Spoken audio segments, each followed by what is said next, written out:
Chapter 1 The Awakening Youth. You please wake up, mother will no longer pressure you. You as long as you awaken he will grant a one wish regardless of whether you can condense our true energy in the future, I will never scold thee again. You hurry and awaken since the federal front swa famla has turned her heart away from you, why must ye seek death for her saki? You I bid you, your father has already left me willy well saw depart from. Ina Hayes duanya cement to har the voice of a woman calling out, imbued with love, poignant and sorrowful. Although her voice was soon familiar, it suddenly stirred a departure within Yishiart. Hishi had throbbed with pain. Duanya Weffel Tassif his mind worry on the verge of exploding.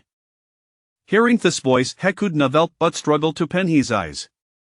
Through the mist, Hesawapalife said woman bowing her head, holding Ishandan sobbing quietly. Hewish to moth but this body seemed utterly beyond discontrol, leaving him powerless. Where is this place, Woish? Wado Escher weeping cosm such distress, it is a heart-wrenching pain as if countless sharp blades were ruthlessly stabbing into makest. Ah! Suddenly Duanya Weffel Tasher pain deep within his mind, followed by a surge of inexplicable fragmented memory is Russian forth, prompting a loud cry to escape his lips.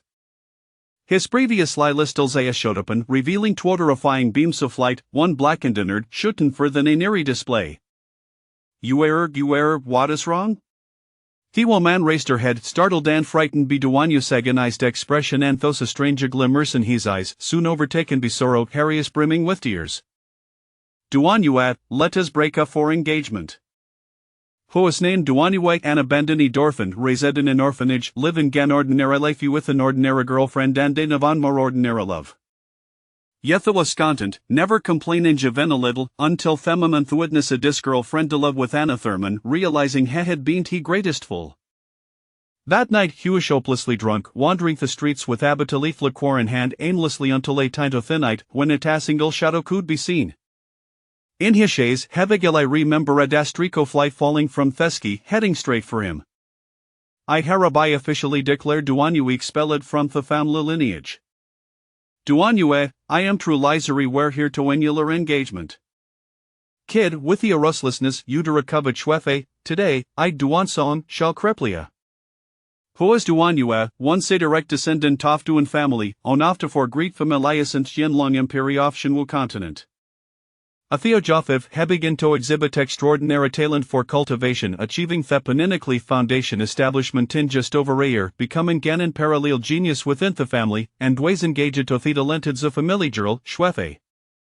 Unfortunately, unexpectedly, it seemed that this cultivation talent the Dreachadites limit. After the of 7, his progress was stubbornly halted the Panacleo Foundation establishment, na maturha or depracticed, heckled noted Vancianich. For Nina long years, until the day of his 16th birthday ceremony last month, Hestel could not bray nigh through. Thought a gap between the Panacleo Foundation establishment and the acquired realm was Butoer's breadth, it determined at the course of thievery individualities Lithinshin Wu continent. Those who broke through could become a true acquired warriors, and someday, be overcoming the innate barriers, could recito become unparalleled powerhouses. According to familiar rules, if a direct descendant could not condense a true Inagayan brainite root of the acquired realm before a Theosoph 16, they would bestrip it off their lineage status. Duanya was no exception, despite the fact that his status had been obtained through his mother sacrificing her own cultivation for a sake 16 years ago. Without this lineage status, Duanya's stand ingent Duan family plummeted. For Marivals began to make things difficult for him, including his betrothed, Schwefe Hakamado cancel their engagement, deliberately orchestrating a situation where Iona Bearsuter scribbled Duanya's already modest cultivation.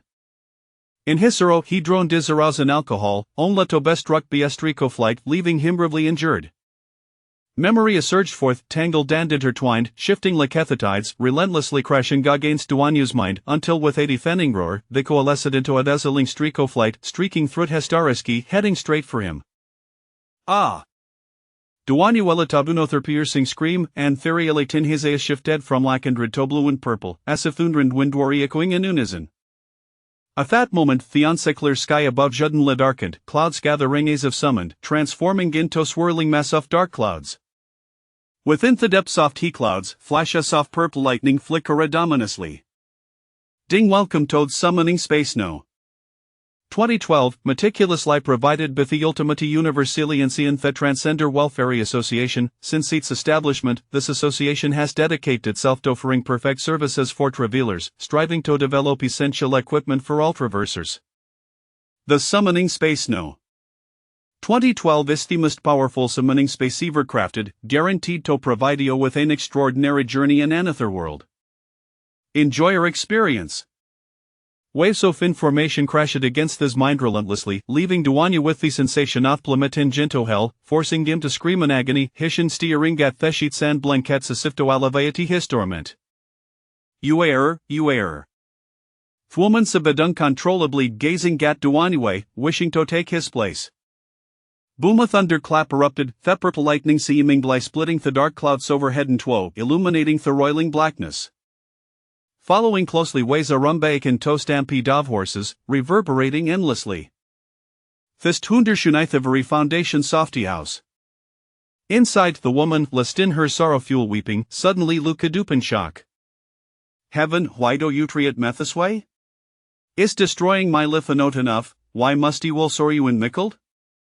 The woman stared wide death is yelling, as if trying to penetrate the loft he heaven sto glimpse the fisofted of inohotic tatel. However, this rage dissipated in an instant, replaced by fresh sorrowed tears streaming down her face as he gazed mournfully at writhing Duanya and thieved. Wow! Duanya, in the midst of his agony, suddenly sat up, spewing full of dirt blood that splatter red onto the unsuspecting woman. She trembled, raising her head in alarm. You err. The woman, frantic with worry, rushed to support Duanya, tears flowing freely. After expelling the blood, Duanya ceased to struggle, the pallor of his face gradually returning some color. The excruciating pain receded like a retreating tide, and the reality in his eyes faded away. As the blinding brilliancy before him faded, Duanya finally adjusted the light, and upon seeing the woman before him, he paused for a moment, murmuring, "You are." Before he could finish, a buzzing sound filled his mind as fragments of memoria surfaced. For him, she had sacrificed her entire cultivation to grand life eto his to said uncle, thus securing his status as a direct descendant of to infamilla for him. She hadn't direct the scorn and humiliation of he family, sacrificing so much. Mother! A hoarse voice escaped Duanya's lips. Thought his was the first time he had met this familiar woman. Her tender gaze instant lit a spell of Dallas defenses. Shawash's mother. You error. The woman hearing this was struck dumbfounded, her expression a mixture of surprise and joy, unable to contain herself as he embraced Duanya and wept loudly. Itis good thought you have awakened, itis good. Her life had been fraught with hardship. She had devoted herself rigorous training in Harioth, and during her teenagers had near lies of Eredtius with her family to a romance with Erog. Although they had eventually come together after many trials, the Trog had ultimately left, never to return. Her only remaining hope was Duanya. In many ways, he had become her Solarius and for living. Mother. I am fine. Please do not cry. Perhaps due to the emerging of two souls, Duanya felt an inexplicable warmth towards Thyson familiar mother. Seeing her in such pain for him, he knew him more net for another version of him, yet he could not help but foresee smile, offering her comfort. Awake, at last awake, from now on you must take good care of yourself and never to our mother worry again. The woman incessantly murmured these words, holding Duanya tightly, as if she were clasping the most precious treasury for life, one she could never bear to release. Mother, please rest assured, you will never cause you concern again. In the face of an overwhelming love had never known as an orphan in his past life, Duanya felt a heaviness in his heart, a warmth enveloping him. Chapter 2: The most remarkable summoning spacey in history. As the night deepened, it was in after his mother had departed that Duanya slowly opened his, exhaling softly and allowing his nervous door like he had been pretending to sleep. After all, Achaemonian, disheartened by his circumstances, suddenly thrust into the fantastical event of transmigration to a foreign world, found his mind in a chaotic whirlwind. How could a possibly sleep amidst such tumult? His mother, despite Haraviden fatigue, remained steadfast in caring for him. Had he not feigned slumber, she likely would not have left. The moonlight to say des brightly, filtering through her partially open window and cast in jets glow upon the floor. Duanyua lifted discosita thimon lisine, struggling tossitup. His body still had profoundly remnants of the tragic fatethethid led to his transmigration and demise in his previous life, evidently inflicting considerable harm on his current form. What in the world is this place, if I must transmigrate, must it be in such a cruel manner? Thought the tragic figure had perished, he had been kind enough to leave behind doyalt of memories. Thus, he was not entire line errant off this world. Yet, upon grasping the full scope of the situation, a piercing while of despair erupted within Yamami Duanyuet, destined to be bullied in this new life, he refused to accept the fate. According to Theraman's soft memory within his mind, Heliarnathathis divine martial continent was Ariel where a strength reign at supreme and life powerful could secure a third place, while Lithuiquara trampled at will. Alas, it seemed that had il thimacrol hand, for he was indeed oikling prodigioson, having had his martial prowess rendered null. Time passed quietly, and after a long while, Duanyuefanal regained discomposure. In his eyes, fierce and menacing glimmers flickered, fists clenched tightly, ashes and sedulatent power coursing through his veins. A low, beast-like growl escaped his lips. No, absolutely not, I refuse remain weak, I will not be bullied, I shall grow stronger, stronger. In a world that revered martial prowess, the path to strength was singular the cultivation of martial arts. Once an ordinary person achieved foundational completion, they could harness their vitality to torfinitru energy, thus becoming a postnatal martial artist. After reaching the 10th level of the postnatal stage, a select few blessed with exceptional talent and fortunate circumstances, could enter the another realm attempting to commune with the heavens and earth, borrowing their power torfinitem silvest unimaginable levels and acquiring various supernatural abilities. However, thine material must not array a slight difficult to breach the vast majority of individuals would never reach it in their life at times. Yet thou could grow stronger, Ike was natasum pleasmer words. Duanya was acutely aware of that although the tragic figure possessed various cultivation methods in his memories, the fact that they had been unable to brain through into the postnatal realm after years of practice suggested these techniques might not serve him well. Alas, other transmigrators were gifted with divine artifacts and celestial treasures, while he was left with a renderedus lishawashito navigate this world. Perhaps she truly must strive with Ella's might. Hera might still be glimmer of hope. At this moment, it seems to have a little choice, Duanya said with a bitter smile, rummaging through his memory as to find dastoff techniques known as water spirit art. This had been the cultivation method of the tragic figure, the best the possessed, capable of guiding him to the nth level of the postnatal realm. Duanya understood his own limitation. She was an ordinary youth, not a world-class assassin, nor an unparalleled hacker, nor a prodigio fanulite organization. Thus, despite his transmigration and rebirth, he had the town cover any advantage in cultivation. While other techniques might rival water spirit art, these was the only tragic figure had practiced and was therefore the most familiar to him. Thus, Duanya felt prudent to stick with what he knew, lest he encounter unforeseen complications or slip into a state of confusion, unaware of all had methystomize. Taking a deep breath, he sat cross-legged on the attempting to sense his vitality and circulate the technique. With most of the tragic figure's memory at his disposal, he was not entirely lost. Soon, he began to stimulate his vitality using ganiker height moth breath, guiding G through the meridians of his body. Ugh! Unfortunately, at that moment, Azure Joth vitality erupted within him, unleashing gas-searing pain thought coursed through his entire being. His martial prowess had been obliterated, and his meridian had become frail. The force generated from this stimulation was far beyond his capacity to bear. In other words, had become a cripple, with little hope of practicing martial arts again. No, irrefusable Levite, Duanya gritted his teeth against the pain, attempting Gonsim Mordoconalese inner power. This time, Theogonia intensified, a Kento cataclysmic wave crashing down upon him. Heckled scarcely endure it, and with a cry, he spewed forth him out fuel of blood, his complexion turning especially as ashit. Yet in that moment, Duanya felt no pain. Instead, he was engulfed beyond indescribable despair, his vision fading into darkness, devoid of life. Ding, the 2012 most remarkable summoning space system has been successfully loaded. Please enter the summoning space, where at the space a sprite will guide you when completing or first summoning and claim Iarnocom airwards. Suddenly, a voice, reminiscent of a fulminant rangutan festilness of tonight, startling Gavin Duanya how a steepadent in despair. Hervoraudis brouwan cautious lighter nevisht scanning the surroundings, yet the deep nightan hazy moonlight trivial nita soul. Kudit big host, duanyus wallowed had feeling gackle creepinto vishiart. Ding repeat the 2012 most remarkable summoning space system has been successfully loaded. Please enter the summoning space promptly where at the space a sprite will guide you when completing or first summoning in claim iarnocom airwards. At that moment, the melodious voicito in his mind and smurry, and Duanyu was momentarily stunned. This time, he clearly understood that the source of the voice was no external but from the depths of his own consciousness.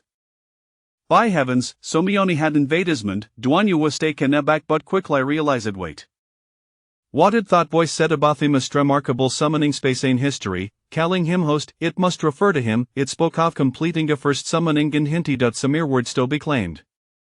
These ways indeed a stroke of fortune, the starting point that not deceived him transmigration trolle cami with its perks, and this golden finger had arrived. However, the pressing question remained how was to enter the so-called 2012 most remarkable summoning space. Surely there must be spell for it open sesame, mamma mia, or perhaps pineapple honey? To enter the summoning space, the host need don lysel and lyracy tenter summoning space in their heart. Just as Duanyu's mind whirled with conjectures, the familiar voice came in again. His excitement surged and without hesitation, he nearly forgot the incantation. Enter summoning space. With excellent hot, Duanyu felt whirled around him shift dramatically, transporting him to ambula starry expanse, surrounded by twinkling stars, while he stood upon an altar suspended in the cosmos. My injuries. Where have the gone? After a moment of astonishment, Hagelin seated around, realizing that the altar resembled a floating platform approximately 100 feet square, adorned with mysterious symbols. Of course, with this limited knowledge, he could not decipher Razingal character, merely gazing in bewilderment to await the appearance of the space sprite. Fortunately, the summoning space seemed to tend to the host's mindset as a beam of silver light, a Buddha foot in diameter, descended from above, landing at the altar center. The sudden brilliance blended him, and Heffel tears streaming down his face from the intensity of the light. What kind of sadi summoning space is these, whom a diet, I want to filio complaint, Duanyu lamented his ill fortune. He had thought would wield power with his newfound abilities, yet before he called act, this summoning space had left thine in tears. Finally, as the pain subsided, Hua pedestir sandopine these eyes, but for a team he could still see nothing clearly. It took him over 10 minutes to gradually irrigan his vision. At that moment, the silvery light that ascended from the heaven dissipated, revealing the center of Telter, suspended 3 feet above the ground, ackerming little sprite no larger than a palm. Flitten gaboot with a pair of delicate wings, she clutched a damaniature staff with hurtny hands. Her large chmlike sparkled with intensity as he gazed intently at Duanyu for a moment before speaking in her tender voice, greetings, host. I am Jingjing, the space sprite of the most extraordinary summoning realm designated as No. 2012. Henceforth, I shall assist you in your daily random summoning. Chapter 3, The First Summoning. Although Duanyu had read numerous novels in the past and possessed a vivid imagination, he could not help but be astonished when the fantastical became reality before his very eyes. He stood in a daze for a considerable time before regaining his composure and responding blankly, hello. The little space sprite, Jingjing, looked at Duanyu and couldn't help but giggle, swirling around his body like a playful child. With a chuckle, she remarked, this host seems rather foolish, doesn't he? What kind of summoning system is this? How did it end up like this? Duanyu shook his head in resignation, never having anticipated that as a promising young man he would be looked down upon by a diminutive space sprite no larger than his palm. Could it be true that he appeared so foolish? Regardless, he decided it was more important to complete the first summoning. Quickly adjusting his mindset, he gazed at the space sprite with a hint of melancholy and asked, are we starting the summoning now? Jingjing fluttered before him like a butterfly dancing gracefully until she finally settled in front of Duanyu. Replying, before the summoning begins, the host must first understand the operational structure of the most powerful summoning space of 2012 to ensure successful manipulation later on, though Duanyu felt a twinge of impatience. He patiently replied, please go ahead. The most powerful summoning space of 2012 was meticulously developed by the Ultimate Cosmic Alliance, under the guidance of the president of the Transcender Welfare Association, with the aim of providing perfect service to Transcenders since its inception.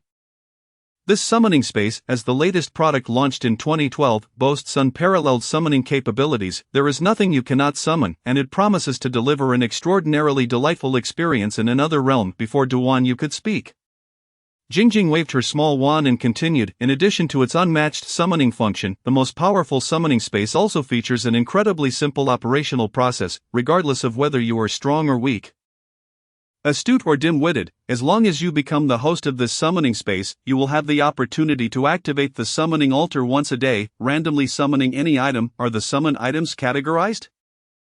Are there any level restrictions? Hearing this, Duan Yu's curiosity surged, and he could no longer restrain himself from asking. Jingjing blinked her large eyes, drawing circles on her forehead with her little hand as if deep in thought. It was only when Duan Yu began to feel a hint of impatience that she finally spoke. According to the world you currently inhabit, the summon items generally fall into two categories, fantasy and science fiction. Each category is further divided into 6 classifications: creatures, skills, weapons, medicines, entertainment, and materials. The levels of summon items are categorized as common, elite, epic, legendary, mythical, and eternal. Naturally, the higher the host's energy level, the greater the chances of summoning higher level items. Based on the energy system of your world, the protagonist is currently at an ordinary level, with a 50 chance of obtaining a common item, a 20 chance of an elite item, a 10 chance of an epic item, a 5 chance of a legendary item, a 1 chance of a mythical item, and a 0.001 chance of an eternal item, with the remaining chances being void. With so many classifications, it all sounded quite complex, causing Duan Yu to be momentarily bewildered. After a while, he finally grasped a basic understanding of the summoning space, only to be overtaken by an overwhelming excitement that said, "Can we get down to the practicalities? How do we summon?" Upon hearing this, Jingjing ceased her playful antics and donned a serious expression. "Have you decided to initiate today's summoning?" Looking at the little space sprite, Duan Yu was momentarily taken aback and stammered, Yes. Let's begin the daily summoning." Immediately, Jingjing let out a loud cry. Raising her wand high out, a burst of silver light erupted, shooting into the sky, followed by a thick silver beam descending from the depths of the boundless starry sky. Duan Yu, caught off guard, found himself in tears once again. What is going on? Is this what they call perfect service? If this keeps up, I might just go blind. Duan Yu's heart was filled with frustration. Wasn't it supposed to provide perfect service? Why did it feel like subpar service when it came to him? This seemed a tad irresponsible. After a lengthy wait for his vision to return, Duan Yu opened his eyes to find that the silver beam had vanished, replaced by a palm-sized silver card suspended about 4 feet above the ground. Spinning enticingly, while Duan Yu was in a daze, Jingjing eagerly dragged the silver card, roughly her own size, before him, stabilizing it and cheerfully announcing, "Congratulations, host. You have summoned a legendary grade elixir from the fantasy category, the Water System Innate Realm Pill. Your luck is remarkable. You managed to summon a legendary item on your very first try, is that so?" "I think so too," Duan Yu replied unabashedly, reaching out to take the silver card from Jingjing's hands. The card depicted a pill intertwined with green, blue, and white colors, accompanied by a series of words detailing the pill's effects. Water System Innate Realm Pill. Fantasy category, medicinal classification, legendary grade elixir, meticulously developed by the foremost alchemist Xiao Yan from the Dupo Tsangxiang continent. It has no toxic side effects. Upon consumption, it enables the user to grasp the essence of water in a remarkably short time, achieving the innate realm. Note: the user must reach the pinnacle of the postnatal 10th layer to consume this pill. It only affects the user's realm and does not enhance their power in any way. The innate realm? Such a small pill could allow one to break through to the highly coveted innate realm? Moreover, it boasted no side effects from using external aids to achieve this breakthrough. Wasn't that a bit far-fetched? Duan Yu gazed at the silver card in his hand, feeling a stir of doubt. Sometimes things that seem too good to be true could feel unreal. Jingjing, mistaking Duan Yu's silence for confusion over how to retrieve the Water System Innate Realm Pill, swiftly flitted before him and cheerfully explained. Each summoning card contains a storage space. The host need only focus their thoughts to retrieve the summon item. However, I must remind you that once you retrieve any item from a summoning card, except for those in the creature classification, the card will disappear. Duan Yu replied, somewhat understanding. Jingjing, clearly unable to contain her excitement, continued, having completed your first summoning, you can now claim your newcomer rewards. Although Duan Yu had been aware of the newcomer rewards, the series of events had caused him to forget. Now, hearing Jingjing mention it, his eyes brightened, and he eagerly inquired, "What rewards are available?" "There are 2 newcomer rewards. First, the Ethereal Ring, a legendary grade item within the fantasy category under the weapon classification. Featuring a spatial storage capacity of 100,000 cubic units, with a wave of her wand, Jingjing conjured a silver ring that appeared quite ordinary but was adorned with strange runes. Unfortunately, Duan Yu could not recognize any of them, yet his curiosity about this so-called spatial ring was piqued. Is this one of the essential items for transcenders? Just as Duan Yu reached out, the silver ring suddenly trembled. Slipping onto his right middle finger, with a flash of silver light, it fused with his body. Seeing this, Duan Yu was taken aback and curiously asked, "What is this?" "This is the ethereal ring," recognizing its master. "There's nothing remarkable about it," Jingjing dismissively waved her hand. "Now, there is another newcomer reward. This one is incredible. You have 3 opportunities to summon items of mythical grade or higher, and you can choose the classification of the summoned items.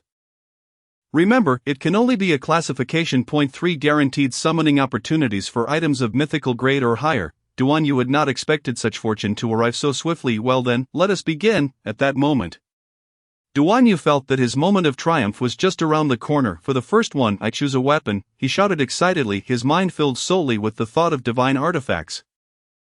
"As you wish." Summoning initiated, Jingjing raised her small hand, and a red light soared into the sky, descending from the depths of the infinite starry expanse. This time, Duan Yu was on guard. He noticed that Jingjing had closed her eyes from the very beginning. After he estimated that the moment was right, he opened his eyes and immediately saw a red card floating about 3 or 4 feet above the altar, emitting a rich crimson glow and pulsating continuously. "My divine artifact!" Duan Yu exclaimed, rushing forward to seize the red card with fervor. However, when he brought the card closer to his eyes, he was instantly taken aback. Red Star Atomic Bomb, Sci-Fi category. Weapon classification, mythical level summoning, Chapter 4, The Astonishing Summon. The Red Star Atomic Bomb, classified under Sci-Fi and Weapons, was a new generation of super-nuclear weapon meticulously developed by the president of the Transcender Welfare Association. Featuring no pollution, no radiation, and no toxic side effects, while possessing immense power and a vast destruction radius, making it the optimal choice for initiating a war of annihilation. Note: due to the overwhelming lethality of this product, it is advisable for users not to employ it lightly until they have acquired precise usage instructions. Otherwise, users should prepare for a mutual demise, as the association bears no responsibility for any adverse consequences. After reading the description of the summon item on the red card, Duan Yu was left speechless for a considerable time, eventually regaining his senses and letting out a curse. "Damn it! I just wanted a divine artifact, any one of those legendary weapons like the dragon-slaying blade, the heaven-defying sword, the hammer of Thor, or the sun-shooting bow would have sufficed, yet this ridiculous summoning space brings me an atomic bomb? Great, now I've got nuclear deterrence." However, that being said, while the atomic bomb's power was indeed formidable, capable of obliterating a colossal city, even the mightiest martial artists would likely be no more resilient than ants in the face of such a cataclysmic sci-fi weapon.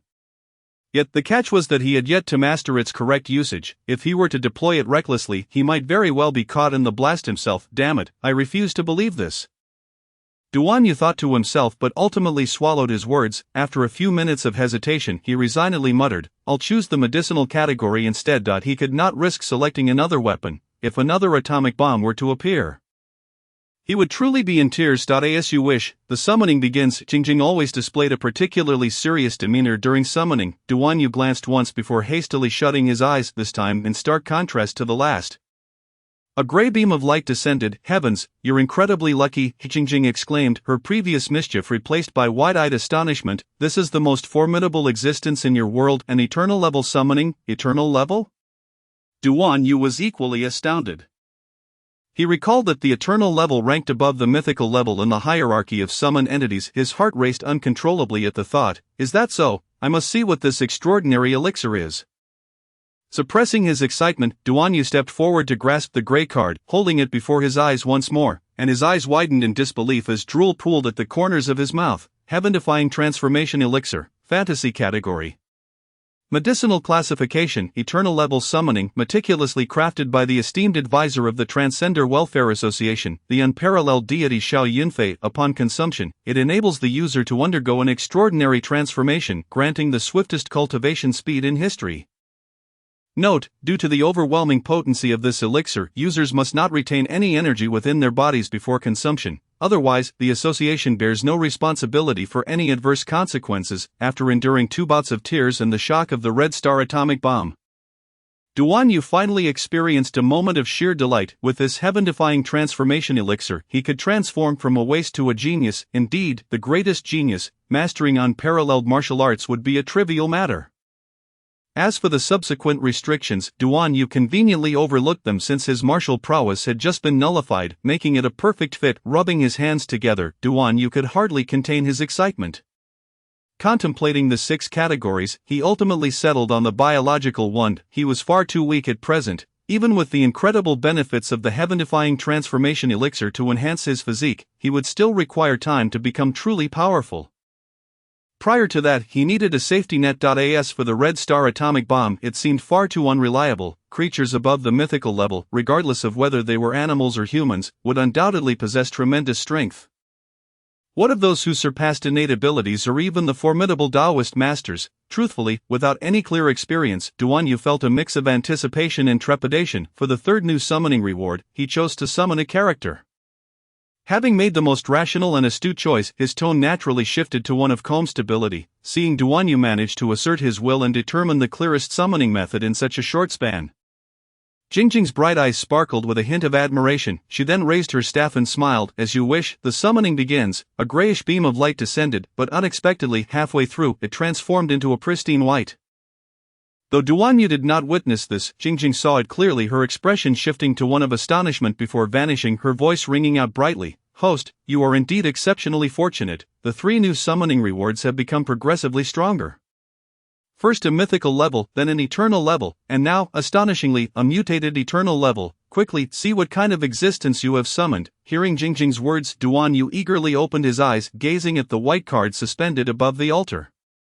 His face breaking into a radiant smile. This time, he refrained from rushing to seize the white card as he had in the previous 2 instances. Instead, he took a moment to calm himself and smiled at Jingjing, saying, "Really? I never expected my luck to be this remarkable." However, his expression soon shifted, and he could not help but ask, "By the way, Jingjing, didn't you say that the summoning levels only include normal, elite, epic, legendary, mythical, and eternal? Why is there now an additional mutated eternal level? Can you explain what this mutated eternal level entails? How does it differ from the eternal level?" Jingjing flitted around Duan Yu, her small wings fluttering as she circled him a few times, replying with a smile. In truth, the so-called mutated eternal level and the eternal level are equivalent in strength. However, compared to typical eternal beings, those of the mutated eternal level possess a certain element of growth potential. But what?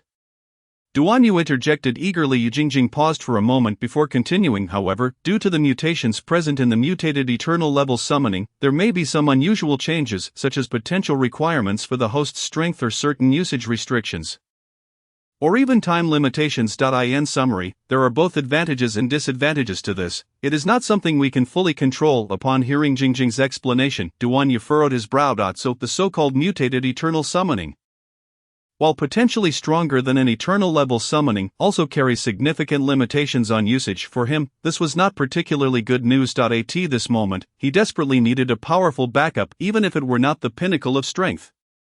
Possessing sufficient deterrent power would suffice. After all, based on the memories left by the tragic figure in his mind, the Duan family, the one of the 4 great families of the Qianlong Empire, was by no means the most formidable force on the divine martial continent. Conversely, even if this so-called mutated eternal summoning were indeed an overwhelmingly powerful existence, if he couldn't utilize it due to restrictions, that would be a grave joke. No matter if he consumed the heaven-defying transformation elixir or the water system innate realm elixir, it would be impossible for him to rapidly grow into a top-tier expert among the 4 great families of the Duan family. With these thoughts in mind, Duan Yu felt a sense of unease. Jingjing looked at him curiously, seemingly perplexed by his worries. In her view, a mutated eternal level summoned creature was an exceedingly powerful existence.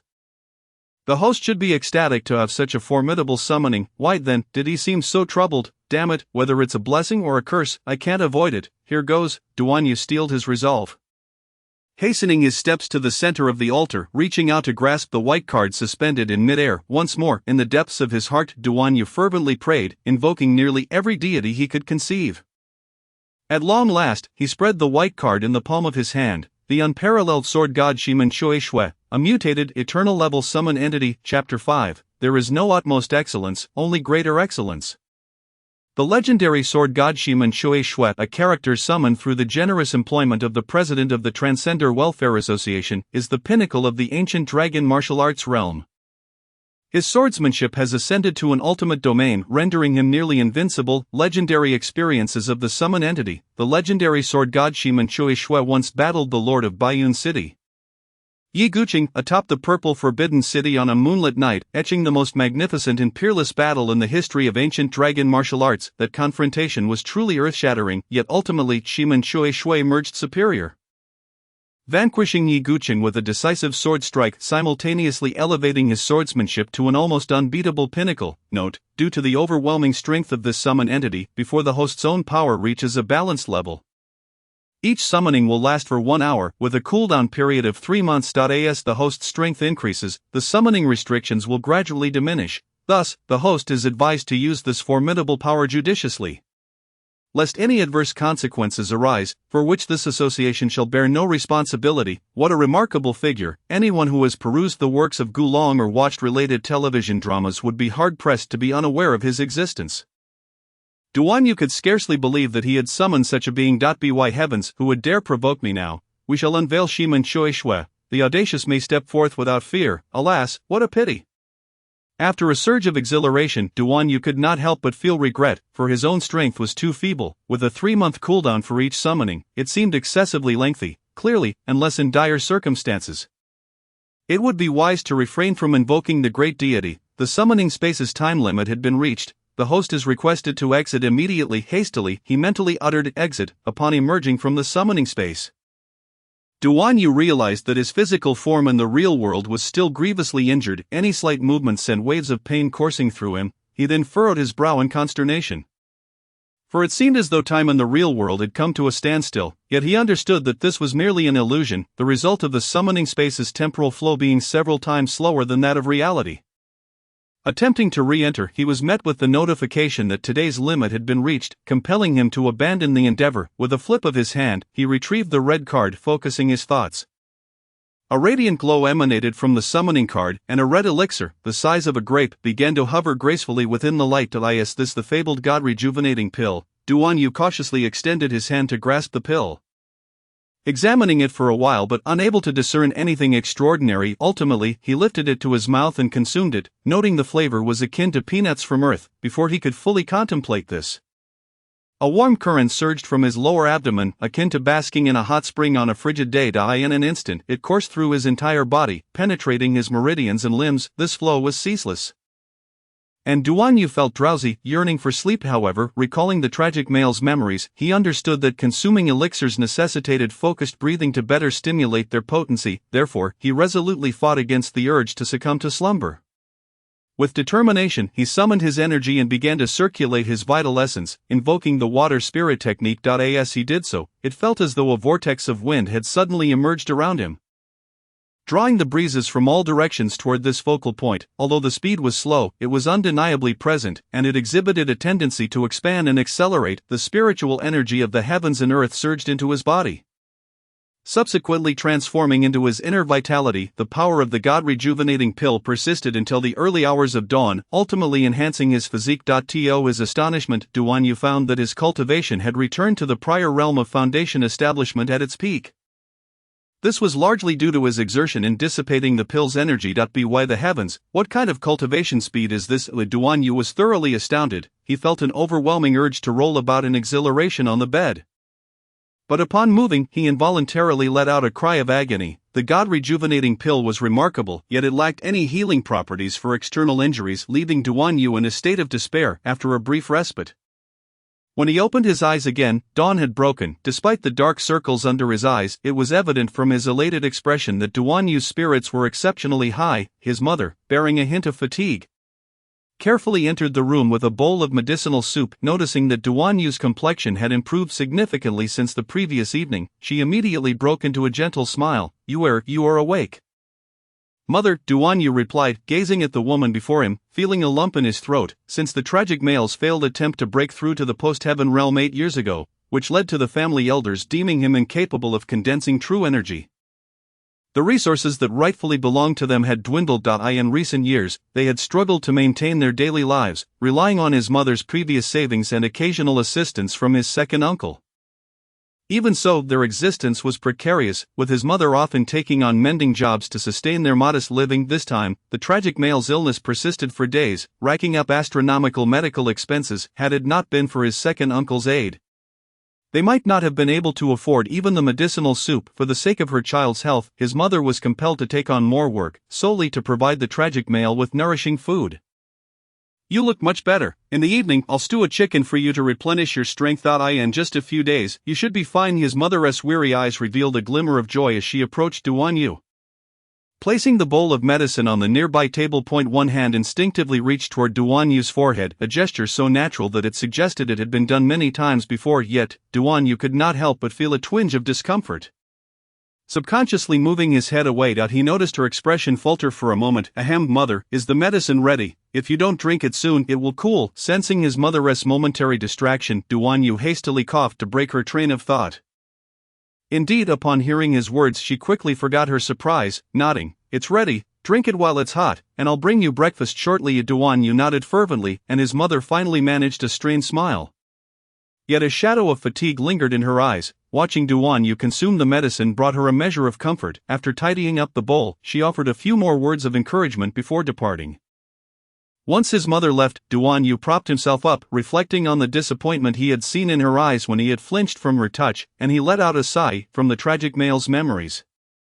Duan Yu learned that his mother was named Duan Yun, the youngest of the 6 children of the current head of the Duan family, Duan Ling Tian. 2 decades prior, she had been a renowned figure.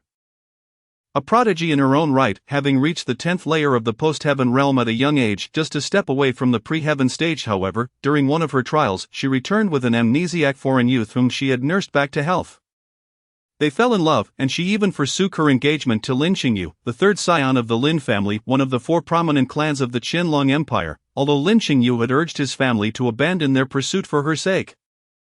Duan Ling Tian was compelled to expel Duan Yun from the family to appease the Lin family. This was an unaccepted love, devoid of support, yet Duan Yun loved unreservedly, sacrificing much for it. However, after merely 3 years, that love came to an abrupt end. The amnesiac youth eventually regained his memories and, after making promises, departed from Duan Yun. She waited in vain, ultimately giving birth to a son 10 months later. What Duan Yun did not expect was that before she could reunite with the youth, a formidable assassin would come calling. At that time, although she had already broken through to the pre-heaven realm, she was powerless against her assailant. In a moment of crisis, it was Duan Ling Tian who arrived, defeating the assassin and rescuing both Duan Yun and her child. Duan Yun returned to the Duan family with her child in silence. That child is now Duan Yu, or more accurately, he is the tragic male who has already perished. To secure the tragic male's status as a legitimate heir of the Duan family, and to ensure a better life for him, Duan Yun engaged in numerous clandestine activities for the family. Later, she even sacrificed all her cultivation to save her second brother, Duan Qingfeng. Over the years, she has given so much for Duan Yu. During this time, while the tragic male struggled on the brink of death, she tirelessly brewed medicinal concoctions, cooked meals, and worked to earn money. How could an ordinary woman withstand such exhaustion? How could she not be utterly fatigued? Contemplating this, a wave of inexplicable guilt and resentment surged within Duan Yu. Anger toward that irresponsible youth, anger toward the cold-blooded Duan family, anger toward this world that preyed upon the weak, but most of all, anger toward himself, his own impotence. Drawing in a deep breath, Duan Yu recognized that the residual consciousness of the tragic male had influenced him. He shook his head vigorously, forcing himself to regain clarity. "Alas, I am not that tragic figure. Mother, awake my triumph, for I shall liberate you from this relentless misfortune." With a gentle exhale, Duan Yu slowly closed his eyes, the intricate workings of the water spirit technique vividly materializing in his mind. Chapter 6: The Prodigy of Medicinal Herbs. The water spirit technique is one of the most esteemed water-based martial arts among the post-foundation realm, even among the direct descendants of the Duan family. Few are fortunate enough to master it. Duan Yu's ability to learn this technique is largely attributed to his mother, Duan Yun, a former innate master. Despite having lost her cultivation, she retained the essence of her former prowess and all the techniques she once knew. Recognizing Duan Yu's exceptional innate water affinity from a tender age, she personally imparted the water spirit technique to him. This art specializes in cultivating postnatal qi, although it is of a high tier. The results vary significantly based on the practitioner's constitution. Though Duan Yu had undergone a profound transformation due to the miraculous reversal elixir, he evidently had no intention of switching his cultivation method. Instead of scouring the tragic figure's memories for a new technique to start afresh, it would be far more prudent to continue practicing the technique that the tragic figure had devoted over a decade to mastering. After all, that individual had expended countless efforts on this art, and with his mother's meticulous guidance, the insights he gleaned from the tragic figure's memories were vastly more detailed than the technique's written content. Standing upon the shoulders of giants often grants one a broader perspective. Should one lack such support, it would be of little consequence. However, given the opportunity at hand, Duan Yu was not one to let it slip away. The foundational aspects had been hazily completed the night prior, and now he focused on the subsequent methods for qi manipulation. Unlike the previous night's haste, he took his time to thoroughly revisit the technique while carefully studying the insights of both the tragic figure and his mother. While he did not claim to have mastered the art, he at least understood it well enough to proceed with confidence. When his mother, Duan Yun, brought him breakfast, he hastily ate before closing his eyes once more. Gradually channeling his qi according to the water spirit technique's prescribed path, it was undeniable that the efficacy of the reversal elixir was formidable. With just a flicker of thought, qi began to flow effortlessly, manifesting the first strand of true qi, following the initial pathway of the water spirit technique. Merely a few breaths later, Duan Yu opened his eyes wide, a peculiar expression gracing his face. He spread his arms wide, examining himself in disbelief. Just moments ago, he had successfully traversed the entire qi pathway of the first layer of the water spirit technique. He was certain this was his first encounter with cultivation, as well as his initial foray into the 10 layers of the water spirit technique. Although the tragic figure's memories encompassed over a decade of cultivation, they were limited to the foundational level, leaving scant recollections of the subsequent layers. Despite possessing numerous insights from his mother, the gap between theoretical understanding and practical application was vast and incommensurable, based on the tragic figure's memories and his own estimations. Completing the first layer of the water spirit technique within a month would have been a remarkable feat, yet Duan Yu found it inconceivable that he could achieve this on his very first attempt. After numerous checks, he discovered that the qi indeed flowed through him with unimpeded grace. Duan Yu's eyes widened in astonishment. Had he truly broken through? He vigorously rubbed his head, then playfully slapped his own cheek, exclaiming, "Goodness, that stings." Indeed, this was not a dream. The reversal elixir was as extraordinary as they claimed. After a moment of hesitation, he took a deep breath and mentally summoned the second layer of the water spirit technique, meticulously analyzing it alongside his mother's insights. After a lengthy contemplation, a realization dawned upon him, prompting him to settle once more into a meditative state. The postnatal qi pulsated vigorously within his dantian, imbued with boundless vitality, providing immense power to Duan Yu's body. Under his mental guidance, the postnatal qi flowed through his meridians like a river, encountering no hindrance, whether within already traversed channels or newly pierced pathways. In a short span, his postnatal qi seamlessly navigated the entire qi pathways of the second layer of the water spirit technique. When Duan Yu opened his eyes again, the emotions reflected were not merely elation and confusion, but intertwined with a tinge of apprehension and uncertainty. It is well known among martial practitioners that the most perilous misstep during cultivation is the risk of falling into demonic deviation, with the precursor being an uncontrollable surge in one's cultivation level. From the tragic figure's memories, it was clear that internal cultivation demanded a steady, step-by-step approach for stable advancement. Throughout the history of the Qianlong Empire, no one had ever completed the foundational levels of internal cultivation in under half an hour. Taking a deep breath, Duan Yu steadied his emotions, attributing all his accomplishments to the reversal elixir. Truly, it was a remarkable elixir of eternal grade. With this thought, a glimmer of excitement ignited in his eyes, and he once again envisioned the workings of the water spirit technique with the reversal elixir. What do I have to fear? Perhaps spurred by this sudden surge of confidence, Duan Yu's complexion flushed slightly. At this moment, his heart surged with fervor impossible to suppress fully. The morning hours had slipped by. Not the most opportune time for internal cultivation, yet he found himself utterly captivated, devoting all his energy to the training of the water spirit technique. Third layer, fourth layer, fifth layer, sixth layer. When the sun reached its zenith, Duan Yu opened his eyes once more, now devoid of the earlier exuberance, replaced by a numbing shock. And the tragic figure's memories, he recalled achieving the foundational level by the age of 8. completing the training in just over a year, a feat unmatched among the younger generation of the Duan family. Following him was his uncle's son Duan Yen, who took a year and a half to reach the foundational realm, subsequently spending 5 years to ascend to the 6th layer, peaking at the 7th layer by 16, ultimately breaking through to the innate level by 20. Not only was he a top talent within the Duan family, but also among the elite of the Qianlong Empire, celebrated as one of the 8 foremost masters of his generation. However, this morning, Duanya shattered that record entirely. He had ascended from the 1st to the 6th layer of the water spirit technique in a mere half-morning. The corners of his mouth quivered, teetering on the brink of madness. He longed to shout, yet a voice within restrained him, as if invisible hands were firmly gripping his throat, silencing his cries, even though Duanyu had recently traversed into this world, and his memories were scarce. It was not difficult for him to comprehend that achieving the 6th layer in just half a morning transcended the mere definition of genius. Perhaps the term prodigy would be far more fitting. After a period of stunned silence, a flicker of concern crept into Duan Yu's heart. Such rapid advancement could not be without grave consequences. Though the reversal elixir was potent, it was still just a single pill. Should any mishap occur, the repercussions would be beyond his capacity to endure. Rapid cultivation is undoubtedly a blessing, but if such fortune came at the cost of demonic deviation, Duan Yu was no fool and understood the gravity of his decisions. Circulating his qi within his body, he affirmed to himself that there was no imminent danger of explosion. With determination, he refocused his thoughts on the water spirit technique in his mind, a bold idea igniting like lightning. If he could achieve the 6th layer in one breath, why not pursue the 7th? The expression in Duan Yu's eyes shifted, emotions roiling within him like a tempest. The allure of the 7th layer, akin to an irresistible enchantment, ensnared him in a web of insatiable ambition. Chapter 7. A frighteningly rapid breakthrough as his cultivation soared from the 1st to the 6th layer with astonishing speed. Duan Yu was consumed by a frenzy, dismissing notions of gradual progress or the perils of demonic deviation, for at that moment, one thought dominated his mind: to break through to the 7th layer.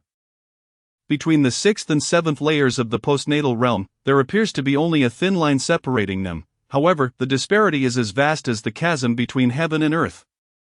Upon the divine martial continent, the postnatal 10th level is categorized into 3 segments, with the first 3 known as elementary martial artists. At this stage, their true energy is relatively feeble, and during combat, they primarily rely on the strength cultivated during the foundational phase. The 4th to 6th layers are recognized as intermediate martial artists, whose true energy has become substantially robust, enabling them to circulate it throughout their bodies, thereby amplifying their strength in battle. Upon breaking through to the 7th layer, one is regarded as a senior martial artist. At this juncture, their internal true energy can be unleashed against adversaries, and through the practice of various martial techniques, they can wield formidable power beyond the reach of ordinary individuals. Nevertheless, such extraordinary strength is not easily attained. Aside from a select few who can be deemed prodigies, the vast majority struggle to surpass the 7th layer before the age of 16. Generally, achieving the status of a postnatal martial artist by the age of 16 signifies adequate talent. Reaching the 4th layer, marking one as an intermediate martial artist, is considered a sign of high aptitude. A breakthrough to the 7th layer elevates one to the status of a genius, destined to be a focal point for cultivation among various families and sections. However, no individual has ever dared to claim they could ascend from the 1st to the 7th layer within half a day. Such words would likely only be uttered by madmen or the exceedingly arrogant, yet today, Duan Yu is determined to give it a try. In this moment, memories of the tragic figure from 9 years past flooded his mind. He recalled when that individual began his rapid ascension, drawing the attention of his family, his mother's joyful smile, and the approving gaze of the clan leader Duan Ling Tian. However, after bearing the weight of so many hopes, he ultimately succumbed to the pressure. Stagnating for 9 years, the radiance that once surrounded him had completely faded, and his standing within the family diminished year by year, until the coming-of-age ceremony a little over a month ago. He was entirely expelled from the family lineage, banished from the family headquarters in Nanyue City to the outer branches. The reason the tragic figure often practiced late into the night was his unquenchable rage. Yet his efforts yielded no results. His body seemed bound by an unseen force, rendering him incapable of condensing true energy and breaking into the postnatal realm, having been removed from the family line. If he failed to break through before the age of 25, he would face complete expulsion from the Duan clan. Fortunately, Duan Yu was no longer the tragic figure of old, regardless of his past as a waste. The miraculous celestial reversal pill has transformed him into a genius, an unparalleled prodigy of history. Now his objective is to break through to the 7th layer and become a senior martial artist.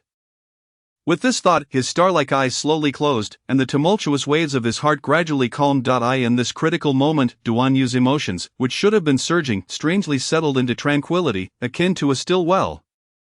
His body fully relaxing. Although it was his first time cultivating and he was somewhat bewildered, he intuitively understood that this mindset would greatly benefit his impending endeavors. As his thoughts stirred, the operational pathways of the 7th layer of the water spirit technique swiftly surfaced in his mind. The true energy within his meridians surged forth, filling him with postnatal true energy. Unbeknownst to him, his water spirit technique had already reached the pinnacle of the 6th layer. The spiritual energy of heaven and earth in the room began to coalesce around him, infusing his body as the dense true energy accumulated within him, gradually converging in his dantian, circulating through established pathways, one cycle after another, steadily building formidable energy. Duan Yu was about to challenge the 7th layer, a goal that countless individuals yearned for yet struggled to achieve. Although this was merely his first attempt at the water spirit technique, and he had yet to fully comprehend his mother Duanyun's insights, he was filled with an unwavering resolve to move forward, never retreating. Ahead lay a crucial threshold on the path to becoming a powerful warrior. If he could break through, he would be well on his way to the innate realm. The dense true energy within his meridians gradually nurtured him, and at this moment, Duan Yu exhibited an unusual calmness and composure, a feeling that struck him as surreal. Finally, when the true energy within him reached its zenith, surpassing the limits of his will, it surged forth like a flood breaking through a dam, violently charging towards the pathway leading to the 7th layer. Although he had never experienced an ascension before, he gleaned the challenges from his mother's recorded insights. Just then, an odd sensation arose within him, a certainty that this breakthrough would undoubtedly yield success. Boom, like the sound of a heavenly river bursting forth, a thunderous roar erupted in his mind, instantly transforming the scene before him. It was a stormy night, and within the room, his young mother tenderly cared for the infant in the cradle. Suddenly, she lifted her head, and a shadow cloaked in black burst into the room, igniting a fierce battle in the blink of an eye. The young mother was an innate expert, yet the black-clad figure was more formidable. As their energies clashed, the entire room and nearby structures succumbed to destruction. In this perilous moment, another towering figure broke through the void, engaging in a fierce confrontation with the black-clad assailant. Amidst the chaos, the infant in the young mother's arms was caught in the black-clad figure's energy, but the newcomer finally struck the black figure, tearing away its veil, with thunder rumbling and lightning flashing. A handsome face emerged, marred by a cruel scar stretching from the left corner of the eye to the right cheek, brimming with murderous intent. This was a countenance that one could never forget. A single glance would forever etch it into the memory. The young mother seemed to recognize this face, and in the darkness, a piercing scream of rage and despair echoed, suddenly jolted back to reality. The haunting cry resonated in his ears, deeply imprinting itself in his heart, never to be forgotten. It reverberated like a thunderclap, shaking his very soul, and in the blink of an eye, the visions faded away, leaving his consciousness firmly rooted within his body. Duan Yu's body trembled slightly, and as his spirit returned, he immediately sensed the extraordinary transformation of his internal true energy. Within him, a new pathway for true energy had been successfully established, flowing with a more potent energy than before, resembling a swift current coursing through him. It felt as though he possessed boundless strength, the true energy surging forth, yearning to burst forth from his body. His eyes flew open, radiating a fierce brilliance, as he let out an uncontrollable roar. The true energy within him surged rapidly, increasing exponentially. In a mere matter of minutes, he transcended the initial stage of the 7th layer, reaching the intermediate stage. With a mere gesture, a torrent of vibrant, tricolored true energy surged forth from his palm. Duan Yu's eyes sparkled with intensity. The true energy danced within his grasp, seemingly containing immense power, forcing the surrounding air to scatter. The true energy was unleashed, marking his ascent to the 7th layer. By the heavens, this miraculous celestial reversal pill is truly astonishing, Duan Yu muttered, suppressing the urge to continue cultivating.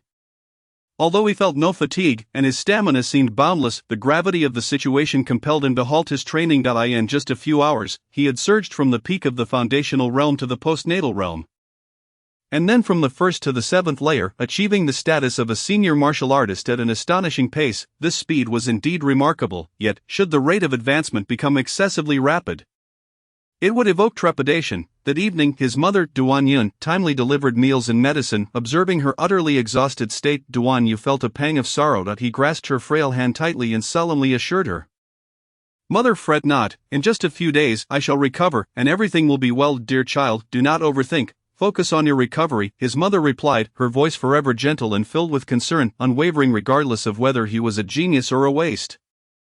After bidding his mother farewell, Duan Yu resolved to refrain from further cultivation for the next few days, directing all accumulated true energy towards healing his body, although reaching the 7th layer was not excessively high.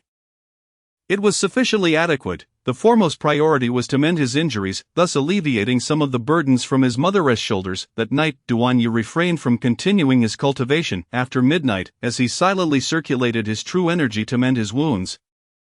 A melodious voice reminiscent of celestial music echoed in his mind. 2012's most extraordinary summoning space, perfect service to realize your ideal life, more wondrous summons await your entrance. Had the time limit arrived? Duan Yu's heart swelled with joy, and he silently murmured to himself, enter. Indeed, within the summoning space, the injuries on his body vanished once more. Could it be that only my consciousness has entered? No, that cannot be. The ethereal ring on my hand remains, and the true energy of the water spirit technique, which has evidently reached the 7th layer of the acquired realm, is circulating within me. Never mind, I shall not dwell on these thoughts for now. Where is Jingjing? Duan Yu scanned his surroundings, but upon the floating altar spanning 100 feet in radius, there was no sign of that adorable little spirit. Bang! A sudden explosion echoed in the air, prompting Duan Yu to instinctively step back, yet he could not evade it. Above him, a grand explosion of colorful fireworks erupted, and ribbons of vibrant silk danced in the air, cascading down and leaving him adorned in a myriad of colors. Amidst the dazzling spectacle, Jingjing's figure materialized, flapping a pair of wings shimmering with 7 hues, brandishing a miniature wand as she approached Duan Yu. Laughing gaily, congratulations, host, on the very first day, you've already ascended a summoning level, truly remarkable. Duan Yu reached up to pull down the ribbons adorning his head, gazing at the jubilant Jingjing, momentarily speechless. This welcome ceremony is rather splendid.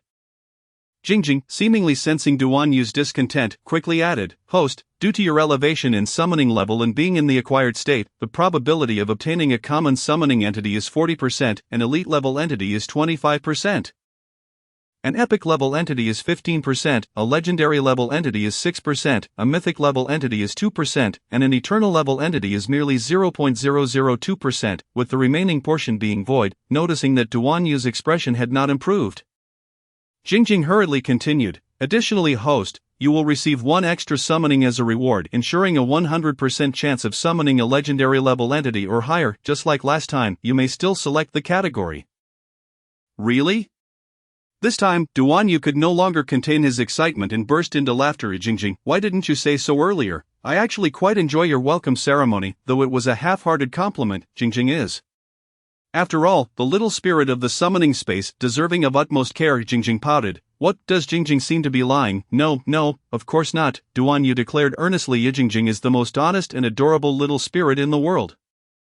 It's just that this news is too wonderful, and I momentarily became overly excited. Yes, that's so, Jingjing giggled foolishly. Alright then, you have limited time in the summoning space, so hurry, and choose a category to prepare for the summoning. After some contemplation, Duan Yu realized that having consumed the miraculous Great Rejuvenation Pill, his aptitude could be deemed unparalleled. Presently, he had no need for any pills to cleanse his essence or enhance his cultivation speed. Thus he could eliminate the category of medicine.as for living beings. With the legendary sword god Shiman Chue Shui as his ally, that was sufficient, so he dismissed that as well. Weapons, upon recalling the red star atomic bomb nestled within the ethereal ring, a sense of dizziness washed over him. That was out of the question. Materials, sweat, he was neither a legendary alchemist nor a formidable master craftsman. What need had he for materials? Abandon. As for entertainment, given his current state of near exhaustion, how could he entertain himself? The thought of his mother Duan Yun, and her weary visage filled him with sorrow. If he chose entertainment now, would he still be human? After much deliberation, the only viable option left was martial arts. With his current cultivation speed, it wouldn't take long for him to master the water spirit technique when the time came for him to break through to the innate realm without a corresponding superior martial art. How could he aspire to soar high and compete with those true experts? Thus, what he truly needed now was a sufficiently advanced martial art to aid him in reaching the highest realm in the shortest time possible. I choose martial arts. After thorough consideration, Duan Yu's voice rang with determination, devoid of hesitation or reluctance. As you wish. Summoning initiated, Jingjing waved her wand, and a silver beam of light shot up towards the heavens. In the starry sky, a colossal beam of light descended, while the mysterious runes crisscrossing the altar's surface seemed to shimmer in response. At the heart of the beam, a glimmering silver light stood out conspicuously. Finally, after a brief duration, the silver beam gradually faded, ultimately vanishing from this space as if it had never existed. In the center of the altar, suspended 3 to 4 feet above the ground, floated an unusual card radiating a dazzling silver light, its aura spreading and enveloping everything in an endless allure. Duan Yu approached, reaching out to grasp the silver card, which revealed itself to be an ancient book bound in blue with white edges. Adorned on the cover with an image of a long sword, Holy Spirit Sword Technique, a fantastical category, martial arts classification, legendary level summoning entity, enthusiastically recommended by Commoner, a member of the Transmigration Welfare Association, gathering legendary martial arts from the world of Fengyun. Divided into 23 forms, with Sword 23 possessing overwhelming power that could shake the heavens and weep the spirits. Legendary synopsis: the Sword Saint of Wushuang City was enamored with the sword path from a young age, dedicating his life's cultivation to create 22 sword forms, which represent the earliest version of the Holy Spirit Sword Technique. Later, the Sword Saint engaged in a fateful battle with the martial myth of the Fengyun world, Wuming, and finally comprehended the pinnacle Sword 23, leading to a further evolution of the Holy Spirit Sword Technique, reaching an unprecedented height. Extraordinary in nature. Note: this sword technique belongs to the advanced martial arts category. Those without profound cultivation may not practice it. The minimum cultivation requirement to practice this sword technique is the innate realm. Those lacking sufficient cultivation who forcefully attempt to practice shall face any adverse consequences, for which this association bears no responsibility. Stunned for a moment, Duan Yu finally regained his senses and could not help but cheer. Having watched Fengyun, he naturally understood the prowess of Sword 23. Had it not been for the Sword Saint exhausting his energy and having to use his primordial spirit to unleash his sword moves, leading to his body being destroyed by Bu Jingyun, he would have sent the tyrannical Huang Ba to the afterlife long ago. But now he was different. He could directly practice the sword technique upon acquiring it. As his cultivation deepened, he would be able to fully unleash the formidable power of Sword 23. By then, regardless of whether they were innate experts or grandmasters of the Dan realm, they would all have to stand aside. Hastily, Duan Yu stored the summoning card in the ethereal ring, excitement bubbling within him as he turned to leave, ready to begin his practice of the Holy Spirit Sword Technique once his injuries healed. However, just as he took 2 steps, the corner of his garment was seized by someone. Host, why are you leaving so soon? Jingjing, appearing no larger than a palm, possessed strength beyond imagination. With her tug, Duan Yu was pulled back several steps, nearly losing his balance. Flapping her wings, Jingjing hovered before Duan Yu, curiously inquiring, "Are you leaving so quickly? What about today's daily summoning?" Right." Duan Yu couldn't help but slap himself on the forehead, suddenly recalling that he still had a daily summoning to perform. Overwhelmed by joy, he exclaimed, "Let us begin then." "I can hardly wait," Jingjing giggled and said, "All right, I shall initiate the summoning right away." With the rays of her wand, a gray beam of light surged skyward. Chapter 9, Inhuman Speed of Cultivation Primary Strengthening Pill, Sci-Fi Category. Medicine Classification, Ordinary Level Summoning Entity, meticulously crafted by the Supreme Consultant of the Transmigration Welfare Association, Xiao Yanfei. Upon consumption, it significantly enhances the physical body of the user, comparable to a peak-acquired expert. Note: due to the potent nature of this pill, the user must not have any severe injuries. Please ensure to treat any injuries prior to consumption, otherwise should any adverse consequences arise, this association bears no responsibility. Although the strengthening pill was merely of ordinary level, it constituted a commendable acquisition. Duan Yu exited the summoning space, smiling as he held a gray card akin to the ethereal ring. Given his current strength, even if he were to obtain a higher level summoning entity, it may not be immediately applicable. Take the Holy Spirit Sword Technique, for instance. While formidable, it could not be practiced without reaching the innate realm. Lying on his bed, even the slightest movement caused his injuries to flare up, eliciting grimaces of pain from Duan Yu. He longed for the time spent in the summoning space. Without hesitation, he hastened to circulate his energy for healing. In the ensuing week, Duan Yu refrained from practicing the water spirit technique, instead focusing on channeling true energy day and night to heal his external injuries. His wounds were quite severe, yet fortune smiled upon him, for during the next summoning, he acquired a bottle of elite-level healing elixirs, hastening his recovery. What would have taken over 10 days to heal was completely mended within just a week. His mother, Duan Yun, continued to care for him diligently each day, though merely a week had passed. Duan Yu had grown accustomed to this unfamiliar mother and fully embraced her. Under her unreserved and profound maternal love, even the hardest steel would soften. How much more so for Duan Yu, who was born an orphan, having yearned for such pure maternal affection all his life. After Duan Yu ceased taking medicine, the burden on his mother Duan Yun visibly lightened considerably, yet she still struggled immensely. Duan Yu wished to assist her. However, given his own insufficient strength, he compelled himself to focus entirely on closed-door cultivation, aiming to swiftly master the 10th layer of the water spirit technique, thereby enabling him to consume the innate realm elixir to break through to the innate realm. The distinction between acquired and innate is merely a single level, yet it represents a chasm of difference. An acquired level warrior is merely an ordinary fighter, while one at the innate realm can be regarded as a master. Capable of dominating a region, having lain in repose for nearly 10 days, Duan Yu not only healed his physical wounds but also made noteworthy progress. Through daily summoning, he acquired 3 bottles of healing elixirs, 2 bottles of chi-enhancing elixirs, an elite-level intermediate strengthening pill, and a moment of enlightenment pill. Perhaps due to his injuries, all the items summoned during these days were potions. Among these, the healing and chi-enhancing elixirs are classified as mere second-tier potions in the realm of the divine martial continent. Not considered advanced, however, the intermediate strengthening pill and the moment of enlightenment pill are truly rare treasures. The intermediate strengthening pill can elevate the physical strength of the user to a level comparable to that of an innate peak master, while the moment of enlightenment pill allows the user to sense the connection with the heavenly realm, entering a state of sudden realization, making both martial arts training and internal chi cultivation remarkably effective.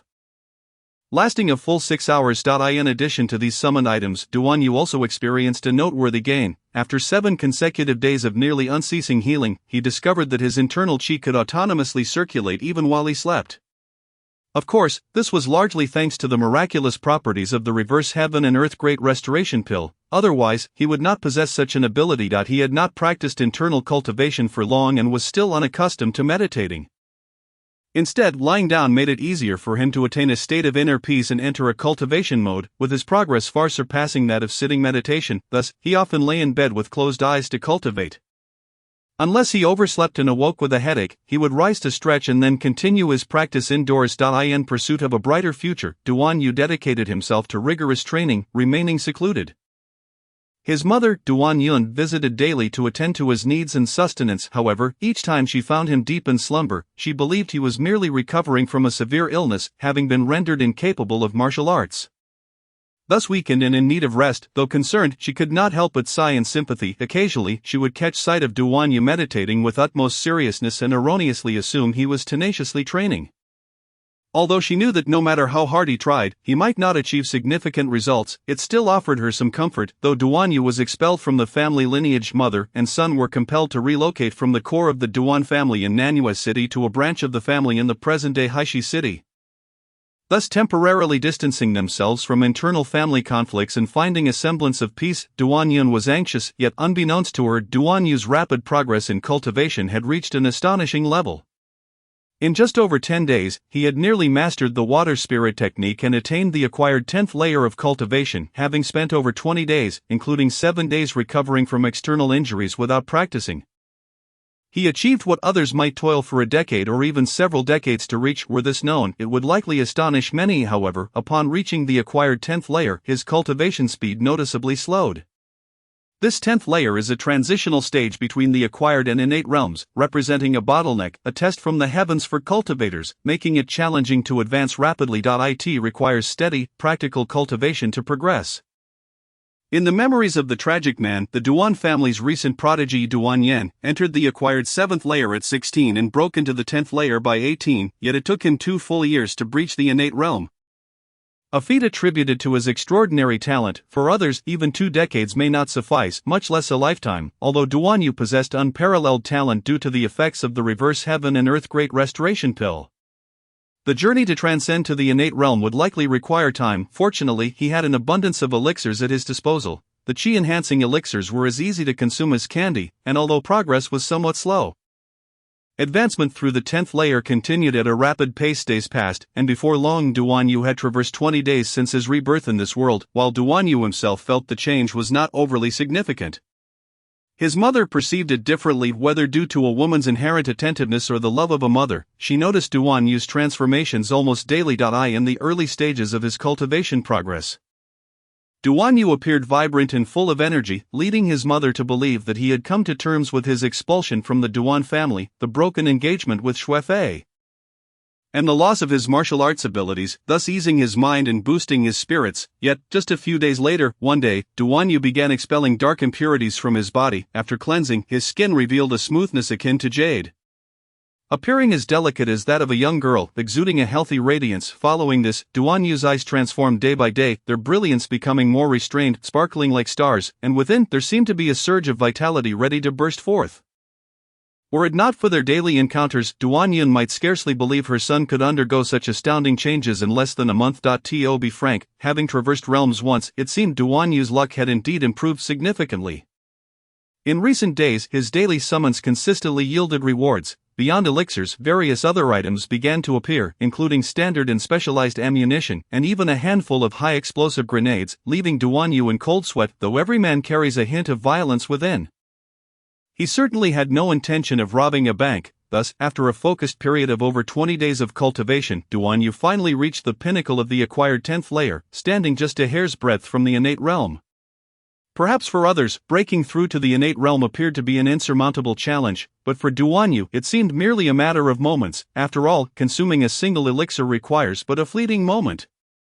To ensure his ascension to a higher realm, Duan Yu first consumed an intermediate strengthening pill to fortify his physical body before attempting to break through to the innate realm. It is said that the potency of the intermediate strengthening pill is immensely formidable.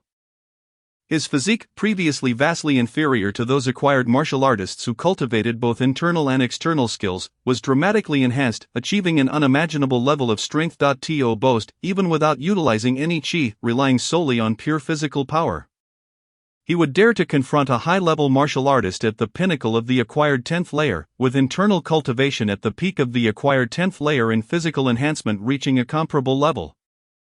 Duan Yu finally resolved to wait until the quiet of the night to consume the water-based innate realm elixir and make a decisive breakthrough into the higher echelon of the innate realm. Chapter 10, Ascendance to the Innate Realm. In the stillness of the night, Duan Yu lay in bed, having adjusted his breath to a relatively stable state, although only 20 days of cultivation had passed. His innate talent could only be described as extraordinarily prodigious. Augmented by numerous elixirs, his qi was exceptionally rich, having not only reached the pinnacle of the acquired 10th layer but also exhibiting faint signs of surpassing the acquired limits. The innate realm, a nightmarish stage, does not represent the ultimate pinnacle of strength on the divine martial continent but is one of the most arduous gateways on the path to supreme power. Nearly everyone on the continent practices martial arts, yet among 10,000 individuals, scarcely one may break through to the innate realm. The challenges inherent within this journey are immense, transcending mere claims of insufficient talent. Rigorous training, fortuitous encounters, innate talent, and luck, each of these elements is indispensable. Without them, even the most gifted genius, no matter how diligently they strive, will find their efforts in vain, unable to breach the innate realm, and thus forever barred from becoming a true master. However, it must be noted that while innate masters may not be the absolute strongest, they can certainly dominate in Haishi City, where Duan Yu and his mother currently reside. Even as a novice in the innate realm, with limited practice history and moderate strength, he is still an innate master capable of connecting with the spiritual energies of heaven and earth. Sensing the mysteries of the Tao, he has begun to wield supernatural powers. Unless faced with another innate master, even the pinnacle martial artists of the acquired 10th layer would find themselves unable to withstand a mere casual strike. The innate true essence, formed from the absorption of heaven and earth as spiritual energy, could easily obliterate the protective qi or physical enhancements of any acquired martial artist. Thus, in the eyes of innate masters, all martial artists below the innate realm are regarded as mere insects, hardly worth consideration. Of course, higher beings can similarly view innate masters as insignificant. However, according to the tragic man's memories, there are scarcely a handful of beings exceeding the innate realm within the entire Qianlong Empire. Hence, those at the innate level are already powerful enough to dominate their territories. At the very least, they can seize control as lords with their martial prowess. In the present day, the Blackstone City, where Duan Yu resides with his mother, is governed by a lord who is a formidable figure at the third level of the innate realm. His maternal grandfather, the head of the Duan family, one of the four prominent families of the Qianlong Empire, exists beyond the innate realm. Wielding immense authority nearly equal to that of the royal family, tragically, the four uncles of our protagonist are also close to reaching the pinnacle of the innate realm, thus holding significant power both within the Duan family and throughout the Qianlong Empire.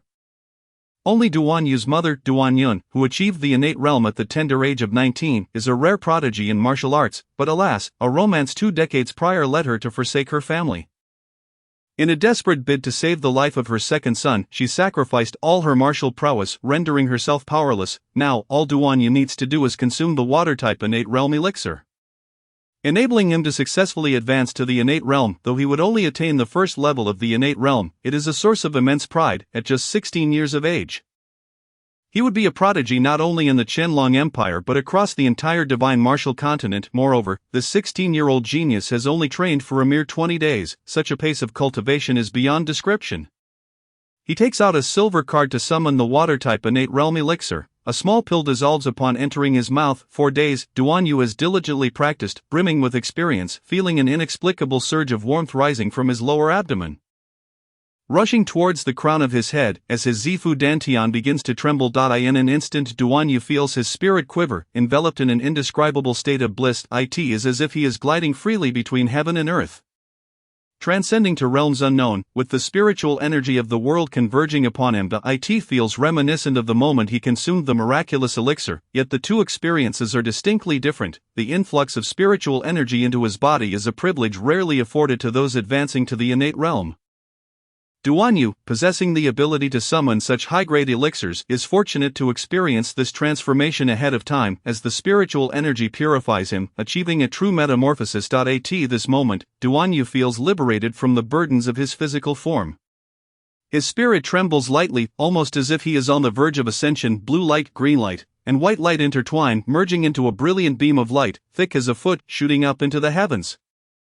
Had Duan Yu not possessed the foresight to practice at midnight, when most people were asleep, the entire Blackstone City would have been abuzz with news of this extraordinary event. Within his Zifu Dantian, all traces of qi have vanished, replaced by swirling streams of blue, green, and white water-like energy, visibly denser than ordinary liquid, with a profound and subdued sheen. From this trio of colors emerges the unique force of true essence possessed solely by innate realm experts. The true essence, in terms of richness, purity, and destructive power, surpasses the previous level of acquired qi by several tiers, swirling like a silken ribbon around Duan Yu's Dantian, rendering it a dreamlike realm filled with tricolor light. As his innate realm transformation concludes, the previously scattered mental energy at the center of his brow begins to coalesce, forming the psychic force characteristic of those above the innate realm. With this psychic power, his aura can be entirely suppressed when not in use, yet when needed, it erupts with extraordinary might. Of course, harnessing this psychic force is not something just anyone can accomplish, even with Duan Yu's exceptional talent. Mastering these abilities requires gradual exploration and learning. In mere seconds, as the tricolor beam ascends and dissipates, Duan Yu completes his transformation from acquired to innate. Slowly, he opens his eyes, and an indescribable feeling washes over him. His gaze radiates an intense brilliance. Within him, a powerful sensation burgeons, a feeling previously absent even when he advanced to the 7th layer of the acquired realm, although he had sensed growth in his power before. Nothing compares to the authenticity of this moment. It is not merely a quantitative leap, but a qualitative one, a novel sensation pulsating through his being. In the darkness, his vision is astonishingly clear, able to discern the bricks of the Blackstone City walls nearly 1,000 meters away. His perception is sharper than ever. It feels as though every whisper of wind and rustle of grass within several miles is vividly imprinted in his mind. This sensation is both intoxicating and surreal. As if he has become a divine being overseeing the realm, able to command the very earth with a mere thought. This exhilarating feeling is overwhelming. At this moment, Duan Yu has achieved his ultimate metamorphosis. However, it is somewhat regrettable that this mesmerizing sensation lasts only a fleeting few seconds before vanishing without a trace. From the acquired realm to the innate realm, he knows that he has finally completed his transformation, breaking free from the shackles of mediocrity to attain the coveted innate realm that countless individuals yearn for. The words innate echo in his mind, almost frantically, and in the end, he himself is unaware of how he drifted into slumber. Sleeping soundly until dawn. Chapter 11. To master the divine technique, one must first. On this night, Duan Yu slept soundly, yet the entirety of Blackstone City was in uproar. In a town so diminutive, where even those at the 7th layer of the acquired realm are considered masters, The emergence of an innate realm expert is astonishing. At this very moment, the city lord Lu Zhenshan hastily summons his general Luo Yun. Although Luo Yun, Lu Zhenshan's junior, has yet to reach the innate realm, he stands as a pinnacle warrior at the 10th layer of the acquired realm, practicing innate martial techniques, making him one of the most formidable figures below the innate realm. Having established his position in Blackstone City for a decade, Lu Zhenshan owes his security to Luo Yun's support. There are no more than 5 innate experts in the entire city, yet tonight, another has emerged, a truly delightful surprise. Moreover, the formidable aura exuding from this innate expert is unlike any ordinary innate warrior. As the radiant tricolor beam ascends into the sky, a dazzling spectacle visible for miles around. Regrettably, this innate expert's aura is powerful yet elusive, currently vanished without a trace. We have no information about him. Luo Yun remarks, shaking his head in disappointment. If we could recruit such a formidable innate expert, it would be an invaluable asset. Is there truly no information at all? Lu Zhenshan's brow furrows, his agitation palpable. Since the decline of their sect 5 years ago, his position as the city lord has become precarious, and anxiety is only natural. Indeed, my lord, the innate expert's presence seems to extend beyond the initial stages.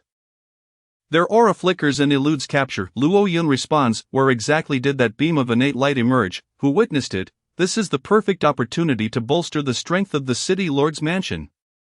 We must locate him. Lu Zhenshan is nearly frantic. The emergence of an innate expert in Blackstone City, yet remaining unknown, friend or foe. This is a dire situation. According to reports from my informants, the innate beam appeared in the eastern region of the city.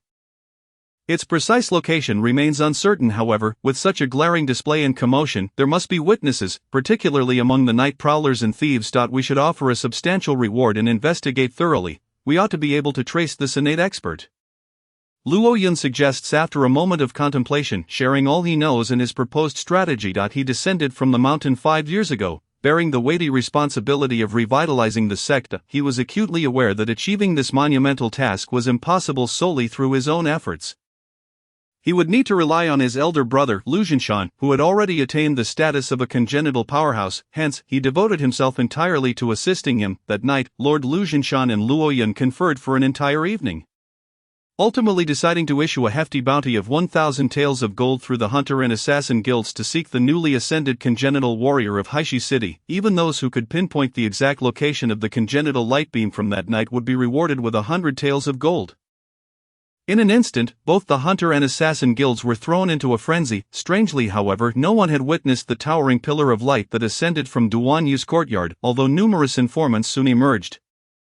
Those who dared to fabricate reports would find no mercy from Lu Zhenshan and Luo Yun. Unfortunately, at that moment, Duan Yu was sulking in his room. He paced back and forth countless times until, as the sun dipped below the horizon, his expression suddenly shifted, revealing a resolute determination, as if he had just made an extraordinarily difficult decision. Seating himself cross-legged on the bed, he retrieved a scroll from the ethereal ring.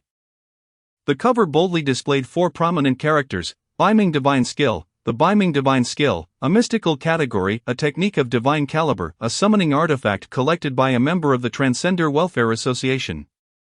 Originating from Jin Yong's martial arts world and renowned as an exceptionally formidable martial art, during the spring and autumn period, when 100 schools contended, the carefree Zixia established his sect, with the Biming Divine Skill being one of the most profound martial classics of the Xiaoyao sect. Capable of seizing the very essence of heaven and earth, unparalleled in its might, practitioners experience a rapid enhancement of their vital energy, with its unique feature being the ability to absorb the inner strength of others for their own use, presenting a shortcut to swiftly augmenting one's power. With sufficient inner strength, all martial arts under heaven become available to them, akin to the vast Biming Sea, where both large and small vessels, as well as fish of all sizes, can find refuge. In the Biming, there exists a fish called Koan, whose immense size is unfathomable, able to accommodate vast expanses of water, thus embodying the grand and magnificent essence of the Biming Divine Skill, as well as its formidable power. Note: before cultivating the Biming Divine Skill, one must abandon their current techniques, dispersing their vital energy to enter a state of primordial chaos. Otherwise, any adverse consequences that may arise will not be the responsibility of this association. Taking a deep breath, Duan Yu gritted his teeth, ultimately deciding to open the scroll depicting the Biming Divine Skill. To his astonishment, the illustrations contain numerous depictions of nude women, some standing, some reclining, revealing their breasts or showing their backs. With their faces bearing similar features yet expressing a variety of emotions, joy, sorrow, longing, or mild anger, the scroll contained 36 images, each embellished with delicate lines indicating acupoint locations and the corresponding techniques. These female figures were vividly portrayed. Alluring and enchanting, with expressive eyes. Fortunately, as a traveler from a world abundant in information, Duan Yu possessed a profound capacity for such matters, enabling him to maintain composure. Beneath the images of the women were annotations regarding the uses of the Baiming divine skill. Zhuangzi's Xiaoyayu states. In the depths of the north is a sea of darkness, known as the heavenly pool. There exists a fish vast in size, its breadth stretching thousands of miles, yet none know its true form. It further states, if the water accumulation is not deep, then it cannot support a large vessel. Pour a cup of water into a depression, and it becomes a boat. Place a cup there, and it sinks. The water is shallow, yet the vessel is large. Thus, the Baiming divine skill prioritizes the accumulation of vital energy. The thicker the vital energy, the more martial arts one can utilize, akin to the Baiming. Where both large and small vessels can be accommodated, and all fish can find refuge. Subsequently, it elaborates. The Han Tien Lung Meridian and the Run Meridian form the foundation of the Baiming divine skill.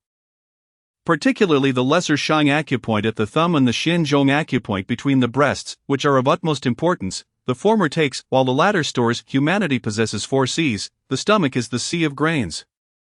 The Chong Meridian is the sea of 12 meridians, the Xin Zhong is the sea of qi, and the brain is the sea of marrow. Consuming grains and storing them in the stomach is instinctual from birth. Requiring no practice. By taking the Lesser Shan, one can absorb the inner strength of others and store it in their own sea of qi, a unique capability of the authentic Baiming divine skill of the Xiaya sect. While individuals consume grains, they exhaust it within a day. When I absorb someone's inner strength, I take a portion, storing it without limit. The more I accumulate, the thicker it becomes, akin to the vast depths of the Baiming heavenly pool, capable of floating the immense koan. Lastly, it states, while others practice their techniques from the Cloud Gate to the Lesser Shan, our Xiao sect reverses this approach, beginning from the Lesser Shan to the Cloud Gate, connecting with others' vital energy, which then enters my body, stored in the Cloud Gate and other acupoints. However, if the opponent's vital energy surpasses mine, it is as if the seawater rushes back into the rivers, posing great danger. Thus, one must be cautious. The side branches of our sect have yet to grasp the essential path. They can only dissipate the opponent's vital energy but cannot convert it for their own use. Akin to taking 1,000 gold and recklessly discarding it on the ground, wastefully squandering precious resources, which is utterly laughable. After reading the annotations beneath the illustrations, Duan Yu understood the principle of the Baiming divine skill. Take 1 portion. Store 1 portion, without limit, accumulating ever thicker. He thought to himself. Achieving the Baiming true qi would allow him to absorb the true energy and vital essence of others, and as his cultivation grew stronger, so would his ability to absorb and transform. He mused that this truly was a technique that benefited oneself at the expense of others, but he relished the idea. In these times, striking against one's enemies is best done with the utmost severity. Sitting on the bed, Duan Yu meticulously examined the small script accompanying the first illustration several times, confirming it was firmly imprinted in his memory. He then seated himself cross-legged on the stone bed, contemplating the first illustration as described. The text indicated, this sect's internal skill operates contrary to the principles of various schools, thus anyone who has previously practiced internal techniques must thoroughly forget their own studies and focus solely on mastering the new skill. Should there be even the slightest mix-up, the 2 techniques will clash, resulting in immediate madness and vomiting blood, rendering all meridians incapacitated. This is the utmost danger. The text reiterated this critical point. Duan Yu's earlier hesitance was precisely due to this. Yet after repeatedly contemplating the might of the Baiming divine skill, he ultimately resolved to proceed. Gritting his teeth, with a muffled groan, the water spirit technique's power instantaneously dissipated, and the vital energy within him surged, completely dispersing throughout his limbs and bones. Having only recently consumed a water-type innate realm pill to break into the innate realm, he had not anticipated that merely 2 days later, he would revert to his original state. Nevertheless, the Baiming divine skill was remarkably potent. Duan Yu felt that making such a sacrifice for its cultivation was worth it. Moreover, he had not left empty-handed. At least he had used the momentum from his breakthrough to consume a mid-level enhancement pill, which had further strengthened his body enough to rival a late-stage innate realm expert. Given some time for the effects of the pill to fully manifest, he believed he could sweep through the innate realm. However, at this moment, what truly mattered to him was whether, after abolishing the water spirit technique, he could successfully cultivate the Baiming divine skill. Chapter 12. broken and rebuilt, he had made the decision. Even if he failed to master the Biming divine skill, it would merely take a couple of months to restore his water spirit technique. With his mind set, Duan Yu immediately began to delve into the Biming divine skill manual. Such an extraordinary internal skill was far beyond the water spirit technique in terms of cultivation. However, should any errors occur, the consequences would be severe, beyond imagination. Thus, he resolved to review the manual several more times before practicing. After all, with the foundation of the innate realm within just half an hour, Duan Yu had accurately visualized the meridian acupoints of the Han Tien Lung meridian according to the illustrations, although at that moment, his internal energy was entirely depleted, rendering him unable to circulate it through the meridians. Having just abolished the water spirit technique, though his body was unscathed, he did experience some weakness. He had to consume a recuperative pill to regain his strength before proceeding to practice the Ren meridian. This meridian is similar to the Du meridian. Despite having numerous acupoints, its trajectory is a straightforward line, making it quite simple. In no time, he memorized the names and locations of the various acupoints. Extending his hand to touch each acupoint on his body methodically, this meridian also required reverse practice, starting from the Duanji acupoint and moving downwards to the Huiyin, stopping at the end. The text stated, the Han Tien Lung meridian and the Ren meridian form the foundation of the Biming divine skill, particularly the lesser Shang acupoint at the thumb and the Xian Zhong acupoint between the breasts, which are of utmost importance. The former takes while the latter stores. Humanity possesses 4 Cs. The stomach is the Sea of grains, the Chou meridian is the Sea of 12 meridians, the Xian Zhong is the Sea of Qi, and the brain is the Sea of marrow. Consuming grains and storing them in the stomach is instinctual from birth, requiring no practice. By taking the lesser Shang, one can absorb the inner strength of others and store it in their own Sea of Qi. A unique capability of the authentic Biming divine skill of the Xiaoyao sect. While individuals consume grains, they exhaust it within a day. When I absorb someone's inner strength, I take a portion, storing it without limit. The more I accumulate, the thicker it becomes, akin to the vast depths of the Biming heavenly pool, capable of floating the immense Kun Dai in less than half an hour. Duan Yu had accurately visualized the meridian acupoints of the Han Tien Lung meridian, deeply ingraining them in his memory. However, with his internal energy entirely depleted, he could not immediately circulate it through the meridians. He then proceeded to practice the Du meridian, which, like the Run meridian, had numerous acupoints. Yet the trajectory remained a simple straight line. He quickly memorized it as well. Following the illustrations, he extended his hand to touch each acupoint on his body, and after an unknown duration, he finally committed to memory the 36 illustrations of the meridian acupoints. Continuing on, Duan Yu embarked on his journey of cultivation. At this moment, although no martial arts masters were available to impart their inner strength to him, he possessed an extraordinary foundation due to his innate realm. Thus, he sat cross-legged on his bed, entering a meditative state to commence his practice. For the sake of future happiness and to ensure a better life for his mother, Duan Yun, he knew he must intensify his training.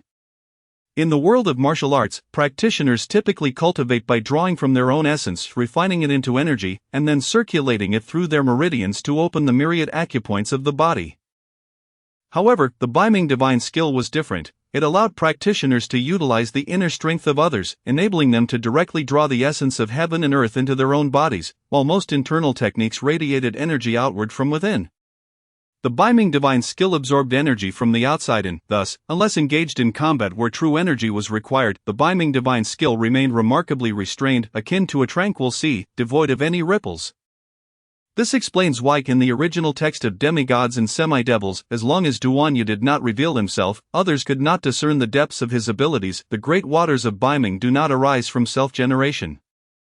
As the saying goes, 100 rivers converge into the sea. The sea's waters accommodate the 100 rivers. The vast ocean is formed through accumulation. A sudden realization traversed Duan Yu's mind. His previous understanding was that he was the sea, and others' inner strength was the flowing rivers. The sea's waters accommodating the rivers meant interfacing his own body and the meridians of others to draw their energy into his own sea.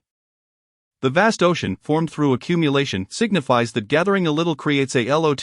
By absorbing the waters of the rivers and lakes, he could indeed amass a vast ocean. Suddenly struck by inspiration, Duan Yu pondered whether the Biming divine skill could truly absorb the essence of heaven and earth, transforming it into his own true energy. He envisioned the Qi Sea, sustained by Biming true energy, as a sea, with his body's meridians as the flowing rivers, and all the acupoints throughout his body as the springs drawing in the essence of heaven and earth.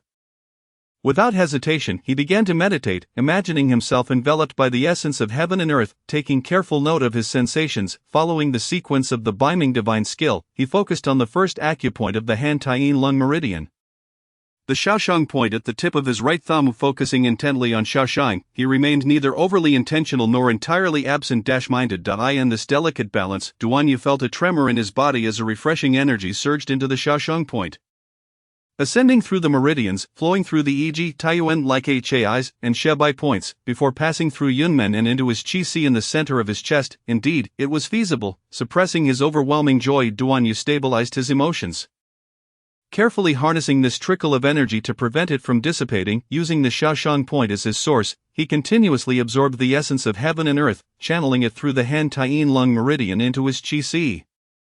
The essence of heaven and earth is exceptionally pure. Upon entering his body, he felt the weakness that had plagued him since the abandonment of the water spirit technique vanish without a trace.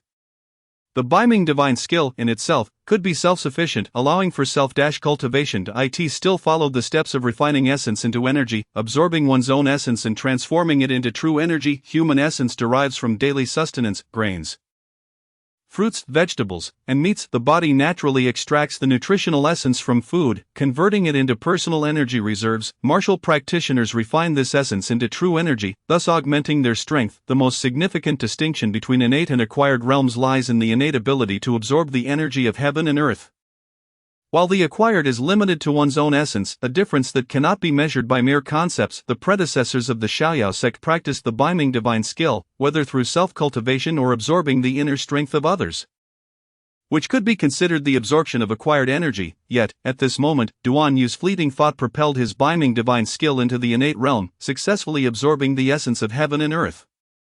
Although the innate realm for Duan Yu was merely a month of diligent practice, being able to save that time was indeed a remarkable advantage. He suppressed his excitement, sitting cross-legged to diligently practice the Biming divine skill throughout the night.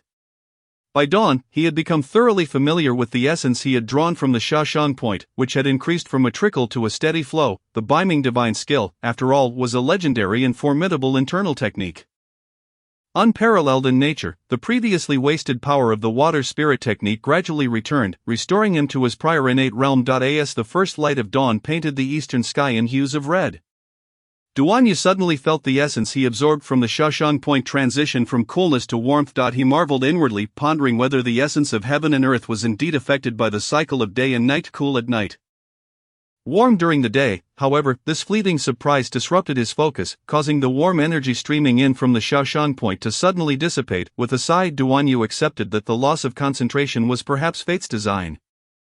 After a night of cultivation, although he had restored his lost power, the drastic ups and downs were indeed taxing on his body. He gently trembled, slowly opening his eyes. At that precise moment, his mother, Duan Yun, entered the room. Duan Yu quickly smiled and said, "Mother, you've arrived." Yet, he couldn't help but feel a twinge of bitter amusement. He had become so engrossed in the Biming divine skill that he had neglected his surroundings, failing to notice even his mother approaching. It was a grave oversight. Had it been an assassin instead, he might have already suffered a significant loss. It's time to eat, Duan Yun said, her gaze filled with concern for her son. She had watched him immerse himself in training for days on end, hardly emerging from his room, and it pained her to see him so consumed. However, recalling Duan Yu's past tribulations, she felt a pang of melancholy. If he desired this, then he should pursue it, and she could only silently support him from behind. Duan Yu nodded. Seeing his mother looking at him, he hurriedly took the bowl and began to eat heartily. Although it was not a feast of delicacies, the food brought a bittersweet sense of happiness as it filled his stomach. After finishing his meal, Duan Yu resumed his practice of the Biming divine skill. It had been nearly a month since he arrived in this unfamiliar world. Memories of his past life, though seemingly close at hand, felt as distant as galaxies. Everything in this life, while continuously surfacing in his memory, filled him with disdain and wariness. In a world where the strong dominated, he did not wish to be trampled upon or manipulated by others' whims. The only solution was to strive to grow stronger, strong enough to look down upon all. With this thought, his heart gradually calmed, and Duan Yu continued his cultivation of the Biming divine skill. His comprehension of the innate realm was indeed extraordinary, coupled with his preliminary understanding of the Biming divine skill. As he practiced, he felt a natural momentum guiding him forward. Throughout that day, he completed 8 more scrolls of diagrams. However, his streak of good fortune ended there. The further he progressed, the more profound the techniques became.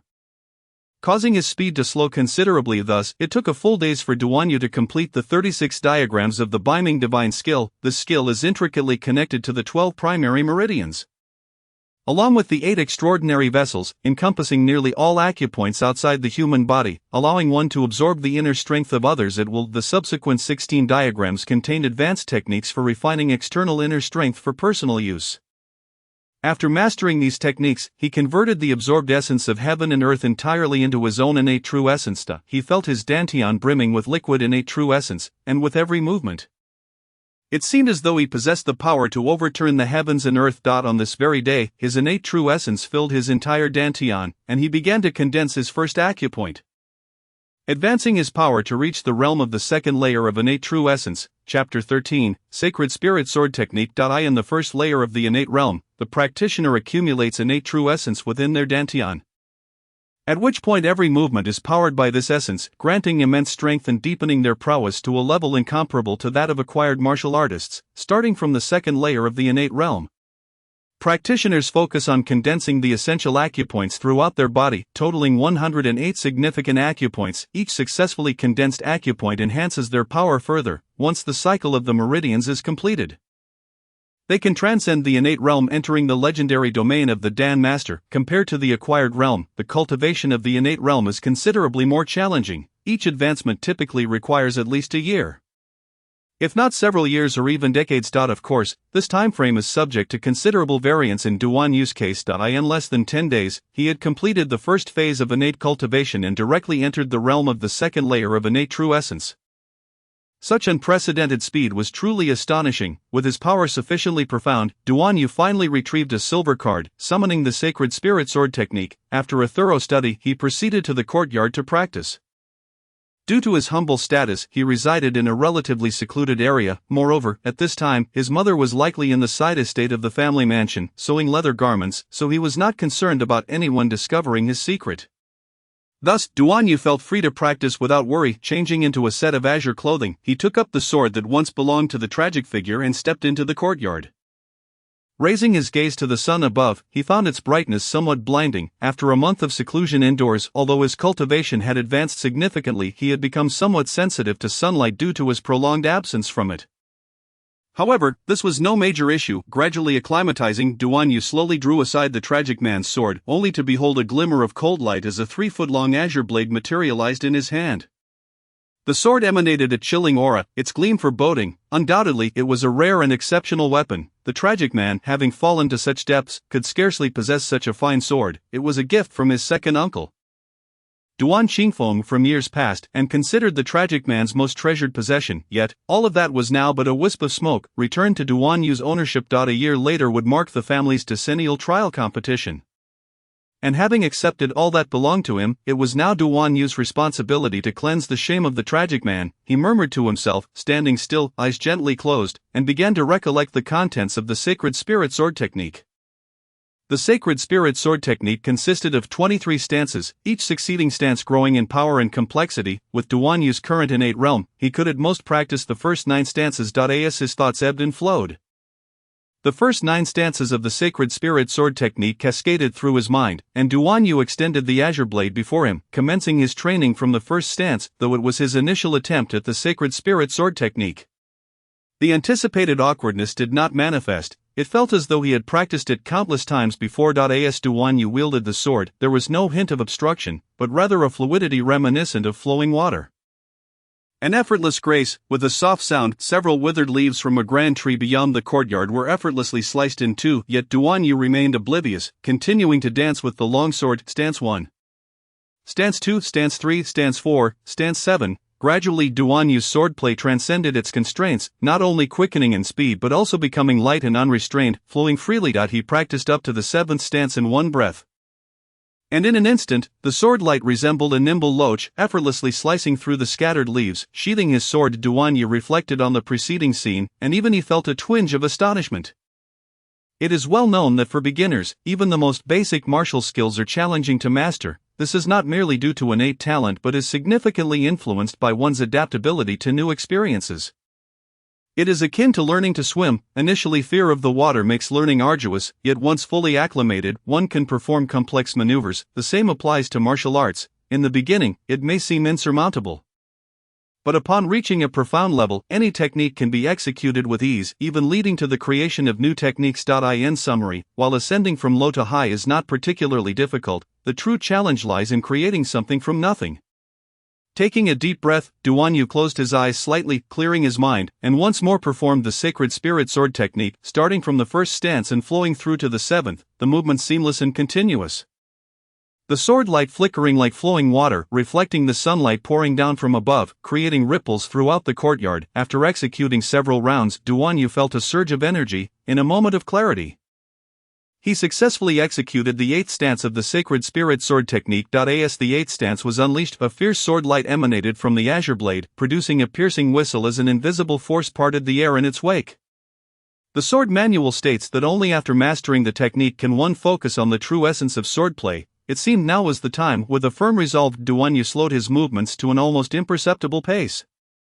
Yet with the infusion of innate true essence, a 2-foot-long tricolored sword aura coalesced around the azure blade. Though his speed was deliberately slow, each movement was imbued with unimaginable power, the sword energy rippling outward.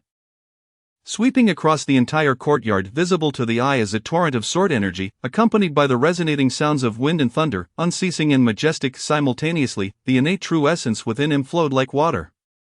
Continuously gathering at the second acupoint, solidifying it, then returning to the dantian for nourishment, only to flow out again, a perpetual cycle of expansion. Suddenly, a gentle swelling sensation resonated from the second acupoint, and faintly, the innate true essence began to circulate more rapidly, awakening Duan Yu from his reverie. To have consolidated the second acupoint so swiftly, it seemed that the cultivation of the innate realm posed no significant challenge. Duan Yu was acutely aware of his own capabilities, more so than anyone else. He understood that all of this was due to the miraculous effects of the heavenly rebirth pill. As for why his internal energy improved while practicing the Sacred Spirit Sword technique, the reason was simple. It is widely recognized that internal cultivation is a form of stillness, while martial skills pertain to movement. Though their forms differ, both are methods of cultivation, each possessing the capacity to enhance internal energy. However, internal cultivation is solely dedicated to nurturing one's inner strength, whereas martial skills primarily focus on striking targets, thereby supplementing the development of internal energy. With clarity regarding the matter, Duan Yu could not help but feel his heart race with excitement. Armed with the tragic man's memories, he understood that a martial artist's most vital attributes include two elements: exceptional innate talent, characterized by superior physical abilities, and a strong capacity for comprehension, allowing for swift learning. The former greatly surpasses ordinary individuals in internal cultivation, while the latter enables mastery of martial skills, allowing the weak to triumph over the strong. Ultimately, the true measure of strength lies in the martial artist's own performance.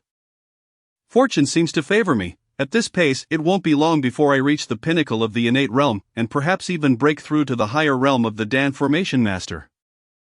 The path of cultivation is fraught with challenges. While those with extraordinary talent may enter the innate realm before the age of 20, breaking through to the Dan Formation realm requires double, or even quadruple, the time. A martial artist who achieves the Dan Formation realm before the age of 40 is regarded as a top genius, and those who reach this stage before 30 are exceedingly rare throughout the history of the divine martial continent. Each of them, barring unforeseen circumstances, has invariably ascended to become the most formidable of champions. Convinced that he would soon grasp the 9th stance of the Sacred Spirit Sword technique, Duan Yu felt a bubbling excitement. Taking a deep breath, he sought to calm the tumult within, and with a flick of his hand, the azure blade's chilling light retracted, returning to its sheath. Today, he decided to conclude his practice here. Having been cooped up at home for so long, it was time to venture out and behold the world beyond. A confident smile graced Duan Yu's face as he stowed the longsword in his ethereal ring and stepped outside. Chapter 14, Enemies on Narrow Paths. Having secluded himself for several days, completely absorbed in his training, Duan Yu was unaware of the commotion outside regarding his ascension to the innate realm. He contemplated that he had now acquired a measure of strength and that it was time to leverage it to earn some wealth, thereby improving his family's circumstances and alleviating his mother's burdens. Gently pushing open the courtyard door, he was met with a sprawling estate. Though merely a distant branch of the Duan family, the Duan clan was formidable, making even its branches extraordinary, even in a small city like Haishi. The branch possessed a high-ranking warrior at the 10th layer of the postnatal realm as its overseer. Isn't that the illustrious Duan Yu, the young master from the main branch in Nanyue City? At that moment, a voice, laced with sarcasm and surprise, reached his ears, instinctively furrowing his brow. Duan Yu turned his head, a flash of sharpness momentarily igniting in his eyes, only to quickly fade into the depths of his gaze. Ahead, he noticed a group of 10 or so servants clad in green attire, gazing at him with expressions of astonishment, as if they found his presence utterly remarkable. It had been nearly a month. Had it not, I must say, young Master Duan, with such severe injuries, you still manage to linger on. Your life truly is remarkably resilient. The laughter continued. Who would have thought you'd still dare to show your face after being expelled from the family and having your engagement annulled? If I were you, I would have preferred to end it all rather than face such humiliation. From within the crowd of servants came a cacophony of derisive chatter, their voices ringing out in mockery. Though too distant for Duan Yu to discern the details, each taunt felt like a dagger piercing his heart, and he clenched his fists tightly, a fierce glint of murderous intent igniting in his eyes. At that moment, he was overwhelmed by an urge to retaliate. However, he understood that this was not the opportune moment to reveal his strength. To reclaim what he had lost, he would need to wait for the family's trial competition a year from now. The Duan family's intricate web of power was divided into numerous factions, the details of which even the tragic man's memories could not clarify. If he were to reveal his full strength too soon, it would certainly cause an uproar. A tree that stands out from the forest is bound to be felled by the wind, and Duan Yu had no desire to become a target of envy. He chose to regard their howling as that of mad dogs, dismissing them entirely. Let them bark, he murmured to himself, casting a nonchalant glance at the rabble, the murderous intent in his eyes dissipating. With a cold snort, he turned to leave, yet, even as he walked away, the piercing mockery echoed behind him, undiminished and resonant, as if it were still ringing in his ears. Regrettably, certain matters invariably defy one's expectations. Although Duan Yu endeavored to suppress the tumultuous impulses within him, wishing to avoid unnecessary trouble, misfortune unexpectedly descended upon him like a bolt from the blue. Oh, is this not our family's foremost prodigy?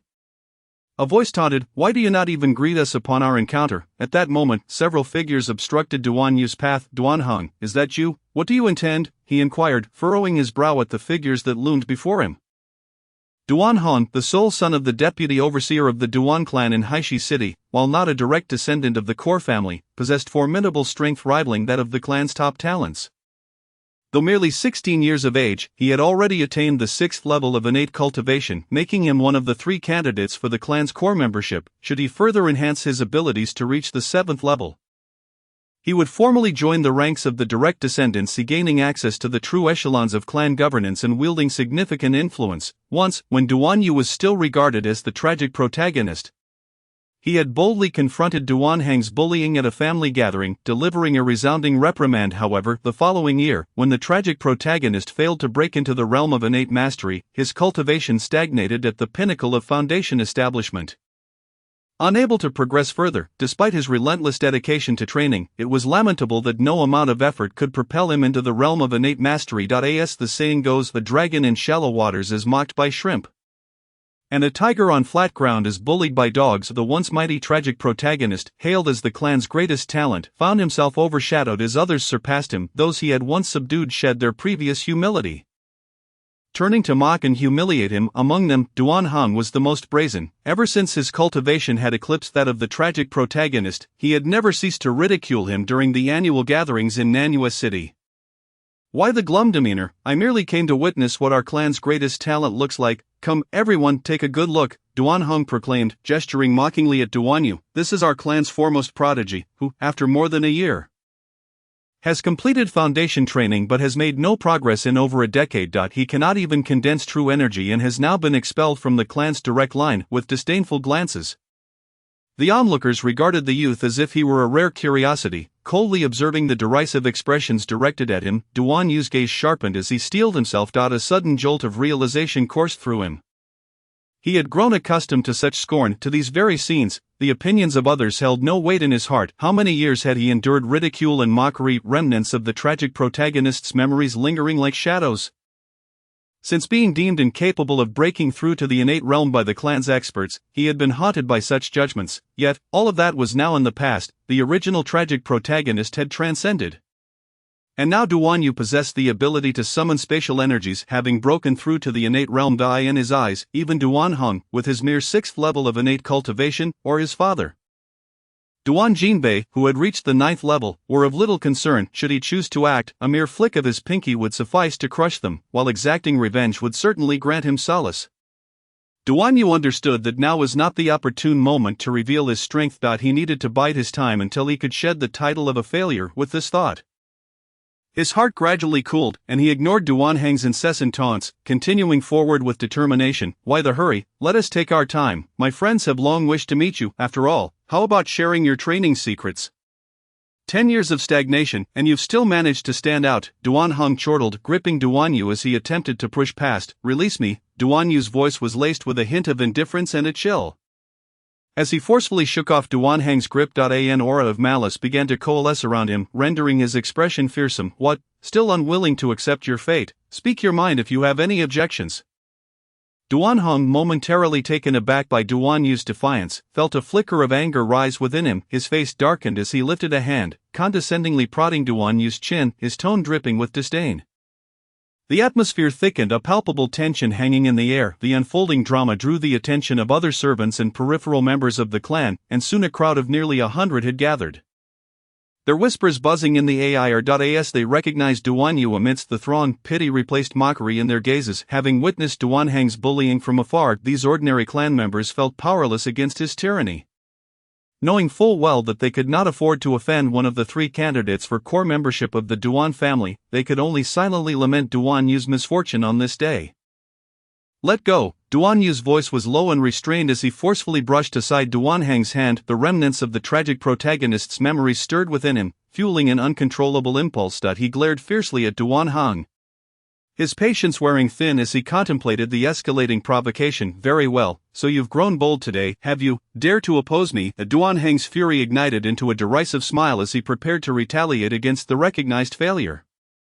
Feeling his pride wounded before so many onlookers, stop this at once, a voice rang out from the crowd, light yet filled with an undeniable authority. The throng parted to reveal 3 figures approaching, 1 woman and 2 men. The woman, tall and graceful, donned a flowing white gown, exuding an aura of purity akin to a snow lotus, her presence both enchanting and distant, as if she were a celestial being beyond reach.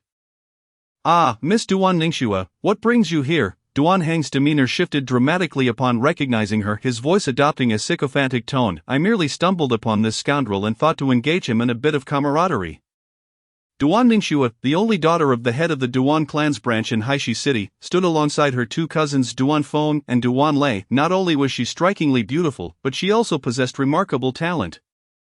Having reached the 8th level of innate cultivation by the age of 17, making her a newly ascended core member of the family, while Duan Yu was exiled to the fringes, Duan Ningxue returned in triumph. The disparity between their fates stark and undeniable. Are you unharmed? She inquired, concern etching her features as she approached Duan Yu. I'm fine, he replied with a slight nod, his indifference apparent despite her intervention. Let us depart, Duan Ningxue said softly, relieved to see him unscathed. Yes, that all? You're leaving already? Duan Heng interjected, a flicker of desperation in his eyes as he gazed at her, unwilling to let her slip away. Ignoring him with palpable disdain, Duan Ningxue strode past, leaving Duan Heng seething as he watched her retreating figure. Little waste, consider yourself fortunate this time. With Ningxue's intervention, next time, luck may not be on your side. As Duan Yu passed by, he caught the cold warning from Duan Heng. He scoffed dismissively. Do you think I fear you? I'm always ready for a challenge. Hey, kid, very well, just wait. Duan Heng's fury twisted into a sardonic grin as he plotted his next move against Duan Yu. Emerging from the crowd, Duan Yu took a deep breath, his demeanor calm. Consider today's incident a favor owed to you, Ningxue. Rest assured, I will repay it in kind. As the words fell, he was about to turn and leave. Perhaps influenced by the tragic memories of a bygone era, he detested being watched by others, especially when their gazes carried a hint of condescension. As a formidable being who had already attained the realm of innate duality, he could suppress his own strength, yet he could not tolerate the pity and charity of others. Just you? What capital do you possess? He scoffed. I suggest you refrain from stirring up trouble. It would be best if you stayed indoors and avoided wandering about. I do not wish to see you embarrassing the Duan family in public, nor should you flaunt our name indiscriminately. Upon hearing Duan Yu's words, Duan Feng displayed a trace of disdain and replied coolly.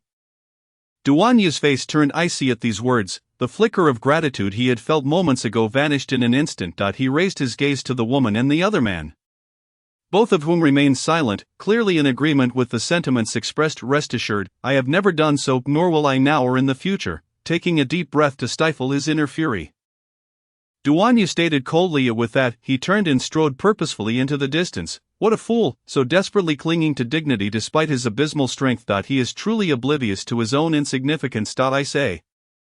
Ning Shui, why did you bother saving him? It would have been better for Duan Hong to deal with him properly. Observing Duan Yu's departure, Duan Feng expressed his discontent, turning to the young woman beside him. Ah, let it go, Duan Feng, why bother with such a waste of space? The youth Duan Lei, who stood beside Duan Ning Shui and appeared to be around 17 or 18 years old, remarked with a faint smile.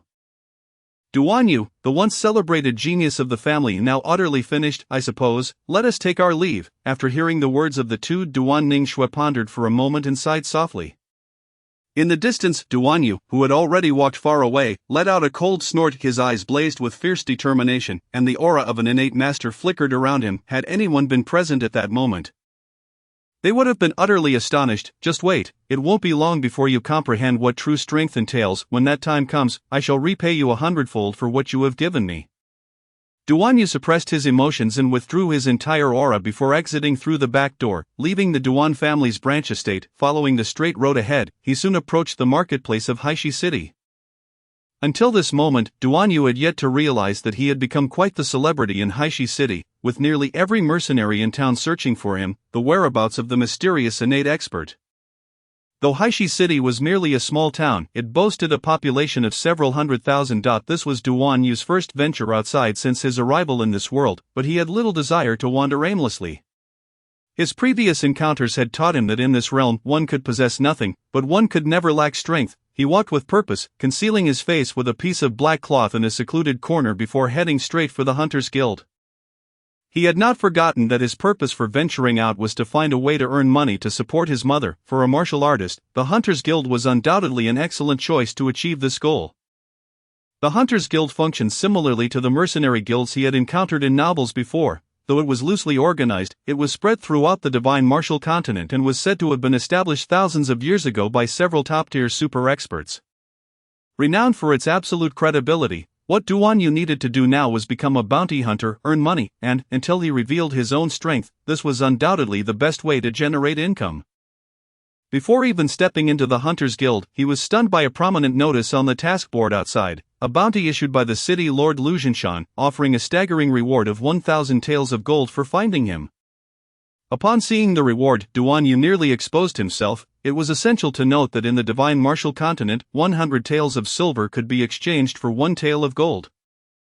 1 tael of gold was sufficient for an ordinary family to live for an entire year. 100 taels of gold could sustain a typical 3-member household for a lifetime, and here was a bounty of 1,000 taels of gold.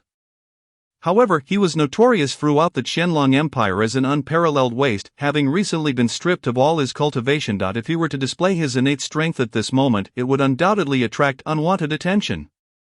Thus, trouble would come pouring in, bringing with it hidden dangers that were hard to fathom. Therefore, until he achieved absolute invincibility, it was prudent to remain low-key, act discreetly, and amass wealth quietly. Duan Yu smiled slightly, tightened the black cloth around his face, and swaggered into the Hunters Guild. Inside the expansive guild hall, nearly 100 bounty hunters were bustling about, yet none suspected that the masked youth who had just entered was the very person they had all been searching for. The newly emerged innate expert, what was meant to come would come, and what was meant to leave would leave. No one paid him any mind. May I inquire what procedures are required to register as a bounty hunter? Duan Yu attempted to sound polite. In such places, the more courteous one appeared, the weaker they were perceived to be, making it easier for others to look down on them. If possible, Duan Yu hoped the entire world would regard him as a weakling. Only then could he quietly accumulate wealth without drawing attention. Moreover, this approach would save him considerable trouble and prevent unnecessary conflicts. Pay the fee, fill out the form. That if you have the money, you can purchase a hunter's medal each time you complete a task. It will automatically record your points and elevate your hunter rank, but you need to add another 10 taels of silver, replied a plump middle-aged woman at the reception, although Duan Yu was humble and courteous. It was evident that he had not won her favor. After paying the fee and receiving the form, he only filled in his name and age before turning to the reception woman and asking, "Miss, is it necessary to fill out the strength level? Can I leave it blank?" the plump woman glanced up at him, perhaps surprised that someone would pose such an unusual question. After a moment's thought, she replied, "It is not mandatory, but if you do not indicate your strength level, how will employers feel confident in hiring you?" "It's fine, I do not intend to take on protection tasks," Duan Yu quickly added. Truth be told, he was reluctant to accept such tasks, as he required ample training to enhance his cultivation. Protection tasks were too troublesome and would waste a considerable amount of his time. Name: Xiao Shan. Age: 16. The plump woman had worked at the Hunters Guild for over a decade, yet today was the first time she had encountered someone with such a simplistic application. Consisting merely of 4 sparse characters, his name and age, the sections meant for detailing strength level, personal specialties, combat experience, and team affiliations were all left blank. In contrast, the preceding information seemed trivial, the latter details were crucial for showcasing a bounty hunter's capabilities. Allowing employers to gauge their strength and attributes before hiring them, given the intense competition among bounty hunters today, who would glance at a candidate with nothing filled out, Duan Yu paid little mind to her concerns. After settling the payment, acquiring the hunter's medal, and accepting several tasks involving hunting beasts outside the city, he departed with a carefree demeanor. Chapter 16, Haishi Forest. For Duan Yu, registering as a bounty hunter was not solely about earning money. He sought to hone his practical combat abilities. He had his plans in mind. Despite his astonishingly rapid cultivation pace, without the crucible of battle and the baptism of blood, how could he fully master the power that belonged to him? Merely training was insufficient to transform him into a true powerhouse, thus he needed to augment his combat experience and refine his advanced combat techniques to maximize his advantages. However, gaining practical experience was no easy feat. Still bearing the title of a colossal waste, he could not expect to have family elders train with him like the direct descendants, nor could he openly challenge others, let alone engage in life and death battles. Although the cultivation levels of those direct descendants might not differ significantly from the ordinary clan members, in actual combat, even if the ordinary members were on par with the direct descendants, they would still be defeated after just a few exchanges. This was the disparity born from practical experience. Fortunately, it was not strictly necessary to engage in combat with others to gain practical experience. This world was inhabited by beasts. Beasts could cultivate actively or passively. When their internal beastly aura reached a certain threshold, they would undergo mutation and level up. For countless years, the inhabitants of the Divine Martial Continent had categorized beasts into levels. First-level beasts corresponded to foundation-level warriors. Second-level beasts to postnatal warriors, and third-level beasts were comparable to innate experts. As for high-level beasts beyond the 4th level, they were akin to grandmasters and were exceedingly rare, typically found only in treacherous locales or deep forests. Fighting beasts was no less challenging than battling humans. In fact, aside from their relatively weaker intellect, beasts of the same level often surpassed humans in both aura and strength. When a ferocious beast that had hunted countless animals and humans stood before you, a mere glance could send shivers down your spine, rendering you unable to unleash even half your strength. Thus, Duan Yu specifically accepted several tasks involving hunting beasts in the Haishi Mountain Forest. The Haishi Mountain Forest was one of the largest forests in the Qianlong Empire, a perilous forbidden zone famed throughout the Divine Martial Continent. Even the outskirts were frequently visited by low-level beasts. As he quickened his pace, once he exited the city, he immediately surged forth at full speed. But a moment, Duan Yu had reached the outskirts of the Haishi Mountain Forest. Here, he began to encounter some first-tier demonic beasts. In such a perilous area, ordinary cultivators at the foundation establishment stage would not dare to venture. Although Duan Yu was a congenital master in terms of practical combat experience, he was merely a novice. Thus, he had no choice but to exercise caution. He unsheathed his Qingfeng sword, secured it on his back, and kept his hand poised on the hilt, ready to strike at the slightest hint of danger. Despite the notorious reputation of the Haishi Mountain Forest, it was merely the periphery, and as Duan Yu advanced, he did not encounter any particularly formidable demonic beasts. Occasionally, he came across a few second-tier beasts, which were no more than low-level acquired cultivators in strength. Under Duan Yu's sword, they posed no resistance whatsoever. With a single stroke, they met their demise. After traversing several dozen miles, Duan Yu had slain dozens of second-tier demonic beasts. Yet due to their varying species, he had only completed a small fraction of his task. Just as he was lost in thought, he suddenly halted, extending his mental energy, which amplified his hearing several-fold. Allowing it to spread wide, there were sounds of combat. One of the primary distinctions between congenital masters and ordinary acquired cultivators is the generation of mental energy. No matter how acute the 5 senses of an acquired cultivator, Even when enhanced with true Qi, they ultimately have their limits. However, congenital masters can utilize mental energy to substitute for hearing, significantly enhancing their senses. The stronger the mental energy, the more acute the senses. This is nearly limitless. At this moment, Duan Yu was employing his mental energy to augment his hearing, enabling him to clearly discern the commotion from over 10 miles away and ascertain its source. How intriguing, reflecting on the fact that he had been in this world for a full month without truly witnessing the conflicts of its martial artists. He could not contain his curiosity and stealthily made his way towards the source of the sounds. At this moment, he had no reservations, his strength fully unleashed. His speed was astonishing, covering the 10-mile distance in a brief moment. Ahead lay a dense thicket, where he could faintly discern moving figures, interspersed with the furious roars of beasts. Remaining a good 30 to 50 paces from the scene of battle, Duan Yu exerted a slight force underfoot and leaped onto a large tree, giving him a vantage point to observe the unfolding events below. In a small clearing of about 10 feet, 4 or 5 youths wielding weapons were besieging a colossal demonic beast. The beast, measuring nearly 10 feet in length, resembled a ferocious tiger, with silver-white fur. Its maw opened wide, revealing a blood-red tongue that flicked out droplets of foul-smelling slime, its teeth glistening ominously, and its claws extending 3 feet, sharp and curved, shimmering with a blue light. This was a peak second-tier demonic beast.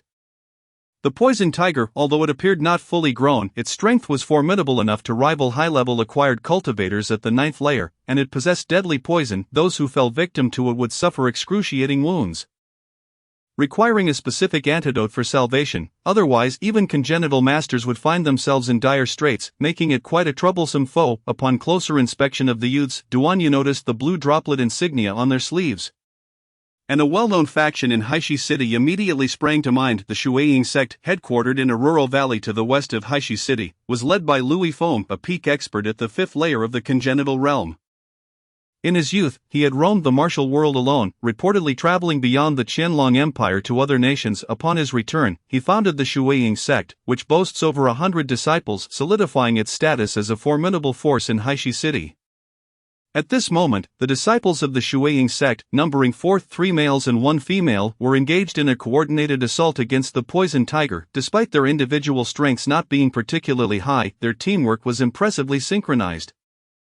A testament to their long-standing camaraderie and experience in collaboration. A streak of sword light struck the poison tiger, delivered by a green-clad girl, who appeared to be around 16 or 17 years old.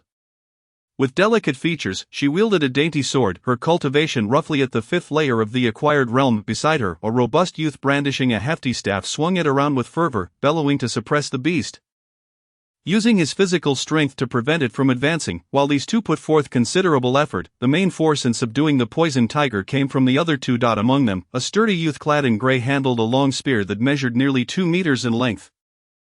Appearing quite weighty each time the poison tiger posed a threat to others, he would fiercely thrust his spear to repel it, leaving behind bloody marks on its body. What surprised Duan Yu the most was the other youth in black, who appeared to be in his 20s. Although he bore a long sword at his waist, he did not draw it. Instead, his offensive capabilities were the strongest among the 4. Each of his strikes generated a fierce gust of wind, causing even the massive poison tiger to stagger back. Duan Yu's eyes sparkled with intrigue. With his keen insight as a 2nd layer congenital master, he could clearly discern that the black-clad youth was undoubtedly a high-level cultivator at the 9th layer of the acquired realm. The true Qi he unleashed, mixed with the wind, could injure from a distance. Naturally, this power paled in comparison to that of a congenital master, or else the yet-to-be fully matured poison tiger would have already met its end. Demonic beasts come in various forms, some are strong, others swift, some cunning. However, creatures like the poison tiger, with their massive size, are invariably immensely powerful, yet, even the fiercest of demonic beasts will eventually exhaust their strength. United in purpose, the 4 were keenly aware that slaying this second-tier beast would not be an easy feat, and thus they strategically wore down the poison tiger's stamina. At this moment, the poison tiger was already riddled with wounds and utterly fatigued.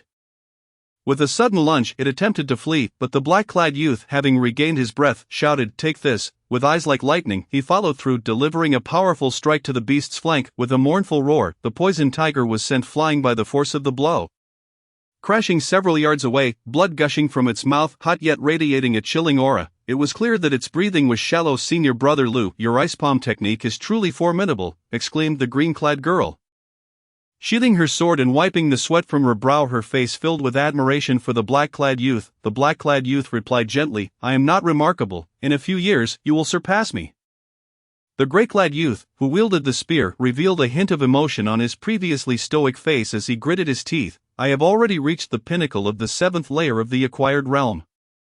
In a few months, I will catch up to you. I await that day." The black-clad youth, however, remained unimpressed. The green-clad girl pouted, seemingly displeased with the grey-clad youth's arrogance, while the robust youth crouched beside the corpse of the poisoned tiger. Laughing heartily, "What a windfall, this poisoned tiger actually has a core." Chapter 17, Dungeon Clearing a Core? Upon hearing the robust youth's exclamation from nearby, both the black-clad and grey-clad youths suddenly changed their expressions. The core was a unique entity found within high-level demonic beasts, typically only forming in those of 4th tier or above. However, there are exceptions. Sometimes, even lower-tier beasts might condense a core, although such cores pale in comparison to those from higher-tier beasts. They still represent the culmination of a beast's power and can be immensely valuable, whether absorbed directly or used in alchemical concoctions. Duanyu, not far away, felt a pang of envy on his way here.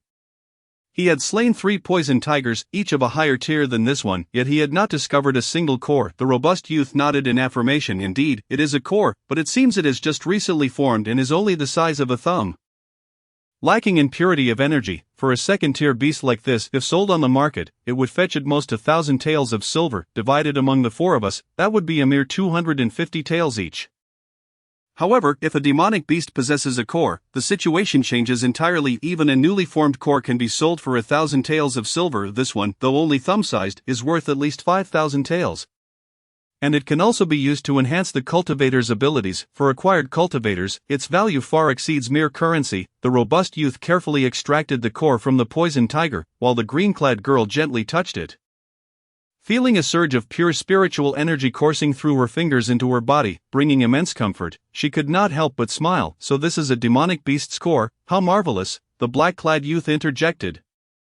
"Enough of that, the core emits a distinct scent that can attract nearby demonic beasts. We can admire it further when we return. Oh," the green-clad girl playfully stuck out her tongue. The black-clad youth produced a jade box from his robes, saying, "Remember, the scent of the core is unique. Wooden or iron boxes cannot contain it, only a jade box can effectively seal away the aroma." Having spoken, he deftly maneuvered his left hand, grasping a thumb-sized emerald inner core from the air, and carefully placed it into a jade box. Meanwhile, the robust young man had resumed gathering materials from the body of the venomous tiger beast, although these items paled in comparison to the value of the beast's inner core.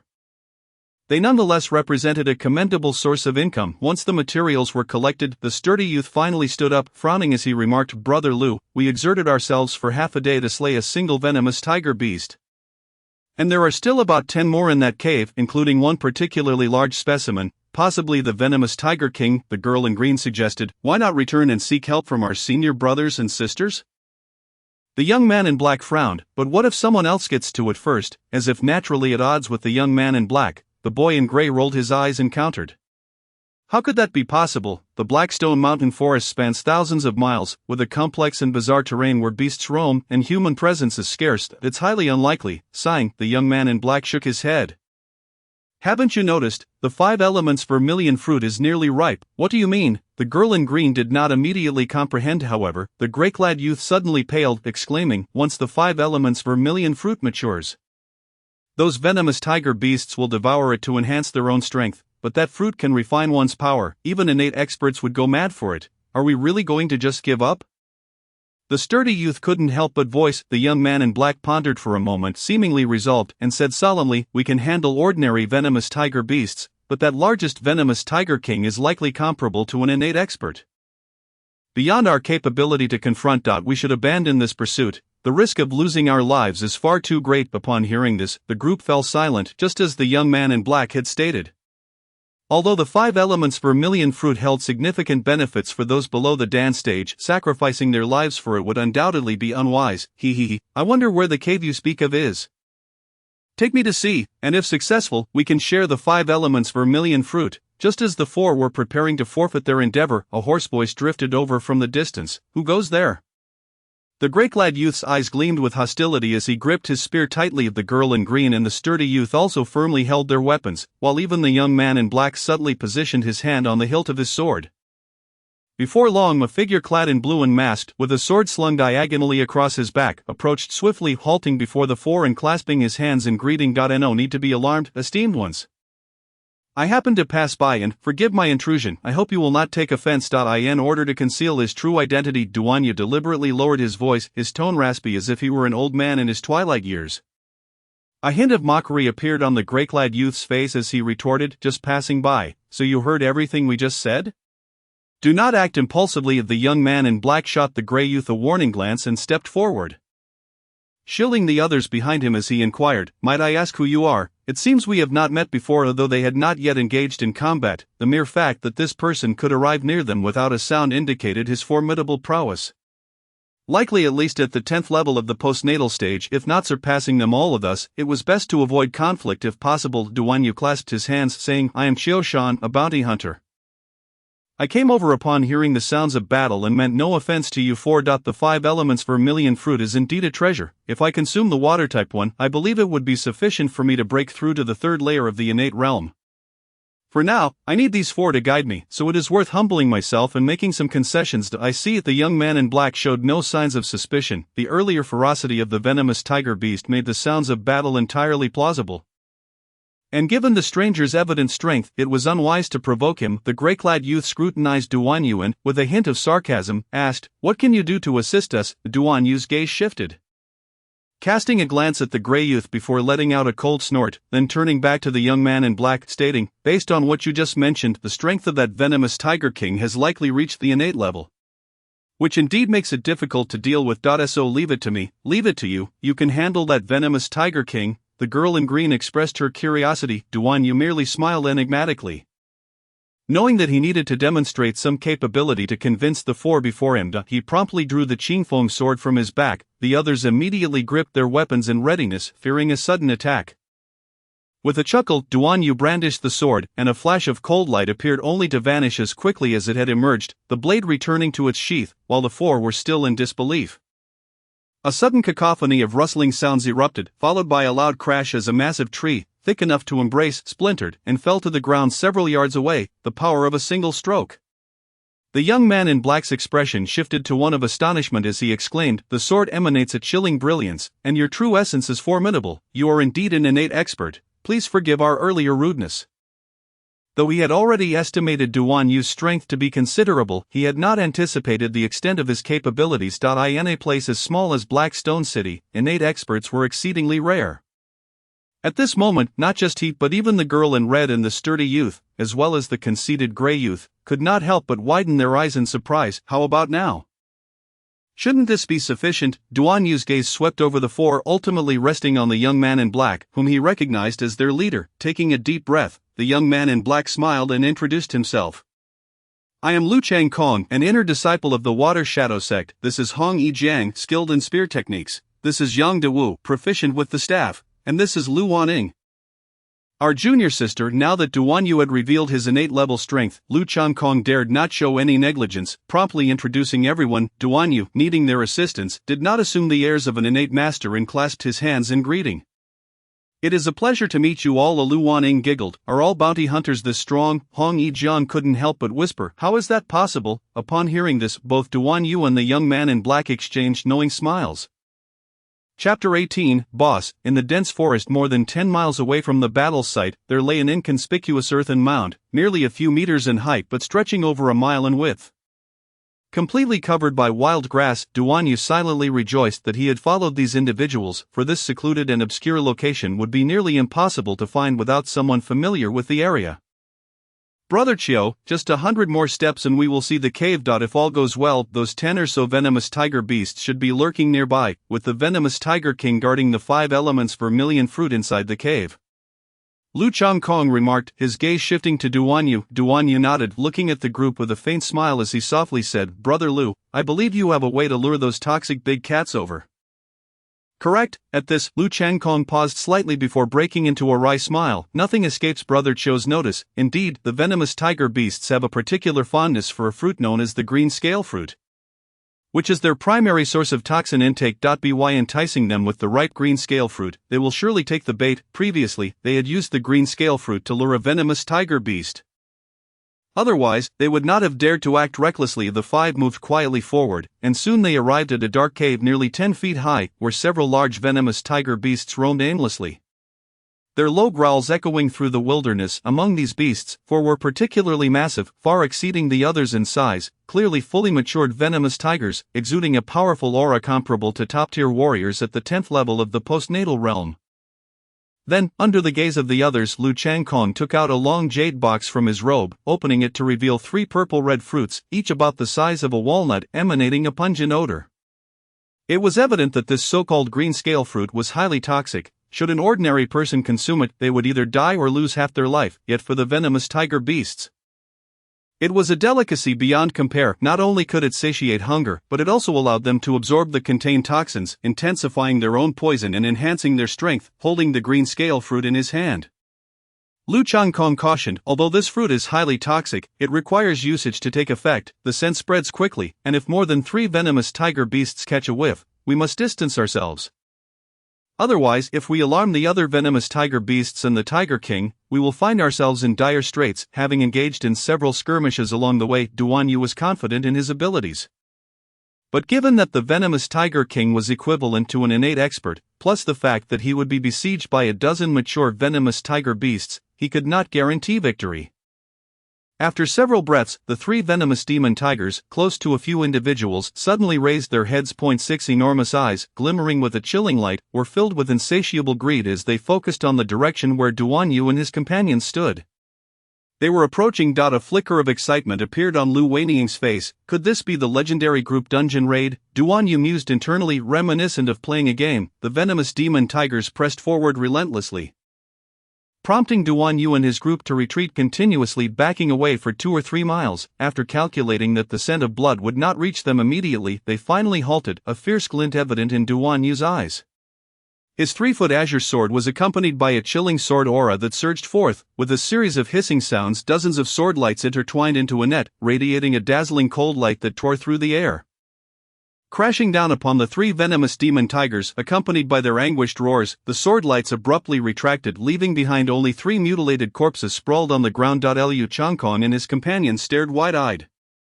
With just one sword strike, 3 second-tier demon beasts had been slain. The strength of a preternatural expert was indeed beyond the comprehension of ordinary postnatal martial artists. Duan Yu lifted his sword and, with a deft flick, sliced open the corpse of one venomous demon tiger. Aside from flesh and blood, there was nothing of value, leading to a tinge of disappointment. He proceeded to pry open the second demon's corpse, only to find it equally devoid of any reward. Shaking his head in resignation, he no longer harbored much hope but continued to open the last demon's carcass. An inner core? Duan Yu's eyes brightened as he focused on the walnut-sized emerald inner core nestled within the chest of the venomous demon tiger. Quickly he retrieved a jade box and carefully stored the inner core. Lu Changkong and his companions watched with great envy. This inner core was far more valuable than the one they had previously obtained. The earlier core had only recently formed, thus holding little worth, whereas Duan Yu's appeared to have matured for quite some time. If sold, it would fetch at least 10,000 taels of silver, if not more. However, despite their envy, the 4 understood well that although they traveled together, the venomous demon tigers had been slain by Duan Yu, whose strength was formidable, making it unwise to contest him. Following the same method, Duan Yu and his companions dispatched the remaining dozen or so venomous demon tigers, ultimately extracting 3 demon beast inner cores. Duan Yu took 2, leaving 1 for Lu Changkong and his group, significantly easing their animosity towards him and fostering better cooperation among them. Lu Changkong gazed at the numerous corpses of venomous demon tigers, inhaling deeply as he murmured, "Only the last venomous demon tiger king remains. May all proceed smoothly." Duan Yu produced a white cloth, carefully wiping the blood from his sword, responding calmly, "Rest assured, it will go smoothly." During the previous battle, Lu Changkong and his companions had hardly contributed, as Duan Yu's power far exceeded that of the second-tier venomous demon tigers, swiftly dispatching them with single strikes that left no opportunity for the others to intervene. Lu Weiniang's grandfather was Lu Weifeng, the leader of the Shuiying sect. She had witnessed her grandfather's prowess in her youth, yet it paled in comparison to Duan Yu's fierce and exquisite technique, leaving her astonished. Filled with hope, she couldn't resist asking, "How did you cultivate your swordsmanship?" Would you be willing to teach me? Lu Changkong frowned, internally lamenting his junior sister's recklessness, quickly interjecting, Lu junior sister, do not be foolish, swordsmanship cannot be easily imparted. I in the martial arts prevalent divine martial continent. There are strict sect traditions, martial arts are the foundation of each sect, and naturally no one would willingly disclose their secrets, even when elders teach juniors. It is a gradual process, never an immediate full disclosure. Let alone between unrelated parties. Unexpectedly, Duan Yu replied, there is nothing to teach. As long as you persist in practicing your swordsmanship 1,000 times daily, with dedication, you will see initial results in less than 3 months. Really? Lu Weiniang's face was filled with skepticism, clearly unconvinced by Duan Yu's words. Duan Yu smiled, offering no further explanation, and continued forward with his sword drawn. The venomous demon tiger within the cave was indeed a demon tiger king. Astonishingly large, its head alone was the size of a water vat, with bulging eyes gleaming with a menacing red hue. Everyone attack. Despite being a beast king, with Duan Yu as their formidable backing, Lu Changkong and the others felt emboldened. With a mighty roar, Lu Changkong unleashed a palm strike imbued with true energy, targeting the venomous demon tiger king head-on. Engaging in battle with a beast king comparable to a preternatural expert was a rare opportunity for experience. As Lu Changkong struck, he was followed closely by a fierce spear glowed, dense shards of swordlight, and a massive black staff, sweeping in like a tidal wave roar. Faced with such a barrage, the venomous demon tiger king, already forced back by Lu Changkong's palm wind, let out a series of anguished howls. Retreating further, in its fury, it unleashed a plume of purple poisonous smoke ignited with flames. Lu Changkong was taken aback. Immediately channeling all his true energy, a faint water glow enveloped his hands, causing the incoming purple smoke to explode upon contact, sending him staggering backward with his arms numb. The others dared not linger and fled in disarray. At that moment, Duan Yu sprang into action, his figure flashing as he closed the distance. With a swift motion, the 3-foot azure blade glimmered coldly, piercing into the still open maw of the venomous demon tiger king and slicing upwards as if cutting through tofu. Showering the area in a spray of crimson blood. Roar. The venomous demon tiger king emitted a heart-wrenching cry, abruptly silenced as its massive body collapsed like a small mountain, shaking the ground beneath it. After a brief moment of struggling, it lay still. Chapter 19. The 5 Elements. Zhu Fruit Cave. Demon beasts, after all, are merely beasts, as long as their intellect has not awakened, no matter how formidable their strength. They cannot withstand the perilous strategies of humans. Duan Yu first directed Lu Changkong and the others to attract the attention of the venomous demon tiger king, then seized the opportunity to launch a surprise attack. Although it took only a single sword strike, it was decisive, resulting in the beast's demise. Dead, Lu Changkong and his companions stared at Duan Yu, having witnessed his overwhelming strength multiple times before. Yet they were still astonished to see the venomous demon tiger king, comparable to a preternatural expert, felled by a single strike. Duan Yu retrieved a white cloth, gently wiping the blood from his sword before sheathing it. Remarking nonchalantly, this venomous demon tiger king was merely a newly ascended clan king, its strength barely equivalent to a first-tier preternatural existence. If it were otherwise, I could not have so easily slain it with one blow. Only comparable to a first-tier preternatural existence?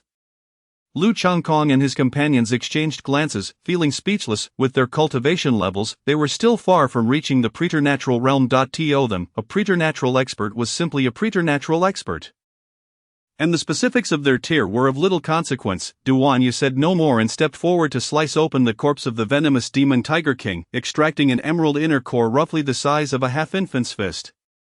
He then ignited a fire starter and proceeded deeper into the cave. The other 4 quickly lit their own fire starters and hurried to follow. The cave extended inward, not particularly deep, only about 16 or 17 zhang. With their fire starters illuminating the way, the 5 arrived at the innermost part of the cave, revealing a modest stone chamber. At the top of the chamber, there was a passage thick as a child's arm, through which sunlight streamed down directly onto a 3-foot-tall green plant, not particularly stout, with a few sparse green leaves. The top split into 5 parts, each bearing a fruit of varying colors. It was the 5 Elements Zhu fruit, and remarkably, it was a 1,000-year-old fruit. Lu Changkong's voice trembled with excitement. The red represents fire, the blue represents wood, the white represents metal, the black represents water, and the yellow represents earth. The 1,000-year 5 Elements Zhu fruit corresponds to the 5 elements, capable of enhancing our cultivation and alleviating bottlenecks encountered during training, whether consumed directly or used in alchemy. It possesses tremendous efficacy. This 5 elements Zhu fruit is already 1,000 years old. Upon hearing this, the usually self-assured Huang Yijiang was also taken aback, exclaiming with immense excitement, "With this, doesn't it mean we can all strive to break through to the preternatural realm before turning 25? Even Duan Yu felt a surge of astonishment. Initially, he had thought it to be an ordinary 5 elements Zhu fruit, only to discover it was a fruit over 1,000 years old. The potency of 1,000-year 5 elements Zhu fruit far surpassed that of a common one. As Huang Yijiang had said, consuming it would enable them to attempt breaking into the preternatural realm before 25. And for Duan Yu, it would not only elevate his power by a level but also refine his true essence, increasing his cultivation speed within the preternatural realm. Oh, it seemed Duan Yu's cultivation speed was already quite rapid. He desired to be even faster. If others were to find out, they might very well contemplate putting an end to him. Huang Yijiang fixated on the 1,000-year 5 elements Zhu fruit tree. Unable to resist licking his lips, suppressing his excitement as he stated, "The efficacy of the 1,000-year 5 elements Zhu fruit is extraordinary. Once harvested, this Zhu fruit tree alone could sell for at least 1,000 taels of gold in the market." Upon hearing Huang Yijiang's words, Lu Changkong was reminded of the previous arrangement with Duan Yu. Addressing Duan Yu, he said, "Brother Qiu, according to our prior discussion regarding the 5 elements vermilion fruits, each of us shall receive one. You may choose first. As for the serrated poison beasts and the vermilion fruit trees, they will take some time to sell. Instead, I propose that I directly provide you with silver. What do you think?" "That sounds agreeable," Duan Yu replied, having little interest in the remaining poison tiger king and the vermilion fruit trees, save for the 1,000-year-old water-type vermilion fruit. Lu Changkong continued, "Very well, the corpses of the 10 ordinary poison tigers are valued at 1,000 taels of silver each, while the 4 fully mature poison tigers are worth 2,500 taels each. The poison tiger king is valued at 10,000 taels, and the vermilion fruit tree at 1,000 taels of gold, bringing the total to 130,000 taels of silver, or 1,300 taels of gold divided among 5, that amounts to 260 taels of gold. It is rather inconvenient here. So let us first move the vermilion fruit tree outside the cave for a fair division." His words were indeed courteous, as Duan Yu hailed from a society governed by law and did not harbor any intentions of treachery. He nodded in agreement and, together with Lu Changkong and the others, carefully unearthed the ancient 5 elements vermilion fruit tree along with its roots, transferring it outside the cave, wiping the sweat from his brow. Lu Changkong said, "Here are 200 tael and 5 10-tael gold notes. This is for you, Huang Shidi, Yang Shidi, and Lu Shimi. Please gather the silver to give to Brother Qiu." Fortunately, these individuals were disciples from the Water Shadow sect of Haishi City.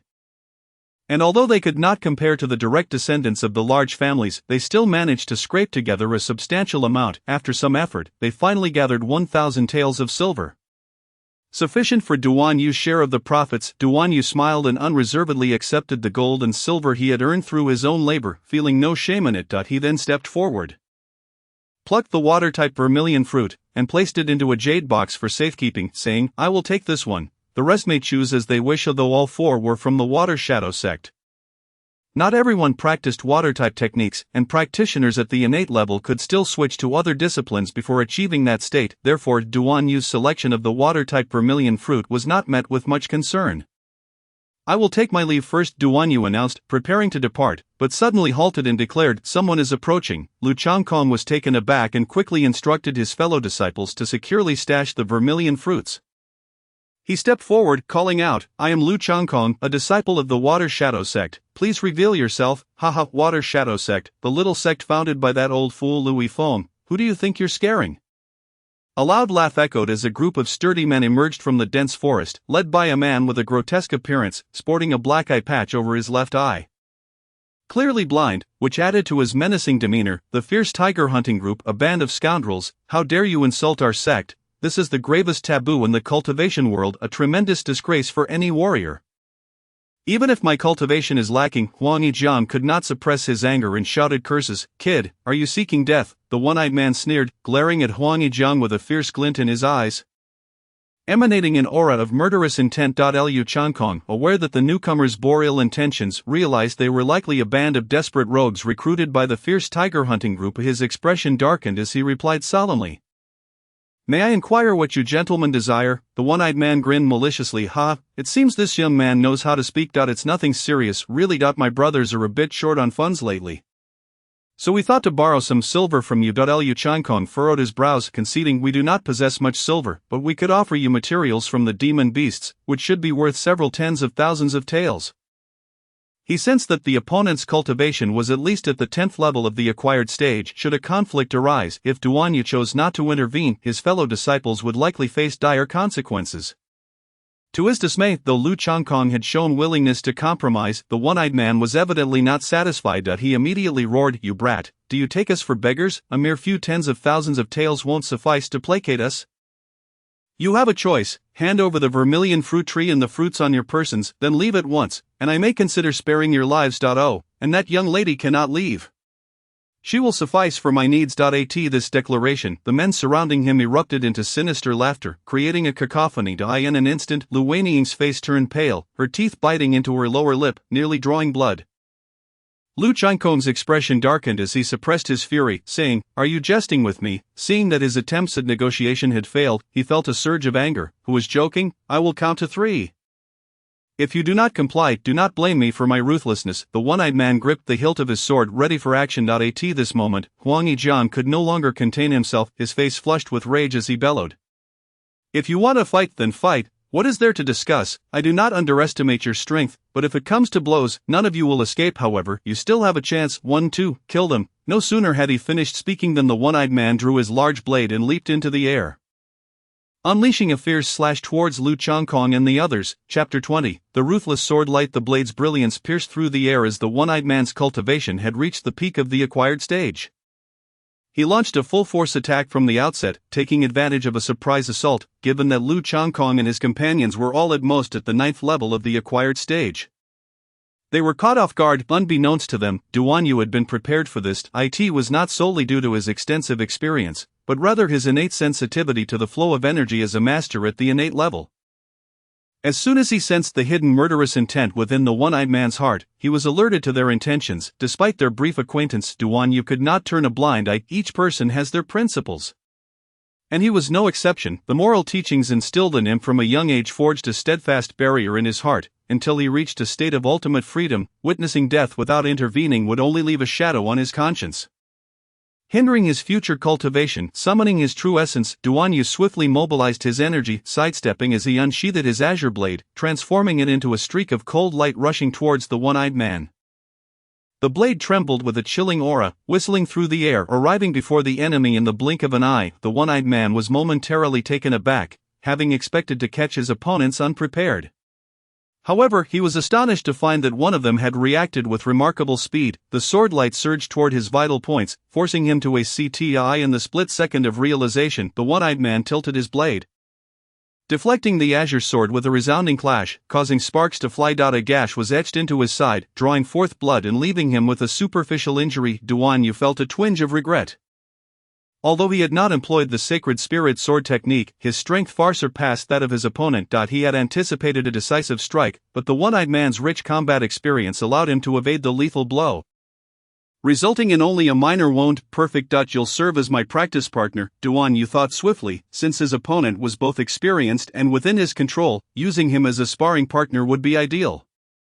He then suppressed 90% of his power and shifted his sword's intent, launching another attack. This time, Duan Yu unleashed the sacred spirit sword technique. Although he had restrained his power, the remaining energy still commanded respect. The sword energy surged like a celestial river, its brilliance flickering like a multitude of stars. The cold light pierced the air, swift and relentless. Damn it, how can this kid's sword technique be so advanced?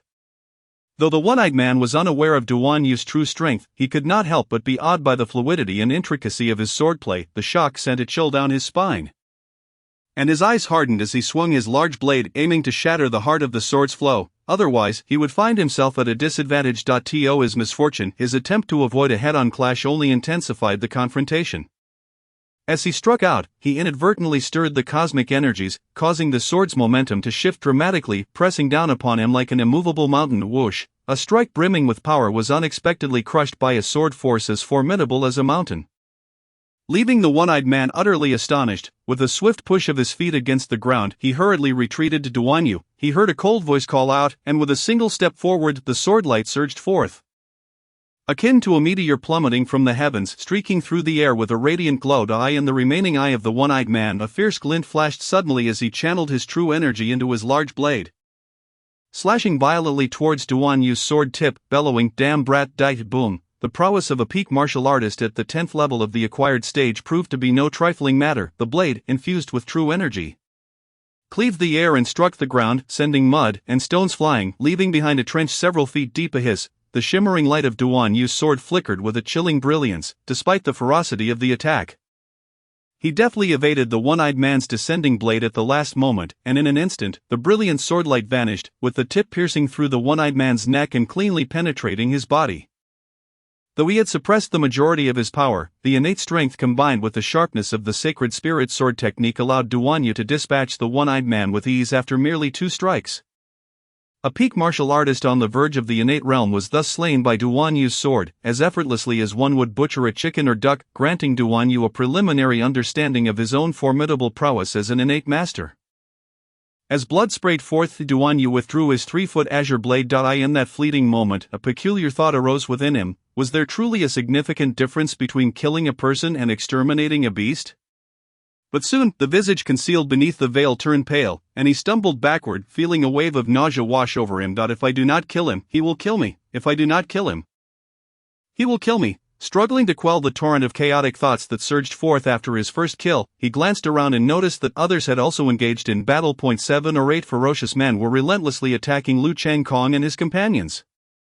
The sound of clashing weapons echoing like popping beans, creating a cacophony of metallic clangs. "Get away from me!" Lu Changkong, the strongest among them, unleashed a series of strikes with his palms, instantly pushing several assailants back. However, against multiple foes, even the strongest fists could not prevail, and with several adversaries at levels above the 7th stage of the acquired realm, while he repelled some, he sustained a wound to his left arm. Enraged, he drew the long sword from his waist. Hiss, hiss, clang. Duan Yu's gaze tightened as he focused on Lu Changkong's swordplay. From below, it was difficult to discern the heights, yet from above, it became startlingly clear. With a mere glance, he realized that Lu Changkong's sword technique was capable of initially attuning to the rhythms of heaven and earth. This was an innate sword technique, though not of the highest tier. It was undeniably a true innate skill, while other martial arts might not carry the same weight. Duan Yu, being a practitioner of the sacred spirit sword technique, was particularly sensitive to swordplay and recognized this immediately. The innate sword technique, born from the insights of innate masters into the principles of the universe, wielded tremendous power capable of splitting mountains and shattering rivers. Of course, even an acquired martial artist practicing innate techniques could wield extraordinary strength, albeit not to its full potential. Lu Changkong's sword light blazed as he swiftly dispatched 3 foes, but upon reaching the 4th, his blade met resistance akin to striking iron, producing a sharp clang as it abruptly halted. Rebounding, the man staggered back 7 or 8 steps, his clothing torn at the chest, yet his body remained unscathed. Practicing external techniques, Lu Changkong's pupils constricted as he realized that this form of training could enhance a practitioner's physical strength, allowing them to clash with internal martial artists purely through brute force. Should one reach a profound level, they might even achieve a state of physical sanctity, capable of shattering the void with a punch or splitting the earth with a kick, truly unrivaled. Naturally, this man before him lacked such mastery, yet his formidable physique was sufficient to maintain a firm grip on Lu Changkong, standing nearly 2 meters tall, with a powerful build resembling that of a bear. His muscles were densely packed, appearing akin to iron, with a faint bluish hue. Upon successfully blocking Lu Changkong's blade, he let out a thunderous roar. "Brat, I will tear you apart," extending his hand, his 5 fingers, mottled and powerful, seized Lu Changkong's blade, while his other fist shot towards Lu Changkong. "This is bad," Lu Changkong inwardly gasped, hastily releasing the sword hilt and retreating. Unbeknownst to him, 2 more men had already closed in from behind, flanking him for a pincer attack. Lu Shixiang, Lu Waning and the others cried out in alarm, yet they were entangled in their own battles, unable to assist, just as it seemed Lu Changkong was about to meet his end. A swift and menacing sword light shot forth, twisting in the air before soaring past, causing the 2 men to spurt forth blood from their necks as they fell lifelessly to the ground. Chapter 21, After Effects. Having already engaged, Duan Yu had no intention of holding back. The azure sword flashed like lightning, and after dispatching the 2 ambushers, he thrust his blade through the throat of the man practicing external techniques, blood spraying forth as he eliminated the threat to Lu Changkong. "Thank you, Lu Changkong, who had narrowly escaped death, appeared somewhat pale as he expressed his gratitude. Duan Yu nodded and replied nonchalantly, "Let's deal with them first." Before his words had fully left his lips, his figure blurred like lightning, launching into action as the sword light spread out in all directions. In truth, the fate of these bandits had been sealed the moment Duan Yu had slain the one-eyed man. Although he did not employ the sacred spirit sword technique thereafter, none of the remaining men could withstand even a single casual strike from him. In the blink of an eye, 7 or 8 men, all at least at the 7th stage of the acquired realm, lay defeated at Duan Yu's feet. With the crisis averted, Lu Changkong and the others breathed a sigh of relief, yet their hearts were filled with shock as they stared at Duan Yu. In just a few short breaths, he had single-handedly slain a 10th-level acquired martial artist and 7 or 8 foes above the 7th level. Such combat prowess was truly terrifying to them. An innate master, how could one be so overwhelmingly powerful? As the 4 of them marveled in astonishment, their longing for the legendary innate realm deepened. Liu Changkong regarded Duan Yu earnestly and said, "Brother Chiu, thank you for saving us today, and if there is ever a need in the future, I will repay you with my life." Upon hearing this, Duan Yu merely smiled faintly, clearly unconcerned. His encounter with them was but a fleeting moment, and whether they truly wished to repay him was uncertain. Even if something arose, with his own strength, he could likely resolve it without their assistance. This group had inadvertently provided Duan Yu with an unexpected fortune, amounting to 30,000 taels of silver. Farewell, everyone. With the water-based Jufruit in hand, Duan Yu had achieved his goal. After offering his assistance to Lu Changkong and his companions against the bandits, he did not wish to continue collaborating and intended to venture alone into the Black Stone Forest to hone his combat experience. Lu Changkong said, "We are insufficiently strong and do not wish to burden Brother Chiu. However, the depths of the Black Stone Forest are fraught with peril. Please, Brother Chiu, take care and do not venture too deep." Lu Wanning also chimed in, "Brother Chiu, you must be cautious. Thank you for the warning." Duan Yu smiled subtly beneath his veil before leaping into the depths of the forest. After traversing several li, Duan Yu finally came to a halt, resting one hand against a nearby tree while lifting his veil. With a sudden expulsion, he vomited violently. He had been suppressing it until now, but at this moment, he could no longer contain himself. Although he was in opposition to them, it was his first time taking lives, over 10 in succession, not to mention that he had previously been an ordinary person. Even a specially trained soldier might struggle to remain unaffected. After retching for a considerable time, Duan Yu gradually regained his composure. He walked a few dozen steps forward and leaned against a large tree to sit down. Just then, a voice echoed in his ears, announcing the arrival of the summoning space. Duan Yu smiled in realization. The time limit for the summoning space had arrived. Perfect timing. Let us see what I can summon today. Enter. He silently chanted, and his body immediately vanished from the spot. As the scenery shifted, he found himself in the summoning space, gazing at the twinkling starry sky before him and recalling the recent slaughter. He felt a weight in his heart and sighed deeply. The space's little sprite Jing Jing fluttered her seemingly ethereal wings and wielded a delicate wand as she approached Duan Yu, her innocent voice ringing out, "Host, you seem to be in a rather sour mood today." Duan Yu took a deep breath and replied, "Today, I killed people, several of them." "Killed people?" Jing Jing exclaimed in shock, retreating several paces in fright. Stammering, "Host, you really killed people? How terrifying." Before Duan Yu could respond, Jing Jing's expression suddenly shifted, and she flitted closer, giggling. "Host, is killing fun? What does it mean to kill?" Duan Yu was left utterly speechless. Great, one might say that it was futile to speak of it. This little fellow was utterly oblivious to the very concept of taking a life. Jing Jing, filled with curiosity, inquired, "Host, are you unhappy because you have taken a life?" "I suppose so," Duan Yu replied weakly before the exceedingly innocent and adorable little spirit. He was reluctant to delve into such gruesome matters. Jing Jing cheerfully suggested, "Then let us not dwell on these unhappy thoughts. By the way, host, you have yet to utilize today's summoning." Duan Yu nodded and replied, "Let us commence." With a flutter of her wings, Jing Jing soared to the center of the altar. As she raised her miniature staff, she wondered aloud, "Is it that the host finds using a sword to take a life too bloody?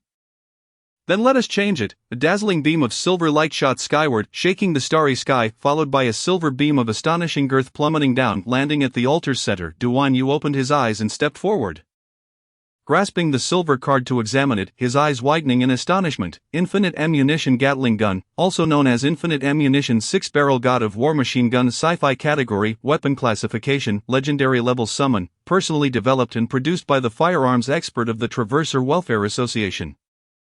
Master Tang Tian from the Infinite World caliber, 8.88 cm initial speed, 999 ms effective range, 5000 m theoretical rate of fire, 8000 rounds minute combat rate of fire, 3000 to 6000 rounds minute automatic mode, Gatling type.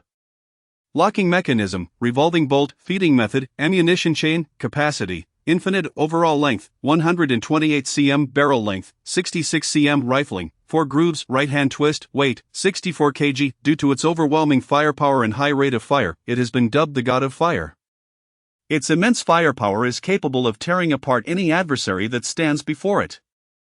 Note, due to the weapon's immense recoil, even innate experts cannot use it continuously for long periods, otherwise it may inflict significant harm on the user. Users should exercise caution. The association accepts no responsibility for any adverse consequences. Goodness, this contraption is immensely powerful, and with infinite ammunition in an open area, it is nothing short of a super weapon. Under the might of the 6-barreled Gatling gun, even a superior being at the Dan realm would likely find it prudent to evade. In that moment, Duan Yu's mind was filled with visions of a future where he wielded the Gatling gun to sweep away all in his path. The residual effects of his previous actions finally washed away by this boundless delight. Upon exiting the summoning space, Duan Yu retrieved the silver card with a thought. A terrifying weapon over a meter long with 6 gaping black barrels materialized in his hands. Let us test its power. A grin escaped Duan Yu as he lifted the Gatling gun. Aiming it at a massive boulder hundreds of meters away. As he pulled the trigger, a soft electromagnetic hum filled the air, and the 6 dark barrels began to spin rapidly under the electromagnetic drive. Ka-chunk, ka-chunk, ka-chunk. The front of the Gatling gun erupted in a dazzling tongue of flame, and the violent recoil was such that even Duan Yu, whose strength rivaled that of an innate peak expert, took a step back. Then, the 6 barrels unleashed flames that extended several feet, instantly firing countless bullets that rained down upon the boulder like a tempest. After a solid 10 minutes, Duan Yu finally ceased. Feeling exhilarated. By heavens, this weapon is truly meant for man. The noise was deafening, and coupled with the recoil, his ears still buzzed incessantly. Gazing at the massive boulder, he felt a twinge of sympathy. However, to fall beneath the might of his God of Fire was no disgrace. A gentle breeze swept by, followed by a thunderous crash as the entire boulder shattered into a mound of rubble scattered about. Chapter 22, Hunting the Demon Beasts. Having familiarized himself with the functions of the Gatling gun, Duan Yu realized that while it was indeed a formidable weapon, it was not as flawless as he had initially imagined. Its drawbacks were nearly as significant as its advantages. It was heavy, lacked precision, and had substantial recoil. Despite the benefit of infinite ammunition, he could only use it continuously for a maximum of 1 hour before requiring a respite. Embarking once more on his journey into the heart of the Blackstone Forest.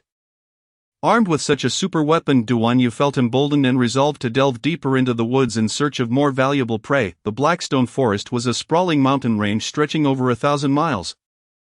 Encompassing thousands of square miles, teeming with countless demon beasts. According to Duan Yu's knowledge, the outermost 100 miles harbored primarily first and second tier demon beasts, with the likelihood of encountering a third tier beast being quite low. The poison demon Tiger King, for instance, could hardly be regarded as a true third tier beast. It was at best a quasi-third tier beast, its strength only comparable to that of the most rudimentary innate expert. True third-tier demon beasts required caution even from innate experts, necessitating a careful assessment of one's abilities. At between the 200 and 500 mile marks lay perilous territory, where third-tier demon beasts roamed freely, and even second-tier demon beasts could appear at any moment. With his current strength, he could still contend with third-tier beasts, but encountering a fourth-tier beast would pose significant trouble. Even with the Gatling gun at his disposal, Duan Yu held no assurance of victory. As for areas beyond 500 miles, those were true forbidden grounds, dominated by fourth-tier demon beasts. Over 20 years ago, a formidable force from the heart of the continent had dispatched experts into the depths, presumably in search of rare treasures, only to encounter a terrifying existence. Out of a team of several hundred, only one managed to escape, yet he did not survive past 7 days, succumbing to the demon energy that filled his body. Unable to expel or suppress it, ultimately, the energy erupted, driving him to madness and death. Since then, no one dared to venture into the deepest parts of the Blackstone Forest. That place became a forbidden domain, feared throughout the Long Dragon Empire and the entire Divine Martial Continent. Crossing the 200-mile boundary, Duan Yu entered the inner circle of the Blackstone Forest. As expected, the demon beasts here were significantly stronger than those on the periphery. Within merely 10 miles, he encountered over a dozen demon beasts, the weakest of which were peak second tier, while the stronger ones had already ascended to the third tier. Fortunately, Duan Yu's strength remained irrefutable. Bolstered by the training and battles he had undergone on the outskirts, along with the extraordinary talents granted by the heaven-defying Transcendence Pill, though his experiences in combat were not extensive, he now wielded his sword with a confidence that had previously eluded him. He dispatched several demon beasts, including 3 third-tier ones, with ease. After collecting the corpses of the demon beasts into his ethereal ring, Duan Yu chose not to venture further into the Blackstone Forest but rather to explore laterally. The boundless wilderness was a complex environment, featuring forests, swamps, desolate mountains, and an array of water bodies. For an entire afternoon Duan Yu navigated this terrain, slaying demon beasts one after another. Alas, luck was not on his side that day. From 19 second-tier beasts and 8 third-tier beasts, only 3 had crystallized inner cores. With his Qingfeng sword, he sliced open the carcass of a demon beast, but alas, it yielded nothing. Frustrated, Duan Yu stowed the remains in his ethereal ring. For innate experts to rapidly advance, mere hard work is insufficient. They must rely on external resources, such as inner cores and elixirs. The inner core of a demon beast is the essence condensed from its absorption of the world's vital energy. Theoretically, inner cores of corresponding levels can provide practitioners with vital energy essence, alleviating their arduous training. However, this is merely theoretical. Inner cores contain not only vital energy essence but also an abundance of demon energy.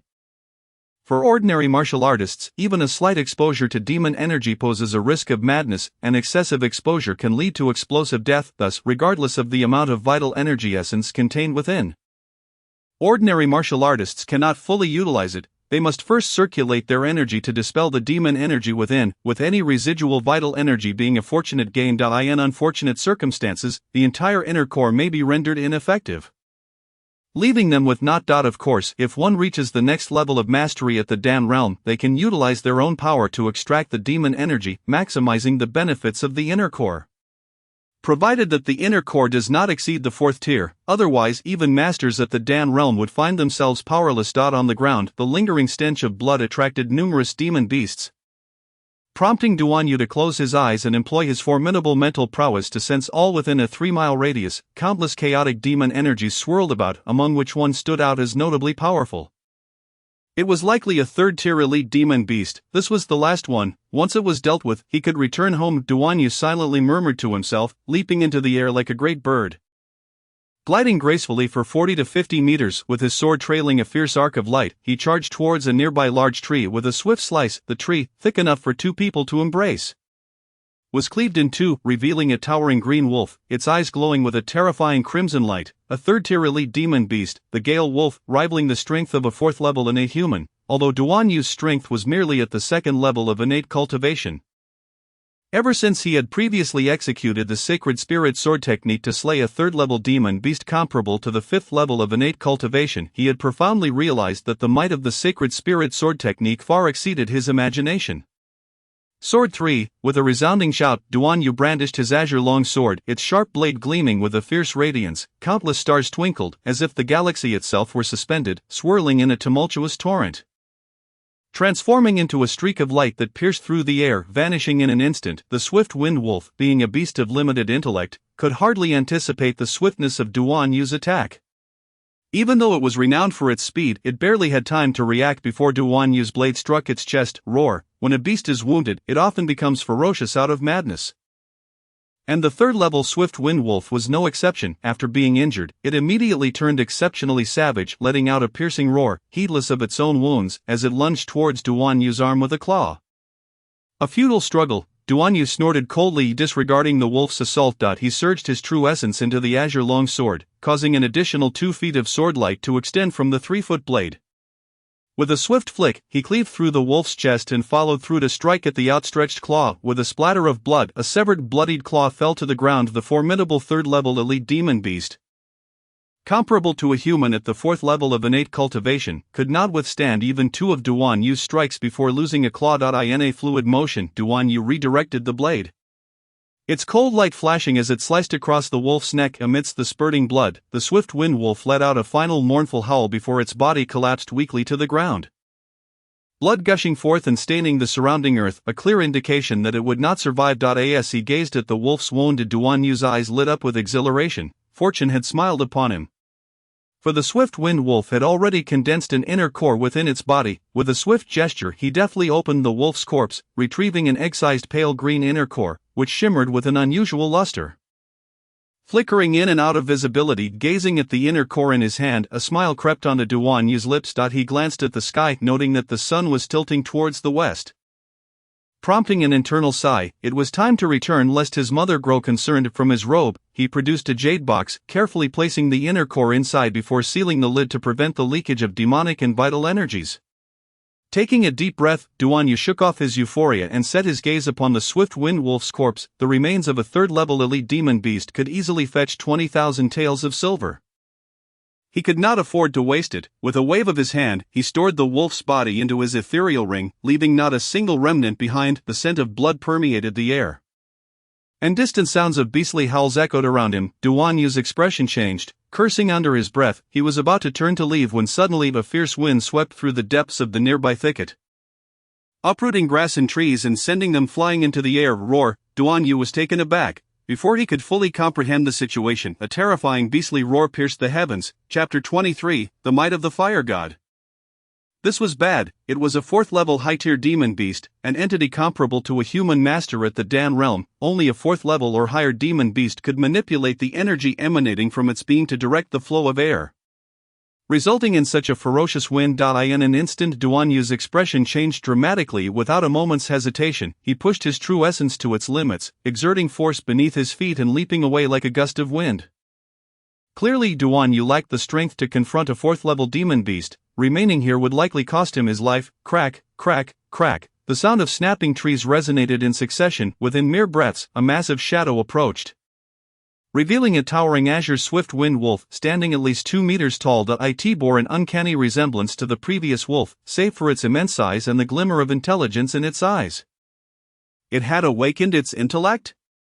Duan Yu cast a glance back upon seeing the glint of intelligence in the large wolf's eyes. He felt a wave of dread wash over him. He propelled his innate true essence to its maximum, his form flickering as he sped away like lightning. The innate strength of demon beasts already surpassed that of humans. For countless millennia, human warriors had managed to contend with demon beasts due to their possession of intellect, while only a select few among demon beasts had awakened such wisdom. Even among the most formidable demon beasts, many remained mere ferocious predators driven solely by instinct. It was precisely for this reason that humans had dominated the divine martial continent during the cataclysmic battles of ancient times, establishing themselves as the rulers of the land while demon beasts were relegated to the wilderness. However, once a demon beast awakens its intellect, the situation changes drastically. The fusion of strength and wisdom renders human warriors of equal rank nearly powerless against them. This particular swift-winged wolf, having awakened its intellect, could be considered the king of its pack, a monarch among its kind. Even within the ranks of 4th-level high-tier demon beasts, it stood as a dominant force, compelling even master-level experts at the Dan realm to retreat in trepidation. Duan Yu understood all too well that even if he reached the pinnacle of the 9th level of innate cultivation, he would still be far from a match for this 4th-level high-tier wolf king. The disparity in cultivation levels grew increasingly pronounced as one ascended the ranks. Even a minor elevation could signify a vast chasm between abilities, making each level akin to an insurmountable chasm. Regret washed over Duan Yu. He wished he had cultivated a form of lightness skill prior to embarking on his journey, until he reached the Dan realm and could fly. Such skills were the sharpest tools for escape for any martial artist. Channeling every ounce of true essence, he became a fleeting shadow, his feet barely touching the ground as he leapt across dozens of meters in a single bound, covering immense distances in mere breaths. Roar! Just as Duan Yu began to catch his breath, a thunderous roar erupted behind him, accompanied by a surge of intense demonic energy. Without needing to look, he knew it was the Wolf King's true essence attack. Any warrior below the Dan realm, even at the peak of innate cultivation, would find their blood drained and limbs rendered numb by even the slightest brush with such an attack. Utilizing his formidable mental acuity, Duan Yu's form flickered. Knowing he couldn't evade the attack, he opted to change direction and dash towards a nearby fork in the path. Boom! Just as Duan Yu pivoted, a deep azure beam shot forth, striking the ground where he had just stood, accompanied by a deafening explosion that sent debris flying and dust swirling, causing the nearby flora to wither eerily. Damn, that's powerful, Duan Yu cursed inwardly. Unable to suppress a click of his tongue as he hastily accelerated to his utmost speed, racing away, the swift-winged Wolf King let out a resounding howl, its form flashing as it pursued relentlessly. From a considerable distance, it opened its mouth wide, unleashing a dazzling azure beamy boom. Like a cannonball, it struck beside Duan Yu, exploding with ferocity that sent shrapnel flying and dust billowing. Duan Yu narrowly evaded the blast. Continuing his desperate flight, boom, boom, boom, the swift-winged Wolf King howled repeatedly, unleashing a barrage of azure beams akin to a moving biological cannon with devastating power, although Duan Yu managed to narrowly escape each of the Wolf King's attacks. The strain of constantly shifting his form drained his innate true essence significantly. The Wolf King's speed remained unrelenting as it closed in on the human warrior, the distance between them steadily diminishing. After a relentless chase, Duan Yu found himself in a vast valley littered with jagged rocks. In his swift movement, he leapt onto a boulder towering 2 meters high. Breathing heavily, he took a moment to regain his composure.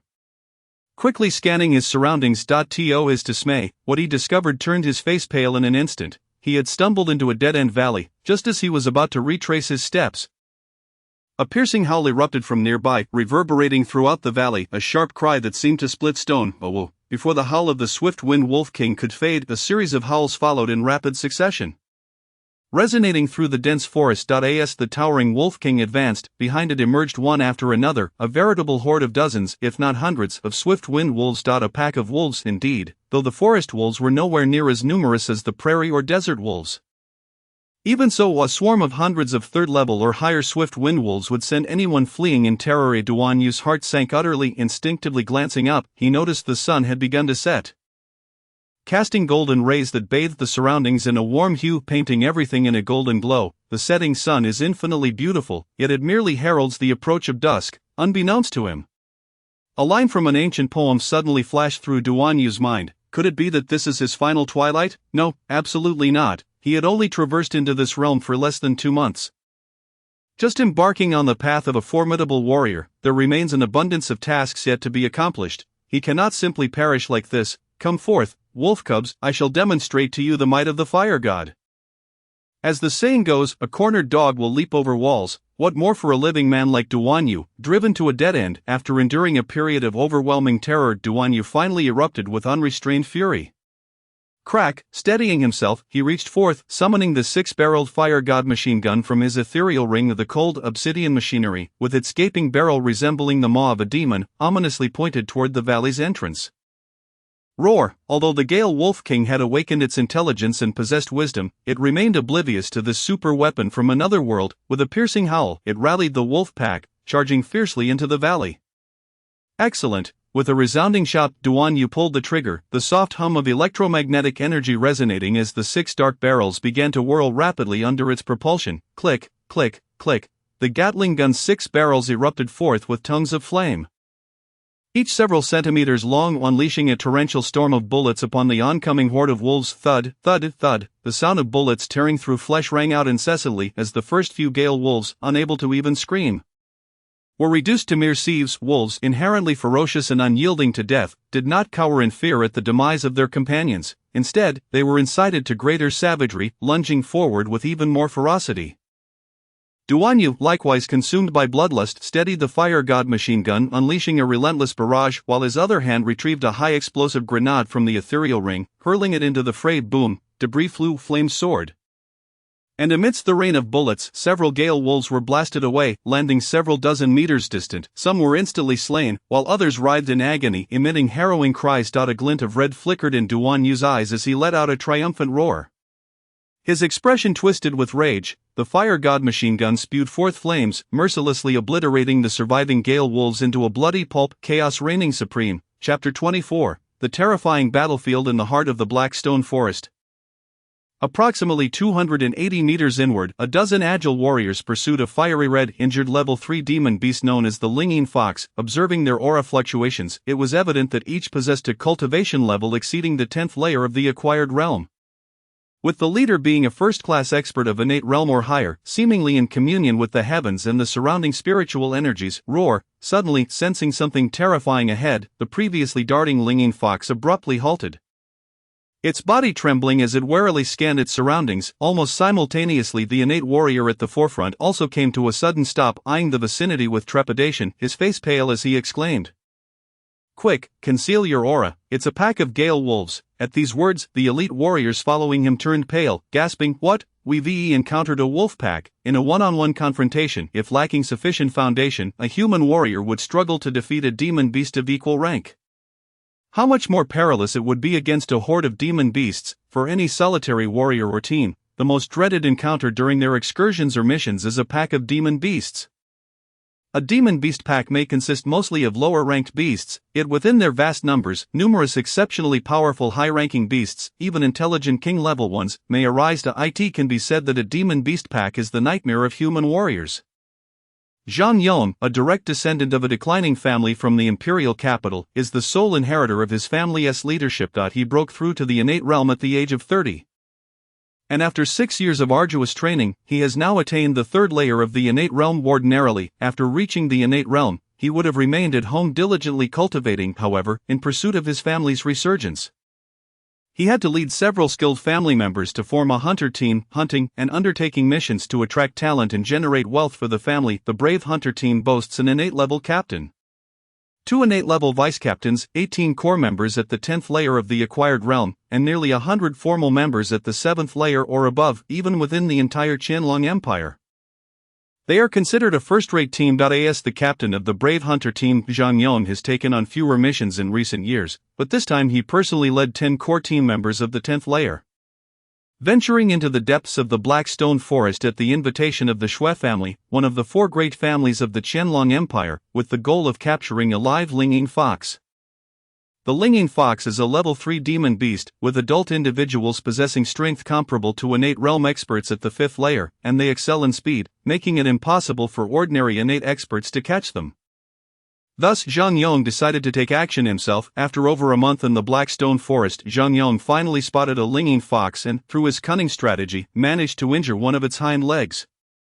Unfortunately, he underestimated the fox's speed, and in a moment of carelessness, it escaped, prompting a furious chase. After all, the chances of encountering a Linging fox in the vast expanse of the Black Stone Forest, spanning thousands of miles, are exceedingly slim. Given that the Linging fox was injured and Zhang Yong practiced an exceptional lightness skill, he was closing in on the fox when, at that critical moment, they stumbled upon a pack of Gale wolves. A single Gale wolf might not be particularly fearsome compared to the Linging fox, but a horde of Gale wolves, especially with a wolf king, presents an entirely different scenario. He distinctly recalled a master-level expert of the Dantian realm being torn to shreds by hundreds of Gale wolves. If such a being could meet such a fate, how much more would it spell doom for him? A mere innate third-layer warrior, "Captain, the Linging fox has escaped," called out a sharp-witted team member. Suddenly Zhang Yong snapped back to reality and, upon looking around, could not suppress an expletive. "Damn it, wanting to die doesn't mean you drag us down with you." He beheld the Linging fox, its eyes darting with cunning, dashing toward the source of the wolf howls.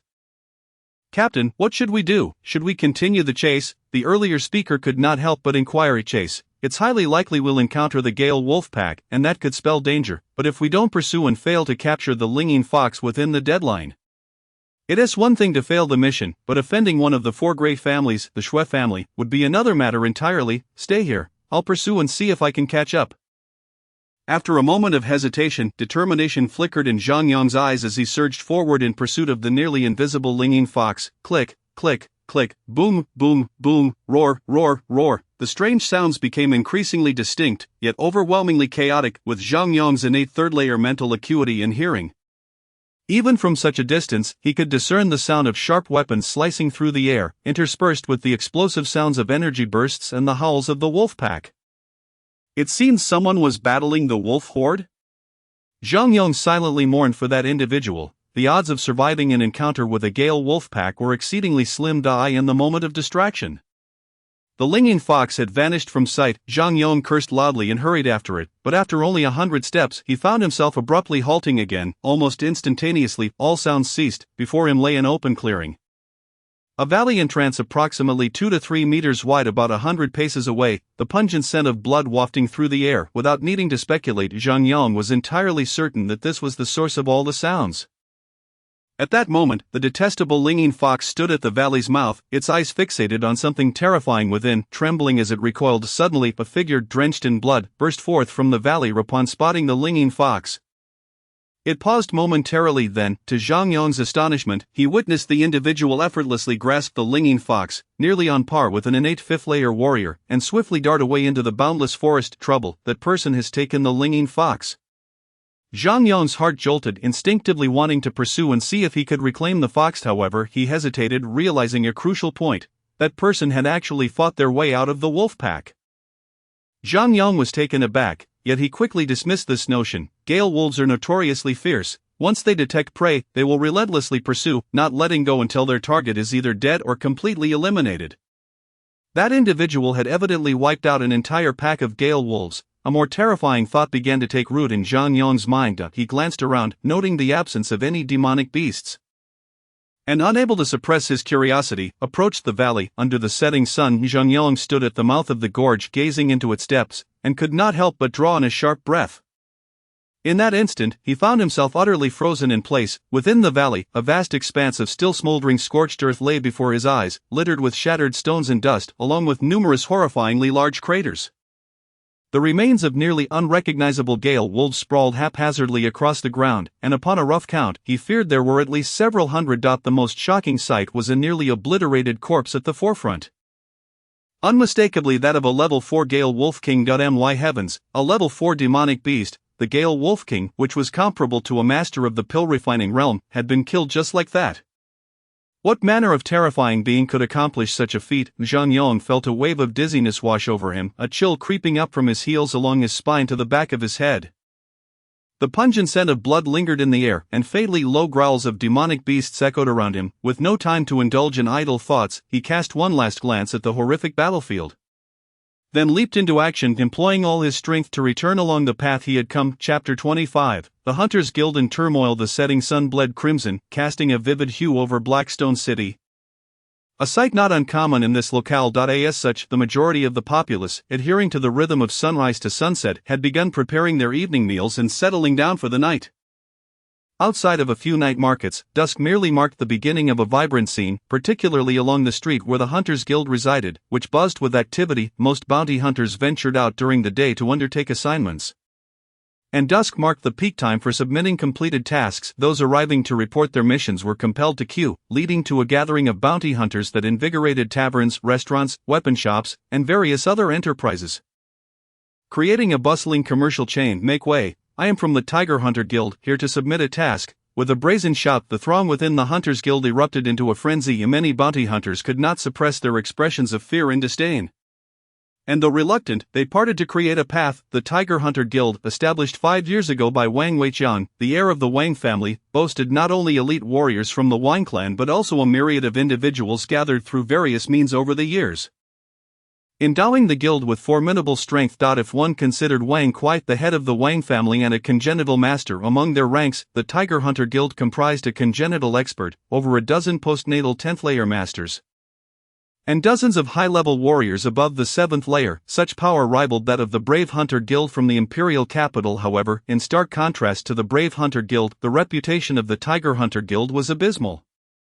This local force in Blackstone City was known for its particularly arrogant modus operandi, and coupled with the varied backgrounds of its members, it frequently found itself embroiled in numerous incidents, including acts of murder and plunder. Were it not for the oversight of Wang Kuai, a congenital 4th-layer master, other factions in Blackstone City would have long since banded together to eradicate them completely. Following the path cleared by the bounty hunters, a fiercely intimidating young man with a head of yellow hair strode into the Hunters Guild hall, brandishing a square-foot gold-threaded leather bag. Approaching the counter, he flung the bag onto the table, revealing the long-dead corpse of a demonic beast, a second-tier top-grade azure wind mouse, a creature comparable to a postnatal 10th-layer warrior. Damn it, this bunch of oversized insects has grown stronger. Why couldn't I encounter a third-tier gale wolf and slay them all instead? The hall of the Hunters Guild erupted into a cacophony of noise. Despite the unflattering remarks, the young man appeared to revel in the attention, sporting a slight smile as he turned to the middle-aged woman at the counter. I am here to submit a task, please wait a moment, allow me to go first. A voice, raspy and exceedingly mundane, suddenly echoed through the hall, bringing an abrupt silence to the previously raucous atmosphere. Almost everyone turned to regard the figure who had appeared behind the yellow-haired youth. A black veil obscured his features, concealing his true identity. His internal energy was so well contained that no one could discern his level of cultivation. Yet, the blood-soaked azure robe he wore suggested that he had recently endured a brutal battle. The bulging black bag he carried, resembling a burlap sack, hinted at its contents, his trophies. "Kid, who do you think you are? Do you know who I am? You're asking for death." The yellow-haired youth, accustomed to his own arrogance, turned to shout, but instinctively swallowed the latter half of his retort upon seeing the bloodied, menacing figure in the azure robe. Ignoring the young man, the azure-robed figure stepped directly to the counter, glancing at the small pouch on the table. He emitted a derisive snort, then, with a resounding thud, slammed the bulging black bag onto the counter and ripped it open. Unleashing a strong stench of blood. As the onlookers beheld the contents of the black bag, a collective gasp echoed throughout the hall, leaving the bounty hunters momentarily stunned. "Heavens, those are materials from a second-tier top-grade poison tiger beast. What kind of eyes do you have? Those are clearly materials from a third-tier elite Gale wolf. Wait, that can't be. Oh my god, am I seeing things, or is that material from a level 4 Gale wolf king?" At this revelation, a fresh wave of gasps rippled through the crowd as the reality dawned upon them. A level 4 demonic beast was equivalent to a master in the pill-refining realm. The very fact that this azure-robed figure had managed to slay such a creature implied that he was a master-level expert himself. The middle-aged woman at the counter could not help but be taken aback. In this relatively modest town, even a congenital expert was considered a top-tier powerhouse, let alone someone transcending the pill-refining realm. Having worked in the Hunters Guild for many years, this was only the second time she had encountered such a formidable presence. "Esteemed expert, I am Lina, a counter attendant at the Hunters Guild in Blackstone City. May I have your name and the tasks you wish to submit?" In a departure from her usual indifference, the middle-aged woman greeted him warmly. "Xiaoshan," Duanyu responded with an air of detachment, internally sighing at the stark reality of this world. Strength nearly dictated everything. "Xiaoshan, I feel like I've heard that name before," Lina murmured, as she began to categorize Duanyu's trophies and calculate their worth. "Lord Xiaoshan, you have completed 1 level 4 task, 14 level 3 tasks, and 7 level 2 tasks, totaling a reward of 23,700 gold. I will prepare the universal gold tickets for you." Lina smiled as she announced the sum she had calculated, astonished herself at how a master-level expert could earn more in a single task than an entire small family would in a year. Duanyu acknowledged her with a nod, accepting the gold tickets before moving towards the task board. His gaze fell upon a column of bounty tasks targeting the Tiger Hunter Guild with a cold smirk. Duanyu waved his hand and accepted all of them, then without further ado, turned and exited the hall. The throng of bounty hunters, eager to witness the spectacle, instinctively parted to allow him passage. Not daring to utter a sound, fearful of provoking this mysterious master-level expert. It is worth noting that the entire Qianlong Empire had fewer than 10 master-level experts, and openly acknowledged were merely the 2 elder masters of the empire. One worshipped figure, and the heads of the 4 great families, 7 individuals who stood nearly above the empire itself, wielding immense authority and power that none dared to offend, though this enigmatic master, Xiaoshan, had not been previously recognized. The knowledge that he could slay a level 4 demonic beast rendered his prowess unquestionable. Of course, had there been any reckless youths present, they might have dared to challenge him at the risk of being slain on the spot. However, it was clear that no such individuals were present. Even the previously arrogant yellow-haired youth now resembled a docile kitten. Was the Tiger Hunter Guild truly powerful? Was the congenital 4th-layer expert formidable? In the face of a master-level expert in the pill-refining realm, all was but an illusion. Though the yellow-haired youth was haughty, he was not foolish. While he had not witnessed the might of a master-level expert firsthand, he understood that such transcendent beings could effortlessly annihilate the entire Tiger Hunter Guild. As Duanyu approached the entrance of the guild hall, a fluffy little head stealthily peeked out from his embrace. Its large, watery eyes darting around with an inquisitive glint, sparkling with an unimaginable cunning. Could it be the 3rd-tier spirit beast, Linging Fox? This was an elite beast comparable to a master at the 5th level of innate cultivation. Truly, such was the prowess of a master-level expert, capable of keeping even a 3rd-tier spirit beast as a pet. The bounty hunters were utterly astounded. For them, the innate realm was a lofty pinnacle, let alone the higher echelon of the Dan Formation Masters. "Stop it," Duanyu chided as he swiftly tucked the Linging Fox back into his arms, quickening his pace. In an instant, he transformed into a fleeting shadow. Vanishing into the blood-red glow of the setting sun. Chapter 26, Enraged, Taking Action. News of a master-level expert at the Dan formation stage within the Hunters Guild spread like wildfire throughout Blackstone City. Consequently, the entire city bubbled with excitement akin to a pot of boiling water. Though dusk had settled, it could not quell the fervor with which this news circulated through various channels to the surrounding regions. Meanwhile, while the citizens of Blackstone City were abuzz with speculation about this mysterious master, Duan Yu had already returned to the Duan family's branch estate in order to conceal his identity as Qiu Shan. He chose not to enter through the front gate but rather slipped in through the back, just as he had done that morning, with a newfound understanding of his strength and a substantial financial gain. Duan Yu's spirits were notably lifted, starkly contrasting the urgency he had felt earlier. As he walked, he took the time to admire his surroundings, realizing that he had previously overlooked the beauty of the Duan family branch estate. The meticulously pruned trees, the well-paved paths, and the elegant structures adorned with flying eaves and rockeries created a picturesque scene. As he gazed upon these exquisite buildings, Duan Yu couldn't help but smirk. The scenery bore a striking resemblance to the aesthetics of ancient times from his previous life, yet, amidst such beauty lay the cruelest of family rivalries, filled with treachery and bloodshed. The mountains and waters had, over the years, absorbed countless spills of blood, much like the bloodstains on his own garments, a scent of iron lingering in the air. Lost in thought, Duan Yu found himself at the edge of a pavilion by a flowing stream. Where a delicate stone bridge spanned the waters, along the banks stood several stone pavilions, where some maidens were sewing fur garments, basking in the glow of the setting sun. Blackstone City, nestled near the Blackstone Mountain Forest, was rich in spirit beast pelts, highly coveted by the upper echelons of society. The Duan family had established a branch here to dominate this lucrative trade, which despite its modest scale, provided substantial support to the main family each year. Most of the seamstresses were over 30, with a few young maidens around 16 or 17, their appearances leaving much to be desired. However, within the expansive Duan family estate, there were indeed youthful and beautiful maidens.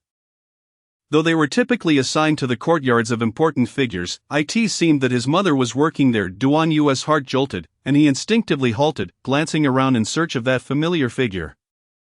However, identifying his mother Duan Yun among the many seamstresses was no easy task. After a brief moment of surprise, he released his mental energy. "You shameless woman, you said it was 10 taels, and that is final. What authority do you have in this Duan estate?" Just then, from a nearby stone pavilion, an irate reprimand echoed in Duan Yu's mind. Who dares to speak so arrogantly? Curiosity piqued, he turned to see a steward clad in black berating someone. But due to the angle, a pillar obscured his view. He could see, however, a striking young woman in green standing behind the steward, her haughty demeanor evident even from a distance, though they were far apart. Duan Yu's heightened senses allowed him to discern that while the young woman appeared to be a mere servant, an air of superiority radiated from her as she looked down upon the reprimanded individual. Her face marked by disdain and mockery, the surrounding seamstresses, most wearing expressions of glee, watched the spectacle with amusement, while a handful of older maidens displayed signs of sympathy but dared not intervene. But it was agreed upon as 30 taels, esteemed steward. How can you go back on your word? A voice laden with weariness and fear pleaded softly. Though the words were faint and intermittent, Duan Yu recognized the voice instantly. It was achingly familiar. "Humph, still clinging to that 30 taels, the black-clad steward sneered. This lady is Qinger, a servant of young Master Duan Hong, here to inform you that the tiger fur coat you made was unsatisfactory. According to the rules, your entire payment should be forfeited. We're only offering you 10 taels now because you need to work overnight to produce a new one. Should young Master Duan Hong find it unsatisfactory again, you will learn my methods." With that, the steward turned away, while his gaze shifted to the beautiful young woman beside him, a hint of flattery in his tone as he asked, "Qinger, are you satisfied with this arrangement?" Qinger responded with a detached huff, surveying the reprimanded woman with an indifferent gaze, yet she remained silent. "But my son Yu's injuries have yet to heal, and I must return to care for him." The reprimanded woman desperately defended herself, hoping the other would understand her plight. However, as soon as she finished speaking, Qinger's expression darkened, and she coldly retorted, "What do you mean by that? Are you saying young Master Duan Hang is less important than your useless son? With winter approaching, if young Master Duan Hong falls ill, can you bear the responsibility?" Qinger's words, sharp and biting, pierced through Duan Yu's heart like daggers. At that moment, he realized that the woman being reprimanded was none other than his mother. Duan Yun, in an instant, a wave of fury surged uncontrollably from the depths of his mind, extinguishing the joy he had felt just moments before. The smile on his face faded, replaced by a chilling aura that sent tremors through the air. Though he had only been in this world for a little over a month, Duan Yu had already come to fully embrace Duan Yun as his mother, for both the tragic figure of his past and the current Duan Yu. Duan Yun represented the sole connection he had in this world, the most significant presence in his heart. She was, in essence, his reverse scale. As the ancient saying goes, the dragon has a reverse scale. Touch it and it shall rage, and the result will be deadly. Duan Yu could endure mockery, ridicule, and even bullying, knowing that one day he would reclaim everything, but he could not stand idly by while his mother faced humiliation. Not even for a moment. Duan Yun's expression shifted from cold to grim, then flushed with anger as she finally shouted, You are pushing me too far." Chingara's face contorted with fury at these words, her eyes flashing with murderous intent as she bellowed, "How dare you!" With that, she raised her hand, preparing to strike. Duan Yu and I in the Duan family, even servants had the right to cultivate martial skills. And while Chingara's abilities were modest, reaching the 4th layer of acquired cultivation, she was still considered a mid-level warrior. A faint red glow emanated from her hand, indicating she was exerting all her strength.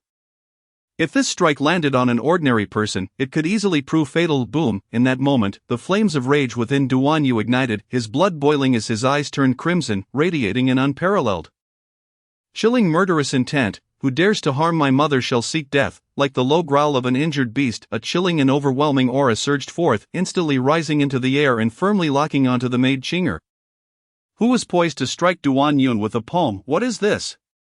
Ching'er's expression changed dramatically. Without the time to discern who had arrived, she hastily reversed her descending hand, aiming it at the source of the ominous energy behind her. A hand enveloped in a ghastly pale light descended upon her like a celestial curtain, crashing down with a thunderous impact. Boom! Filled with an endless, chilling, and terrifying power, it shattered Ching'er's palm strike, propelling her away with an unstoppable force. Chapter 27, Kill, Puff, Bang. Thrown into the air, she spat out a mouthful of crimson blood, followed by a dull thud as her body crashed onto the hard rocky ground over 10 meters away. In an instant, her once beautiful visage was covered in a layer of frost, the water spirit technique, that is a martial art only the direct descendants of the Duan family are qualified to cultivate. Ching'er was filled with dread, unable to fathom when she had offended such a noble scion of the family, and quickly raised her gaze. However, upon seeing the figure in the arena, her almond-shaped eyes widened in shock. In the center stood a young man clad in a blood-stained azure robe, his face icy and filled with fury, his eyes revealing an unmistakable intent to kill as they locked onto her.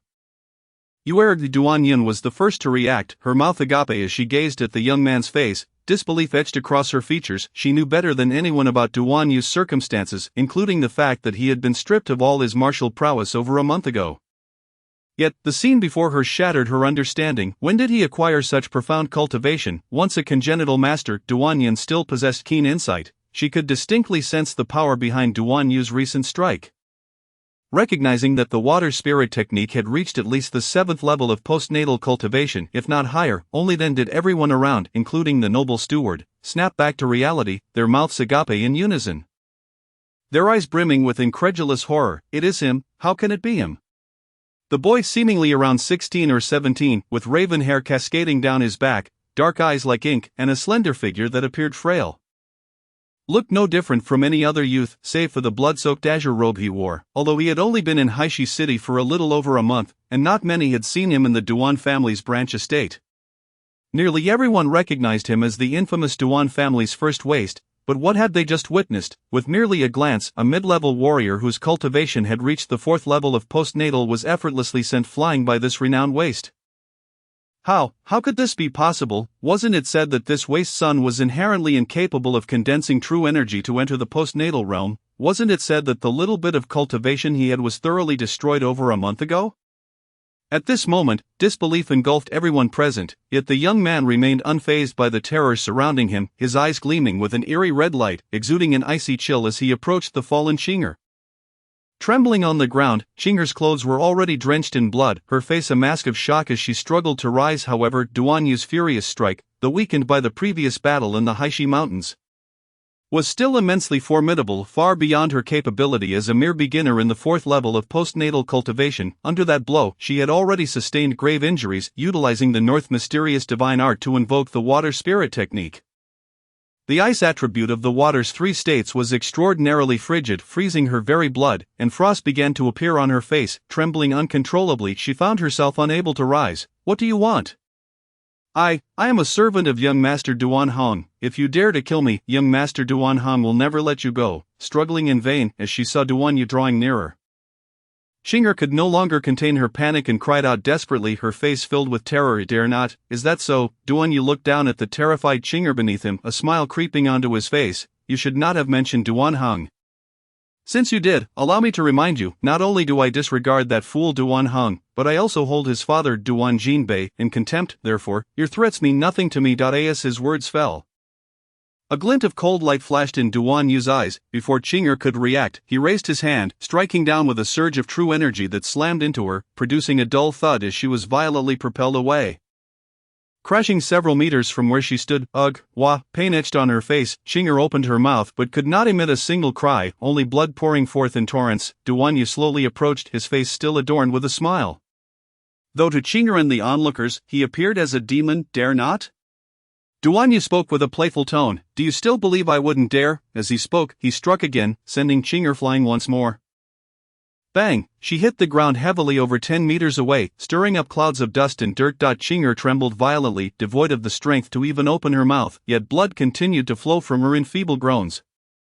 At this moment, all present stood frozen, the only sounds being the trickling water and Qing'er's pained whimpers. Staring at the scene that could only be described as brutal, the timid covered their mouths, their gazes towards Duan Yu gradually shifting from disbelief and horror to sheer terror and dread. Duan Yu wore a smile akin to that of a demon as he slowly advanced, raising his hand for yet another strike, propelling Qing'er into the air once more. "I dare not. What is there for me to fear?" With a near bestial roar, the smile vanished from Duan Yu's face, replaced by an indescribable madness. In a swift motion, a sword materialized in his left hand, while his right hand grasped the hilt, yanking it outward with force. Whoosh! A chilling beam of sword light erupted, slicing through the air like a dazzling comet, showering the ground with crimson blood, which appeared strikingly vibrant under the setting sun. Bang! Qing'er's body split in two, falling limply to the ground as blood gushed forth, staining the earth. Rest assured, on the road to the Yellow Springs, you shall not be alone. Before long, I shall send young Master Duan Hong and his father down to accompany you." Duan Yu leisurely retrieved a white cloth from his pocket, gently wiping the blood from his blade. The madness had long since faded, replaced by the same smile he had worn at the beginning as he glanced down at Qing'er's lifeless form, whispering almost imperceptibly, "Silence, utter silence." A deathly quiet enveloped the surroundings, as if even breathing had slowed in the unknowing moments that followed. At this moment, everyone maintained an extraordinary stillness, not daring to make a single sound. All were utterly shocked by Duan Yu's almost cruel display of lethal intent. Staring blankly at his retreating figure, their fear swelling like a shadow, growing larger and larger until it consumed their very beings. With a smile on his face, Duan Yu slowly turned back, his tranquil gaze akin to a deep pool, unfazed and calm, as it rested upon the noble steward. Chapter 28, The Choice Thud. "Young master, spare me, young master, spare me, young master, please spare me." Just as Duan Yu turned his gaze, the steward's scalp erupted. At this moment, he could no longer care for anything else. With a thud, he fell to his knees, repeatedly bowing his head as he pleaded for mercy, his entire body trembling violently. Duan Yu observed him quietly, his smile seemingly more cheerful, yet the murderous intent in his brow showed no sign of dissipating, even in the face of the steward's desperate pleas. Today's events, beyond the presence of those gathered, must remain a secret to all others. Should I hear any whispers or rumors, I shall not concern myself with the identity of the one who divulged our affair. I will not spare any of you, including your kin." Having uttered these words, Duan Yu turned away without further ado, approaching his mother, Duan Yun, who appeared somewhat dazed. The sun's last rays were finally descending, a gentle breeze swept past.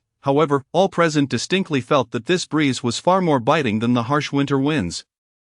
As they beheld Duan Yu's figure, an unprecedented sense of dread enveloped the hearts of everyone present. "Mother, the day is waning, let us return." Duan Yu's voice softly broke the silence, devoid of the earlier coldness, ruthlessness, and authority, instead resembling that of a child seeking comfort from his mother. You. Duan Yun stared blankly at Duan Yu, her eyes shimmering with an indescribable hue, a glimmer of tears welling up, swirling within her gaze. "Mother, fear not. From this day forth, no one shall dare to bully you. You have protected me for 16 years, and now that I have grown, it is my turn to safeguard you." A resolute expression adorned Duan Yu's youthful face, while the tears in Duan Yun's eyes finally overflowed, cascading gently down to the ground below. the hopes and sufferings of these 16 years, along with the humiliation and grievances endured, seemed to vanish upon hearing those words. Leaving behind only the image of his determined yet innocent visage exuding warmth and happiness. Mother, let us depart. A smile graced Duan Yu's face as he supported his weeping mother, whose sorrow resembled that of a heartbroken child.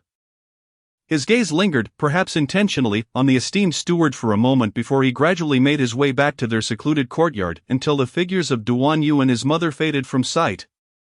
A sense of unprecedented relief washed over the gathered crowd, as if a 1,000-pound burden had been lifted from their shoulders, prompting a collective sigh of relief. The esteemed steward slowly raised his head. Watching Duan Yu's disappearing silhouette, and despite nearly a decade of experience managing the estate's fur business, he could not suppress an inexplicable fear that stirred within him in that fleeting glance. He had clearly perceived the intense killing intent concealed beneath Duan Yu's tranquil demeanor. Having witnessed Duan Yu eliminate the maid, Qing'er, he had no doubts that had he hesitated even slightly, he might have met the same grim fate as her. Reflecting on the past, Duan Yu had been deemed incapable of cultivating true energy into the realm of martial artists at the tender age of 7. Just over 2 months ago, he was expelled from the family's direct lineage during his coming-of-age ceremony, only to have the talented young woman, Xue Fei, come to reject their betrothal, subsequently stripping him of his remaining cultivation.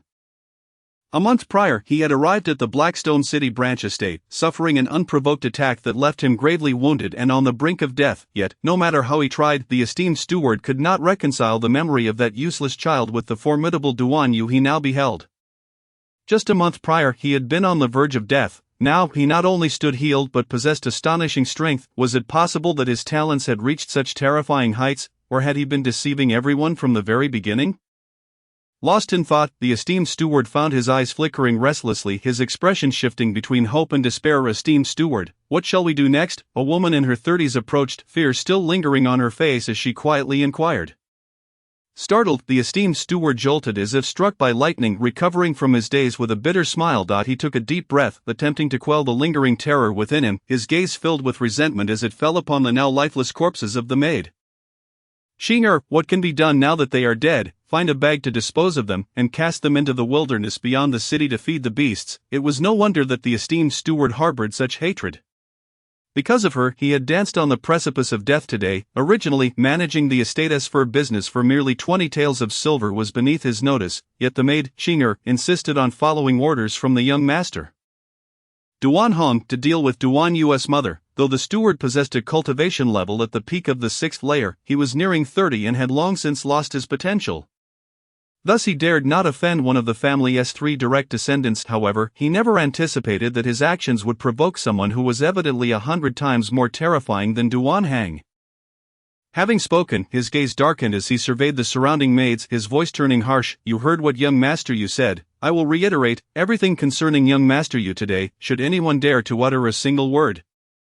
I will not spare you, even without young Master Yu needing to lift a finger. Yes, yes. Upon hearing this, the maids trembled in fear, responding hastily. They had once been favored, yet lacking any martial talent, they were cast aside as they aged. With no backing, they understood that to preserve their meager livelihoods, they must learn to obey and accept their fates. Humph, you had better not play false with me, otherwise. With a cold snort, the esteemed steward began directing the maids to attend to the grim task of collecting the bodies and cleaning the traces of blood and struggle. Naturally, without needing to lift a finger himself. At this moment, after the initial wave of fear had passed, he began to strategize, reflecting on the glance Duan Yu had cast at him upon leaving. A bittersweet smile emerged on the steward's face. Although Duan Yu had spared his life, he had not released him from his grasp. The power struggles within the family, though concealed from plain view, were no less perilous than battles fought on the battlefield. In fact, the treachery of hidden schemes could evoke far greater dread. Though he was but a minor figure, the esteemed steward had always sought to avoid entanglement in family disputes, lest he become a pawn and meet a premature demise. After all, even within this small branch estate in Blackstone City, conflict had never ceased, yet now, he found himself compelled to choose a side. For he was not a fool, he understood the meaning behind Duan Yu's gaze. 2 choices lay before him, loyalty or death, with no other options remaining. He had witnessed Duan Yu's strength and uncovered his secret. If he was not an ally, then only death could safeguard that secret. However, as he pondered, he realized that Duan Yu was merely 16 and had already attained such formidable prowess. His future potential was boundless. Perhaps this was indeed a wise choice. The esteemed steward stroked his chin, his mind racing. Among the newly recruited maids in the estate, there were a pair of twin sisters who seemed promising, diligent, obedient, and pleasing in appearance. Chapter 29. Night. As darkness deepened, the daytime clamor faded into silence, replaced by the tranquility of night. With autumn approaching, the evening air grew cooler, the night wind swirling fallen leaves, howling with fury in the stillness. In a secluded corner of the bustling Dewan family estate in Blackstone City, within an unremarkable little courtyard, a warm candlelight flickered, dispelling the darkness and illuminating the room. At this moment, Dewan Yun lay quietly on the bed in the corner, her face pale, while Dewan Yu sat beside her, arranging the bedding. Once a martial arts master of innate prowess, she had tragically lost all her cultivation 16 years prior. For a martial artist, losing one's cultivation meant suffering severe bodily harm, rendering them weaker than an ordinary person. The chances of regaining the ability to cultivate were exceedingly slim unless one were to obtain miraculous elixirs like those that Dewan Yu had, which were nearly impossible to find throughout the entire divine martial continent. The one he possessed had been summoned from a different realm, bearing little connection to this world. Thus, the majority of martial artists who have lost their cultivation are destined to face a dismal existence. And Dewan Yun is no exception. Moreover, for the past 16 years, she has toiled excessively in caring for the tragic man, which has severely deteriorated her health. Although the palm strike from the maid Chinger today did not land a fatal blow, the surging true energy nonetheless inflicted harm upon her body. It was precisely this that provoked Dewan Yu's fury, leading him to strike down the maid, lying on the bed, despite Dewan Yun's pallid complexion. Her gaze towards Dewan Yu still radiated an indescribable warmth and tenderness. Unlike usual, today her eyes were infused with a palpable sense of relief and comfort. The tragic man, although your body has been taken over, has nevertheless brought hope to your mother. If you have any awareness in the heavens, you must now find peace. With a soft sigh, Dewan Yu smiled gently, offering consolation. Mother, your body has been scorched by true energy. Though you have taken the recuperative pill, it is essential to rest well for a while. Please retire early, good child. Good child, Dewan Yu murmured softly, a faint smile gracing her lips, yet tears flowed uncontrollably down her cheeks. After a long while, her sobs gradually subsided, and after releasing the pent-up emotions of 16 years, a miraculous vitality seemed to flicker across her features.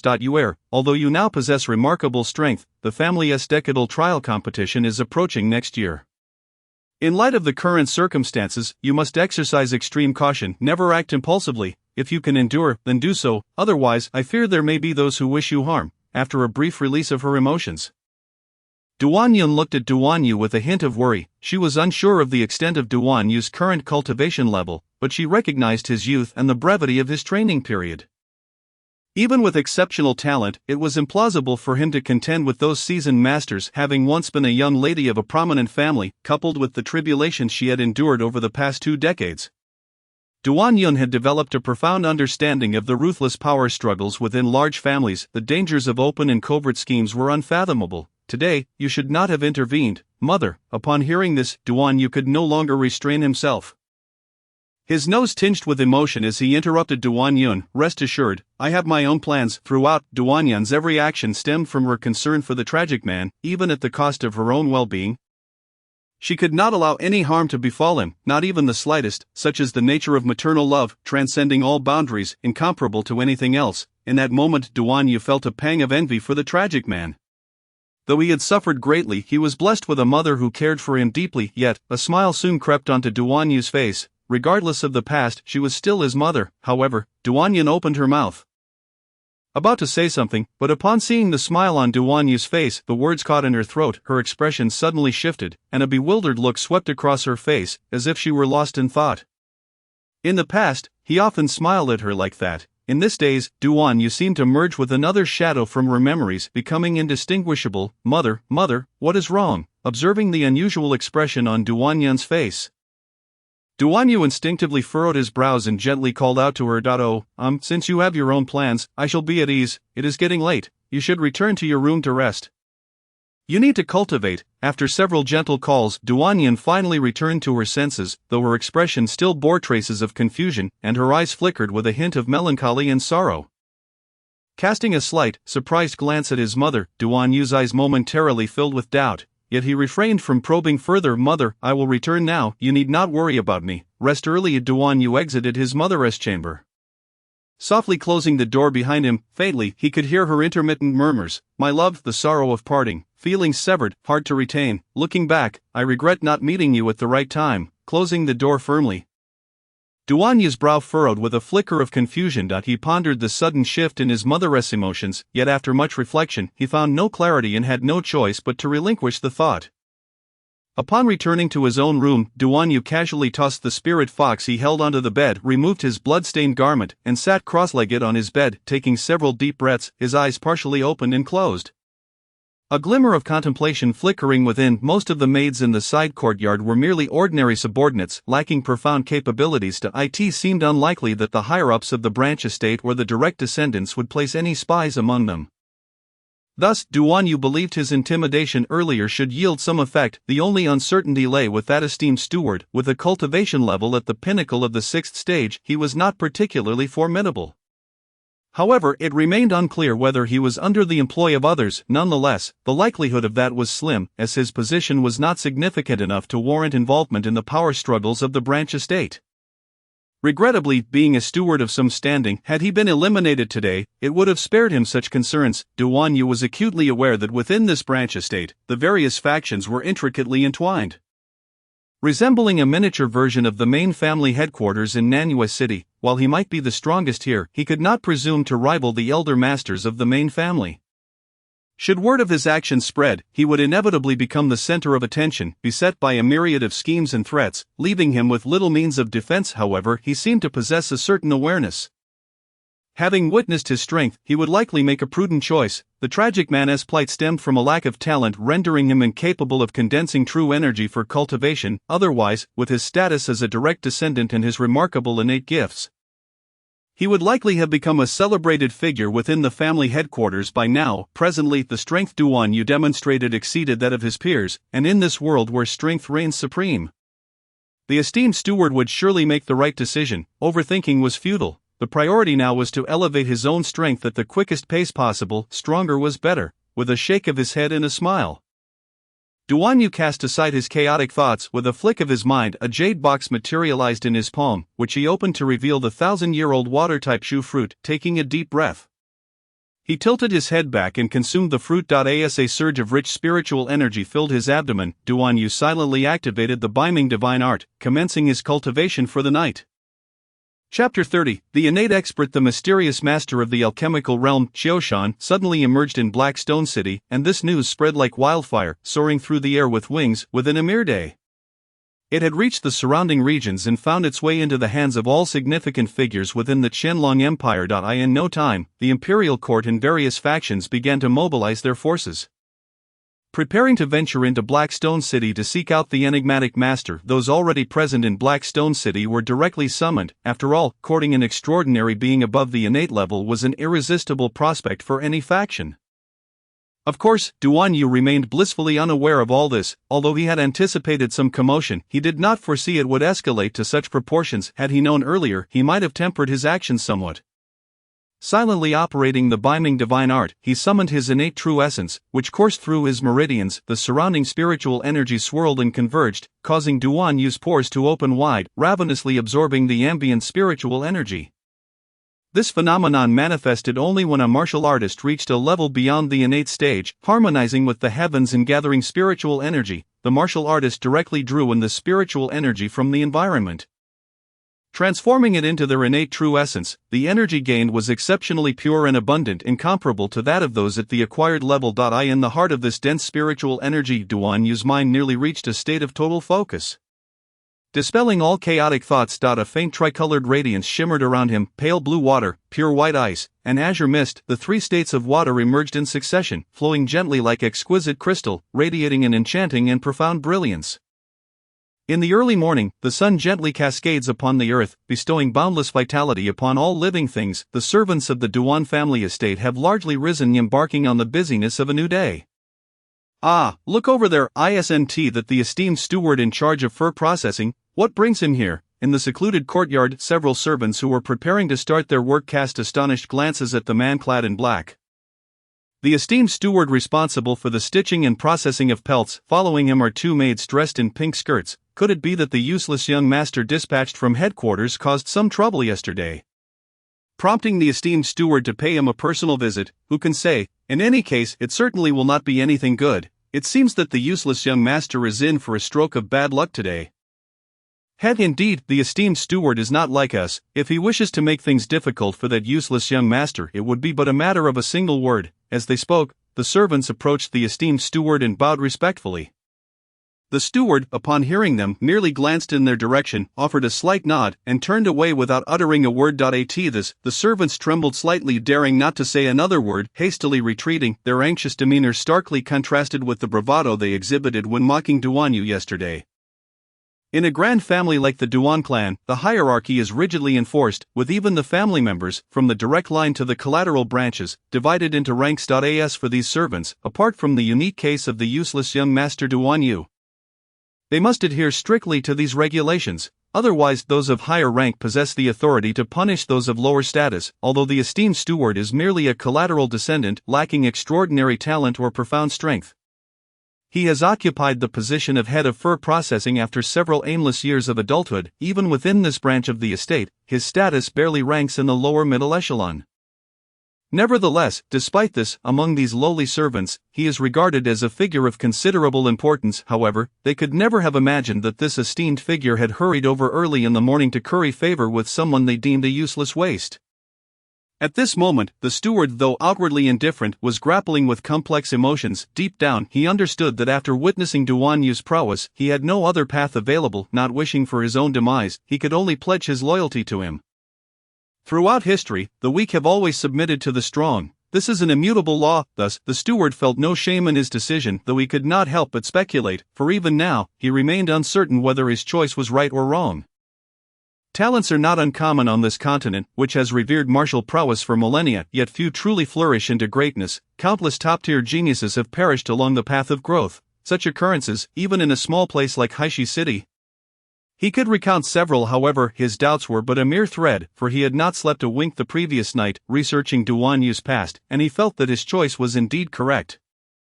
After all, a youth with exceptional talent and profound cultivation, who has concealed himself so deeply that he could endure the humiliation of being expelled from his family and having his engagement annulled, cannot possibly lack deep-seated cunning and fortitude. This alone is sufficient to prove that young Master Duan Yu's future achievements will be limitless, and as one of his earliest subordinates, he would undoubtedly reap substantial rewards. Risks, of course, exist. Nothing in this world is ever 100% secure. However, for the sake of his future and that of his descendants, the steward deemed it necessary to take this gamble. With this thought, his expression gradually solidified, and he stood more resolutely at the door, now prepared to wait patiently. "Please, come in." With a creak, the door of the secluded courtyard slowly swung open of its own accord.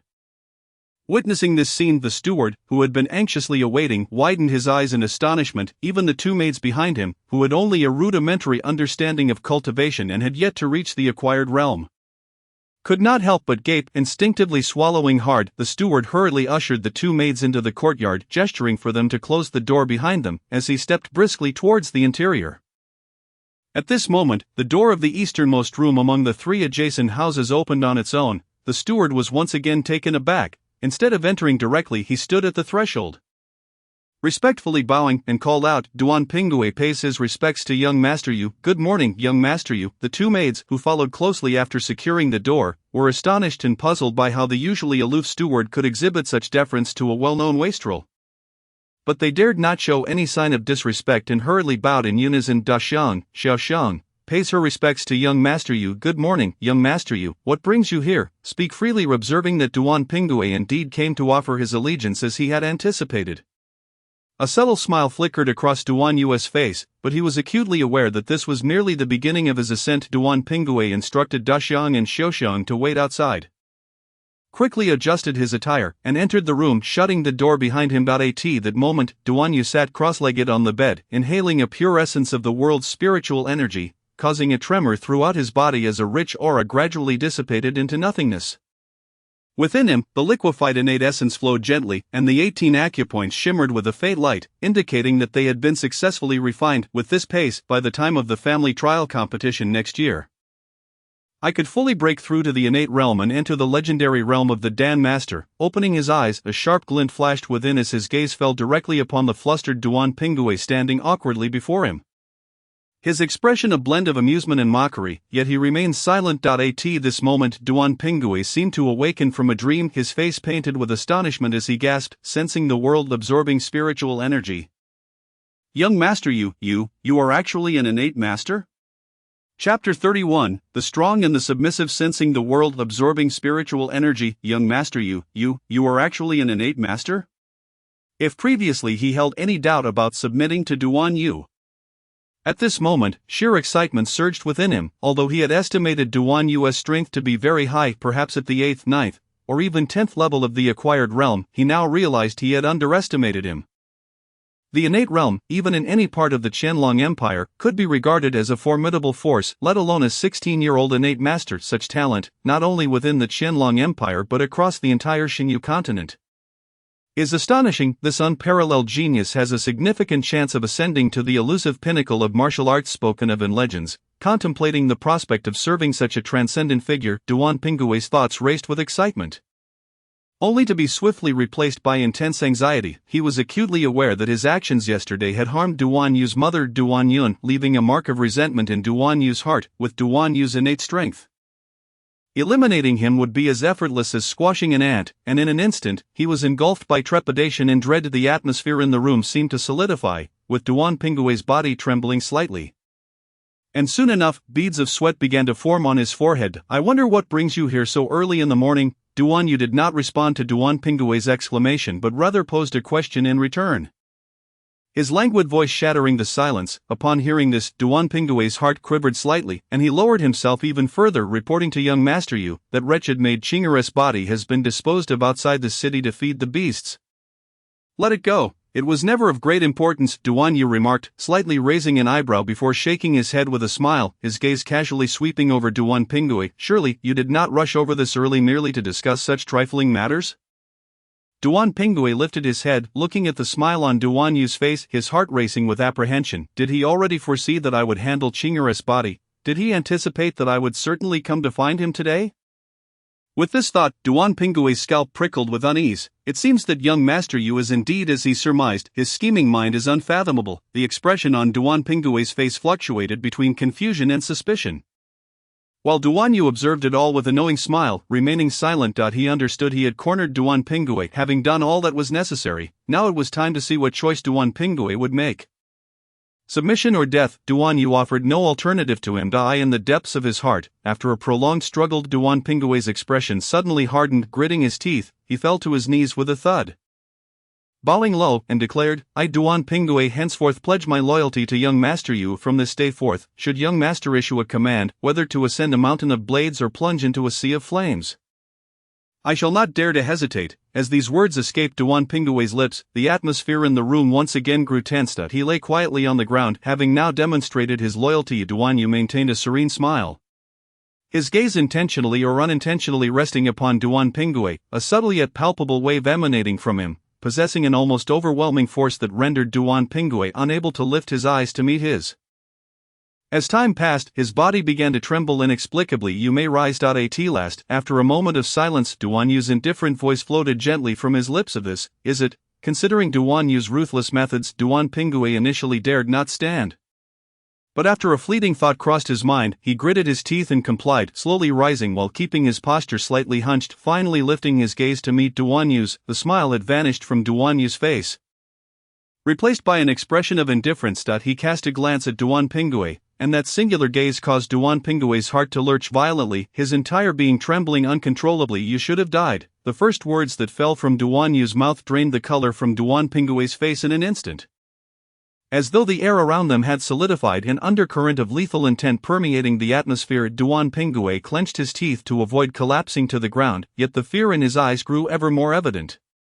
However, considering your cleverness, and as I am in need of capable individuals, I have decided to grant you an opportunity. Though he had never engaged in such intrigues or faction building before, having watched over 20 years of television dramas filled with palace intrigue and plots for usurpation, he was not entirely naive. Coupled with the memories of a tragic man, Duan Yu grasped the situation adeptly. Speaking in a tone of indifference, Duan Pingui wished to voice his determination, yet he dared not utter a word. Duan Yu glanced at him and continued, however, this opportunity is singular, you are a wise man, and I trust you understand what you ought to do, and what you ought not to say. Cold sweat cascaded down Duan Pinggui's brow. His voice trembling as he responded, yes, rest assured, young master, you, from this day forth, I shall be your most loyal subordinate, never to engage in what should not be done, nor utter what should not be said. Should I transgress, I am willing to suffer the excruciating pain of 1,000 swords. I hope your words and actions are in harmony, otherwise, I shall make you comprehend the meaning of worse than death. Duan Yu nodded calmly. Pausing briefly before a faint smile surfaced on his lips, your cultivation has stagnated at the peak of the 6th layer for 5 years, hasn't it? Winning hearts requires a blend of grace and might. Duan Yu was not foolish.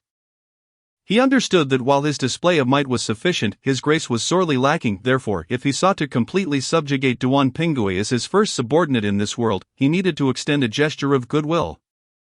Indeed, young master. Duan Pingui, momentarily taken aback, quickly nodded in agreement, a semblance of obsequiousness gracing his features. Young master, your insight is truly piercing. You see right through me. From henceforth, spare me the flattery. I have no use for such insincerity. Duan Yu appeared impatient as he waved his hand, casually tossing a milky white jade vial. Take this. It contains a second-tier heavenly-grade elixir, the Qi Nourishing Pill, which can enhance the true Qi cultivation of postnatal warriors. 1 a day, and within a month, it will be sufficient for you to break through to the 8th layer or beyond. The 8th layer? Duan Pingui cradled the jade vial in his hands, his grip trembling, nearly dropping it to the ground. His face, however, instantly blossomed into a radiant smile, his eyes alight with unbridled excitement. With a thud, he knelt once more, exclaiming, "Thank you, young master." Initially, his vow of loyalty to Duan Yu stemmed from the latter's overwhelming strength, coupled with his remarkable potential, yet, he had never anticipated such swift fortune. Merely a vial of casually offered elixir could elevate a man of mediocre aptitude from the 6th layer to the 8th. Such a notion was beyond his wildest dreams. At this juncture, even he could not be so foolish as to perceive Duan Yu merely as a prodigious talent. He was a figure far more enigmatic than he had imagined. Duan Yu nodded, soon allowing a smile to grace his features. Very well, in my presence, there is no need for such grand gestures. Speak freely and act as you will. I only require your diligent service. Yes, thank you. Young master Yu. Duan Pinggui's assessment of Duan Yu elevated to a new echelon. This was no mere boy of 15 or 16. His discerning methods of reward and punishment rivaled even those of the heads of esteemed families. Had he always been the rumored waste, it would have sufficed, but now, given time to continue his growth, it was likely that the entire Duan family and the entire Qianlong Empire would not escape his grasp. And even within the divine martial continent, he could ascend to the pinnacle of power. Duan Yu waved his hand dismissively, instructing, "You may leave. Those 2 maidservants you brought to care for my mother may remain." Yes, young master. Chapter 32, The Emergence of Sword Techniques. Duan hung. After Duan Pingui departed, Duan Yu casually sent the 2 maidservants, De Shuang and Xiao Shuang, to attend to his mother. Duan Yin, sitting quietly on his bed. A glint of cold ferocity flashed in Duan Yu's eyes, a chilling aura of murderous intent surfacing unmasked upon his visage. This arrogant individual had originally intended to wait until the family trial competition to trouble him, but it seemed he had moved prematurely. After a mere brief confrontation yesterday morning, this afternoon, he had dispatched the maidservant, Qing'er, to trouble his mother, Duan Yun. This posed an uncertain element, although Duan Yu was reluctant to reveal his strength too early. He had no choice but to calculate carefully, striving to eradicate the threat at its source. Extracting a demon beast's core from the ethereal ring, he tossed it to the spirit fox by the bed. A fierce glimmer flashed in Duan Yu's eyes as he solemnly commanded, "Guard my mother well, and you shall be rewarded, otherwise, I shall teach you the meaning of worse than death. Do not think of escaping. I have inscribed a mental mark upon you, and no matter where you flee, you cannot escape my grasp. You are at least a level 3 elite demon beast. I trust you possess sufficient wisdom to comprehend the implications of my words."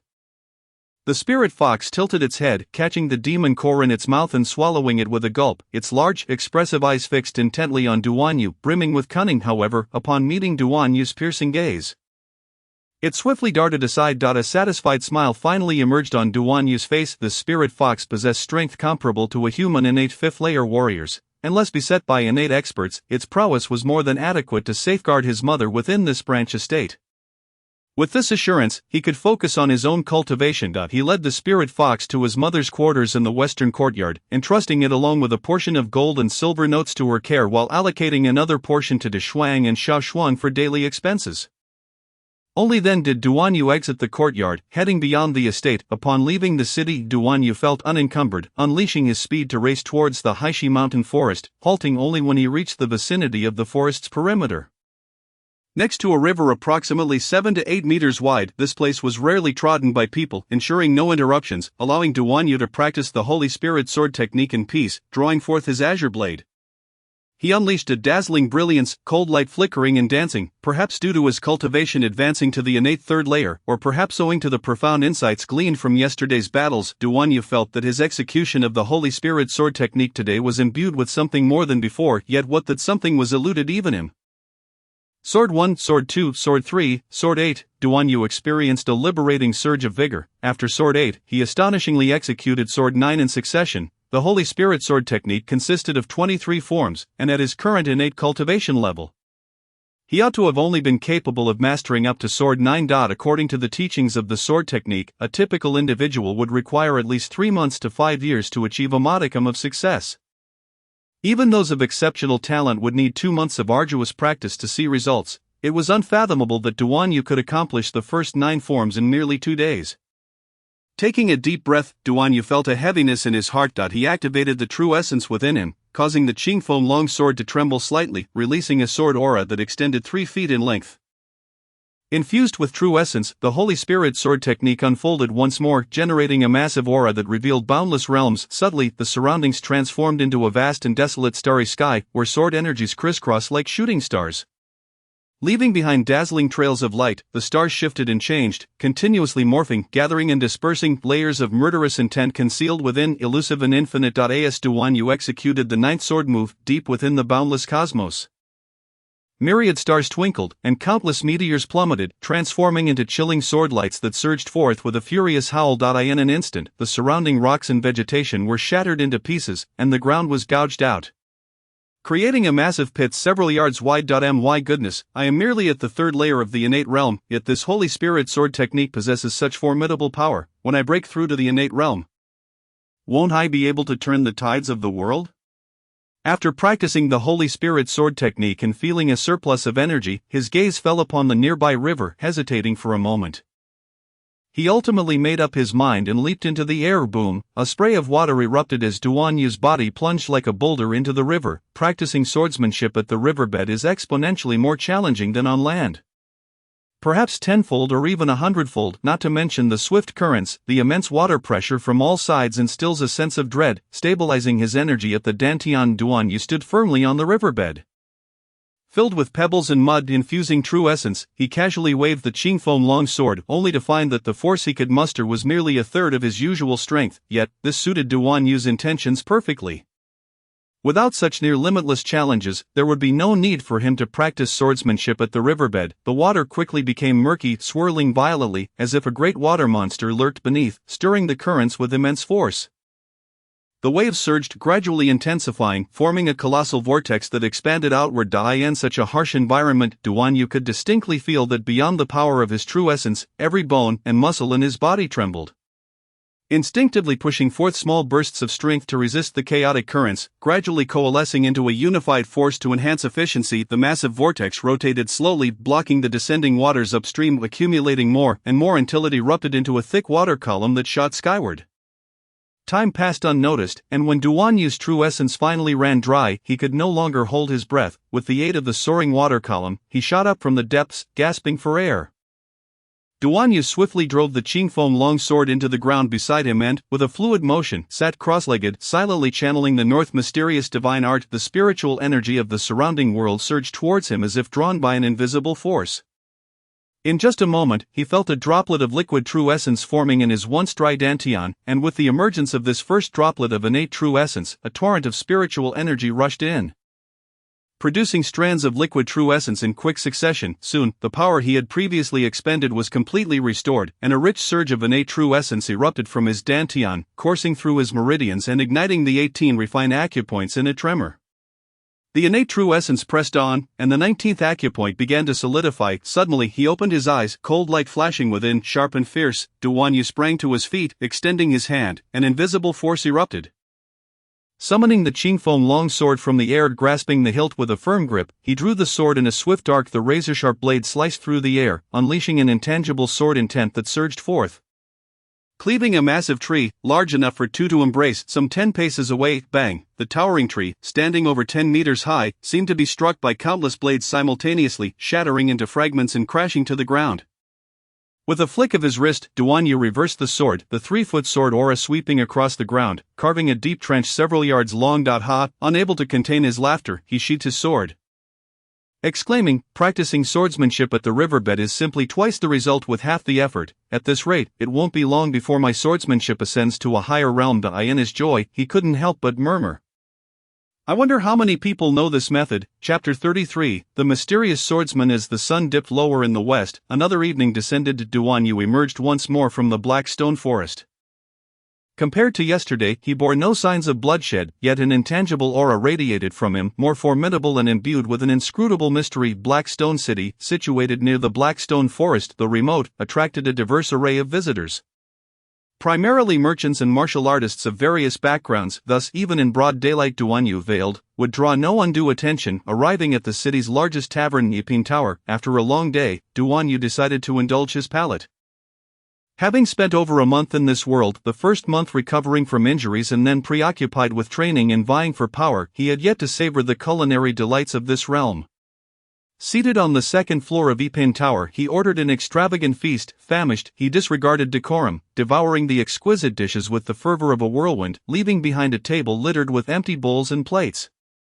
Perhaps the taverns of Blackstone City were not the finest, and the chefs of Yiping Tower were not top tier, yet due to its proximity to the Blackstone Forest and the influx of martial artists, it attracted many bounty hunters and the enigmatic night assassins, who frequently ventured into the forest to hunt beasts, inadvertently supplying the tavern with a wealth of top-quality ingredients. Thus, even if the chefs were not exceptional, the dishes sufficed to satisfy the patrons' appetites. Moreover, beyond the delectable fare, the tavern bustled with a myriad of guests from all walks of life, making it a hub of information. Duan Yu, naturally, sought to glean tidbits regarding recent events across the continent to prepare for his future journey.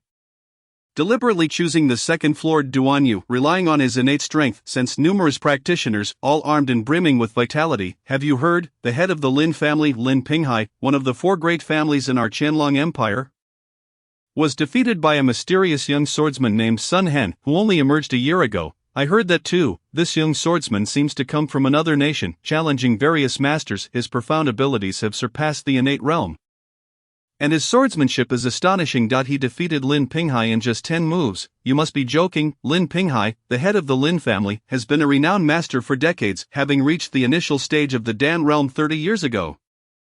How could he possibly lose to such a young man? Oh come on, you are too ignorant. This news has spread like wildfire throughout the Qianlong Empire. It must be true. Just think about it. This mysterious young man, Sun Hen, defeating a master of decades of renown at such a young age, it's truly terrifying. I wonder how he compares to the enigmatic Master Qiushan who has recently appeared in Blackstone City. Hearing this, Duan Yu's brow arched, and memories of the tragic man's past swiftly surfaced in his mind, recalling the head of the Lin family, Lin Pinghai, and the mysterious young swordsman Sun Hen, Lin Pinghai. The head of the Lin family, one of the 4 great families in the Qianlong Empire, broke through the innate realm 30 years ago, reaching the initial stage of the Dan realm, becoming a transcendent figure in the empire. Over the past 30 years, as his cultivation deepened, he had rarely taken action, yet his legendary feat of single-handedly defeating numerous innate realm masters and a master-level expert remained a daunting legacy. The mysterious young swordsman, Sun Hen, suddenly emerged in the Qianlong Empire a year ago. In his first battle, he annihilated a band of robbers at Lima Mountain, including 3 innate realm strongmen. Though young, his strength had already surpassed the innate realm, rendering him unfathomable, with an exceptional talent in swordsmanship that was extraordinarily high. Hearing others compare him to them, Duan Yu, hidden beneath his veil, couldn't help but reveal a wry smile. He understood his own situation well. He was acutely aware that with his current strength, he was invincible below the Dan realm, even against the pinnacle of the innate 10th layer. He was confident of his victory, however, when confronted by a master of the Dan-embracing realm. Unless one finds themselves on an open field where the formidable fire god machine gun can be set up, there remains little hope of victory once a confrontation ensues for these 2 individuals. They are undeniably figures that stand beyond the reach of Duan Yu at present. How much longer must I toil before I can ascend to such heights, the Dan-embracing realm, possessing the most extraordinary summoning space in history? Duan Yu has unwavering confidence in his potential. His only disadvantage lies in having started his journey a decade or more later than others. Suddenly, a wanderer from the Jianghu remarked, "Let us not dwell on matters so distantly removed from us. Have you heard? The fierce tiger hunting group has recruited yet another expert, but expert, you say? That man is named Lu Ling, a traitor to his own comrades, a killer seeking wealth, and a wanted criminal. The Hunters Guild has even posted a bounty for him, 500 taels of gold for his demise." Nevertheless, Lu Ling's strength is formidable. It is said he has reached the 10th layer of the acquired realm and has even mastered innate martial techniques, making him a rather troublesome adversary. Lu Ling, that name sounds familiar. Duan Yu perused the bounty list he received the previous day and indeed found that the third entry was the capture of the wanted criminal Lu Ling. With a reward of 500 taels of gold trailing only behind the father-son duo of Wang Kuei and Wang Weichang, it seems I had no intention of hunting you down first. But fate has conspired against you, presenting me with such a generous bounty while you practically walk into my grasp. How utterly unfortunate for you. A faint smile involuntarily crept across Duan Yu's face. Blackstone City may not be vast, but it is certainly not small, with a population exceeding 100,000. Finding such a person among the throngs would ordinarily prove quite difficult. However, it appears that this Lu Ling fellow has indeed committed some heinous act that has drawn the ire of heaven itself. Just as Duan Yu contemplated how to locate this individual, he was astonished to see Lu Ling swaggering down the street in front of the tavern. Moreover, it seemed that Lu Ling's notoriety surpassed even that of the esteemed Master Qiu Shan. A master of the Dan-embracing realm. As he passed, a wave of whispers erupted among the onlookers. Duan Yu, having come to the tavern to gather intelligence, had been extending his mental awareness, thus the scene outside was not lost on him. Witnessing his intended target so conveniently presenting himself, even Duan Yu could not help but exclaim, with such enthusiasm, "It would be rather embarrassing for me not to kill you." It was still dusk. With the streets bustling, so Duan Yu had no intention of making his move just yet. He opted to patiently await the cover of night. This Lu Ling, wanted with a bounty of 500 taels of gold by the Hunters Guild, displayed no signs of fear. Not only did he not hide, but he also indulged generously in food and drink within the tavern, only emerging in a somewhat inebriated state after the night had deepened. Even then, he clutched a jug of wine, taking swigs as he walked. Had he been anyone else, he might have feared the approach of an assassin or bounty hunter, yet, with powerful backing and his own considerable prowess, in a small place like Blackstone City, no bounty hunter would dare to provoke a top-tier martial artist of the acquired realm for a mere 500 taels of gold. Thus he lived quite comfortably. What is it to him if he betrayed a few companions for personal gain, in the face of wealth? Who wouldn't act similarly? When the time is right, he could always take advantage of the widows left behind and dispose of their children. Who would dare to post a bounty on him then? As he mused over this, Lu Ling chuckled with satisfaction, feeling a sense of invincibility wash over him. Isn't that what being strong is about, having the freedom to act as one pleases? Just as Lu Ling reveled in his thoughts, he suddenly noticed a lone figure in a dark cloak standing in the deserted square, a long sword slung across his back. The figure's eyes glimmered with a chilling light, reminiscent of an unfathomable abyss, seemingly waiting for him. As Lu Ling's steps halted, the cloaked figure let out a cold grunt, their voice hoarse yet laced with disdain. Are you the wanted criminal Lu Ling, for whom the Hunters Guild has placed a bounty of 500 taels of gold? Chapter 34, The Hunt. Upon hearing these words, Lu Ling's body trembled violently, and in his astonishment, he sobered up from his drunken stupor. A bounty hunter, come to kill me. While he was indeed arrogant, he was far from foolish, not the sort to meet his end in confusion, though he had consumed a fair amount of alcohol. His mind remained sharp, unclouded by inebriation. As a seasoned bounty hunter, especially one like him who had once betrayed his comrades, he had no desire to perish before spending his gold, nor did he wish to be slaughtered defenselessly while intoxicated. Having been in Blackstone City for over 10 days, although no assassins or bounty hunters had sought him out, it did not mean he was without vigilance. Maintaining an absolute state of alertness against any potential danger was the most fundamental principle for any living bounty hunter. If you don't mind, I'd like to take your head and collect the bounty. If you have any last words, now is the time to speak. I'll grant you a minute. A mocking smile crept across the face hidden beneath the black veil. And Duan Yu suddenly felt a surge of theatrical flair. Though regrettably this world lacked Hollywood and cinema, leaving his talents unappreciated. You think you can kill me? Lu Ling erupted in laughter, as if he had heard the most amusing joke. Yet, Duan Yu replied with a nonchalant chuckle, "Are those your last words? Quite succinct and clear, indeed. In that case, I needn't waste more breath. Let me send you on your way," with a casual shrug. He began to advance towards Lu Ling. Do you not know? I am with the Fierce Tiger Hunting Group. Our leader Wang Wei Chang's father, Wang Kuei, is the head of the Wang family in Blackstone City. An innate master, realizing the gravity of the situation as Duan Yu closed in, Lu Ling hastily invoked his connections. Yes, that's so. But what if I don't believe you? Duan Yu scoffed. 500 taels of gold is quite a sum. And it certainly piques my interest. Unless he paused slightly, unless you can offer me 1,000 taels of gold, perhaps I might consider sparing your life. Ridiculous, you must be mad with greed. Lu Ling's tone darkened. His eyes flashing with a fierce light. Suddenly Duan Yu felt a sharp warning within him. He swiftly dodged to the side, and in that moment a deadly crossbow bolt whizzed past him, embedding itself 3 inches into the ground where he had just stood. The arrow glimmering ominously with poison. How ruthless! The sight of the poison bolt sent a chill through Duan Yu, his limbs feeling momentarily cold. He hadn't anticipated such ferocity from his opponent, who had immediately set a lethal trap. Had he been struck by that poison arrow, his fate would have been sealed. Looking towards Lu Ling, he saw him retreating, already gripping a small crossbow in hand. Hastily preparing another bolt. Humph! Duan Yu snorted coldly, his fury igniting as he shattered a stone slab beneath his feet, sending dozens of fragments soaring into the air. With a swift motion, he unleashed the debris, which flew toward Lu Ling like a volley of arrows. Lu Ling had not foreseen such a rapid response to his ambush, which took him by surprise. However, he was not without experience. In an instant, he abandoned the unfinished crossbow bolt, rolling away to evade the barrage. The scattered stones crashed into the ground some distance away, creating numerous craters as if shot by powerful armor-piercing rounds. Duan Yu stood with his hands clasped behind his back, coldly stating, "Let us see how many times you can dodge." As he spoke, his expression hardened, and he raised his hand to strike forward. His words had barely escaped his lips when Lu Ling lunged at him directly.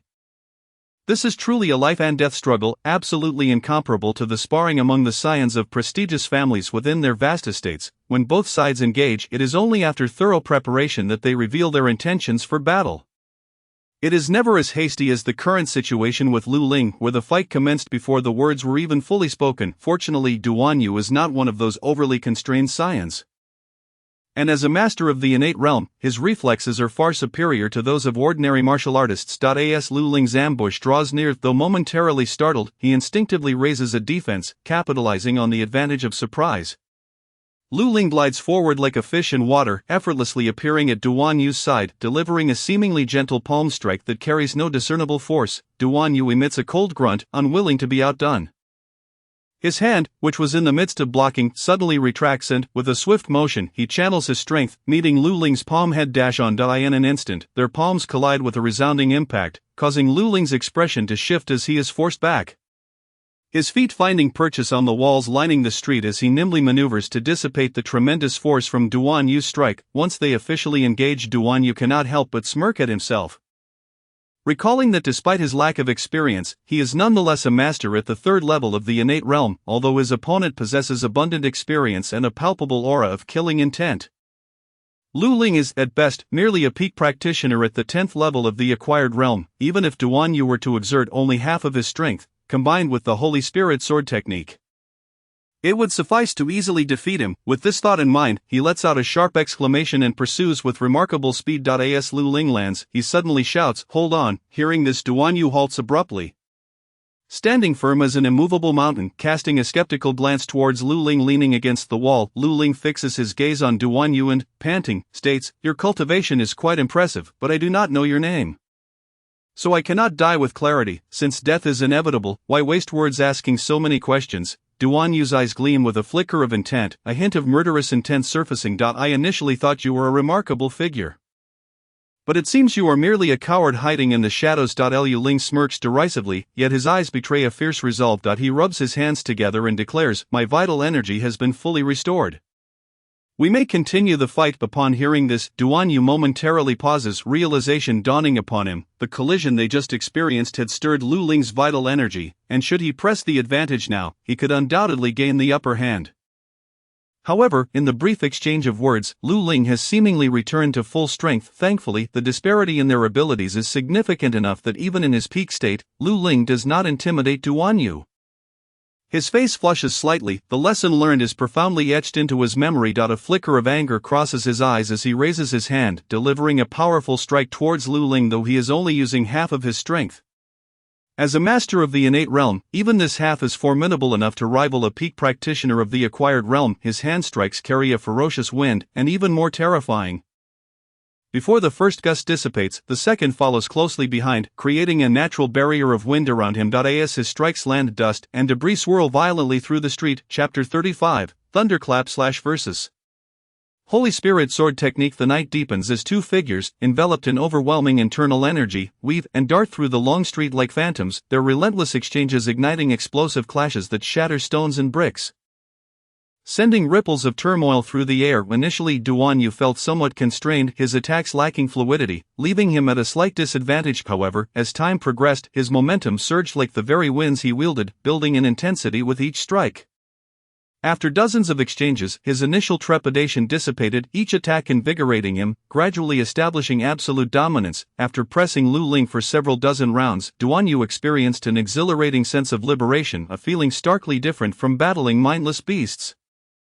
Facing a human opponent, one endowed with both strength and cunning, presented a uniquely contrasting challenge. This is the essence of combat, true combat. For a martial artist, training may elevate one's cultivation, but only through actual combat can one genuinely enhance their combat prowess. Recalling the encounter in the Blackstone Forest, where he swiftly dispatched the scar-faced man, Duan Yu felt a pang of regret. Now, he resolved to seize this rare opportunity for high-level sparring, diligently familiarizing himself with the nuances of human combat to accumulate experience. At this moment, he felt a profound satisfaction with his adversary. Lu Ling's displayed vital energy and martial techniques were distinctly aligned with the metal element. However, his execution exuded a subtle fluidity reminiscent of water techniques. Blending rigidity with grace. To cultivate and manifest metal techniques to such a degree speaks volumes of Lu Ling's extensive combat experience, one that Duan Yu could hardly fathom, despite restraining his power. Any ordinary peak practitioner of the acquired realm would struggle to withstand Duan Yu's relentless onslaught, yet Lu Ling's agility was remarkable, navigating the torrent of palm winds with the grace of a fish in water. In a contest of equal levels, as Lu Ling possesses the 10th level of the acquired realm, as long as he avoids direct hits from Duan Yu's palms, even the most formidable winds would not bring him harm. However, evading the seemingly omnipresent palms left him with little opportunity for counterattack. After a relentless 15 minutes of combat, Lu Ling sensed his vital energy waning and could not help but curse inwardly. Where did this monster come from? Despite the prolonged offensive, the force of the palm winds only intensified, leaving him feeling far from exhausted. Could it be that this fellow has reached the peak of the acquired realm? Otherwise, how could he exhibit such terrifying prowess?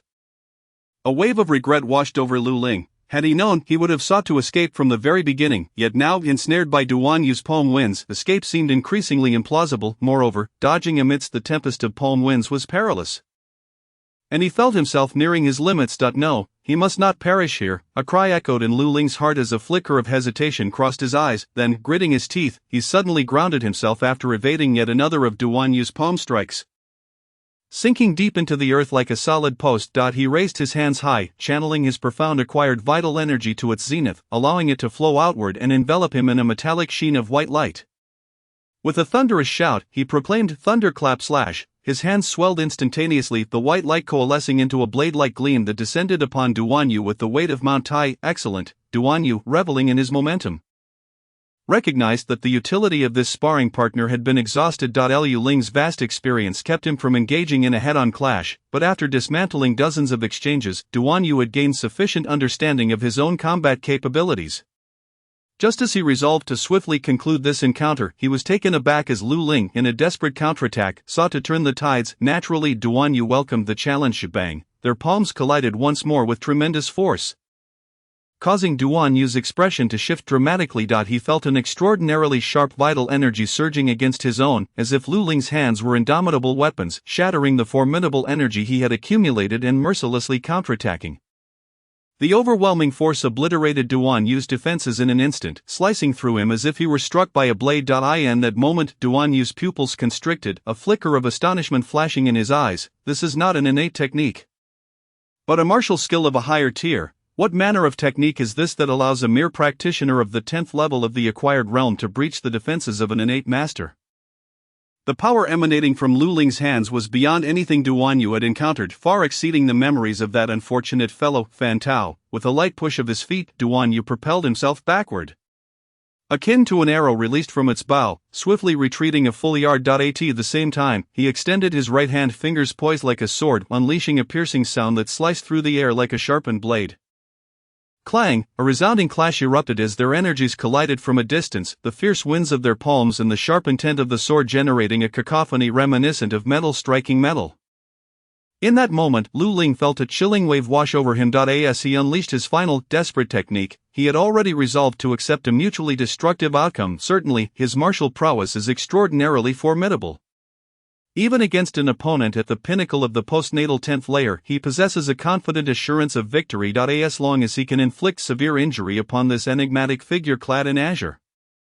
His extensive combat experience will undoubtedly enable him to dispatch his adversary swiftly. However, despite having formulated numerous contingency plans in advance, he never anticipated that his opponent would be a prenatal expert.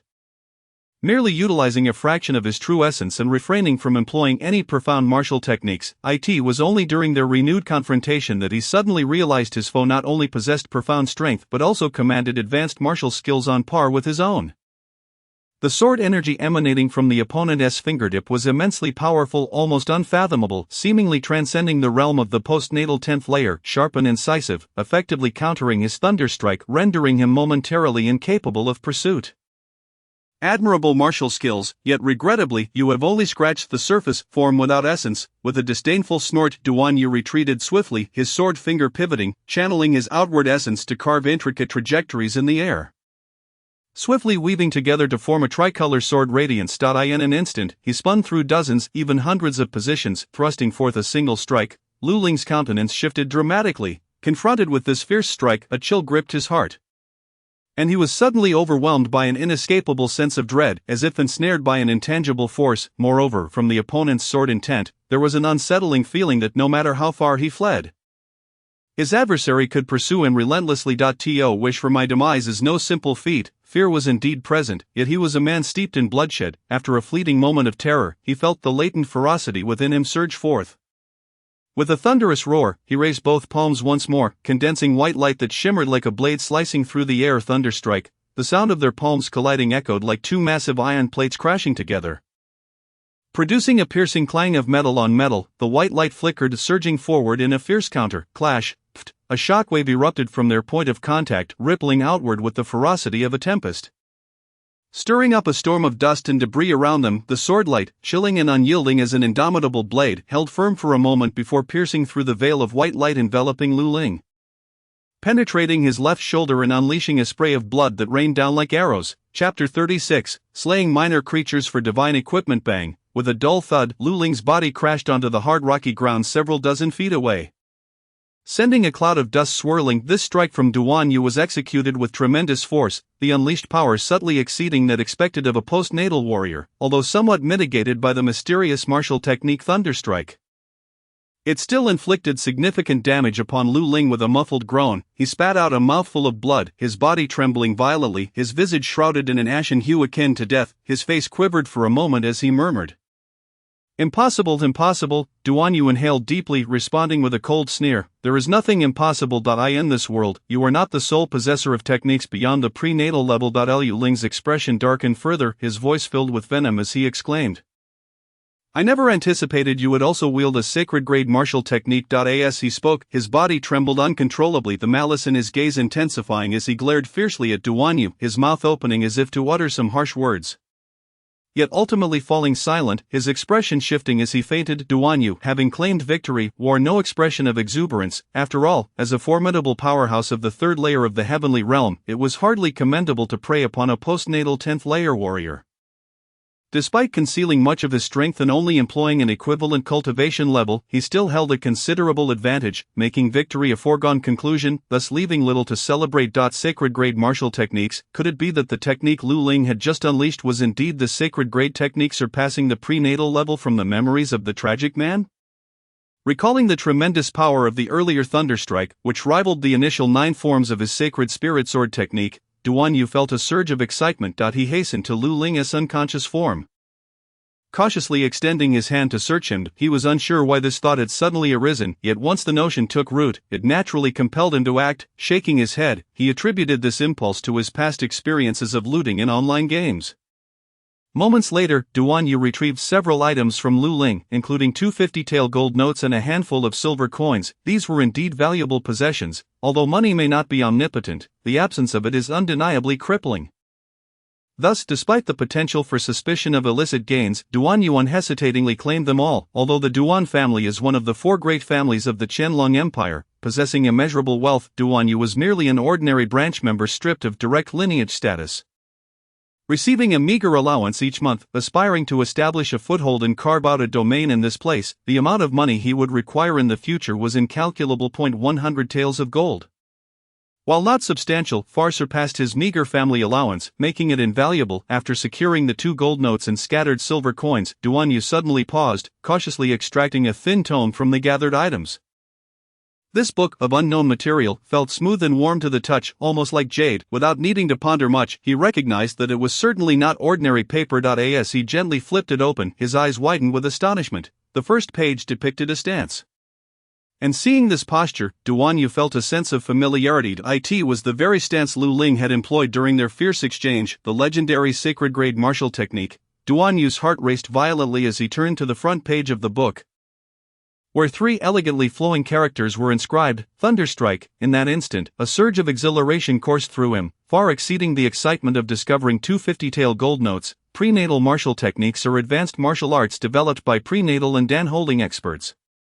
But legends speak of even more terrifying realms beyond these, where martial techniques crafted are exponentially more powerful and incomparable to prenatal techniques, hence dubbed sacred grade techniques. Duan Yu could hardly fathom that he would obtain a sacred grade martial technique transcending the prenatal level, from such a lowly existence, akin to discovering a legendary artifact from a level 1 minor creature in his past gaming experiences. The odds of this were staggering. Lu Ling, possessing merely postnatal 10th layer cultivation, wielded the sacred grade technique with a power rivaling that of an initial prenatal expert. What magnitude of power would Duan Yu, at the 3rd layer of the prenatal realm, unleash? In an instant his heart surged with fervor, nearly compelling him to shout in elation. However, at that moment, his gaze sharpened, and he swiftly stored the formidable sacred grade martial technique manual within his ethereal ring.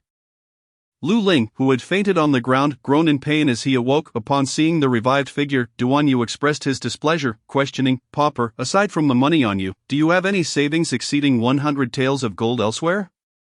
If so, I might consider sparing your life." Naturally, Duan Yu harbored no benevolence. He merely sought wealth. If he could acquire another sacred grade martial technique, that would be even better. "I will kill you." Lu Ling, in agony, glared fiercely at Duan Yu. Were gazes capable of murder, Duan Yu would have perished 100 times over in that instant. "I understand your feelings, but one must confront reality. Let us discuss the ransom.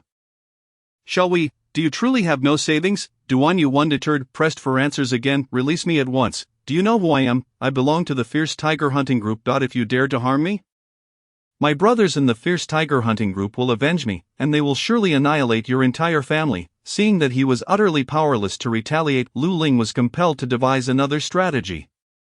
At this moment, preserving his life was paramount.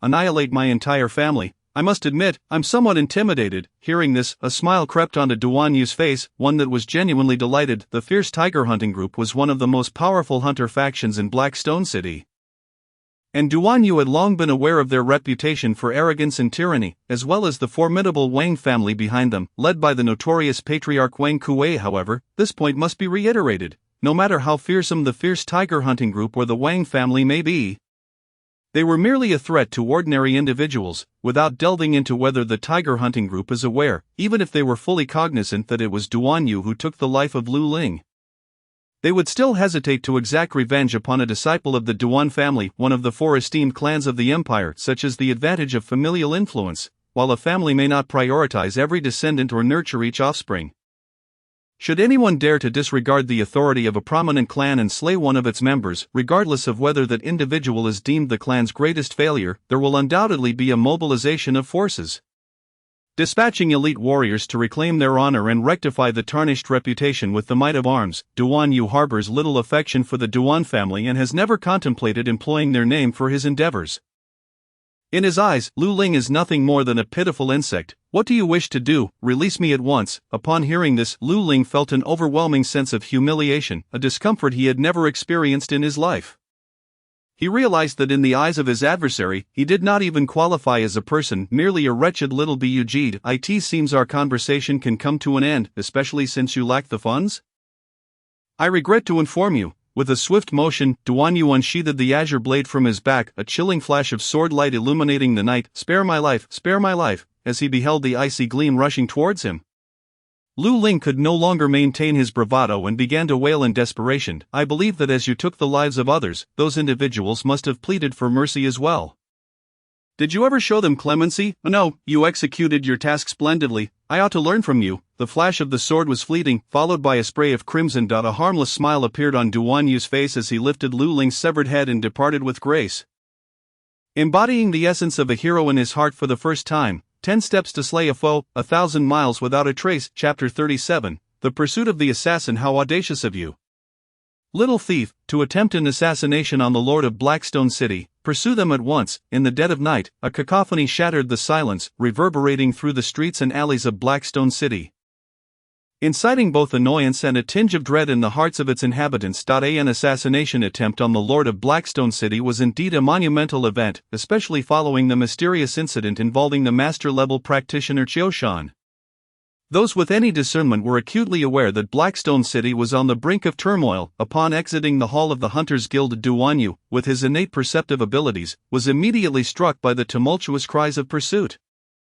Causing a flicker of surprise within him, the Lord of Blackstone City, Lu Zhinshan, was a master of the innate third level, and it was likely that the assassin targeting him was also a practitioner of similar caliber. It appeared that from this night onward, chaos would reign in Blackstone City, yet the turmoil of the city held little significance for him. He was far more concerned with eliminating Wang Kuei, the head of the Wang family, the powerful backer of the Tiger Hunting Group. The following evening, during his previous visit to the Hunters Guild to accept a mission, he had discovered that numerous individuals were being hunted within the Tiger Hunting Group, including the esteemed head of the Wang family, a master of the innate realm, who had found himself listed on Blackstone City's wanted board, with a bounty of 5,000 taels of gold. Wang Kuei, 30,000 taels of gold, 30,000 taels of gold. Duan Yu continued his strides, a peculiar smile curling at the corner of his mouth. This period was pivotal for his growth. He needed to engage in combat with a multitude of masters to hone his practical experience and solidify his foundation, preparing for future ascension to greater heights. The assassin is here. Everyone, pursue, block their escape routes. The Lord and Commander Luo Yun have given orders. We must not let them escape. From afar, the sounds of chaos and combat drew nearer, causing Duan Yu to raise an eyebrow. The clamor of footsteps grew increasingly distinct, and soon dozens of figures came into view. As they approached, he discerned that they were a battalion of black-clad soldiers wielding weapons, evidently attempting to encircle someone. However, the night obscured visibility, and even innate masters would struggle to see clearly. These black-clad soldiers were not mere troops of Blackstone City but rather the elite guards of the Lord's residence. Though few in number, each was a martial artist of at least the 4th level of the acquired realm, making it evident that the person they were surrounding must be the assassin who had attempted to kill Lord Lu Zhinshan. Such excitement is rare. Duan Yu chuckled, eager to uncover the truth. He had already witnessed the grandeur of the Hunters Guild, having become a bounty hunter himself, yet he had yet to encounter the Shadow Killers. With a swift thought, he exerted force beneath his feet, propelling himself into the air, darting through the night like lightning, and landed gracefully amidst the throng. His prowess far surpassed that of these guards, and the cover of darkness rendered him invisible. As Duan Yu approached, he noted the black-clad soldiers forming a tight circle, peering inward. Within the encirclement stood a black-clad woman, her face obscured by shadows, though her aura was somewhat disordered. Duan Yu's keen eyes immediately recognized her as a master of the innate 1st level. Such masters were rare in Blackstone City, as most sought training in places where powerful practitioners congregated to pursue higher realms. Few remained behind unless they were acutely aware of their limited potential or had special circumstances necessitating their stay. Contemplating this, a faint smile crept upon Duan Yu's lips, and he found himself intrigued by the black-clad woman. What motivated her to assassinate the Lord? Was it personal vendetta or a mission from the Assassin Guild? Hey, gentlemen, do you not feel ashamed encircling a young lady like this? Although the black-clad soldiers had surrounded the woman, they hesitated to take action. As the standoff continued, Duan Yu felt a wave of frustration wash over him. prompting him to voice his complaint. In an instant, he had positioned himself behind them, unnoticed due to their singular focus on the black-clad woman. His voice startled them, and they turned to see only a figure clad in green. Bearing a long sword, the usual arrogance resurfaced in their demeanor. "Who are you? Are you seeking death? This is the Lord's establishment. Outsiders should leave. The Lord's residence, a powerful entity governing Blackstone City within the Qianlong Empire, commanded significant authority, further bolstered by the might of the nation, ensuring that all approached with caution. As guards of the Lord's residence, their brashness was somewhat justified. Upon witnessing the arrival of assistants, the black-clad woman's bright eyes gleamed with cunning. As the guards momentarily faltered, she seized the opportunity to employ her extraordinary skills, deftly slipping out of the encirclement. By the time they realized what had occurred, she had already positioned herself behind Duan Yu. Before anyone could react, she addressed him. "Big brother, your timing is impeccable. I narrowly failed. It's your turn now." With that, she turned to flee. Duan Yu, however, was not so easily deceived. Before she could fully pivot, a smile graced his lips as he reached out, grasping her arm and channeling his energy, rendering her unable to escape. The guards, initially thinking the cloaked figure was an ally of the black-clad assassin, prepared to intervene, but upon witnessing Duan Yu restraining her, they quickly recognized that he was not on her side. At that moment, the head guard stepped forward, addressing Duan Yu. "Sir, I am Lu Kong, captain of the Lord's First Guard Unit. We are under orders from Lord Lu to capture the assassin. This is official business. We kindly ask you not to interfere." Liu Kong's words were delivered with utmost politeness, not out of genuine courtesy but due to his keen understanding of the subtleties of power dynamics within the Lord's residence. Having ascended to the position of captain, he was well versed in the art of diplomacy. Noting that Duan Yu stood alone against dozens of guards yet remained unfazed, he surmised that Duan Yu either possessed remarkable skills or was a fool. Thus, he refrained from underestimating him and chose his words cautiously. Moreover, as they were merely intent on capturing the assassin, they preferred to avoid unnecessary complications. "The Lord's residence is capturing an assassin. What concern is that of mine?" However, Duan Yu suddenly shifted his tone, declaring, "Nevertheless, I am in a good mood today and do not wish to witness violence before my eyes, so please inform Lu Zhinshan that I shall protect this individual today."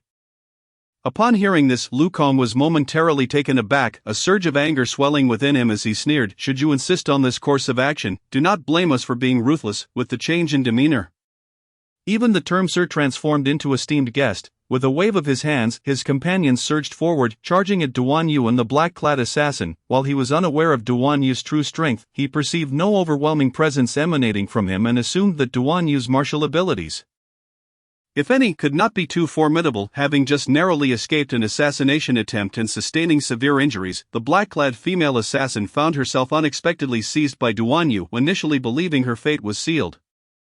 She was astounded to discover that this enigmatic figure in green attire seemed utterly indifferent to the authority of the city lord's mansion. Moreover, this individual had the audacity to challenge Lord Lu Zhinshan, filling her with bewilderment to the extent that she momentarily forgot to break free and flee. "Even if Lu Zhinshan were present, I would regard him with disdain, let alone you lot," Duan Yu proclaimed with a hearty laugh.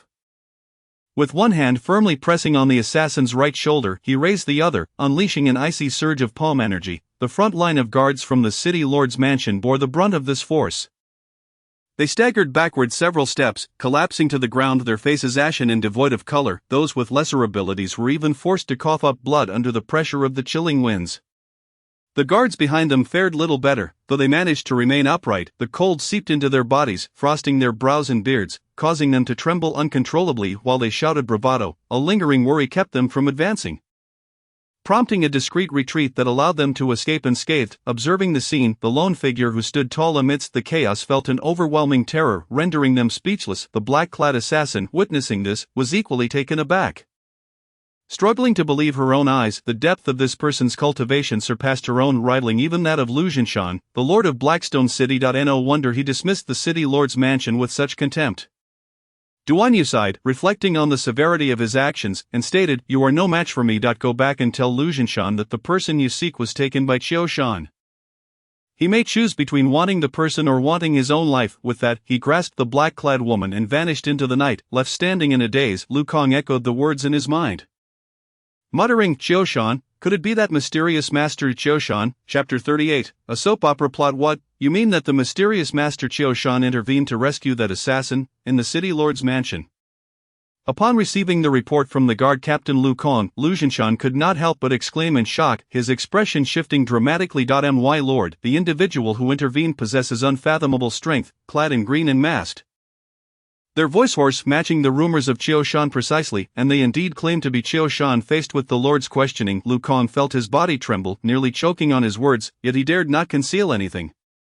Promptly relaying the truth, it seemed undeniable that this person was Qiu Shan. The Blackstone City's chief commander Luo Yun, who had remained silent until now, finally spoke, a wry smile crossing his face. It is unlikely anyone would dare impersonate a master of such caliber.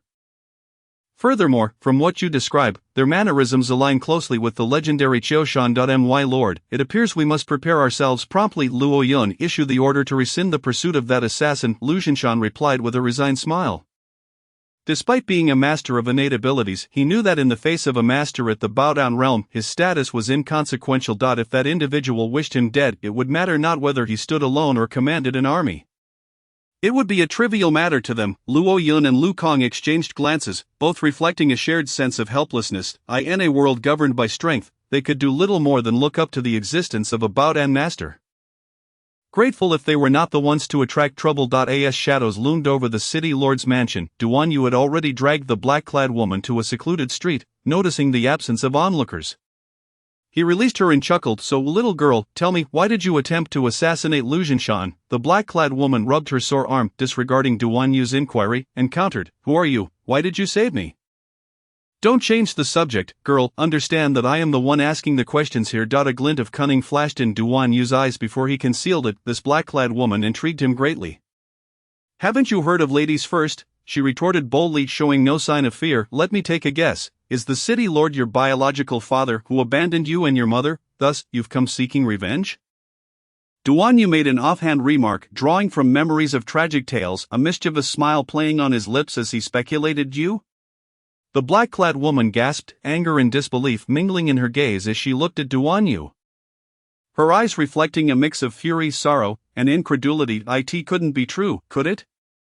Even Duan Yu was taken aback. He had not realized he possessed such talent for deduction. It seemed absurd that his casual conjecture might hold some truth.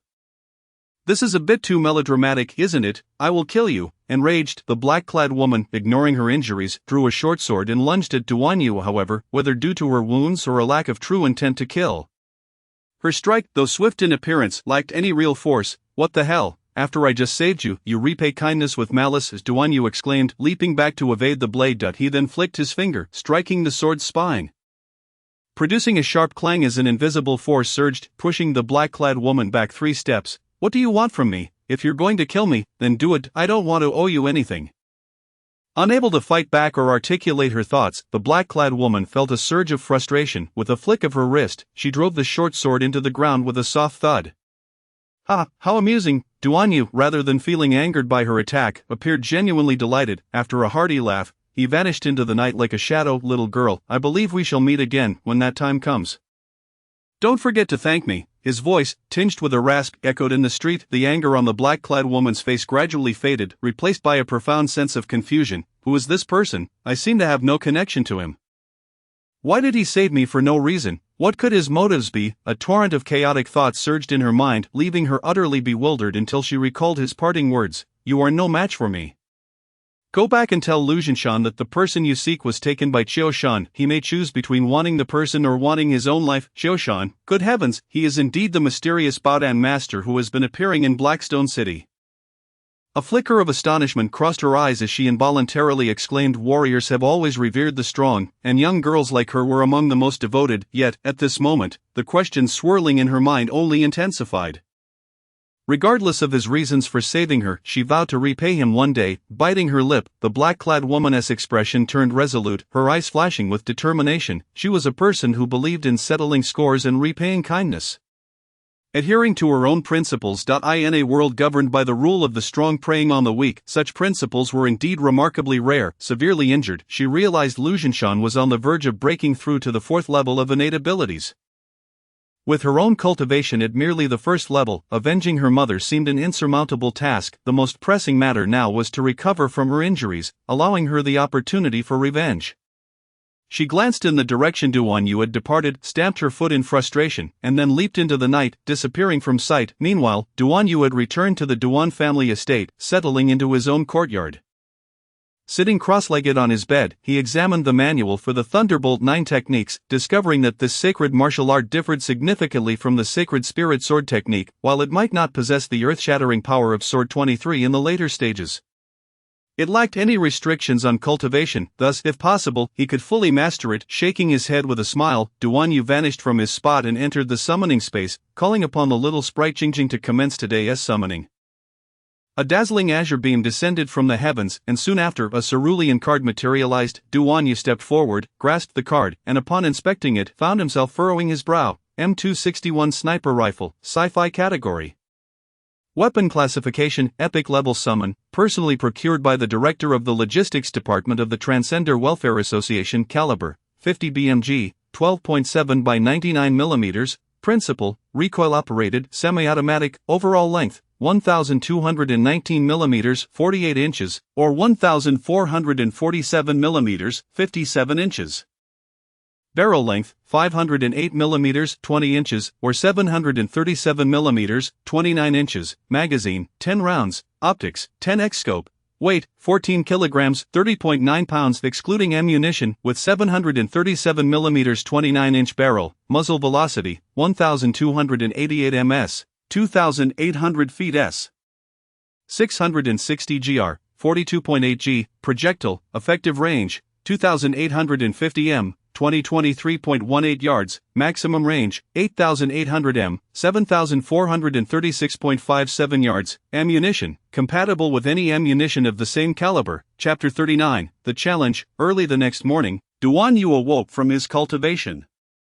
A subtle smile gracing his face. After a night of patient training, the 19th acupoint had been successfully refined, and he couldn't help but marvel at the astonishing speed of his cultivation. Such progress would surely be unimaginable for an ordinary person.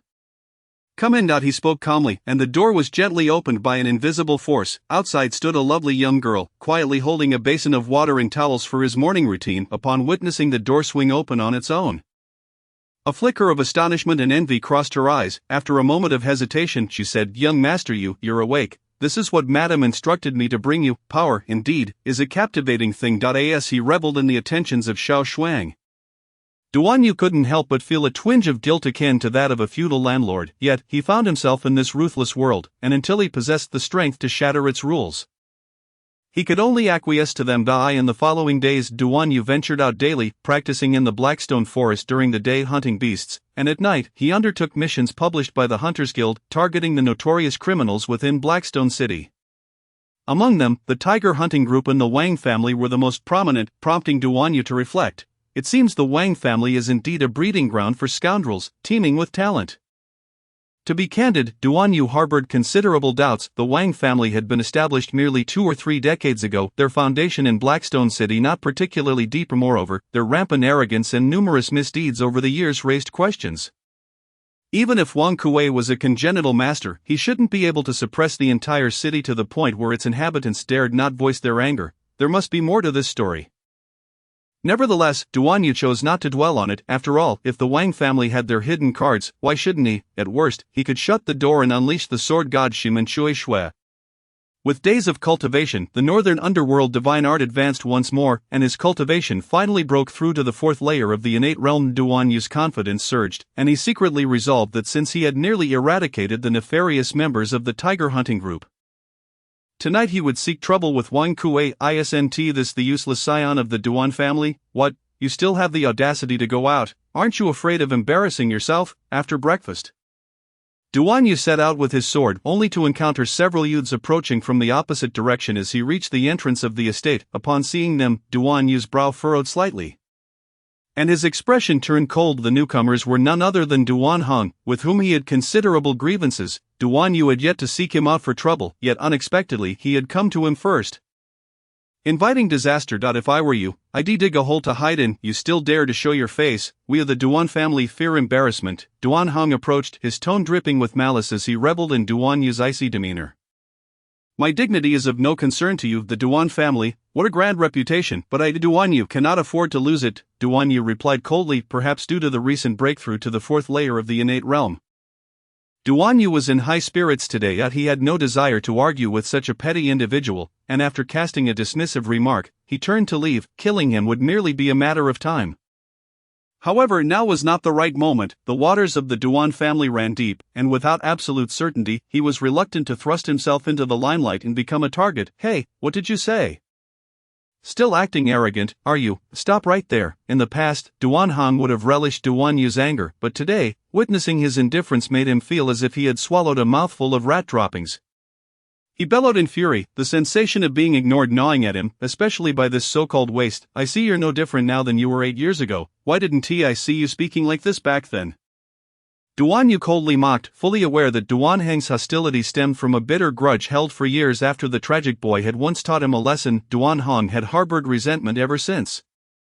And after the tragic boy was deemed incapable of condensing true energy into the postnatal realm, Duan Hong had surged ahead, relishing the opportunity to exact revenge on his former tormentor. Duan Yu understood this all too well. He simply had more pressing matters to attend to. Oh, still bringing up events from 8 years ago. Do you truly believe you are still the #1 genius of the Duan family? Ha, do not forget that you are now our family's most infamous waste, the first waste. Do you even comprehend that? As he spoke, Duan Heng's expression turned mockingly gleeful. And so what, even if I am deemed a failure? You cannot erase the fact that I once bested you, Duan Yu retorted disdainfully. If you enjoy playing this tiresome game of unearthing old grievances, then let's see who cracks first. What did you say? You insolent brat, let me tell you, I just reached the 7th layer of the postnatal realm yesterday. You dare act arrogant? Today, Duan Ningxue isn't here. Let us see if I don't deal with you. Seemingly struck by unnerved, Duan Hong erupted in fury, stepping forward aggressively towards Duan Yu, ready to strike. Scram! With a voice tinged with impatience, Duan Yu raised his hand, unleashing an invisible force that violently deflected Duan Heng's incoming strike. Nearly toppling him to the ground, the 7th layer of the postnatal realm was hardly significant to someone at the 4th layer of the innate realm, even with Duan Yu restraining 99% of his strength. Duan Hong stood no chance. Remember, we are at the entrance of the Duan family's estate. It wouldn't be wise to resort to violence here, would it? I'd wager you'd face some punishment later. As Duan Hong rose, his face contorted with rage, he prepared to charge Duan Yu once more. A faint smile appeared on Duan Yu's face as he calmly remarked, indeed, within the Duan family, whether at the main house or the branches, all places except the training grounds prohibit violence. This is common knowledge. Though Duan Hong usually acts with arrogance, he is bound by family rules and can only resort to verbal provocations. He would not dare to engage in a real fight. You bastard, you think you're clever, don't you? Very clever. Duan Heng's fury surged at Duan Yu's reminder, his face flushed crimson. He had not anticipated that he would suffer a loss at Duan Yu's hands due to a moment's carelessness. Now unable to act, his anger boiled over. If you have the ability, follow me to the training grounds. Aren't you so capable? I want to see how far a martial artist who has lost all his skills can be so arrogant. After being toyed with by Duan Yu, Duan Hong, now exasperated, could not help but loudly challenge him. Apologies, but I'm not in the mood today. Duan Yu shrugged, his expression indifferent. Engaging with a mere 7th layer postnatal individual and exposing his strength was not worth his time. He merely regarded Duan Hong with an expression akin to that of a fool. Duan Yu's words nearly caused Duan Hong to choke. Clenching his fists tightly, his face turned a deep shade of purple. What should have appeared menacing now seemed comically absurd. The youths who usually accompanied Duan Hong couldn't help but stifle their laughter, one even chuckling aloud before receiving a fierce glare from Duan Heng. Fine, if you refuse to leave, then I shall remain here until you do. If you have the guts, do not take a single step away from here. In his fury, Duan Hong resorted to petty tactics. Signaling to his companions, who swiftly encircled Duan Yu, forming a triangular blockade around him, Duan Yu frowned slightly, pausing in contemplation as if recalling something before relaxing his expression. He then spoke nonchalantly, so, you wish to challenge me? Very well, 2 months from now, at the training grounds, I shall await your arrival. 2 months, that's fine. Rest assured, I won't forget. Just wait and see how I deal with you. You'll be humiliated in front of everyone at the branch manor. And I wouldn't mind facilitating that. Speaking of the 2-month time frame, Duan Hong was initially taken aback, but then he seemed to recall something and burst into laughter. Let us go, having obtained the desired outcome. Duan Hong appeared quite elated, laughing heartily as he beckoned a few young companions beside him and arrogantly strode past Duan Yu, heading towards the bustling street not far away. "You fool," Duan Yu scoffed disdainfully before stepping out the door as well. Chapter 40, The Three Methods of Killing Thunder / 9th level. Accompanied by a thunderous roar, the dazzling sword lights swiftly converged, vanishing into thin air. 1, 2, 3, 7, 8, 9, a total of 9 sword shadows stacked upon one another, merging into a colossal sword of light, radiating brilliance as it descended rapidly from above. Boom! Shattered stones exploded, scattering in all directions, raising a cloud of dust that enveloped the area. On the ground lay a chasm stretching several dozen yards long and 7 or 8 meters deep, which, being close to a river, soon gushed forth with water, forming a stream in mere moments. What a formidable thunder slash, truly deserving of its reputation as a sacred martial art, for upon reaching the 9th level, it amplified the power of my sacred spirit sword technique ninefold. As it stands, my attack power has already surpassed the innate realm, comparable to the prowess of a master at the higher Dan realm. Returning the sword to its sheath, a satisfied smile crept across Duan Yu's face. In 2 months, the annual selection of young clan members at the branch manor would take place, with only 3 slots available. Those who secured a top 3 finish would be granted the opportunity to travel to the main Duan family headquarters in Nanyue City after the year's end, to study advanced techniques and participate in the Qingming ancestor worship ceremony in March. Furthermore, next year, there would be an additional event, the decade-long grand competition. Over the past few days, he had been somewhat perturbed, unsure of the reason, ever since summoning the fire god Jatlin in the Haishi mountain forest. He had summoned the M261 sniper rifle the following day, and on the 3rd and 4th days, aside from summoning a substitute puppet and a few concealment talismans, all he had summoned were sci-fi weaponry, ranging from handguns to rocket launchers, high-explosive grenades, and special T-type super bombs. Duan Yu felt as though he was on the verge of becoming an arms dealer. Fortunately, he was currently cultivating the North mysterious divine skill, practicing the sacred spirit sword technique and thunder slash, and thus had no immediate pressing need for such armaments. As the sky darkened, Duan Yu turned to leave the mountain, with his target for the evening being Wang Kuei, the patriarch of the Wang family and father of Wang Weiqiang, the leader of the tiger hunting team, a master of the innate 4th level and the most notorious bully in Haishi City.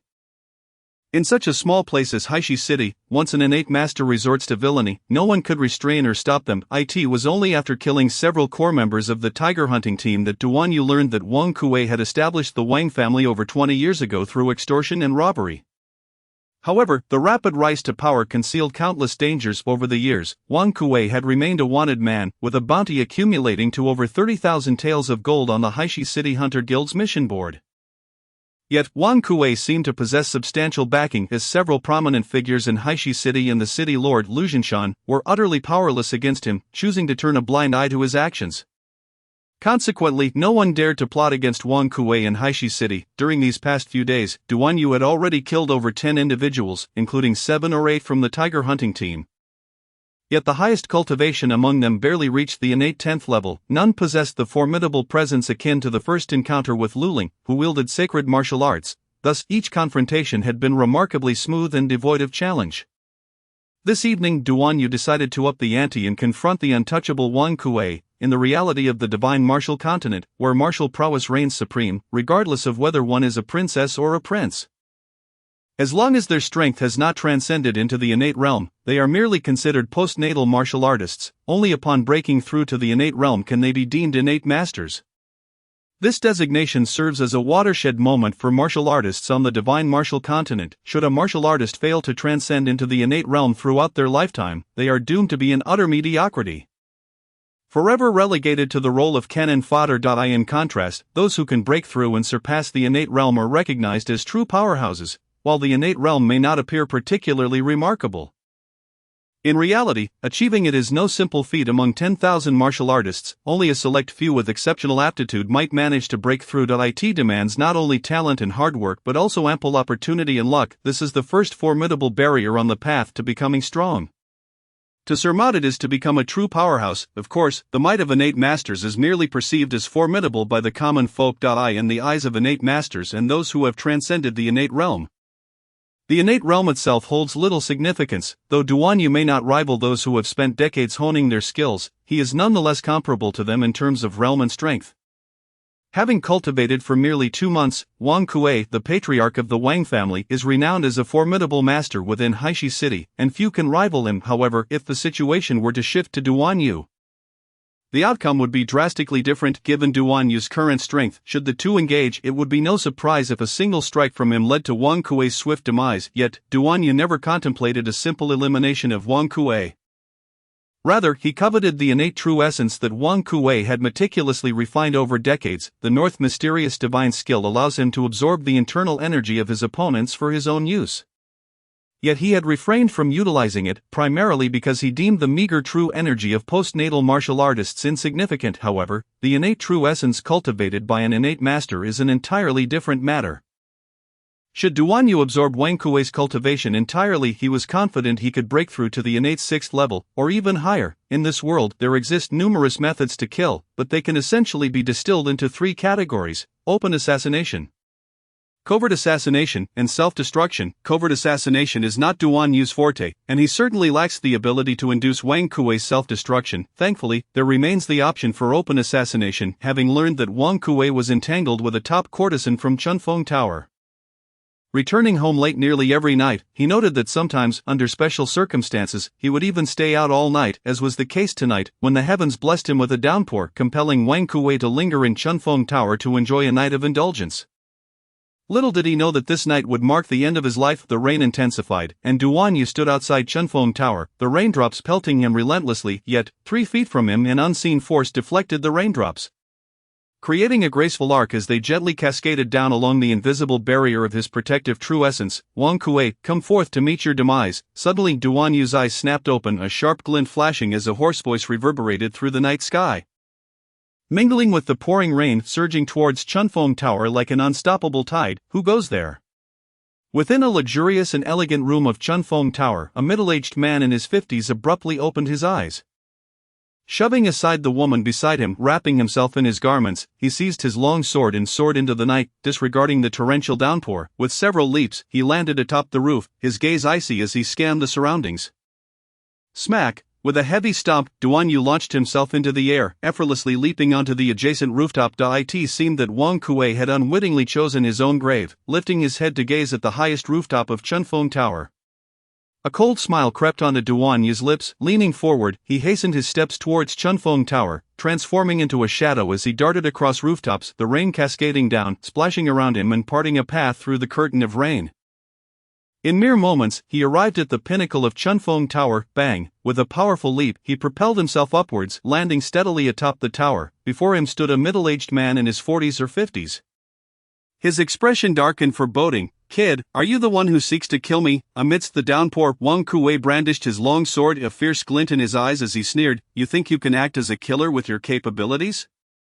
Truly overestimating yourself. Duan Yu appeared unfazed, calmly retorting, whether I am overestimating myself, I cannot say, but I believe that killing you should suffice. Chapter 41, Confrontation of Innate Masters. Whether I am overestimating myself, I cannot say, but I believe that killing you should suffice. Upon hearing these words, Wang Kuei's gaze suddenly sharpened, a flicker of incredulity and vigilance flashing in his eyes. However, his countenance soon relaxed, and he burst into laughter, saying, Youngster, I am at a loss as to why you harbor animosity towards me. Pray tell, who is your instigator? Reveal them, and I might consider granting you a chance at survival. Ha! As if he had heard the most ludicrous jest, Duan Yu could not help but let out a laugh tinged with mockery. This immediately incensed Wang Kuei, who bellowed, What are you laughing at, brat? Tonight, I shall surely slay you. There is no point in further words. As warriors, let us speak with our swords. A glimmer of cold light flashed, as the azure sword strapped to Duan Yu's back was swiftly drawn from its sheath, firmly gripped in his hand. Having resolved to end Wang Kuei's life, Duan Yu had no intention of exchanging any more pleasantries. With a flick of his wrist, the sword was positioned before him, his eyes sparkling with determination as 2 menacing auras emerged. Originally, he had contemplated sparing Wang Kuei, but given the latter's evident lack of respect, he was prepared to take his life. Realizing that his opponent had already drawn his sword, Wang Kuei understood that he had no choice but to strike back.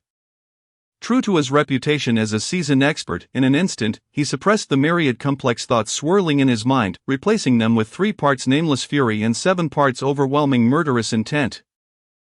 Let me see the true prowess of the Wang family head, who reigns supreme in Haishi City. Duan Yu chuckled lightly, one hand steadying the long sword, while the other flicked the blade's tip, producing a sharp, resonant sound that echoed through the air. What an opportunity! A glint of brilliance flickered in Wang Kuei's eyes as he swiftly advanced, his sword akin to a flash of lightning. Thrusting forward with ferocity, with a low hum of internal energy surging, the sword quivered slightly, accompanied by a deep, resounding note that cut through the rained eye. In the blink of an eye, the blade sped towards Duan Yu's brow, the tip emanating a chilling aura that made the hairs on his forehead stand on end. Duan Yu's expression remained impassive, his gaze as tranquil as a still pond. Suddenly, he twisted his wrist, elevating the blade slightly, and with a resounding clang, he deflected Wang Kuei's strike. In the same motion, he arched his sword from below, aiming for Wang Kuei's throat. Through days of relentless battles with demonic beasts and notorious criminals in Haishi City, Duan Yu's martial prowess and swordsmanship had seen significant enhancement. Though he still could not compare to true masters, he was no longer the fledgling he once was. The sword was redirected with tremendous force to the left, creating an opening in Wang Kuei's defenses. Yet, Wang Kuei remained composed, horizontally positioning his sword in, with a swift crouch, spun around to evade Duan Yu's attack while simultaneously launching a counterstrike at his lower body. With a slight exertion of force, Duan Yu lightly stepped onto the rooftop, leaping upward. His eyes glimmered with intensity as he descended, landing precisely on the swiftly passing sword, using the momentum to propel himself upward and over Wang Kuei's head. While still in midair, he turned and thrust his sword, its cold light flashing as it aimed for Wang Kuei's back. The strike came unexpectedly, akin to a dragon's claw reaching out from the clouds. Devoid of any prior indication. At that moment, Wang Kuei, still recovering from Duan Yu's earlier kick, felt the chilling presence behind him, causing him to break out in a cold sweat that he could not afford to maintain his dignity. He leaned forward, allowing his body to fall freely, and with a thud leapt from the rooftop like a gecko, narrowly evading the lethal blow. The exchange between the two, although it felt lengthy, transpired within mere moments. Yet, after only a short time, Wang Kuei found himself in dire straits, while Duan Yu maintained a steady demeanor, clearly exhibiting a surplus of energy, not having exerted his full capabilities. How has this brat trained? He appears quite young, and while his inner strength is commendable, how can his swordsmanship be so exceptional? No, I must not grant him any leeway, otherwise I fear I will not last more than a few exchanges. Continuous assault is my only chance for survival. Wang Kuei, possessing considerable experience, quickly discerned the gap between himself and Duan Yu. He resolved to capitalize on his swiftness, unleashing a relentless barrage of strikes to overwhelm Duan Yu. Only in this manner could he hope to seize an opportunity to escape. He had previously overestimated himself. After all, there were indeed individuals capable of ending his life. With renewed determination, he sprang to his feet, splashing through the puddles as he charged directly at Duan Yu. Duan Yu held his sword at a diagonal, resolute as a mountain, while raindrops fell within 3 feet of him, only to be forcefully repelled by his surging true energy, creating a vacuum around the blade. Whoosh, whoosh, whoosh. A series of sharp slicing sounds erupted as Wang Kuei unleashed his full might, swinging his sword with a flurry of strikes: chop, thrust, slice, hack, flick, and cut, each blow flowing seamlessly into the next, enveloping Duan Yu in a silvery curtain of lethal light. What astonishing speed! Wang Kuei truly embodied the prowess of an experienced innate expert. Despite his less than admirable character, he undeniably possessed a modicum of skill. A hint of surprise flickered across Duan Yu's face, but though astonished, he did not falter. With a swift motion of his wrist, he conjured a series of afterimages as an arc of sword light suddenly materialized, transforming into a curtain of blades that surged towards Wang Kuei's oncoming assault. Clang, clang, clang. In the blink of an eye, the two swords clashed countless times, the resonating sounds of their weapons merging into a symphony, creating ripples of sound waves that expanded outward, causing the rainwater within a 10-foot radius to explode into a mist. As the clashing of weapons persisted, the fog thickened, obscuring both combatants. To an observer, it would seem as though they had reached an impasse, neither able to gain the upper hand. However, Wang Kuei did not share this sentiment. He sensed his arms growing increasingly sore and numb, his rhythm faltering, and upon glimpsing Duan Yu's composed demeanor, a sense of dread crept into his heart. Is it possible that I, Wang Kuei, am truly destined to perish here tonight? As time wore on, Wang Kuei's strikes gradually slowed, prompting Duan Yu to unleash a cold smirk, swiftly transitioning from defense to offense, compelling Wang Kuei to merely fend off the onslaught just when Wang Kuei thought that Duan Yu intended to prolong the fight. Depleting his true energy to secure victory, a meteoric flash of sword light erupted from Duan Yu's hand. Boom! Instinctively, Wang Kuei raised his sword to block, only for it to bend under the force. As he was violently propelled backward like a cannonball, true to his seasoned background, Wang Kuei executed a roll upon landing on the rooftop, his momentum carrying him forward, leaving 2 long streaks of water in his wake. As he rose to his feet, he cast a glance at Duan Yu, a hint of fear now glimmering in his eyes. "This fellow is formidable, prepare to meet your end, Wang Kuei," Duan Yu's voice rang out coldly. As his true energy surged forth, enveloping him in a continuous display of tricolor brilliance, with a slight exertion, he stepped forward. Boom! The seemingly gentle step unleashed a tremendous force, causing the entire rooftop to tremble. Amidst the cacophony, Duan Yu's figure flickered, appearing before Wang Kuei as though transcending space itself. Thunder/Sword 8. Duan Yu thrust his sword, targeting the center of Wang Kuei's throat. The blade sliced through the air with silent ferocity.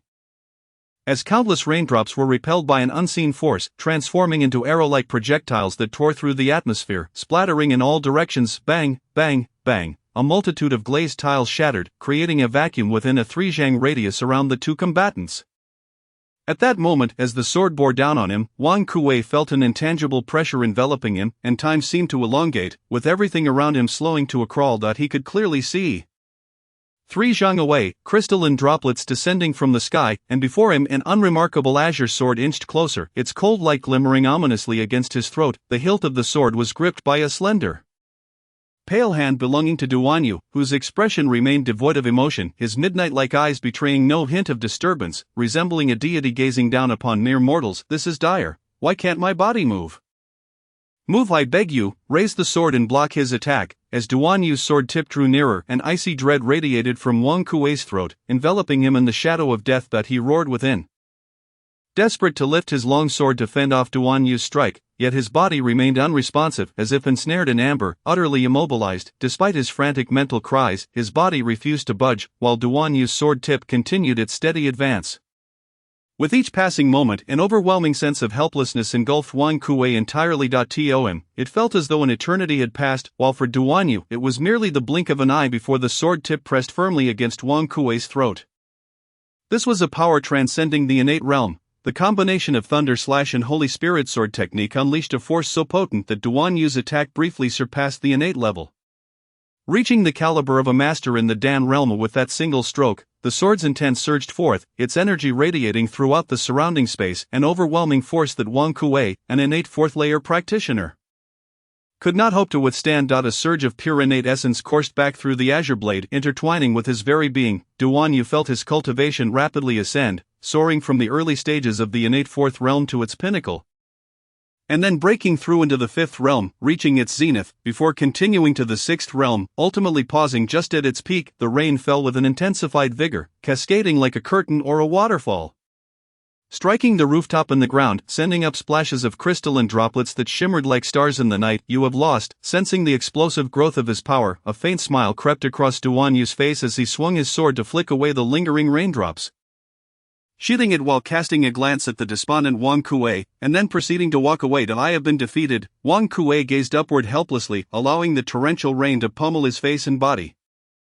Appearing utterly disheveled, Duan Yu continued on his path, the soft patter of his footsteps seemingly overshadowing the roar of the storm, resonating sharply in the endless night. "Wait!" Just as Duan Yu was about to leap off the rooftop of Chunfeng Tower, Wang Kuei's voice echoed from behind him. "Although you have slain me, I believe that within a month's time someone will come to avenge me." What did you say?" Upon hearing this, Duan Yu halted abruptly.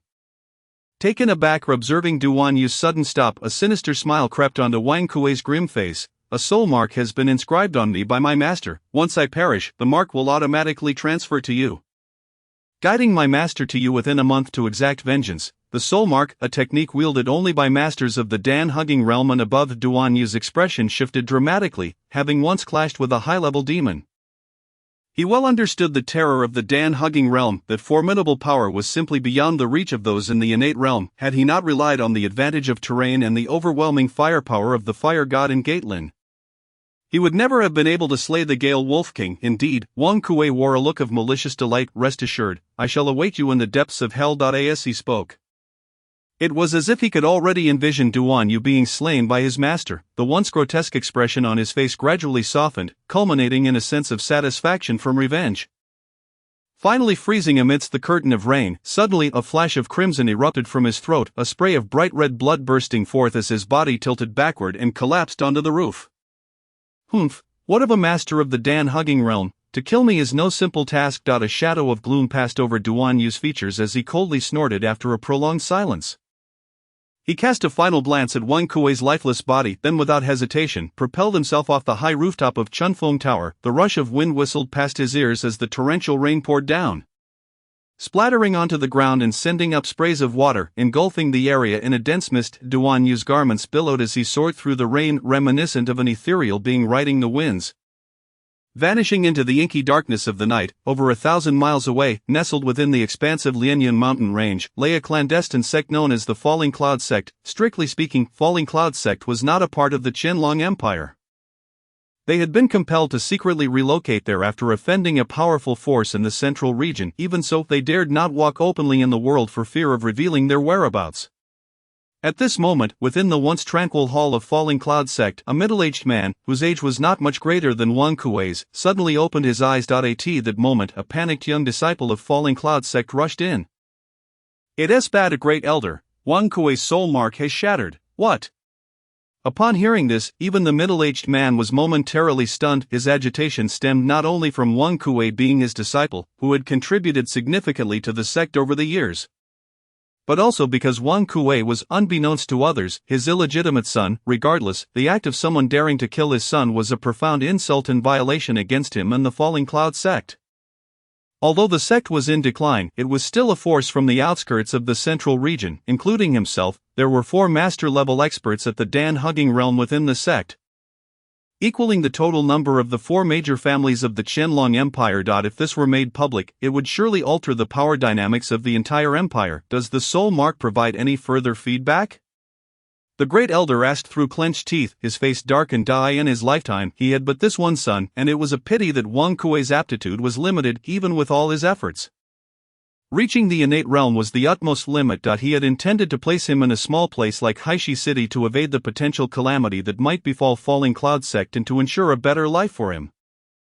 Yet he never anticipated that it would end in tragedy. The soul mark was a thread of soul energy meticulously extracted by the great elder from Wang Kuei's body, capable of conveying information regarding the bearer's life and death from thousands of miles away.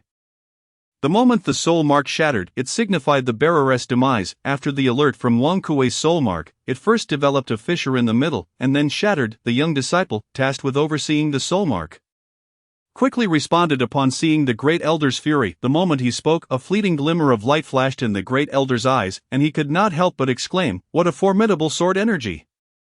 Sword energy, so it turns out, the one who killed brother Wang Kuei is a master-level expert of the Dan-hugging realm. The young disciple thought to himself in astonishment. Nevertheless, even if you are a master of the Dan-hugging realm, what of it? You have slain the son of Wang Tua, and I shall ensure you pay for it with your life. The great elder's voice erupted in a low, fierce roar. Summon elders Lianyan and Lianfeng at once.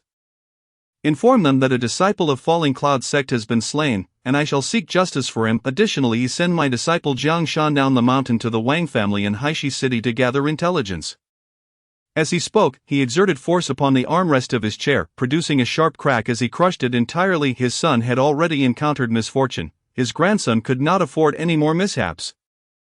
Otherwise, he would truly be left without heirs. Understood, I shall go at once. At this moment, even a fool would realize the urgency of the situation, otherwise, they would surely incur the wrath of the great elder.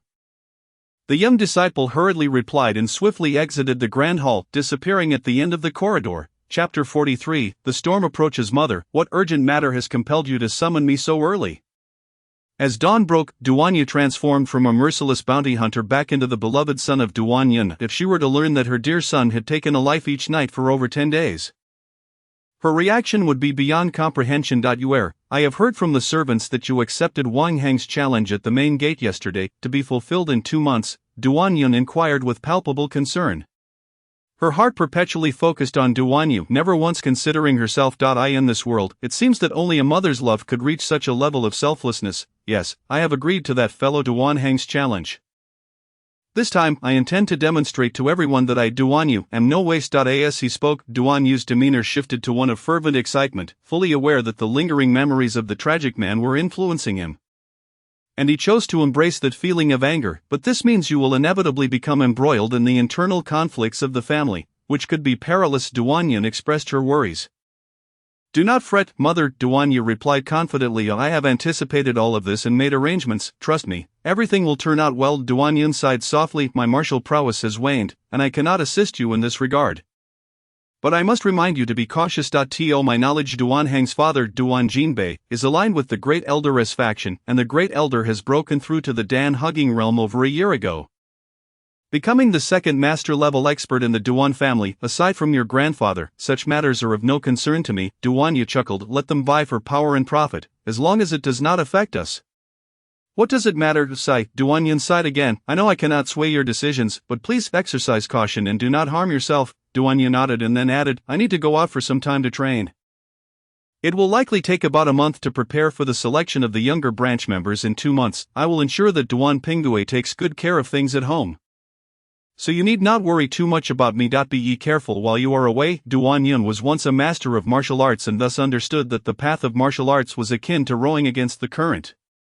One must either forge ahead or be swept backwards. Regarding Duan Yu's impending journey for training and cultivation, she harbored no objections, merely hoping that he could take good care of himself while alone in the world, which would put her mind at ease. Patiently listening to her mother Duan Yun's earnest admonitions and instructing De Shuang and Xia Shuang to care for their mother, Duan Yu finally bid farewell to Duan Yun and exited the courtyard. Upon leaving the branch manor, a shadow of profound gloom flickered across Duan Yu's visage. The Grand Elder had reached the Dan-embracing realm. This was undoubtedly disheartening news. The internal strife within the Duan family had already been exceedingly fierce. But fortunately, the overwhelming strength of Duan Ling Tian had maintained a fragile peace, as he was the only master-level expert of the Dan-embracing realm, instilling fear in anyone who would dare oppose him. However, with the Grand Elder's ascension to the Dan-embracing realm, this precarious balance was irrevocably shattered. It was easy to foresee that, before long, the Duan family would find itself embroiled in an even more intense struggle for power. Yet, to return to the matter at hand, these affairs were of little concern to him for the time being, as he was burdened with a colossal dilemma that required urgent resolution. He had no luxury of time to dwell on these matters. With a resigned smile, he cast aside these tumultuous thoughts, and with a swift motion, he vanished without a trace. Initially, he thought that slaying a martial artist of the innate fourth layer was no great feat. Yet he found himself caught off guard by a soul mark. Had he known, he would have acted decisively with the Holy Spirit sword technique to eliminate him without delay. Instead, a momentary lapse allowed Wang Kuei to transfer the essence of the soul mark onto himself. The ability to inscribe a soul mark indicated that there were indeed formidable experts of the Dan-embracing realm lurking behind Wang Kui. To avoid implicating his mother, he had no choice but to leave the branch manor and seek another battlefield. Determined to bury all these foes, upon entering Haishi City and arriving by the river where he practiced daily, Duan Yu unusually refrained from training today. With an outstretched hand, he began to feel around in the void. And when he withdrew his hand, several items had materialized within his grasp. A wooden puppet the size of a fist and several bright yellow talismans adorned with incomprehensible runes, shimmering with an enigmatic allure.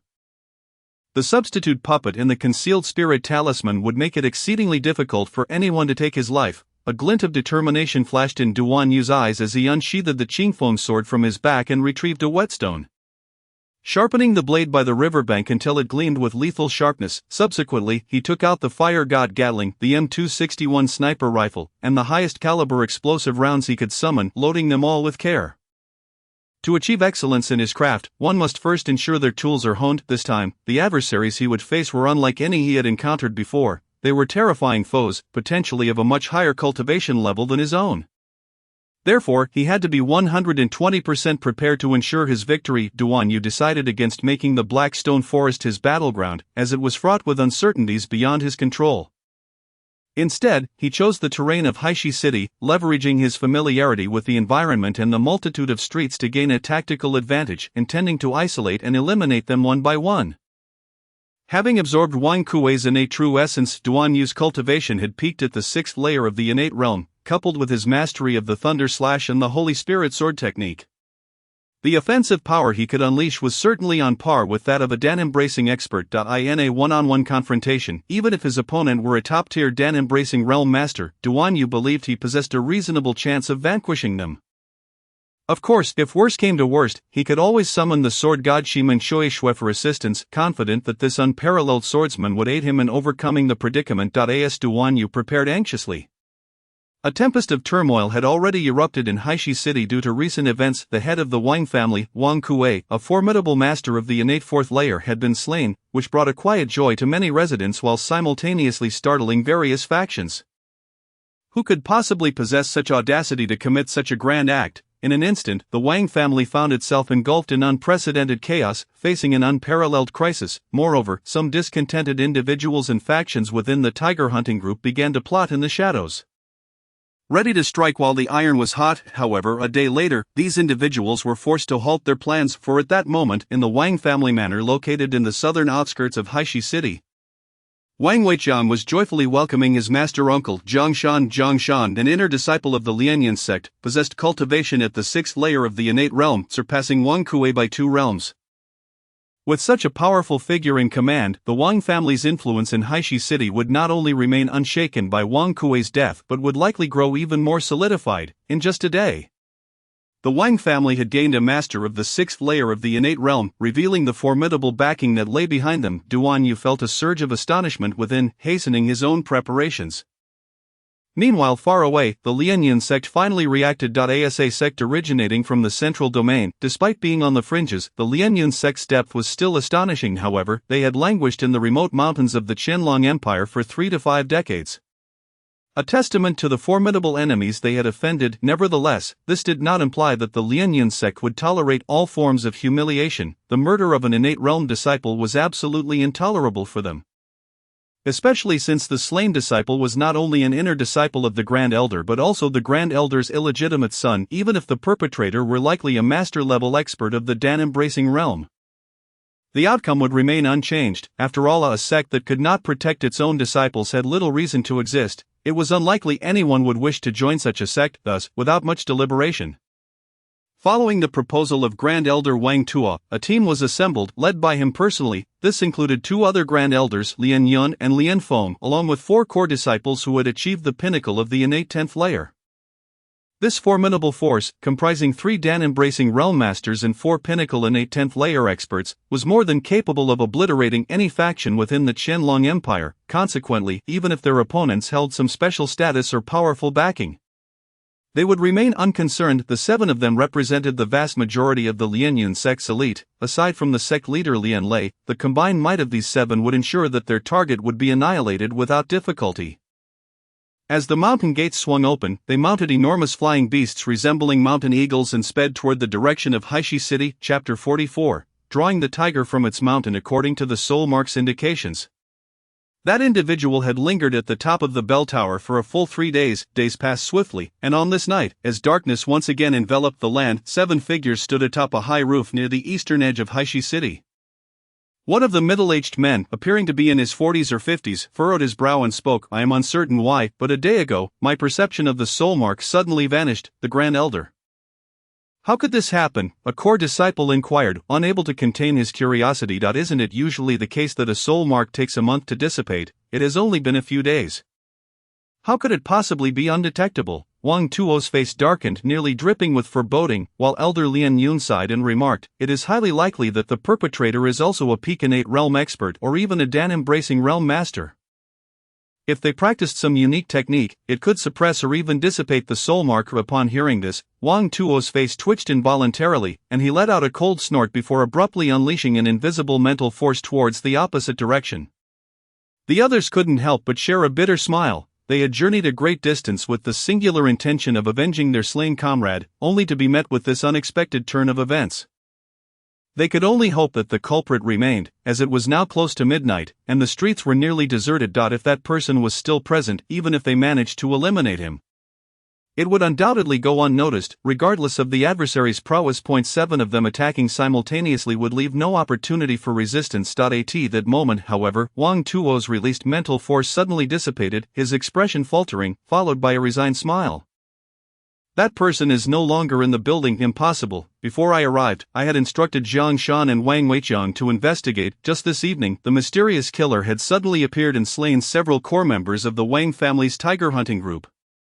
Elder Lian Feng exclaimed in astonishment. Thus, it can be inferred that this individual must still be within Blackstone City. A fleeting glimmer of intense murderous intent flashed in Wang Tuo's eyes, and an invisible yet formidable aura erupted instantaneously, only to be swiftly reined in by his acute vigilance. Following this remark, the other 6 men collectively exhaled a sigh of relief, for as long as their adversary had not departed, there was hope. With the Wang family's influence as the local power coupled with their own 7, locating a single person within the minuscule confines of Blackstone City should not prove overly arduous.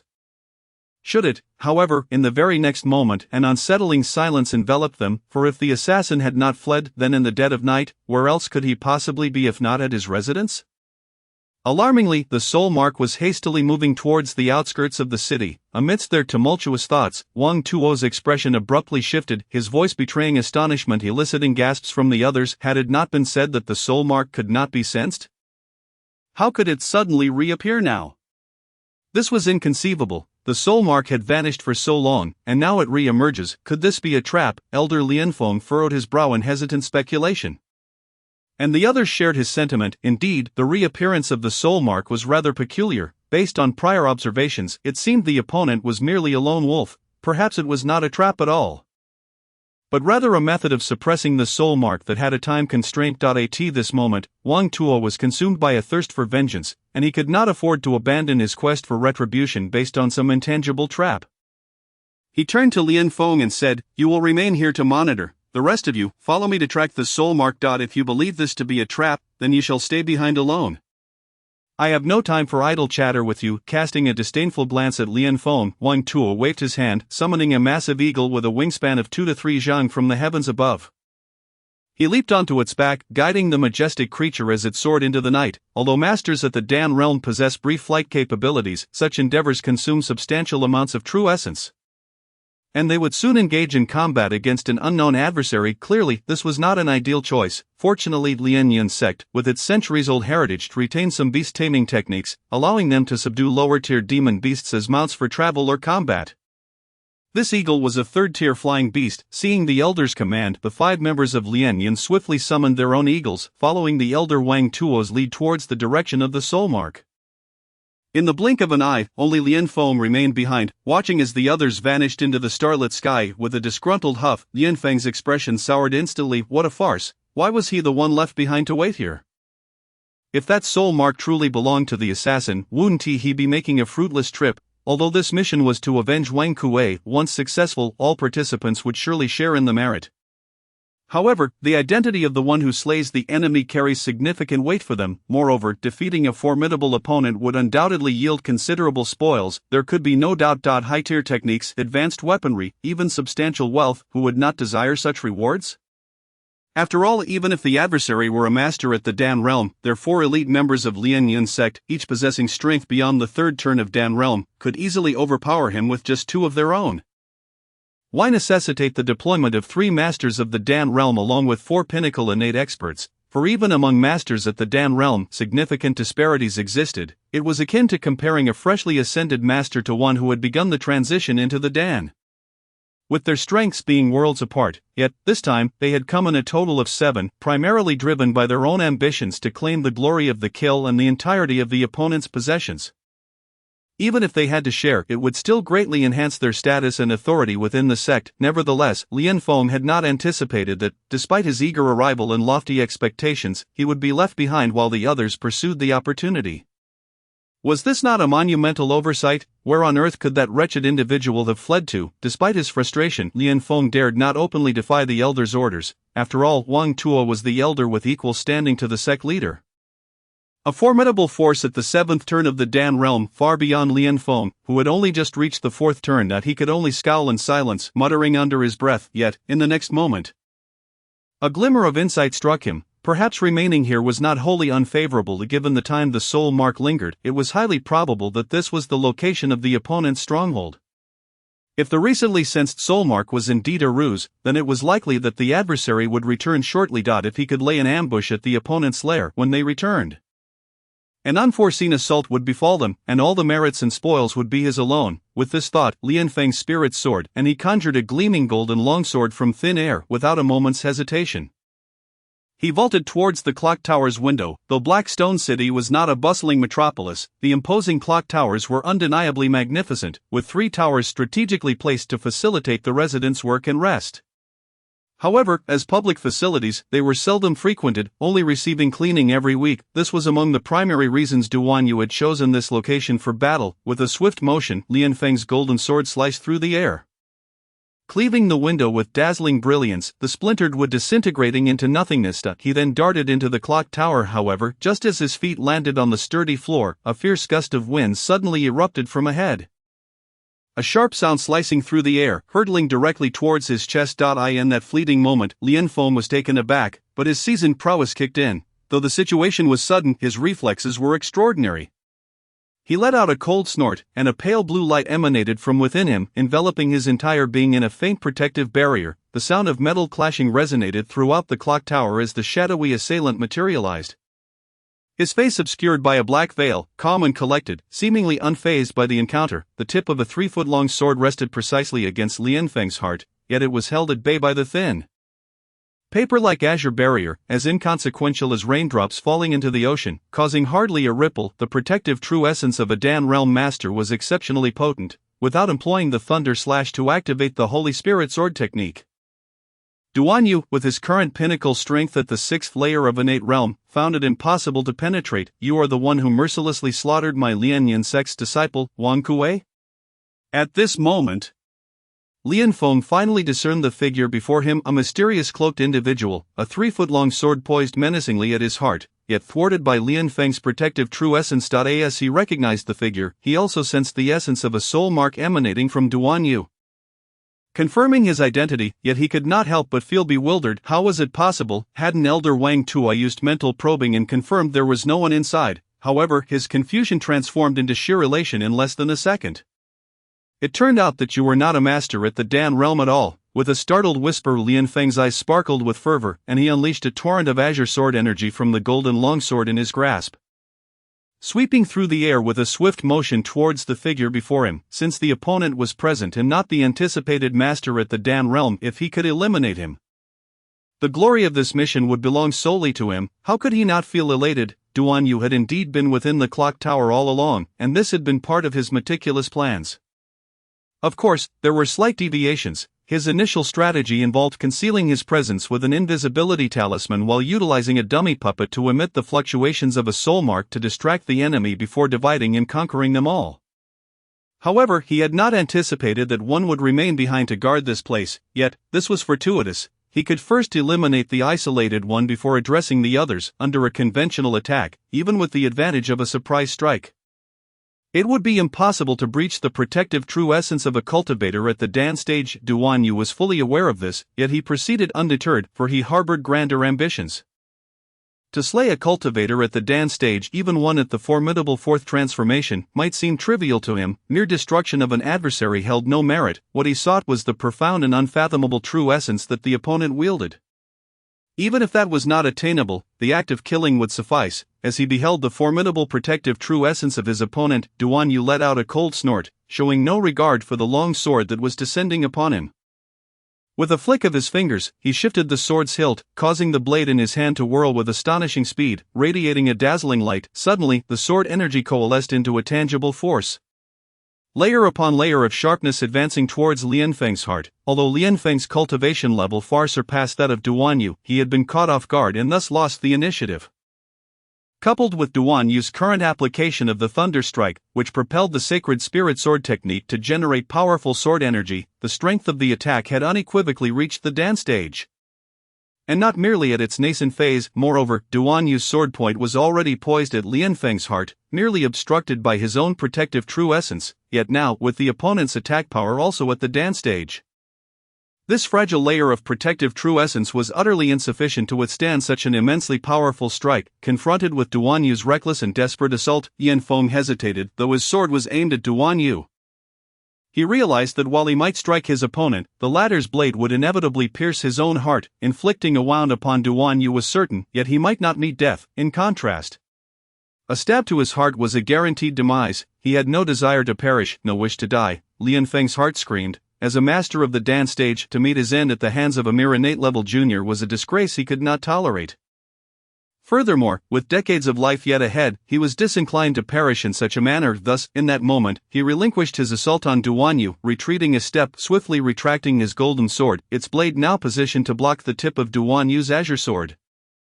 A crisp clang resonated as the two blades collided, sparking a dazzling display of light. The roaring sword energy clashed violently with the formidable true essence of the dance stage, an invisible current radiating from the point of contact, expanding outward, causing the entire bell tower to tremble. With a low shout, Duan Yu's sword energy surged once more, rolling forth like relentless ocean waves, continuously converging and unleashing a torrent of fury towards Lian Feng. With Duan Yu's sudden increase in force, Lian Feng's body trembled, his footing faltering as he stumbled backward 3 steps before stabilizing himself. How could this be? Lian Feng's eyes widened in disbelief. He could not fathom why someone of mere innate rank could unleash an attack rivaling that of a dance stage cultivator. Yet, there was no time for contemplation. As Duan Yu's assault intensified, Lian Feng was compelled to once again channel his true essence, forming an intangible barrier to staunch the advance of the sword energy. The time should be near, Duan Yu thought, as he gradually placed his other hand upon the one gripping the sword. His true essence surged, following the route of the northern underworld divine art. Streams of pure and unimaginable true essence flowed back through the azure sword, entering his body and becoming his own. The purity and richness of the dance stage's true essence were extraordinary. Even a small absorption allowed Duan Yu to instantly transcend his current realm, ascending to the peak of the innate 7th layer. As the northern underworld divine art continued to draw in Lian Feng's true essence, Duan Yu's cultivation rapidly advanced, reaching the pinnacle of the innate 7th layer in the blink of an eye. Originally, seeking to actively absorb the true essence of a dance stage cultivator was tantamount to courting death for someone at Duan Yu's current level. However, under his meticulous design, the situation was now radically different. Duan Yu's sword energy relentlessly pressured Lian Feng, who, in a desperate bid for self-preservation, was compelled to expel his true essence, forming a barrier against the sword energy, which Duan Yu absorbed, unbeknownst to Lian Feng, who was merely aware of his depleting true essence and attributed it to the ferocity of Duan Yu's sword energy. He continued to channel his true essence to compensate for the loss. He believed that a mere innate-level opponent, exerting such formidable martial prowess, must be exhausting their true essence at an alarming rate. As a dance stage cultivator, Lian Feng was confident in his profound reserves, awaiting the moment when his opponent's true essence would be utterly depleted to launch his counterattack. Confidently, he awaited Duan Yu's exhaustion, not realizing that Duan Yu was vigorously absorbing his true essence. The two remained locked in this stalemate for over 10 minutes. As time passed, Duan Yu's sword energy continued its relentless onslaught, showing no signs of waning. Rather, it seemed to grow stronger. Lian Feng could not help but wonder, how could it be that after all this time, his true essence had not yet run dry? Feeling the surging liquid true essence within him and the completion of 108 refined acupoints, Duan Yu's heart swelled with excitement. The northern underworld divine art continued to devour Lian Feng's true essence. At this rate, it would not be long before he could effortlessly ascend to the dance stage, yet, Lian Feng's true essence showed no signs of depletion. And if this continued, Duan Yu's own reserves would soon run out. In that instant, Lian Feng felt utterly despondent, nearly on the verge of tears. How could he be so unfortunate as to encounter such a terrifying nemesis? A mere innate cultivator wielding true essence more potent than that of a dance stage expert. What a travesty! Now, even if he wished to flee, it seemed impossible. Turning his back would mean facing a sword strike. In this brief span of time, his power had plummeted from the 4th transformation of the dance stage to its initial stage, and after such a fervent exertion of true essence, what little he could muster was pitifully meager. Should Duan Yu's sword land upon him, he would sustain grave injuries, making it impossible to ascend. It should be noted that they were atop the bell tower, a height of several tens of feet from the ground. He was not a body cultivator, and a fall would surely result in severe injury, if not death. At the time, his life would be entirely at Duan Yu's mercy. No, this could not continue. If his powers dwindled to the innate stage, he would undoubtedly be unable to withstand the sword energy. Despite the terror gripping Lian Feng's heart, his hands did not falter. Resolutely, he gathered the remainder of his true essence, unleashing it all at once. The golden sword in his hand blazed with light, and at that moment, he dared not hesitate. Boom! The desperate counterattack of a dance stage cultivator was indeed extraordinary. Duan Yu felt his body shudder as an immense force surged from the sword tip. violently rushing into him and forcing him to retreat several steps before crashing against the wall of the bell tower. Barely managing to halt his momentum, the entire tower seemed to quiver under the impact. The wall where Duan Yu collided caving in, a testament to the fact that he had absorbed 99% of the force. Lian Feng could act without restraint, but Duan Yu had to consider the other 6 adversaries he faced. Though Lian Feng's power had already been significantly drained by Duan Yu, he now forcibly unleashed all his remaining true essence to repel Duan Yu, leaving him in a far worse state. He stood unsteadily, a trickle of crimson blood escaping from the corner of his mouth. Once a master of the dance stage, capable of subjugating his surroundings with a mere gesture, he never anticipated that he would fall victim to a surprise attack from a mere innate-level individual. Leading to this dire predicament, Duan Yu disregarded Lian Feng's inner lamentations, forcibly suppressing the tumultuous true essence within him, and let out a beastly growl. With the azure sword trembling, he unleashed his most formidable attack.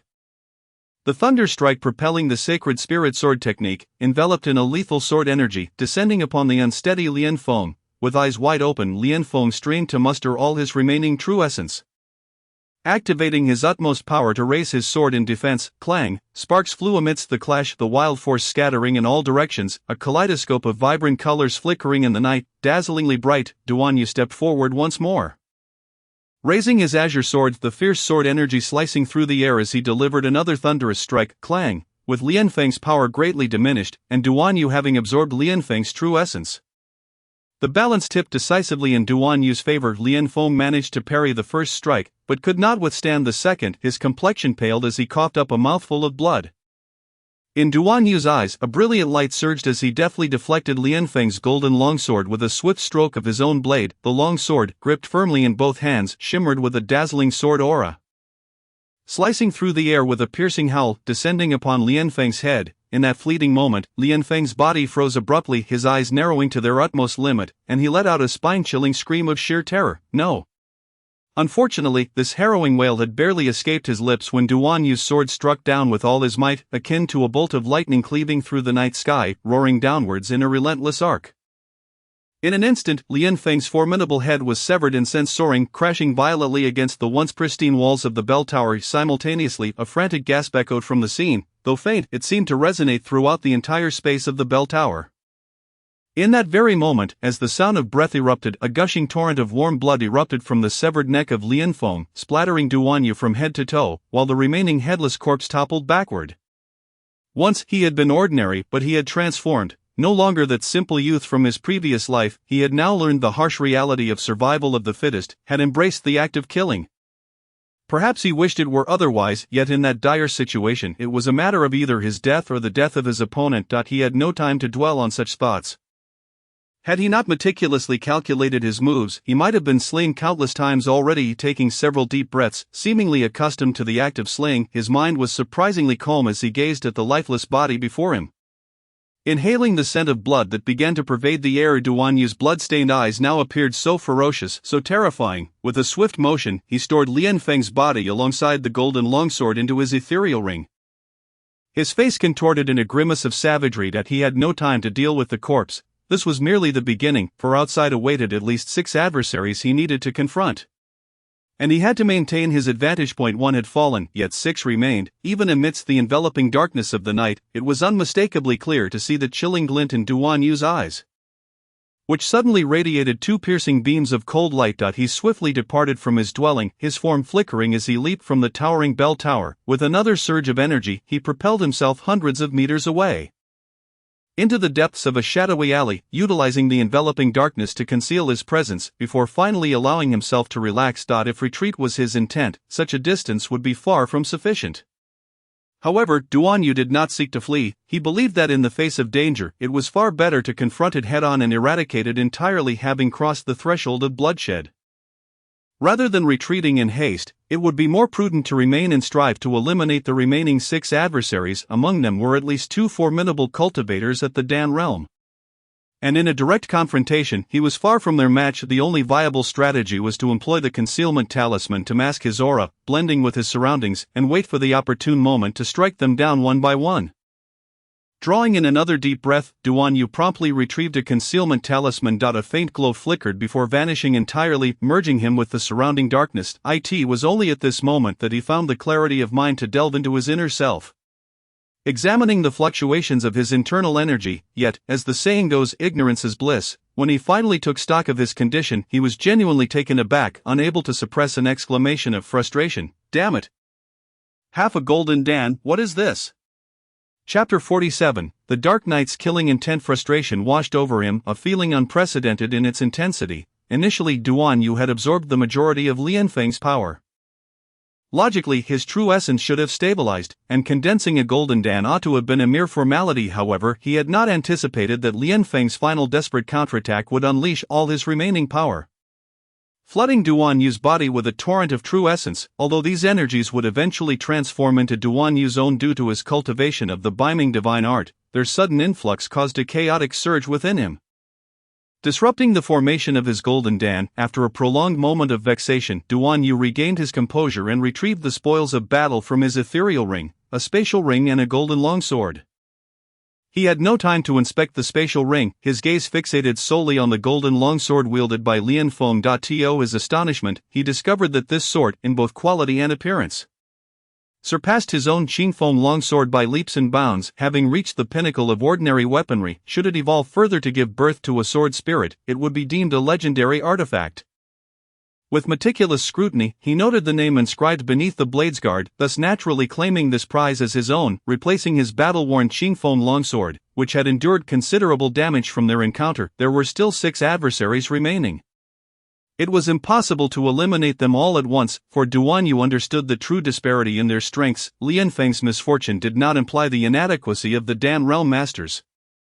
Had it come to a direct clash, Duan Yu feared he would have perished multiple times already. Casting his gaze toward a nearby 4-story building, a hint of a sardonic smile curled upon his lips as he vanished into the shadows. Making his way to the rooftop, just as Duan Yu melded into the darkness, a flock of hawks soared swiftly over the obsidian city, their riders descending silently like autumn leaves onto the rooftop opposite the bell tower where Duan Yu had stood. Upon landing, Wang Tuo, the leader, surveyed the surroundings with a hint of astonishment, whereas elder Lian Feng, not only Wang Tuo, but also Lian Yun, who had just steadied himself beside him, shared in the confusion.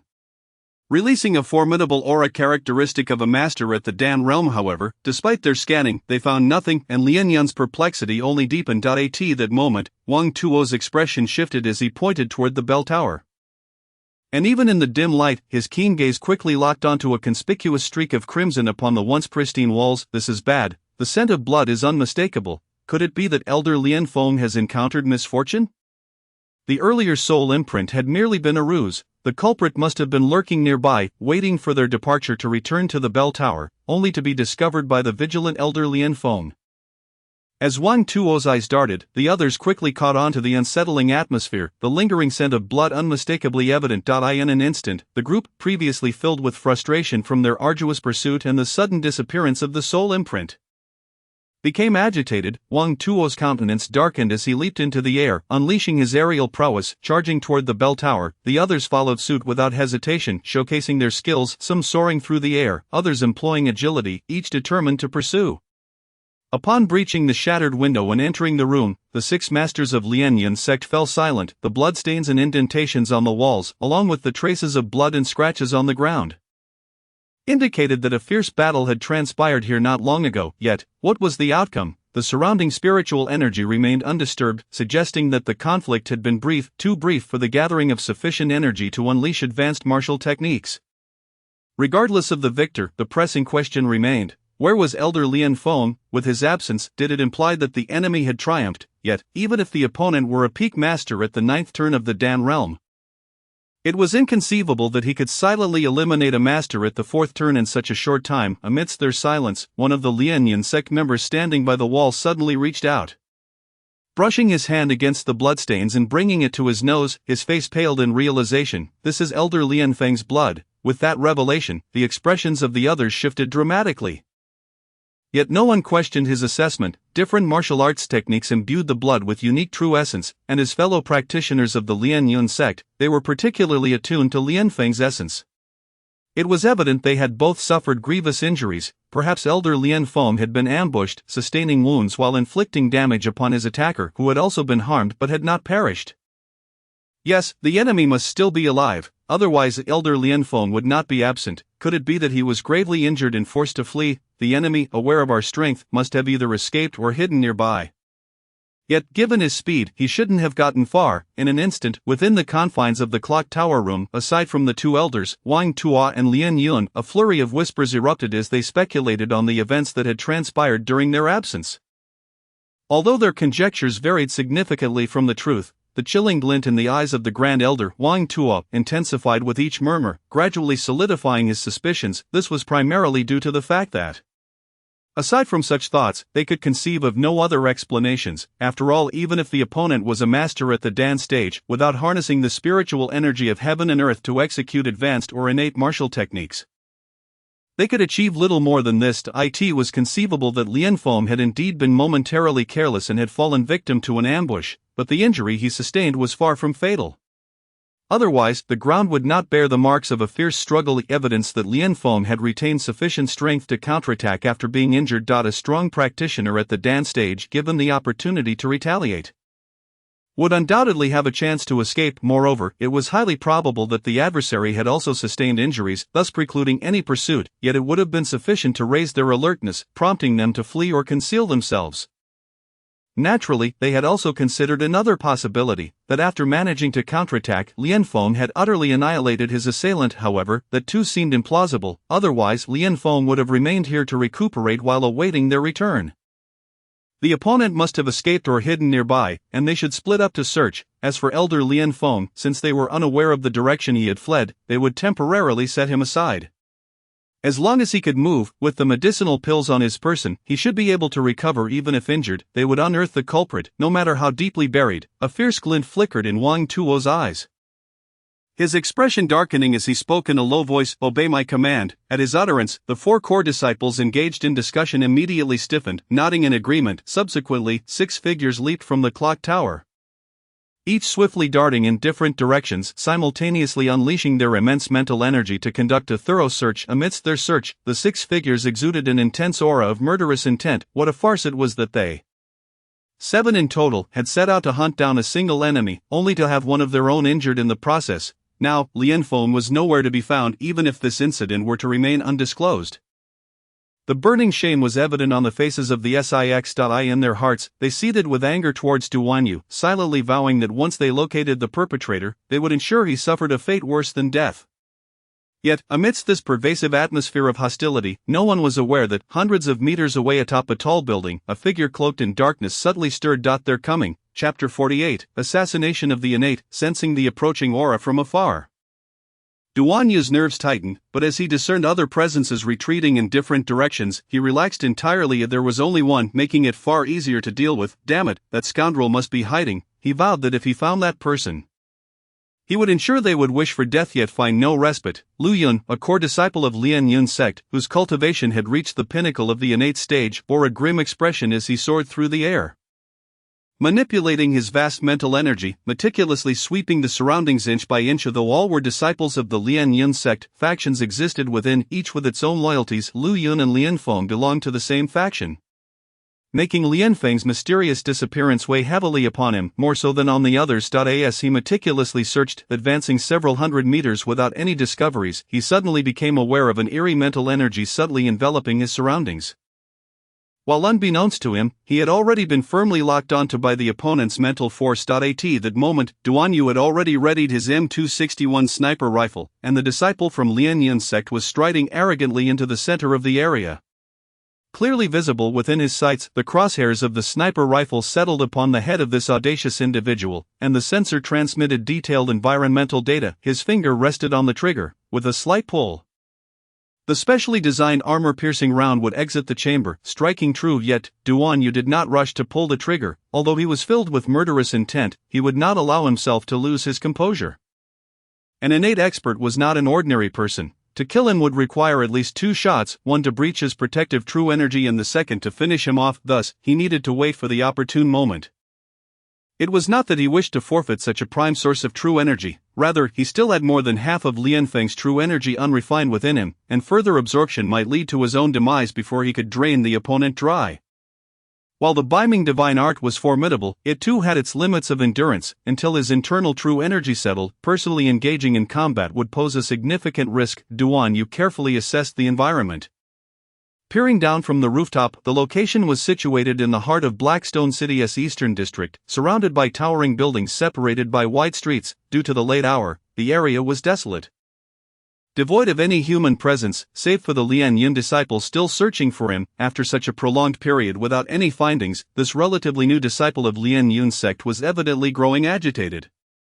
His scattered mental energy fluctuating violently. Meanwhile, the other 5 had already moved far away, at least several thousand meters distant. Even if he shouted at the top of his lungs, they would scarcely hear him. Witnessing this, Duan Yu's murderous intent could no longer be concealed, and a cold smile crept onto his face. After waiting so long, the opportunity one need has finally arrived. He subtly adjusted the rifle's aim. The crosshairs once more locking onto the target, without a moment's hesitation, he pulled the trigger. The suppressor effectively muted the roar of the M261 sniper rifle as a 7.15mm armor-piercing round silently exited the chamber. Slicing through the air, unerringly targeting its victim. On the street, Lu Yun, feeling increasingly restless due to his inability to locate the target, sensed a disturbance in his mental energy, yet, as a pinnacle innate expert, his vigilance remained sharp. Just as the armor-piercing round hurtled towards him, he instinctively felt an unprecedented sense of danger. Someone's ambushing me. The thought barely formed in his mind when a piercing sound echoed within his perception. An innate expert's mental sensitivity was extraordinary. While he might have had time to evade bullets from ordinary firearms, he was faced with Duan Yu's advanced weaponry. M261's armor-piercing rounds not only possessed tremendous power but also traveled at speeds several times faster than those of conventional bullets. Even a supreme master at the dance stage might struggle to evade them. Evading was no longer an option, yet Lu Yun reacted instinctively, channeling his entire true energy to erect a faint azure shield of protective energy before him. Bang! The high-speed bullet collided with Lu Yun's protective true energy, shattering it like fragile glass under a stone's weight. Lu Yun's countenance shifted in shock. The protective true energy he had summoned, even against an equally ranked expert without advanced techniques, was difficult to breach in a single strike. Yet this unknown attack was so potent that it shattered his defenses with a single blow. His mental energy once more detected a streak of light rushing towards him at an unimaginable speed. Lu Yun's eyes widened in alarm, a hint of terror slipping through, yet years of combat experience prompted him to draw his long sword from his waist, channeling his strength to envelop the blade in a fierce, deadly aura. Launching a counterattack. Clang! The full force of a pinnacle innate expert's strike was indeed formidable. The high-speed bullet shot from the M261 was met with his blade, but the tremendous impact forced him back several steps. His sword arm raised high, flinging the blade into the air. Bang! Another armor-piercing round surged forth, striking his sword-wielding arm with precision, the force piercing through his wrist and splattering blood into the air. The excruciating pain rendered his right hand incapable of grasping, and the sword clattered to the ground. Grand Elder, Elder Lian Yun, save me! In that fleeting moment, sensing the lethal threat, Lu Yun emitted a desperate cry. Hoping that his fellow disciples from Lian Yun's sect would hear his plea and rush to his aid, unfortunately, the opportunity Duan Yu had waited so long for was not so easily thwarted. The other 5 were several kilometers away, and even if he screamed until his throat was raw, none would hear him, making rescue impossible. I deeply regret to inform you, but no one can save you now.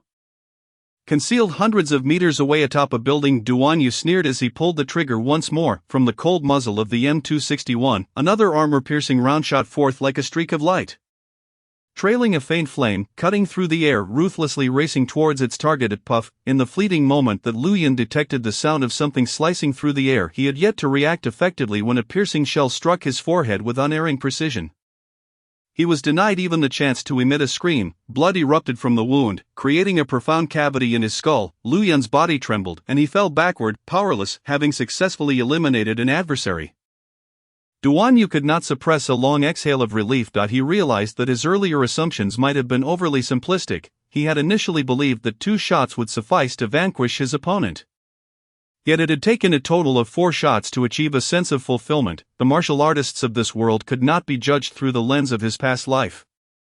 The variables at play were simply too vast. Nonetheless, it must be said that the sensation of dispatching an enemy was indeed exhilarating, especially when it involved allowing the opponent to perish in ignorance and frustration, which brought about a profound sense of accomplishment. To sustain this delightful feeling, Duan Yu resolved to seek out a second adversary. Chapter 49, slaying one more. Shortly after Duan Yu had disposed of Lu Yun's corpse and weaponry, the once tranquil night sky was once again pierced by the sound of several objects cutting through the air. Subsequently, 5 figures emerged from the distance, racing towards the rooftop opposite the clock tower. Upon their return, the 5 exchanged glances and, upon meeting each other's eyes, discerned a flicker of disappointment. The results were evident, however. The next moment, Wang Tuo, the Grand Elder, unexpectedly inquired, "Where is Lu Yun?" Indeed, where is Lu Yun? Upon hearing this, the other 4 turned their gaze towards the direction Lu Yun had departed moments ago. They had meticulously searched a distance of over 10 miles, while this distance was not particularly great. It should have sufficed. According to their prior conjectures, Lu Yun should have sustained some injuries during his earlier confrontation with Lian Feng, thus he ought not to have strayed far. If he had merely concealed himself nearby, he would be unable to evade their mental probing. Conversely, if he had fled, even if he were too wounded to fly, he could have easily escaped Black Stone City on a flying beast or through the ground. Given the time that had elapsed, without a clear soul mark indicating his location, even an extensive search would yield no tangible results. Thus, the direction Lu Yun had taken should have been similar.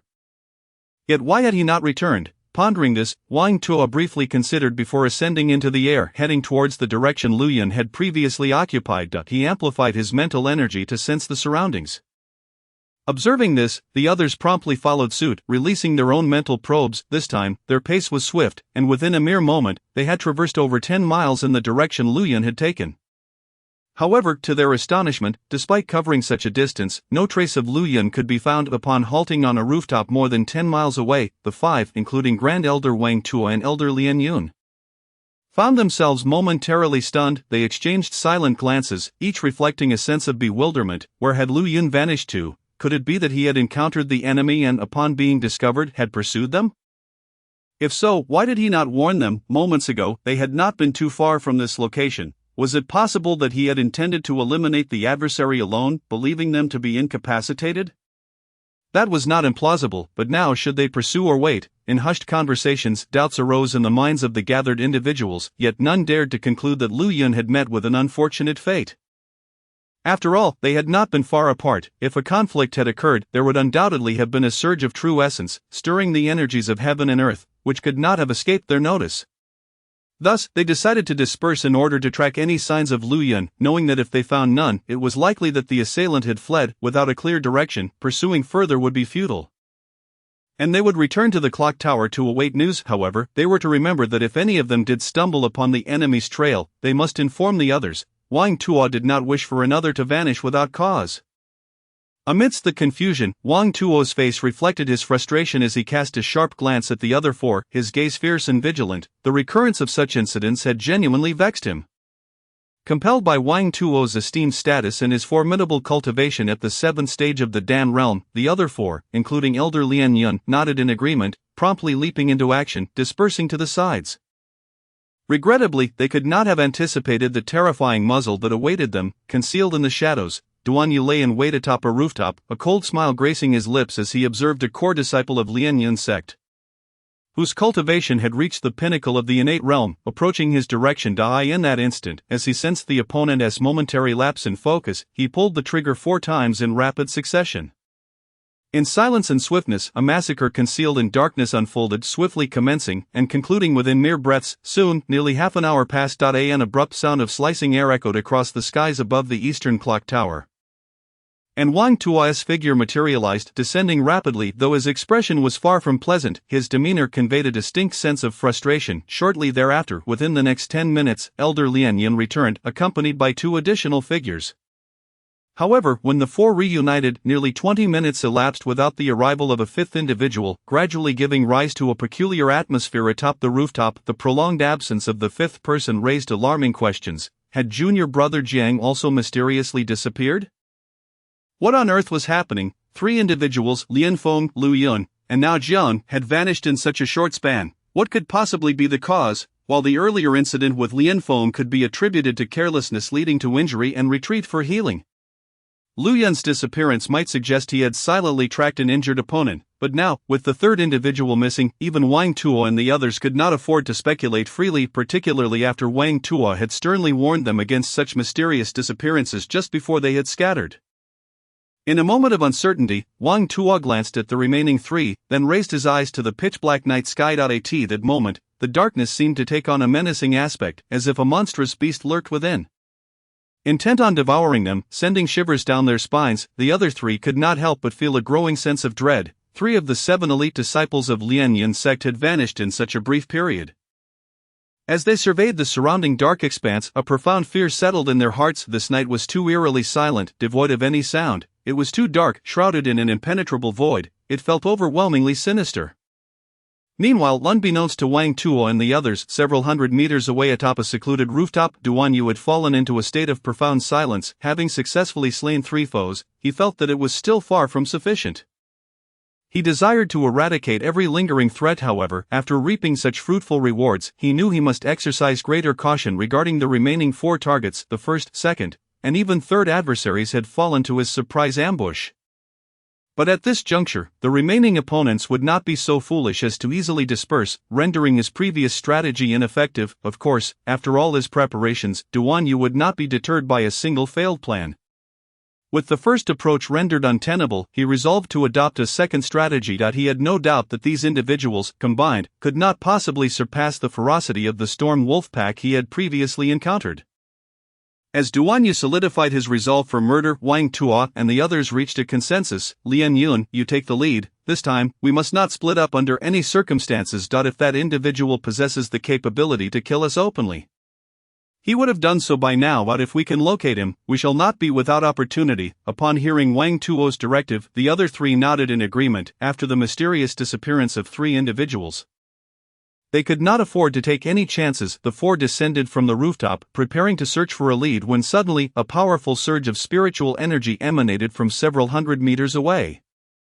There it is, such intense spiritual fluctuations. This time, it cannot be a false alarm. We must pursue. Sensing the commotion from several hundred meters away, Wang Tuo and the 3 others exchanged determined glances, swiftly setting off in the direction of the energy surge. It seemed their quarry had detected their pursuit and began to move rapidly. The 4 hastened in pursuit, swiftly exiting Blackstone City and plunging into the enveloping darkness of the Blackstone Forest. Chapter 50, Life and Death on a Knife's Edge. Since you've come this far, you might as well enjoy the bountiful lands I've prepared for you. In a flash, Duan Yu's figure melded into the narrow crevice of a mountainside, vanishing without a trace. Of course, before vanishing, he did not forget to unleash a powerful wave of soul energy. It must be said that he was somewhat apprehensive about whether his opponent would pursue him. If not, his ultimate strategy would remain unexecuted. Wang Tuo and the 4 from Lian Yun were undoubtedly first-rate masters. Though they dared not soar through the skies amidst the Blackstone Forest, they could still traverse the terrain with the swiftness of lightning. Arriving swiftly before the mountain wall. A narrow passage, Wang Tuo instinctively furrowed his brow, and the 3 from Lian Yun also wore somber expressions. Before them lay a rare geographical formation, 2 towering cliffs standing close together, leaving only a narrow crevice barely wide enough for a single person to pass through. To chase or not to chase? In an instant, the 4 found themselves in a quandary. Chase, after a moment's hesitation, Wang Tuo ultimately spoke grimly. Whether for his illegitimate son Wang Kuwei or the 3 disciples who had inexplicably vanished, he had to seize and even eliminate the adversary. Elder Lian Yun, I must trouble you to scout ahead.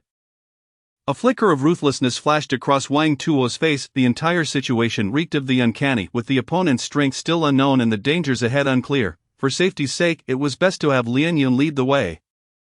Very well. Although Lian Yun wore a look of helplessness, he had no choice but to comply under Wang Tuo's authority and prestige. Thus, Lian Yun once again took the lead, with Wang Tuo following closely behind, and the remaining 2 trailing as they all entered the narrow mountain crevice. Sensing the increasingly distinct fluctuations of the soul imprint several hundred meters ahead, the 4 hastily accelerated their pursuit. They have entered, having left a mental probe at the entrance. Duan Yu was already aware of everything the moment it transpired, his expression remaining impassive. He stepped forward, and in the blink of an eye, appeared several dozen meters away. He swiftly traversed the entire narrow passage and, having reconnoitered the other end, circled back to the entrance, watching silently as the 4 advanced cautiously. A sinister glint of murderous intent unmistakably surfaced on his face. Whoosh! Oblivious to the looming danger behind them, the four suddenly came to an abrupt halt mid-flight, for they had just realized that the fluctuations of the soul imprint had completely vanished. They had lost track of their target once more. Darkness could not obscure the gaze of innate masters. They exchanged glances and could clearly see the grim expressions etched on each other's faces. Damn it, the soul imprint has disappeared again. How could that individual vanish into thin air? How could his speed be so astonishing? Unable to locate him, it seemed he must possess some treasure capable of concealing his presence entirely, which explained why we had been unable to detect him earlier. With dark expressions, the four, trapped within the narrow passage, began to voice their frustrations. However, at that very moment, the martial artist at the rear of the group suddenly let out a cry of alarm. Through the emanating mental energy, he vaguely sensed an indistinct figure approaching him. Had he discovered a clue earlier, it would have been joyous news. Yet, after the abrupt disappearance of three individuals, this revelation was somewhat chilling. As he screamed, the Lianyun disciple's heart sank, and he instinctively sought to flee, yet, the reality was that they were in a narrow passage, the cliffs on either side were steep, and the gap was far too slender, allowing only one person to pass through forward or backward, yet before him stood three others, blocking his path ahead, while a deadly threat loomed behind him. In an instant, he found himself in a predicament with no way out. Behind, in a state of panic, the Lianyun disciple raised his sword, enveloped in a fierce blade of energy stretching a full yard in length, and swung it wildly at the darkness behind him. However, in that instant, 9 sword shadows suddenly materialized, coalescing in midair to form a tangible tricolor sword, its sharp energy howling through the air, slicing through the night sky with an unstoppable force akin to a meteor descending. Leaving a brilliant trail in its wake, clang, the ferocious sword energy directly deflected the terrifying blade of energy, and then a figure abruptly appeared behind the Lianyun disciple, raising a hand, with fingers splayed wide. A powerful palm filled with abundant true essence struck directly at his chest. This time, Duanya showed no mercy. He left just enough true essence to suppress the violent energy that Lianfeng had infused. While the remainder was concentrated in that one strike, bang, a thunderous sound reverberated in place, piercing through the stillness of the night. Duanyu's attack, imbued with his substantial true essence, though unable to kill a peak innate master in one blow, nonetheless severely wounded him. The Lianyun disciple felt himself lighten as a tremendous force sent him hurtling backward, crashing brutally into another Lianyun disciple behind him. Bang! Another dull thud echoed as the second Lianyun disciple was similarly propelled backward by the overwhelming force. Colliding into the second elder, Wang Tuo. One after another, several figures fell as though struck by a heavy object, even though most of them, aside from the original disciple, had merely endured the force of impact without injury.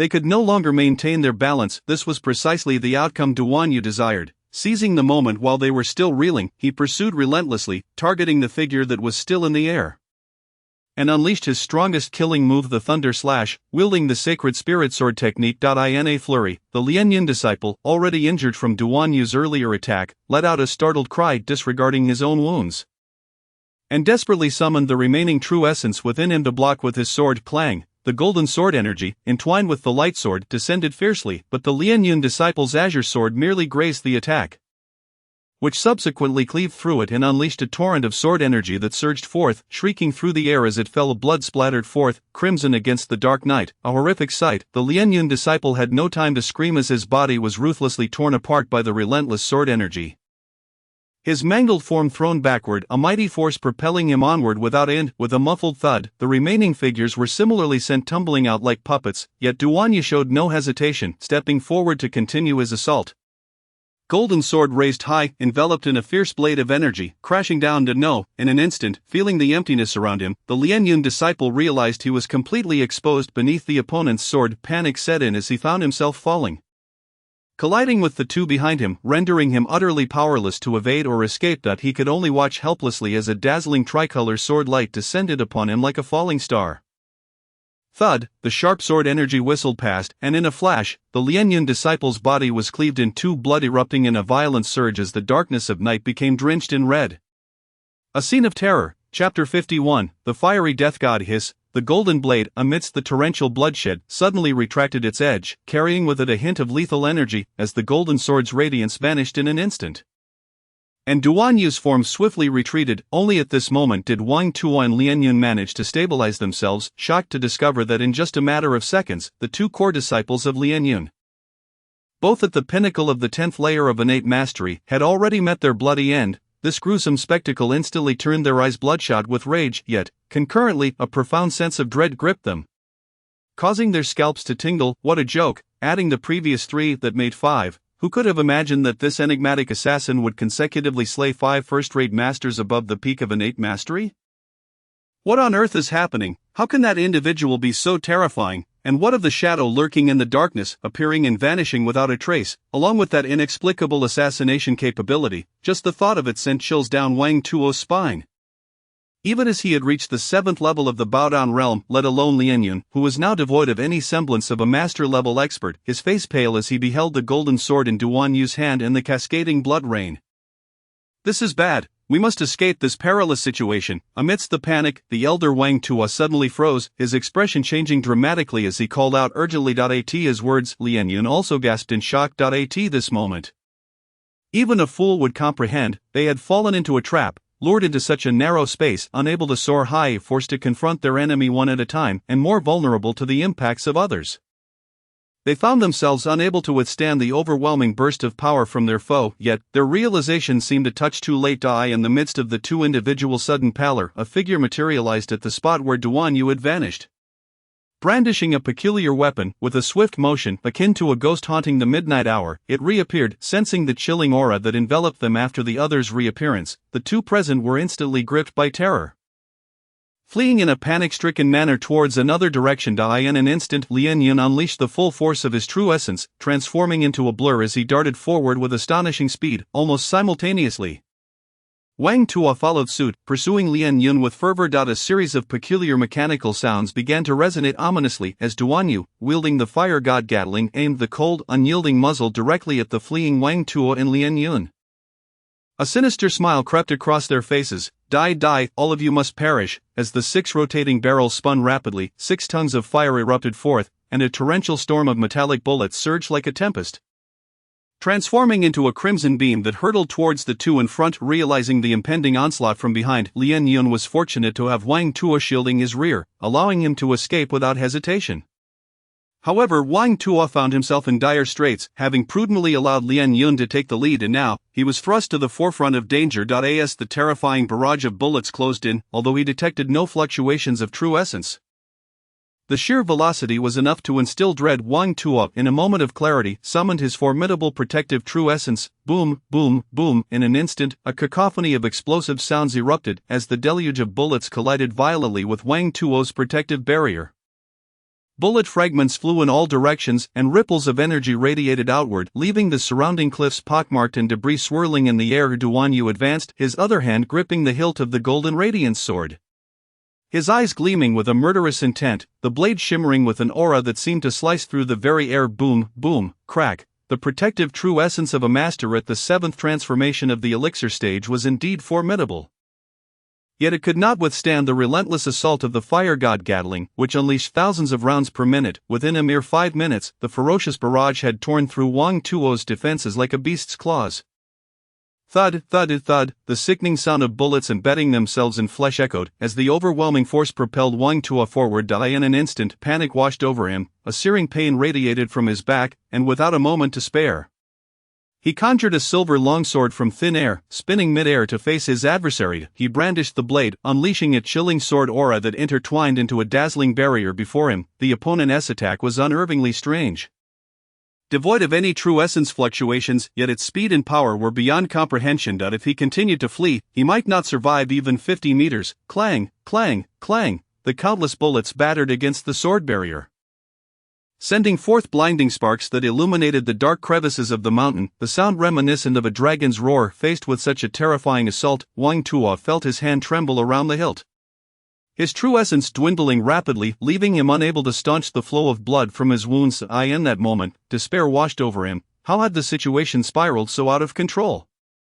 How could they have been so careless, lured into such a treacherous place? Yet, who could have foreseen the enemy's overwhelming strength? In that fleeting moment, Duan Yu discerned the cracks forming in Wang Tuo's sword barrier, a clear sign that his true essence was nearly depleted. Observing Lian Yun's retreating figure, he understood he could not afford to linger any longer. With a furious shout, the fire god Gatling vanished in an instant, And he gripped the hilt of the golden radiance sword with both hands, the blade spinning with a tricolor sword aura that sliced through the heavens.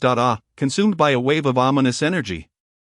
Wang Tuo, the esteemed elder of the Lianyun sect at the 7th transformation of the elixir stage, succumbed to madness, unleashing a desperate roar. However, Duan Yu acted without the slightest hesitation. The sword aura surged forth, cleaving through the remnants of Wang Tuo's barrier and striking his body with devastating force. Bang! Wang Tuo was obliterated, torn apart by the cataclysmic energy contained within that strike, exploding into a cloud of gore. Meanwhile, Duan Yu surged forth like an unparalleled demon emerging from the blood-soaked mist. In that instant, Lian Yun, having just escaped the narrow mountain pass, turned back in haste, only to be seized by a chilling tremor. His entire being rendered numb. Heavens, another has fallen. The mighty elder Wang Tuo, at the 7th transformation of the elixir stage, had perished without even a proper counterattack. 6 of the 7 experts sent by Lian Yun's sect had been annihilated in the span of a single night. Even he, if not for his swift retreat, would have faced grave danger. The mere thought was enough to shatter one's resolve. As he beheld the terrifying figure emerging from the blood-soaked chaos, Lian Yun let out a wild scream. Recklessly leaping into the air, turning to flee towards the direction of the Lian Yun sect, desperate to escape. Chapter 52, Rocket Launcher. Whoosh! The sound of slicing through the air resonated as Duan Yu, resembling a dark lord descending upon the earth, stepped into the exit of the narrow mountain pass. Raising his gaze, he spotted Lian Yun airborne, a massive eagle approaching rapidly beneath him, the air crackling with murderous intent. No escape. Duan Yu uttered a grim whisper, retracting the golden radiance sword. With a swift motion, a gleaming silver cannon appeared in his grasp. Any military-savvy individual present would recognize it as a shoulder-mounted rocket launcher. Specifically the heavy firepower variant, with precise data reflected through his targeting equipment. A cold smile crept across Duan Yu's face, an overwhelming aura of malice surging forth without restraint. Almost instantaneously, he locked onto his target and pulled the trigger without a moment's hesitation.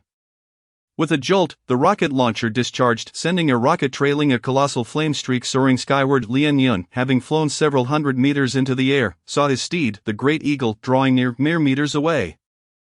Once atop, he could swiftly escape this nightmare and evade the terrifying demon. Yet, just as a glimmer of hope sparked within him, he sensed a blazing light hurtling towards him. Before he could react, the eagle was struck by the massive flame. Boom! The eagle's body erupted in a fireball, engulfed in searing flames that obliterated all flesh, scattering hundreds of lethal shrapnel in all directions. Lian Yun felt an unimaginable force sweep over him, a sharp pain piercing his left shoulder as he plummeted from the sky. Several hundred meters away, Duan Yu soared upward, the golden radiance sword glowing with a blinding radiance of white, blue, and green. A sword aura extending over 10 feet, as if the boundless cosmos were drawn towards it. Racing towards Lian Yu and in a state of shock, Lian Yun grasped for a longsword shimmering with a green light. Disregarding his injuries as he summoned a blade of energy to meet Duan Yu's formidable strike head-on. Clang! The sword energy erupted, sparks flying as their bodies brushed past each other. Duan Yu landed several dozen meters away. A sinister expression etched across his face. He raised his hand to his sword, licking the blood from the blade as if he were a demon risen from the depths of hell.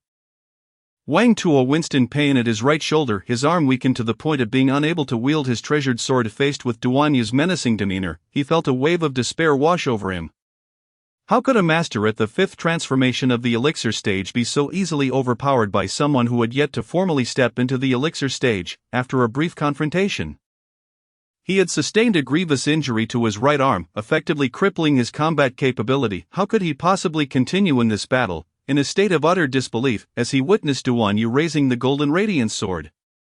A surge of sword energy pulsing forth, Lian Yun's eyes turned bloodshot. In that instant, he completely shattered. Without a thought for anything else, Lian Yun trembled, his eyes blazing red, standing firm as he desperately summoned his secret technique.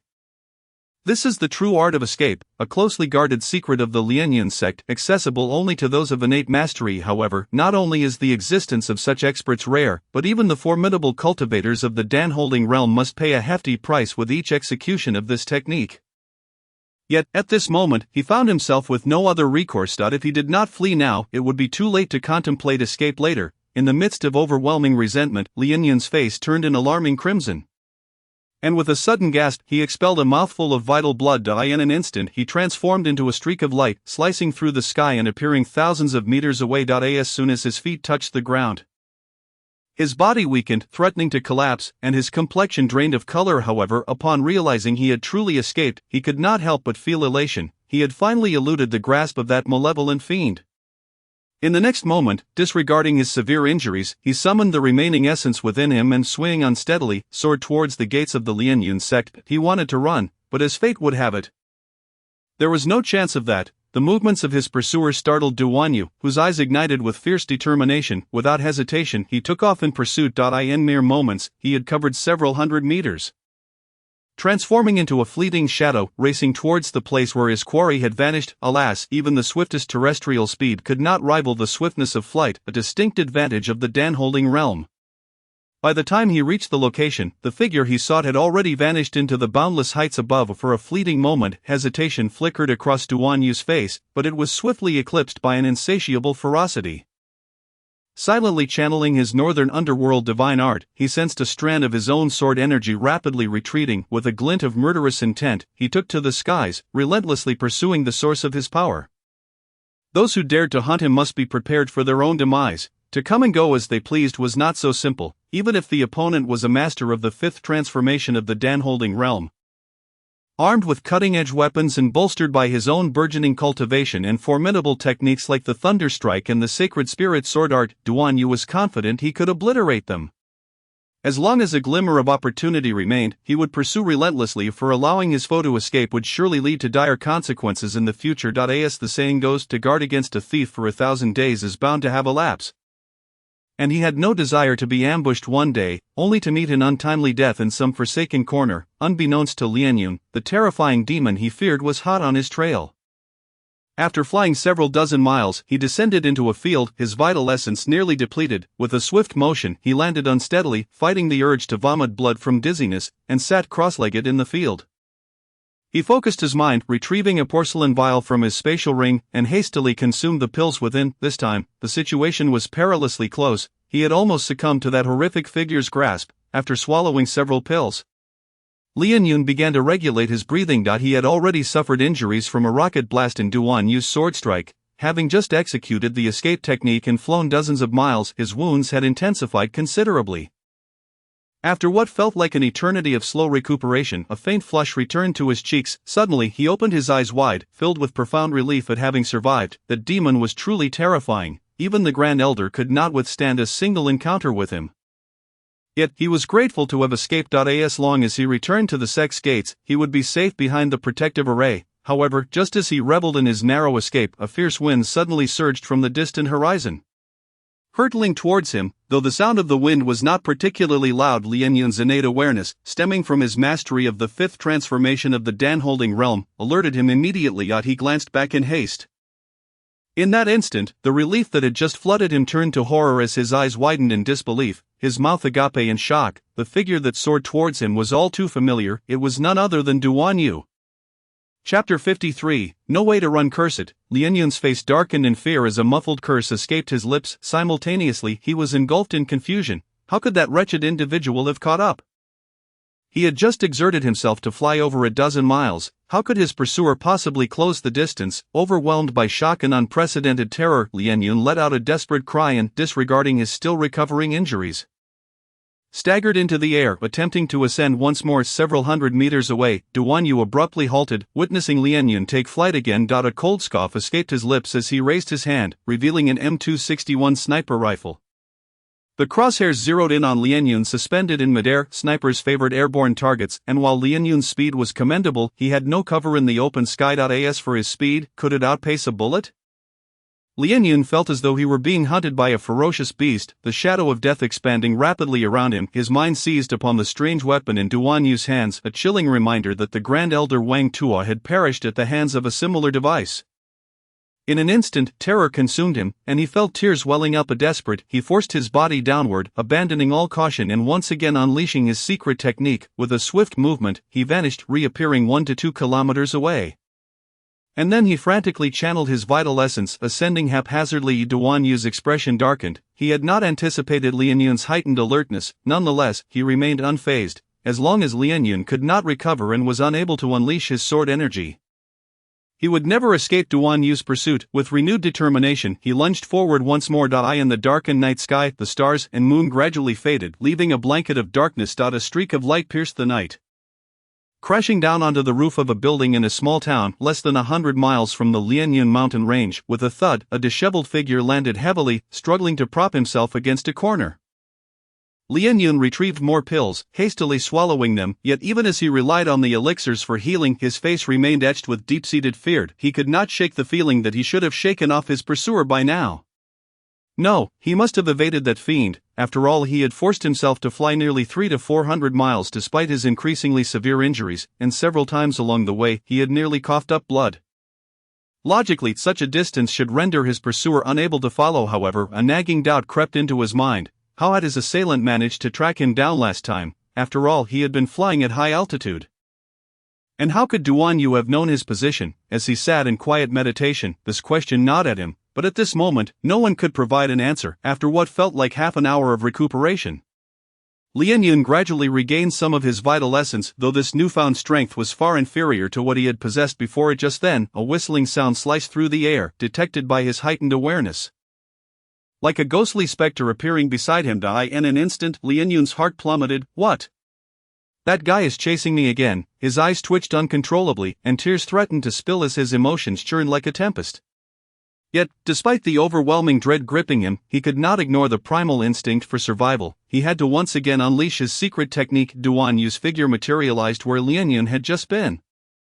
And sensing the chaotic spiritual energy and faint scent of blood lingering in the air, a cold smile crept across his face. With that, he enveloped himself in a swirl of shadowy light. Vanishing from sight, hours later, Lianyun plummeted from the lower sky, utterly disheveled. He had no time to worry about his appearance. As soon as he regained his footing, he cast anxious glances around, quickly retrieving more pills from his spatial ring. Swallowing them in haste to mend his injuries, each time he made a bit of progress in recovery, his wounds worsened again, and he sensed that if this continued, he would be driven to exhaustion by his relentless pursuer. Yet he felt utterly powerless. It seemed that his assailant possessed some terrifying ability to locate him no matter where he fled. It was as though he were ensnared by an unshakable adhesive. Unable to rid himself of the relentless pursuit, during this period, he contemplated numerous methods, whether it be mingling among the common populace or stealthily concealing himself in secluded corners. Yet, despite his relentless efforts, he could not elude the relentless pursuit of his adversary. Time and again, he felt on the brink of madness, driven to the edge by the incessant pressure. Even in moments of recovery, he remained in a state of heightened tension. The slightest rustle would jolt him awake, only to meticulously search his surroundings, and upon realizing it was not his pursuer, he would breathe a sigh of relief and resume his healing. Gradually, an overwhelming sense of regret took root in his heart. Growing ever more potent, he lamented the decision to join the Grand Elder Wang Tua and others in hunting such a terrifying entity. Had he known, he would have resolutely refused to participate, even at the cost of his life. Yet now, it was too late. He had come face to face with the horror that pursued him. Under the weight of this relentless chase, each time he attempted to calm his mind, the sound of wind slicing through the air would make him weak with despair, yearning to collapse and weep again. That damned individual was on his trail. Did they truly intend to kill him? Nevertheless, he summoned his resolve and leapt into action once more, desperately employing his secret techniques. Thus, the chase continued until the afternoon of the following day, when he reached the fringes of the Lianyun mountain range. With a resounding thud, a heavy object fell, raising a cloud of dust, and after a prolonged silence, it remained still. After what felt like an eternity, Lianyun finally regained some strength, managing to manipulate his spatial ring to consume several pills before commencing meditation. At that moment, his condition could only be described with 4 words: utterly exhausted. Even the most instinctive ability to fly, which would be second nature to those at the dance stage, required immense effort from him. The slightest movement of true essence in his body exacerbated his injuries. After laboriously restoring a modicum of true essence, he opened his eyes, only to be overwhelmed with emotion, tears streaming down his face. He had finally returned to the Lianyun mountain range. Countless times he had ventured out, countless times he had returned, but never had he felt such profound joy as he did now. As he entered the Lianyun mountain range, he was on his own territory. Surely the disciples of Lianyun's sect would think twice before pursuing him. Reflecting on the harrowing journey he had just endured, he knew he could not hold out any longer. After swallowing more pills and meditating briefly, he felt nearly frantic, urging his battered body upward into the sky. He could not afford to delay any longer. If he lingered, the pursuer would inevitably catch up, leaving him with no escape. Not long after Lianyun ascended into the heights, a figure like wind and lightning suddenly appeared. Duan Yu seemed to sense something amiss. after a moment of hesitation, he was engulfed by an overwhelming killing intent. Even if it took 10 days or half a month, he was determined to slay that person. With a fierce rush, Lian Yun soared through the air, covering dozens of miles until he reached the gates of the Lianyan sect. As he hovered precariously on the brink of collapse, he suddenly lost his balance and fell to the ground with a heavy thud, stirring up a cloud of dust. After a brief moment, he struggled to rise. Nearly at the end of his rope, yet he could not help but exhale a long sigh of relief, retrieving the remaining pills from his spatial ring to swallow. Once he regained a semblance of strength, he could no longer endure the boundless anxiety and trepidation within him. He swiftly channeled the scant true essence he had just garnered, intertwining his fingers to form a peculiar hand seal. A faint glow flickered as the seal took shape, and before him, hundreds of meters away, layers of strange mist began to materialize within the once empty mountains. In an instant, an inexplicable surge of excitement washed over Lian Yun, and tears of joy filled his eyes. He had returned, he had survived the hellish journey. He had never anticipated that his enemy's desire to kill him would be so unwavering, even as he ventured deep into the perilous Lianyan mountain range. His pursuer remained relentless, seemingly intent on his destruction. Unable to fight back or shake this formidable foe, he was filled with dread. However, now that he had made it to the gates of the Lianyan sect, he felt an overwhelming sense of safety. After several encounters, despite not being a match for his opponent, Lian Yun had gleaned some understanding of their strength, though only at the peak of the innate stage. His adversary wielded legendary martial arts, unleashing power comparable to that of the Dan stage, yet, even if their attack reached the 9th turn of the Dan stage, it was impossible for them to breach the protective array of the Lianyan sect. Contemplating these thoughts, the immense relief of surviving the ordeal nearly drove him to madness, but he still glanced back anxiously. At that moment, he found himself too drained to muster any further power. Just as he relaxed, a figure suddenly emerged from the mist ahead. The figure scanned the skies and, upon seeing no one, froze momentarily before hastily inspecting the ground. In an instant, they spotted Lian Yun, bloodied and barely standing. Hundreds of meters away. A cry of alarm escaped their lips, followed by a heart-wrenching howl filled with grief and fury, echoing throughout the entire Lianyan sect. With this anguished wail, the entire sect was thrown into chaos. A dozen figures burst forth from the mist, and upon seeing the injured Lian Yun, they halted in shock and rushed towards him. Elder Lian Yun, how did you return alone? What happened? Where are the Grand Elder and the others? As they sped towards him, the realization struck them with utter disbelief. Lian Yun was one of the 4 strongest cultivators in their sect, having achieved the mid-stage of the Dan 5 transformations, and had mastered several formidable innate techniques. How could he be in such a dire state? As Lian Yun recognized the approaching figures, a surge of joy erupted within him, and at that moment, he could finally affirm that he had escaped danger. Yet, just then, a chilling sound sliced through the air behind him. A piercing beam of swordlight, accompanied by a chilling aura, hurtled towards him with deadly intent. In that instant, the expressions of the rushing disciples of the Lian Yun sect shifted dramatically. Elder Yun, watch out, they cried, hastily drawing their weapons, a mix of swords and blades, as they rushed towards him. Tragically, the distance of several hundred meters felt insurmountable, preventing them from reaching him in time. The cold sword light descended like a meteor, cleaving through the air, and in a heartbeat, it struck Lian Yun, shattering the remnants of his protective true essence. In the horrified gaze of the approaching disciples, the razor-sharp blade tore through his left shoulder and into his right side, a fountain of crimson gushing forth. Even in his final moments, Lian Yun's expression shifted from sheer joy to astonishment. Everything happened far too swiftly. It was not just Lian Yun, even the dozen disciples who had approached could hardly react in time. Only after the chilling sword light had claimed its victim did it retract, revealing a figure materializing 100 meters away. In that moment, silence enveloped the surroundings. Dead. He was dead. Lian Yun, one of the 3 Grand Elders of the Lianyan sect, a master at the mid-stage of the Dan 5 transformations, had been driven to such a state of desperation that he was not only unable to fly but had also been slain at the gates of his own sect before the eyes of his disciples. The disciples, who had rushed forward, stood frozen in disbelief as they gazed upon Lian Yun's lifeless body. In that moment, it felt as if they were trapped in a dream, unable to fathom that the events that had just unfolded were, in fact, reality. In their daily lives, they had witnessed the formidable prowess of Elder Lian Yun, whose cultivation had reached the mid-stage of the 5th transformation of the Dan-embracing realm on more than one occasion. With every gesture, he exuded immense power, resembling a celestial being from legend, capable of splitting mountains and shattering rocks, commanding a presence of unparalleled grandeur. Yet, at that moment, the gruesome corpse lying on the ground served as a merciless testament to the grim reality before them. This was indeed the truth. Not only were they affected, Even the other disciples of Lianyan's sect, who had rushed out in haste due to the earlier alarm from their fellow disciple, stood frozen in shock several hundred meters away at the sect's entrance. After a prolonged silence that seemed to stretch across several breaths, these disciples surged forward in unison. Over 100 individuals, including dozens of innate experts, gathered, their collective aura radiating an extraordinary might that was truly formidable. A middle-aged man clad in a white robe strode forward with the grace of a dragon and the might of a tiger, leaping into the air, his anger palpable as he bellowed, "Who dares to insult us? Do you think Lianyan's sect is without defenders? This is sheer arrogance." The remaining disciples of Lianyan's sect, equally enraged, wore expressions that seemed ready to spill over with fury, their gazes fixated on the distant azure figure over 1,000 meters away. It was inconceivable that someone had the audacity to slay an elder of Lianyan's sect before the eyes of nearly all its members. Such a profound humiliation nearly caused their hearts to explode with indignation. Faced with this dire situation, regardless of the opponent's identity, Lianyan's sect could not retreat or evade. They were compelled to fight to the death. No matter the cost, they were determined to make the aggressor pay in blood for their transgressions. Chapter 55. The final trump card. Great upheaval was surely afoot within Lianyan's sect. It had not merely to be but had already transpired. Who could have forced Lianyan to such an extent and brazenly executed an elder at the sect's gates?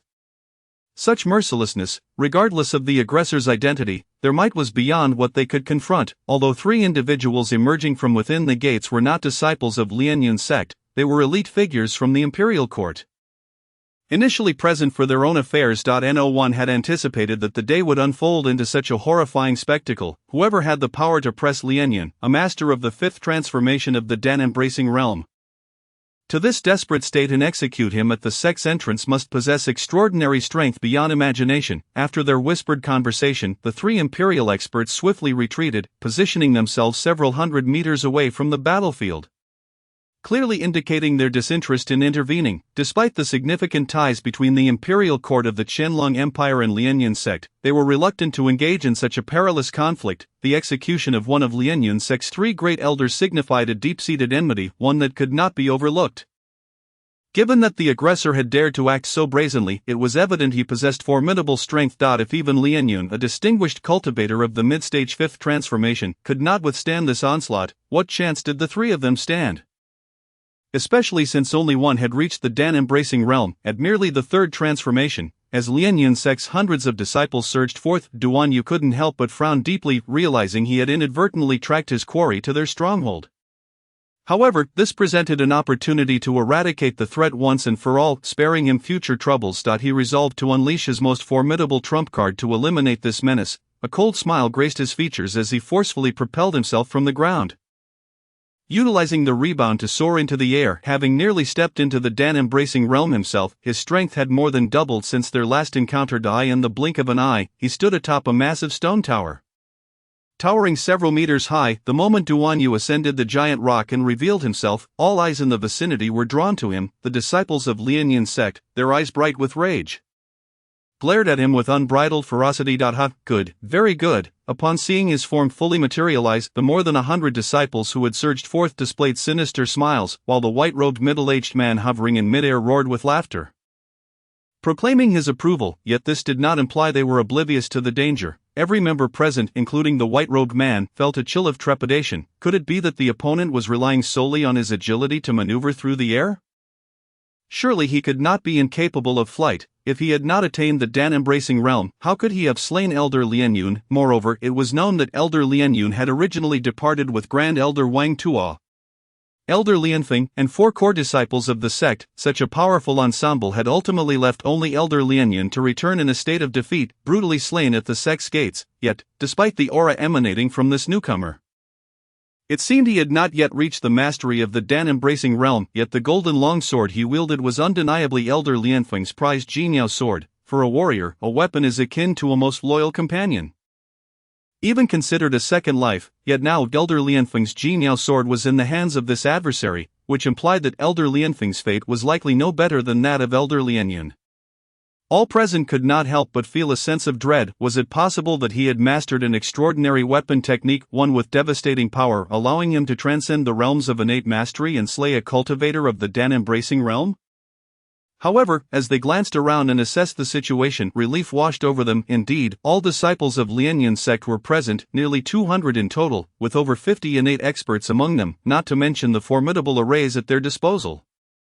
Even a direct assault would suffice to eliminate any Dan-embracing realm master. With such formidable strength backing them, what did they have to fear? Moreover, the sect leader Lien Chang, the white-robed man, was a peak master of the 7th transformation of the Dan-embracing realm. He was more than capable of vanquishing the intruder before him. This assembly was such that only an entity surpassing the Dan-embracing realm could hope to turn the tide, otherwise death was all but assured. Yet could this adversary indeed be such a paragon?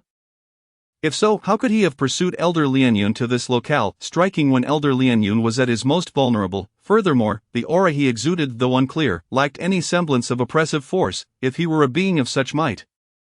Surely his presence would have caused their hearts to quaver. This indicated that he was not an invincible force. Very well, given that you did not escape earlier, I shall ensure your corpse remains intact. Lien Chang glared at Duan Yu, his killing intent palpable, yet he couldn't help but smirk once more. A crimson longsword suddenly materialized in his grasp. This sword appeared deceptively ordinary, its ancient blade devoid of any ostentatious adornments. Yet in an instant, it erupted with blinding light. The sword's aura surged skyward, forming a colossal sword pillar that enveloped the heavens, akin to the creation of the world, as it descended upon Duan Yu with unparalleled ferocity. At the same moment, a fierce light glinted in Duan Yu's eyes. At this juncture, both parties were irrevocably locked in a life and death struggle. Further words held no significance. His fate was now solely in his own hands. With a flick of his wrist, the Jin Yao sword was planted firmly into the ground, facing the formidable strike that bore down upon him. He seemed momentarily paralyzed with shock, remaining utterly still in the face of such overwhelming force. As Lien Chang observed his opponent's seemingly surrendering, joy surged within him, yet a flicker of doubt arose. Had Duan Yu sustained injuries during his earlier confrontation with Elder Lien Yun, rendering him incapable of resistance? Yet upon reflection, this did not seem plausible. Even if he were injured, could he have lost the strength to flee? The agility with which he had leapt onto the great stone belied any notion of weakness. Whether in flight or battle, he appeared more than capable. The sword energy, extending 7 or 8 meters long, howled as it coalesced into a sword pillar, its unstoppable might tearing through the black cloth covering Duan Yu's face. Brushing against his hair, yet Duan Yu, as if resigned to his fate, remained motionless. Was he truly unable to resist? Despite his deep-seated doubts, Lien Chang could not suppress his exhilaration. He had anticipated a fierce battle. Yet it seemed his opponent was utterly defenseless. Even the disciples of Lien Yun's sect and the imperial experts observing from a distance believed the man before them was as good as dead. No one questioned his strength. After all, he had slain Elder Lien Yun and possibly even Grand Elder Wang Tuo and Elder Lianfeng. This was the most compelling evidence. Yet how could such a formidable figure fall so easily to Lien Chang? Although Lien Chang was a peak master of the 7th transformation of the Dan-embracing realm, his adversary was no mere puppet. Crack. As if affirming the conjectures of the majority, the moment Lien Chang's lethal strike reached Duan Yu's body, an invisible and intangible force emanated from Duan Yu. Time, space, even the sword energy, all were thoroughly frozen in that fleeting instant, accompanied by a sound reminiscent of shattering glass, in the eyes of Lien Chang.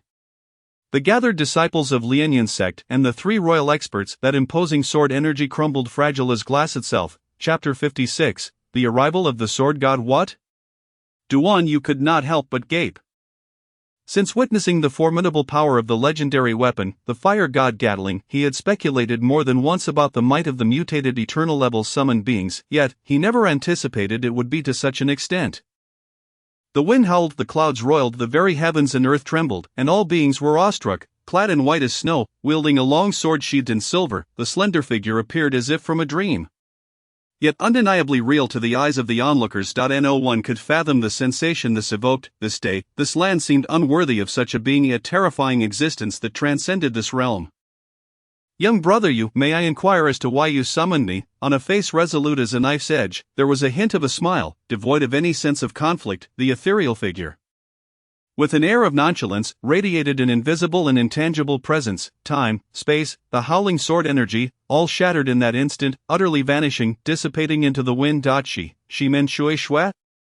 Gazing upon the youthful figure before him, seemingly not yet 30, Duan Yu found himself at a loss for words. Had he not experienced this man's terror firsthand, he would have found it hard to believe that this seemingly harmless neighbor was In fact, the legendary sword god, Shimen Shui Shui, a sword master of his generation, whose skills were so extraordinary they bordered on the divine, many renowned swordsmen had battled him, the most sensational being his duel atop the Forbidden City with Yi Gu Chang, where Shimen Shui Shui emerged victorious. Thus, his swordsmanship was lauded, and the mere mention of his name sent shivers down the spines of those who wielded a sword. In his youth, he had idolized this legendary figure.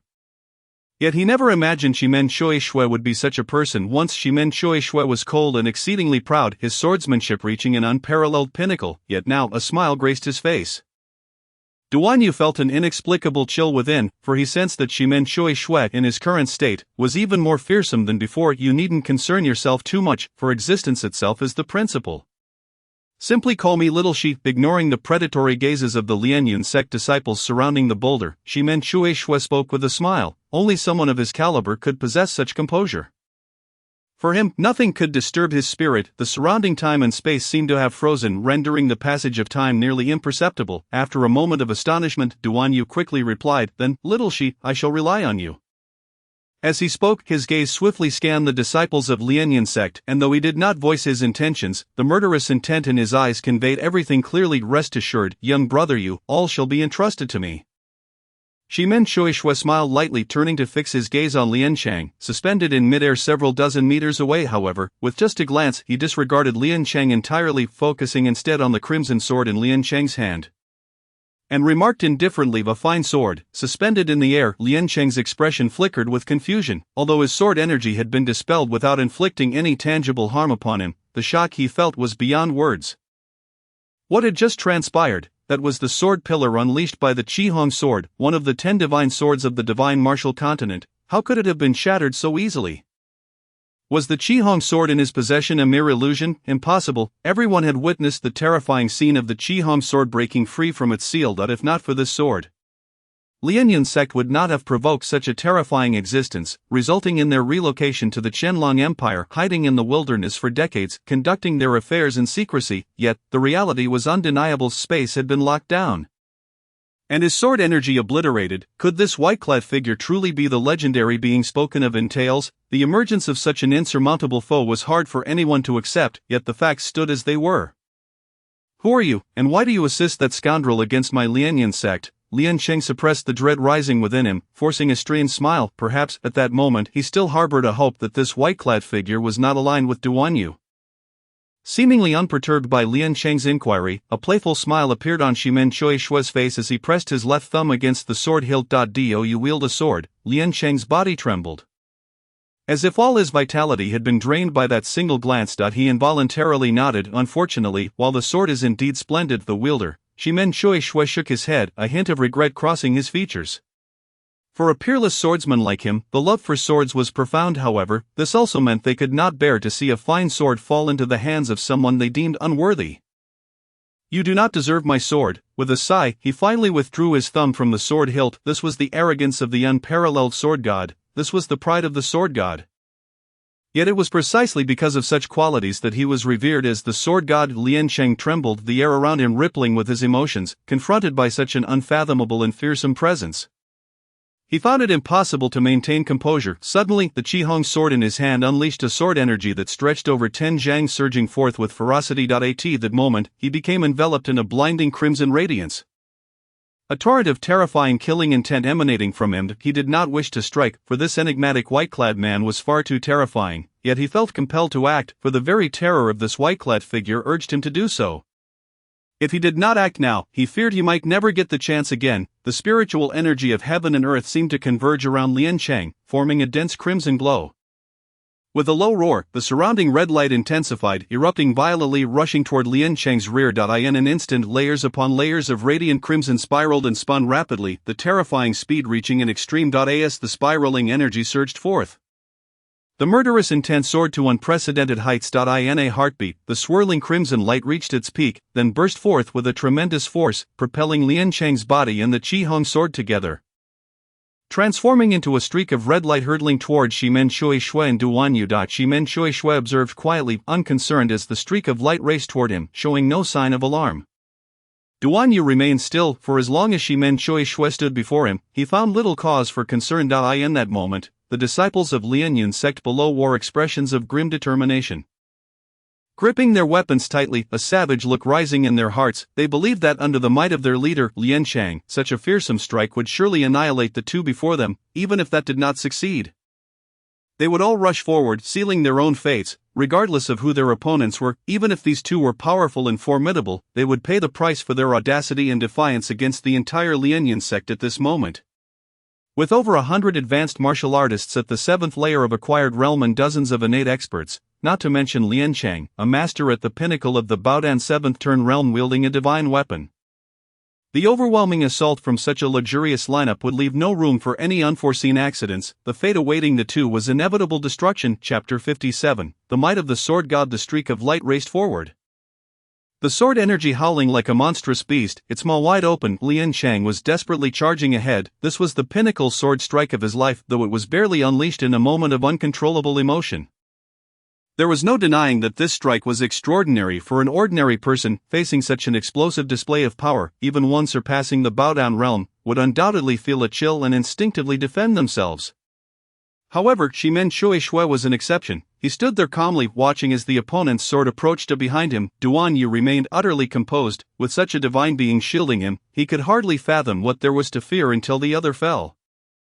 The mysteries of martial arts were profound and unfathomable, with no end in sight. Thus, those who genuinely mastered the way of martial arts would never dare to claim they had reached the pinnacle. Of course, in Duan Yu's understanding, there were only two individuals who could make such a claim: obsessed with the sword, the unparalleled sword demon Duguchobai, forgetting the sword in oneself, the peerless sword deity Shimen Shui.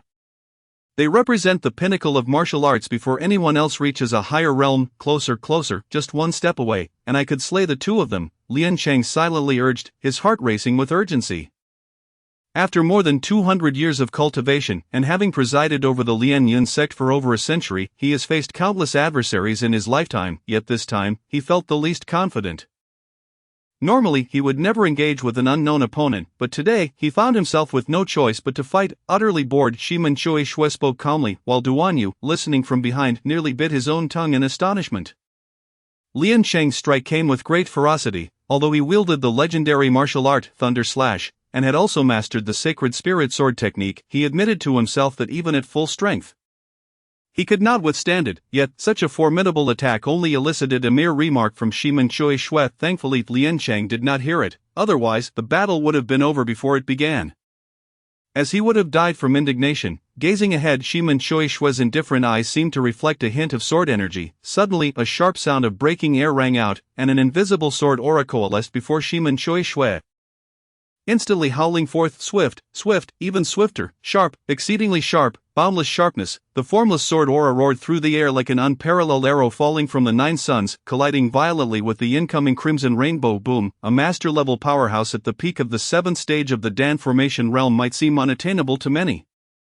Yet before a martial arts expert of Shimen Shui's caliber, he was utterly insignificant. Even if Lian Chang exerted himself to the utmost, even wielding the famed Shihong sword, one of the 10 divine swords of the divine martial continent.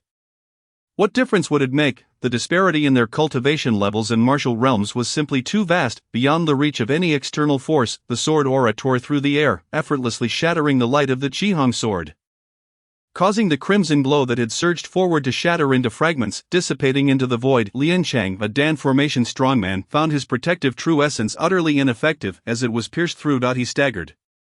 The sword aura having penetrated his body, erupting from his back and unleashing a rain of blood that cascaded downward. Thud, with a dull thud, the mangled corpse crashed to the ground, stirring up a cloud of dust and splattering blood.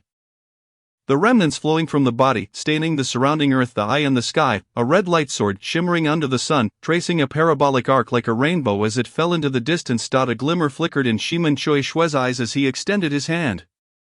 An invisible force reaching out across the hundreds of meters, drawing the red light closer. What a remarkable Qihong sword, truly extraordinary. Someone has sealed you, I shall now set you free. Shimen Shui grasped the hilt of the Qihong sword, sweeping it gently, only to see the sword's edge tremble, emitting a resonant hum as if responding to him. Following that, a mighty surge of sword intent shot up to the heavens, instantly altering the winds and clouds.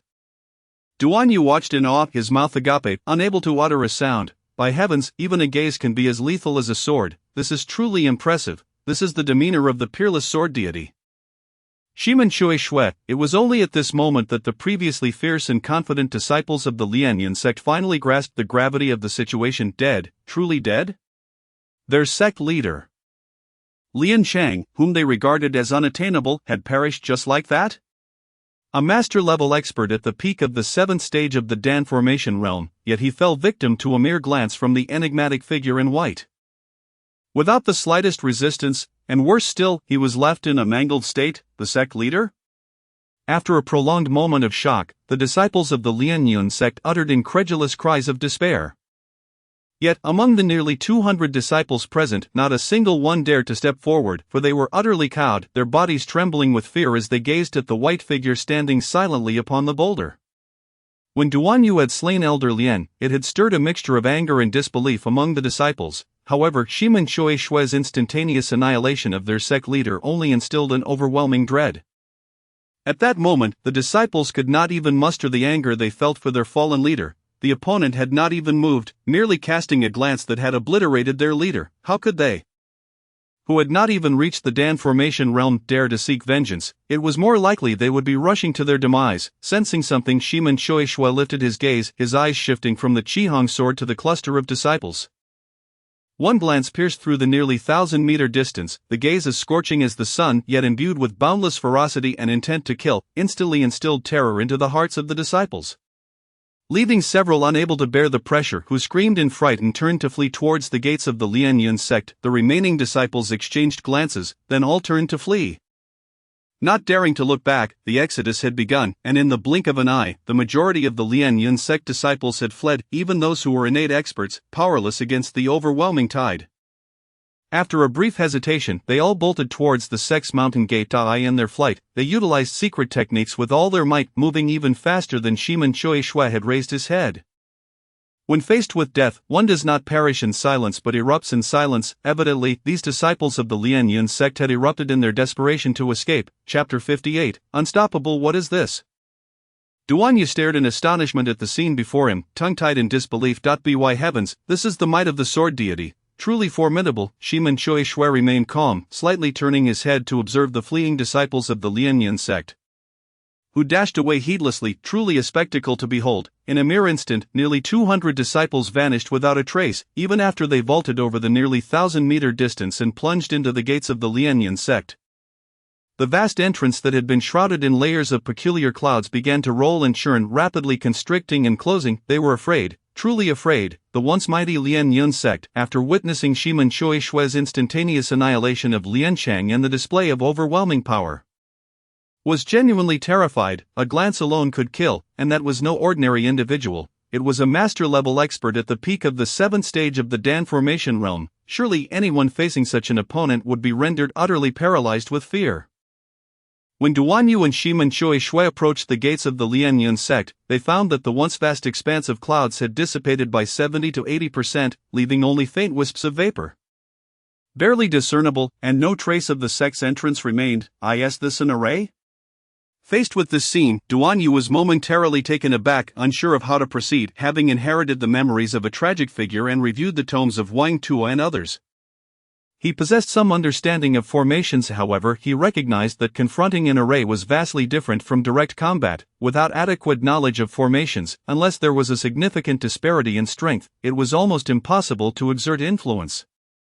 Understanding one's own limitations, Duan Yu knew that despite appearing formidable after slaying 7 experts, including 3 at the Dan formation level, it had all been due to clever calculations and the assistance of advanced technology. In terms of true strength, even if he unleashed Thunder Slash to propel the Sacred Spirit Sword technique, he would only be able to contend with an opponent at the Dan formation realm.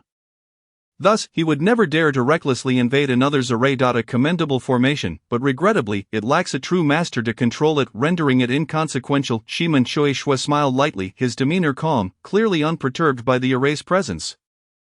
Duan Yu smiled slightly, intending to ask Shimen to resolve the formation, when suddenly he recalled something and turned his gaze toward 3 figures over 1,000 meters away. Those 3 were the Imperial experts who had made it clear they would not intervene. In a mere glance, the 3 royal experts, still somewhat astonished, abruptly regained their composure, their eyes betraying a flicker of genuine awe and trepidation. They could not help but feel this way, although the man before them was clearly not as formidable as the one clad in white. He had single-handedly pursued from afar and ruthlessly slain Lian Yun, a master at the 5th stage of the Pill Consolidation realm, right outside the gates of the Lian Yun sect. One could only imagine the time and distance it took to exhaust a mid-stage master of such caliber to that extent. All of this bore witness to the opponent's ferocity and ruthlessness. To go to such lengths, traversing thousands of miles, merely to annihilate an enemy, such a person is truly not to be trifled with.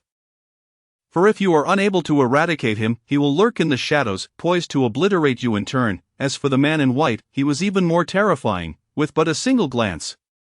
He had effortlessly dispatched Lian Chang, the sect leader at the pinnacle of the 7th stage of the Pill Consolidation realm. Ultimately, as his gaze swept across, the remaining disciples of the Lian Yun sect fled in abject terror. The fierce demeanor combined with unfathomable martial prowess of these two individuals rendered anyone who crossed their paths incredibly unfortunate. This was precisely what left the three royal experts in a state of panic. Undoubtedly, either of these two could instill profound dread with just a casual glance. Master, we have no ties with the Lian Yun sect, they stammered. Indeed, we will not meddle in the affairs of the Lian Yun sect.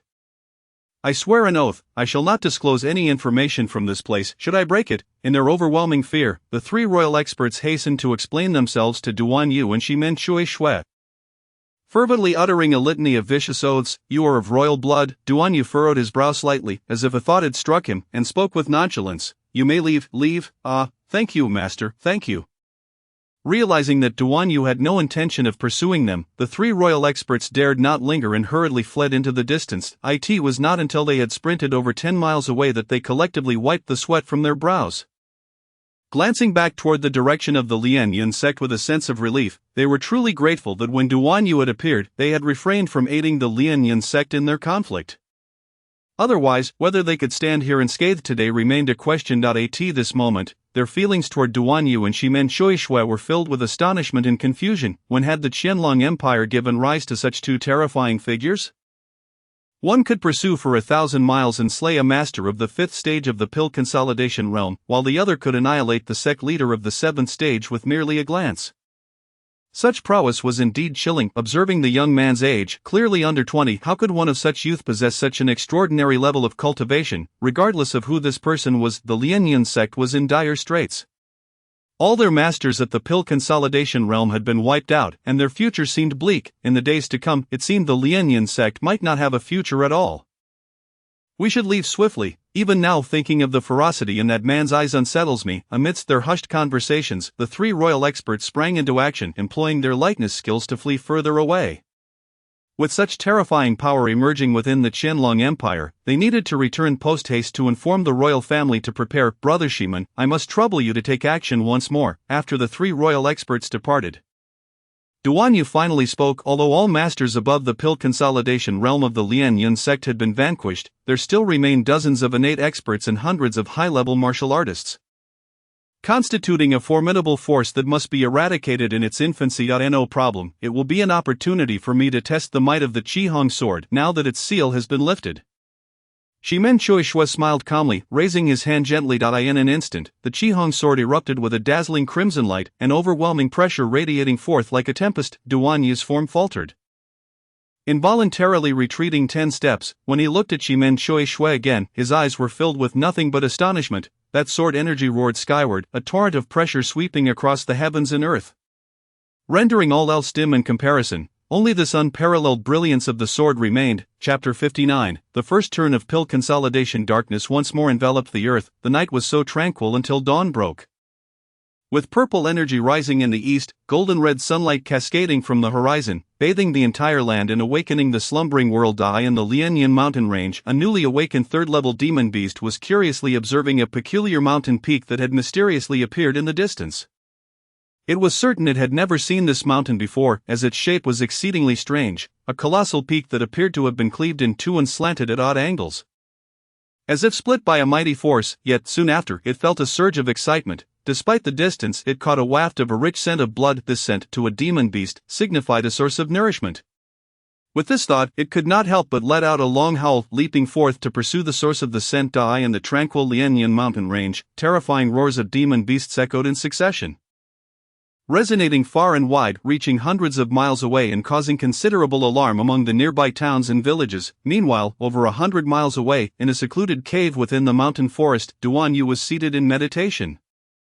Surrounded by torrents of spiritual energy from heaven and earth, converging toward him. As the spiritual energy grew increasingly abundant, it eventually formed a dense mist, although innate experts can gather spiritual energy during cultivation. Achieving such a degree is an extraordinary feat, especially in the outer realms of the divine martial continent. Above, ominous clouds began to gather, accompanied by the distant rumble of thunder, yet remained subdued. A knowledgeable observer would undoubtedly sense this as a precursor to someone breaking through to the pill consolidation realm. The pill consolidation realm marks the beginning of a martial artist's ascent to the ranks of top-tier experts. Even in the central region, it is considered a formidable status, let alone in the outer realms, where it represents an overwhelming force beyond worldly authority. The vast majority of martial artists may never reach this realm in their lifetime, let alone someone like Duan Yu, who, at not yet 17, had already stepped into this domain. Of course, under normal circumstances, even with Duan Yu's unparalleled talent enhanced by the miraculous transformation of the Ningtian Dawanshan pill, advancing to the pill consolidation realm so swiftly in the outer realms would still require several months, if not years, of arduous cultivation. However, after absorbing the majority of the true essence from a master at the fourth stage of the pill consolidation realm, combined with his own cultivation, advancing to the pill consolidation realm was merely a matter of course. As the liquid true essence within him continuously condensed, all 108 acupoints trembled in unison, channeling their energy toward the dantian, akin to rivers flowing into the sea, with the accumulation of liquid true essence in the dantian reaching a critical mass. Half of a golden pill began to absorb the surrounding true essence. Initially, the absorption was slow as a snail, but eventually, it surged like a whale drinking water, voraciously devouring the liquid true essence within the dantian. Soon, a complete golden pill appeared within Duan Yu's dantian. For ordinary martial artists, reaching this stage during a breakthrough would signify completion. However, for Duan Yu, this was merely the beginning. The majority of the power he had absorbed from the mid-stage master at the fourth stage of the pill consolidation realm surpassed that of a master at the second stage combined. Although Duan Yu had expended a significant portion of his energy to reach the pill consolidation realm, what remained was still sufficient for him to complete the first turn of his cultivation in this realm. Upon entering the pill consolidation realm, after stabilizing his cultivation, there are a total of 9 stages. Each elevation reveals a new pattern on the golden pill, enhancing one's power accordingly, hence referred to as the 9 turns of pill consolidation. For an ordinary martial artist, the time required to complete the first turn after breaking through to the pill consolidation realm varies based on individual aptitude, often taking months or even years. However, Duan Yu still possessed a substantial amount of true essence, equivalent to several years' worth of cultivation for most, making the completion of the first turn of pill consolidation a trivial matter. The golden pill ceaselessly absorbed the liquid true essence within the dantian.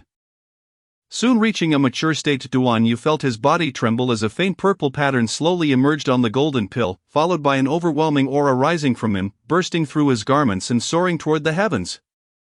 Above the heavens, a vast expanse of dark clouds has gathered, thick and foreboding, reminiscent of the tempest before a storm. The atmosphere is laden with an oppressive weight, and the creatures of the forest seem to sense some dreadful presence.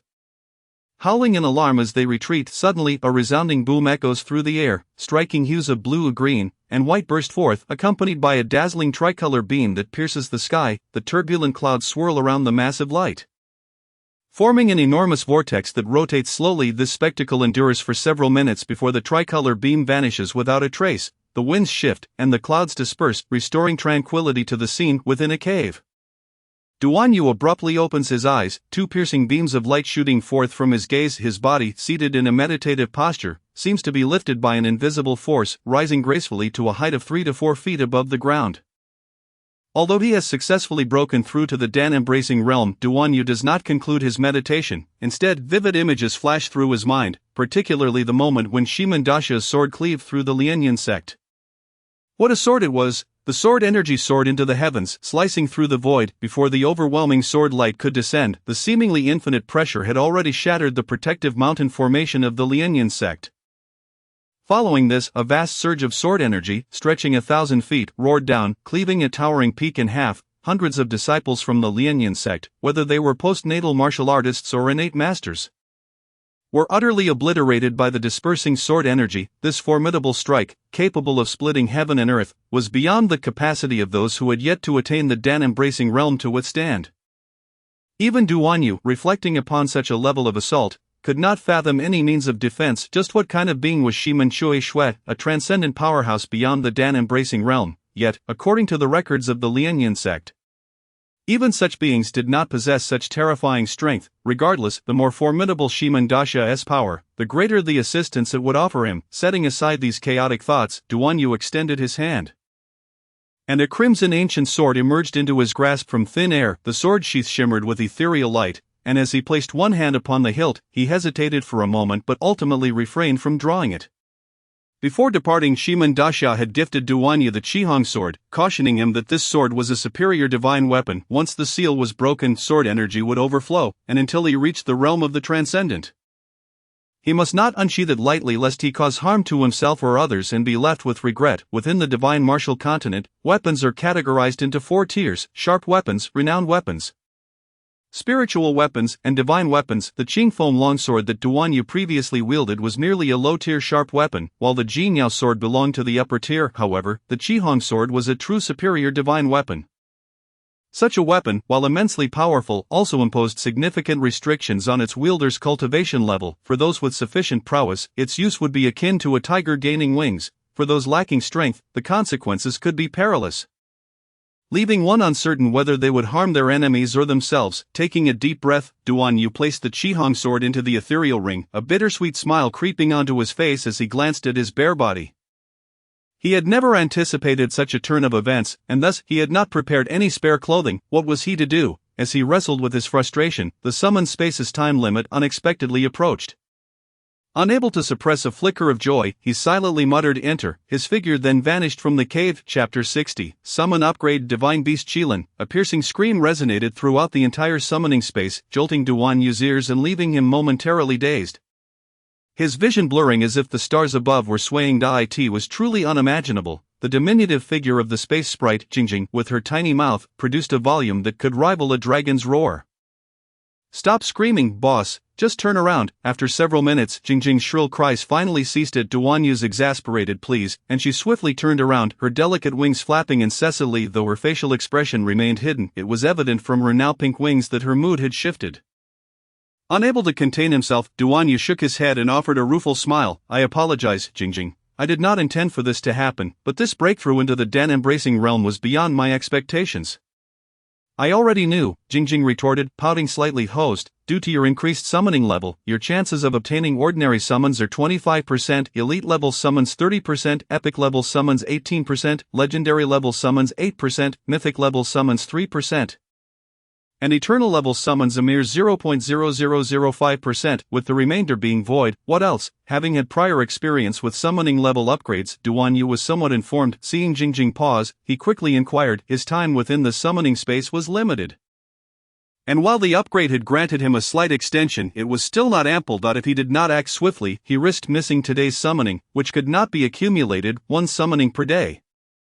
And if missed, it was lost. Since you have entered the 3rd level, you are entitled to the following rewards. First, 1 additional summoning as a reward, guaranteeing a legendary level summon or higher. As per usual, you can choose the category. A second, 3 days each week, you can summon an elite level summon or higher with a 100% success rate, also with category selection. Third, due to your consecutive upgrades within 3 months, you have earned the title of Best Newcomer, granting you an additional reward from the summoning space, a pill synthesis machine with a 50% success rate. Congratulations, host. Jingjing detailed the rewards from Duan Yu's summoning system upgrade.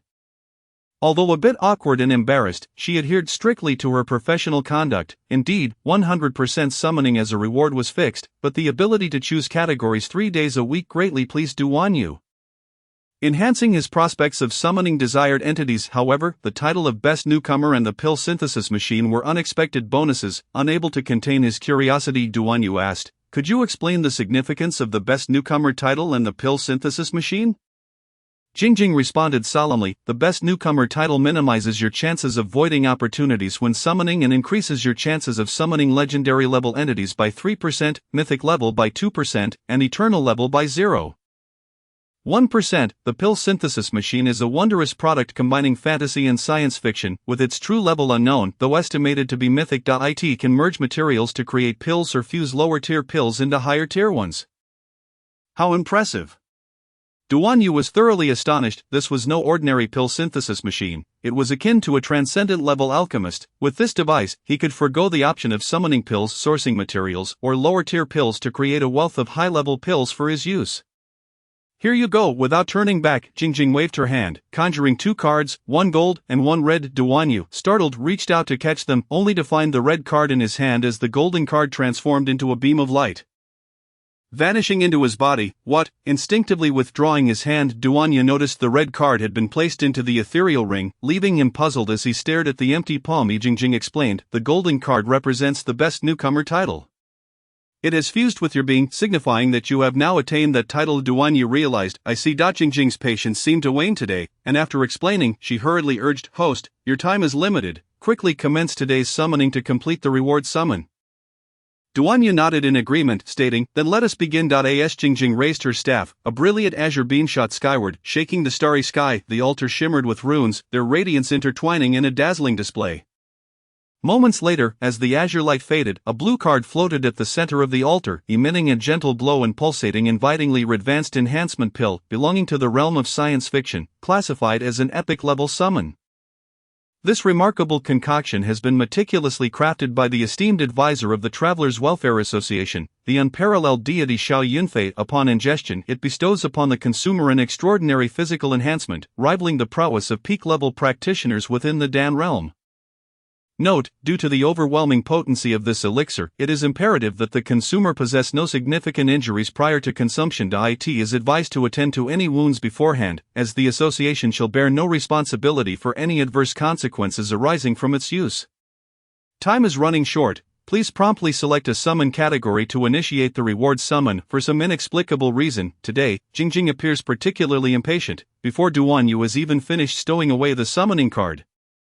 She has already begun to urge him onward. Is time truly insufficient? Duan Yu feels utterly at a loss. It seems he has barely spent a fraction of the usual time here. However, he is acutely aware of his current demeanor, and even if given more time, he would feel quite embarrassed to linger. As for his choice of summon category, Duan Yu had long since made up his mind, especially after witnessing the formidable power of the sword god Shimen Shui Shui. That he was resolute. This time, he would summon a superlative expert to serve as his bodyguard. I choose biological summons, Duan Yu declared without hesitation. As you wish. The summoning commences. Jingjing stepped forward, brandishing her staff, and raised it towards the heavens. Suddenly a brilliant red beam shot skyward, and amidst the starry expanse, a colossal light descended. The intricate, interwoven runes on the altar seemed to shimmer in response, while at the center of the beam, a point of red light dazzled with brilliance. At last, after a brief yet intense moment, the resplendent red beam began to wane, ultimately vanishing entirely, and the mysterious runes upon the altar similarly dimmed.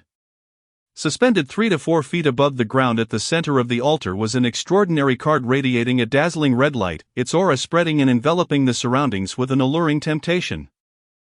The red beam signifies a mythical level summon. After numerous summoning experiences, Duan Yu has begun to discern the hierarchy of summons gradually approaching. He extended his hand to grasp the red card, which depicted a dragon's head, deer antlers, lion's eyes, tiger's back, bear's waist, snake scales, and an ox's tail. It was unmistakably a radiant red Qilin fire Qilin, classified as a fantasy category, biological summon, and mythical level entity. Its roar resembles thunder, it breathes fire, and its hooves tread upon the clouds. It is a divine being of the heavens, not of the earthly realm, often accompanying deities. It is the foremost among the 4 spirits and belongs to the fire celestial beings. An adult Qilin can vary in size and typically possesses a gentle disposition, yet can become exceptionally fierce when angered. Note, this Qilin is a juvenile divine beast and has not yet completed its growth. Upon death, it retains its level, and the cooldown period for resummoning is 1 year. The host must exercise caution in its usage. The association bears no responsibility for any adverse outcomes. Chapter 61, The Challenge of Raising Divine Beasts. Boom, a piercing explosion resonated through the air. A vacuum ruptured, and turbulent air currents roared and surged outward. With the fragility of a scholar's fist, albeit a mere casual swing, it contained an incomprehensible force, devoid of any true essence power. This was the purest manifestation of physical strength. Gradually retracting his hand, a faint smile graced Duan Yu's face. the effects of the advanced enhancement pill were indeed extraordinary. At this moment, he could distinctly feel within his body a surge of formidable power yearning for release. A pure strength capable of shattering any practitioner at the Dan level. This was the terrifying nature of the summoning space. A single enhancement pill had augmented his physique to a level comparable to that of the pinnacle of external practitioners in the Dan realm.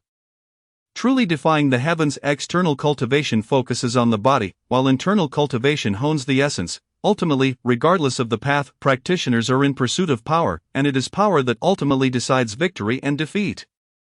The disparity between ordinary external practitioners and their internal counterparts lies in the latter's ability to soar through the skies, a feat the former cannot achieve. However, this distinction does not quite apply to Duan Yu. As he can be considered a practitioner of both internal and external cultivation, albeit an inferior version, yet his strength is undeniably on par. Roar, a deep growl emanated from the cave entrance, and soon after, a peculiar creature, standing nearly 2 meters tall and resembling a deer, emerged, clutching a wild deer-like beast in its mouth, with the features of a dragon's head, deer antlers, lion's eyes, tiger's back, bear's waist, snake scales, and an ox's tail. It appeared engulfed in a blazing fire, radiating brilliant red light. It was none other than the fire Qilin summoned by Duan Yu. Although still in its juvenile phase, its divine lineage rendered its might equal to that of any practitioner at the Dan level.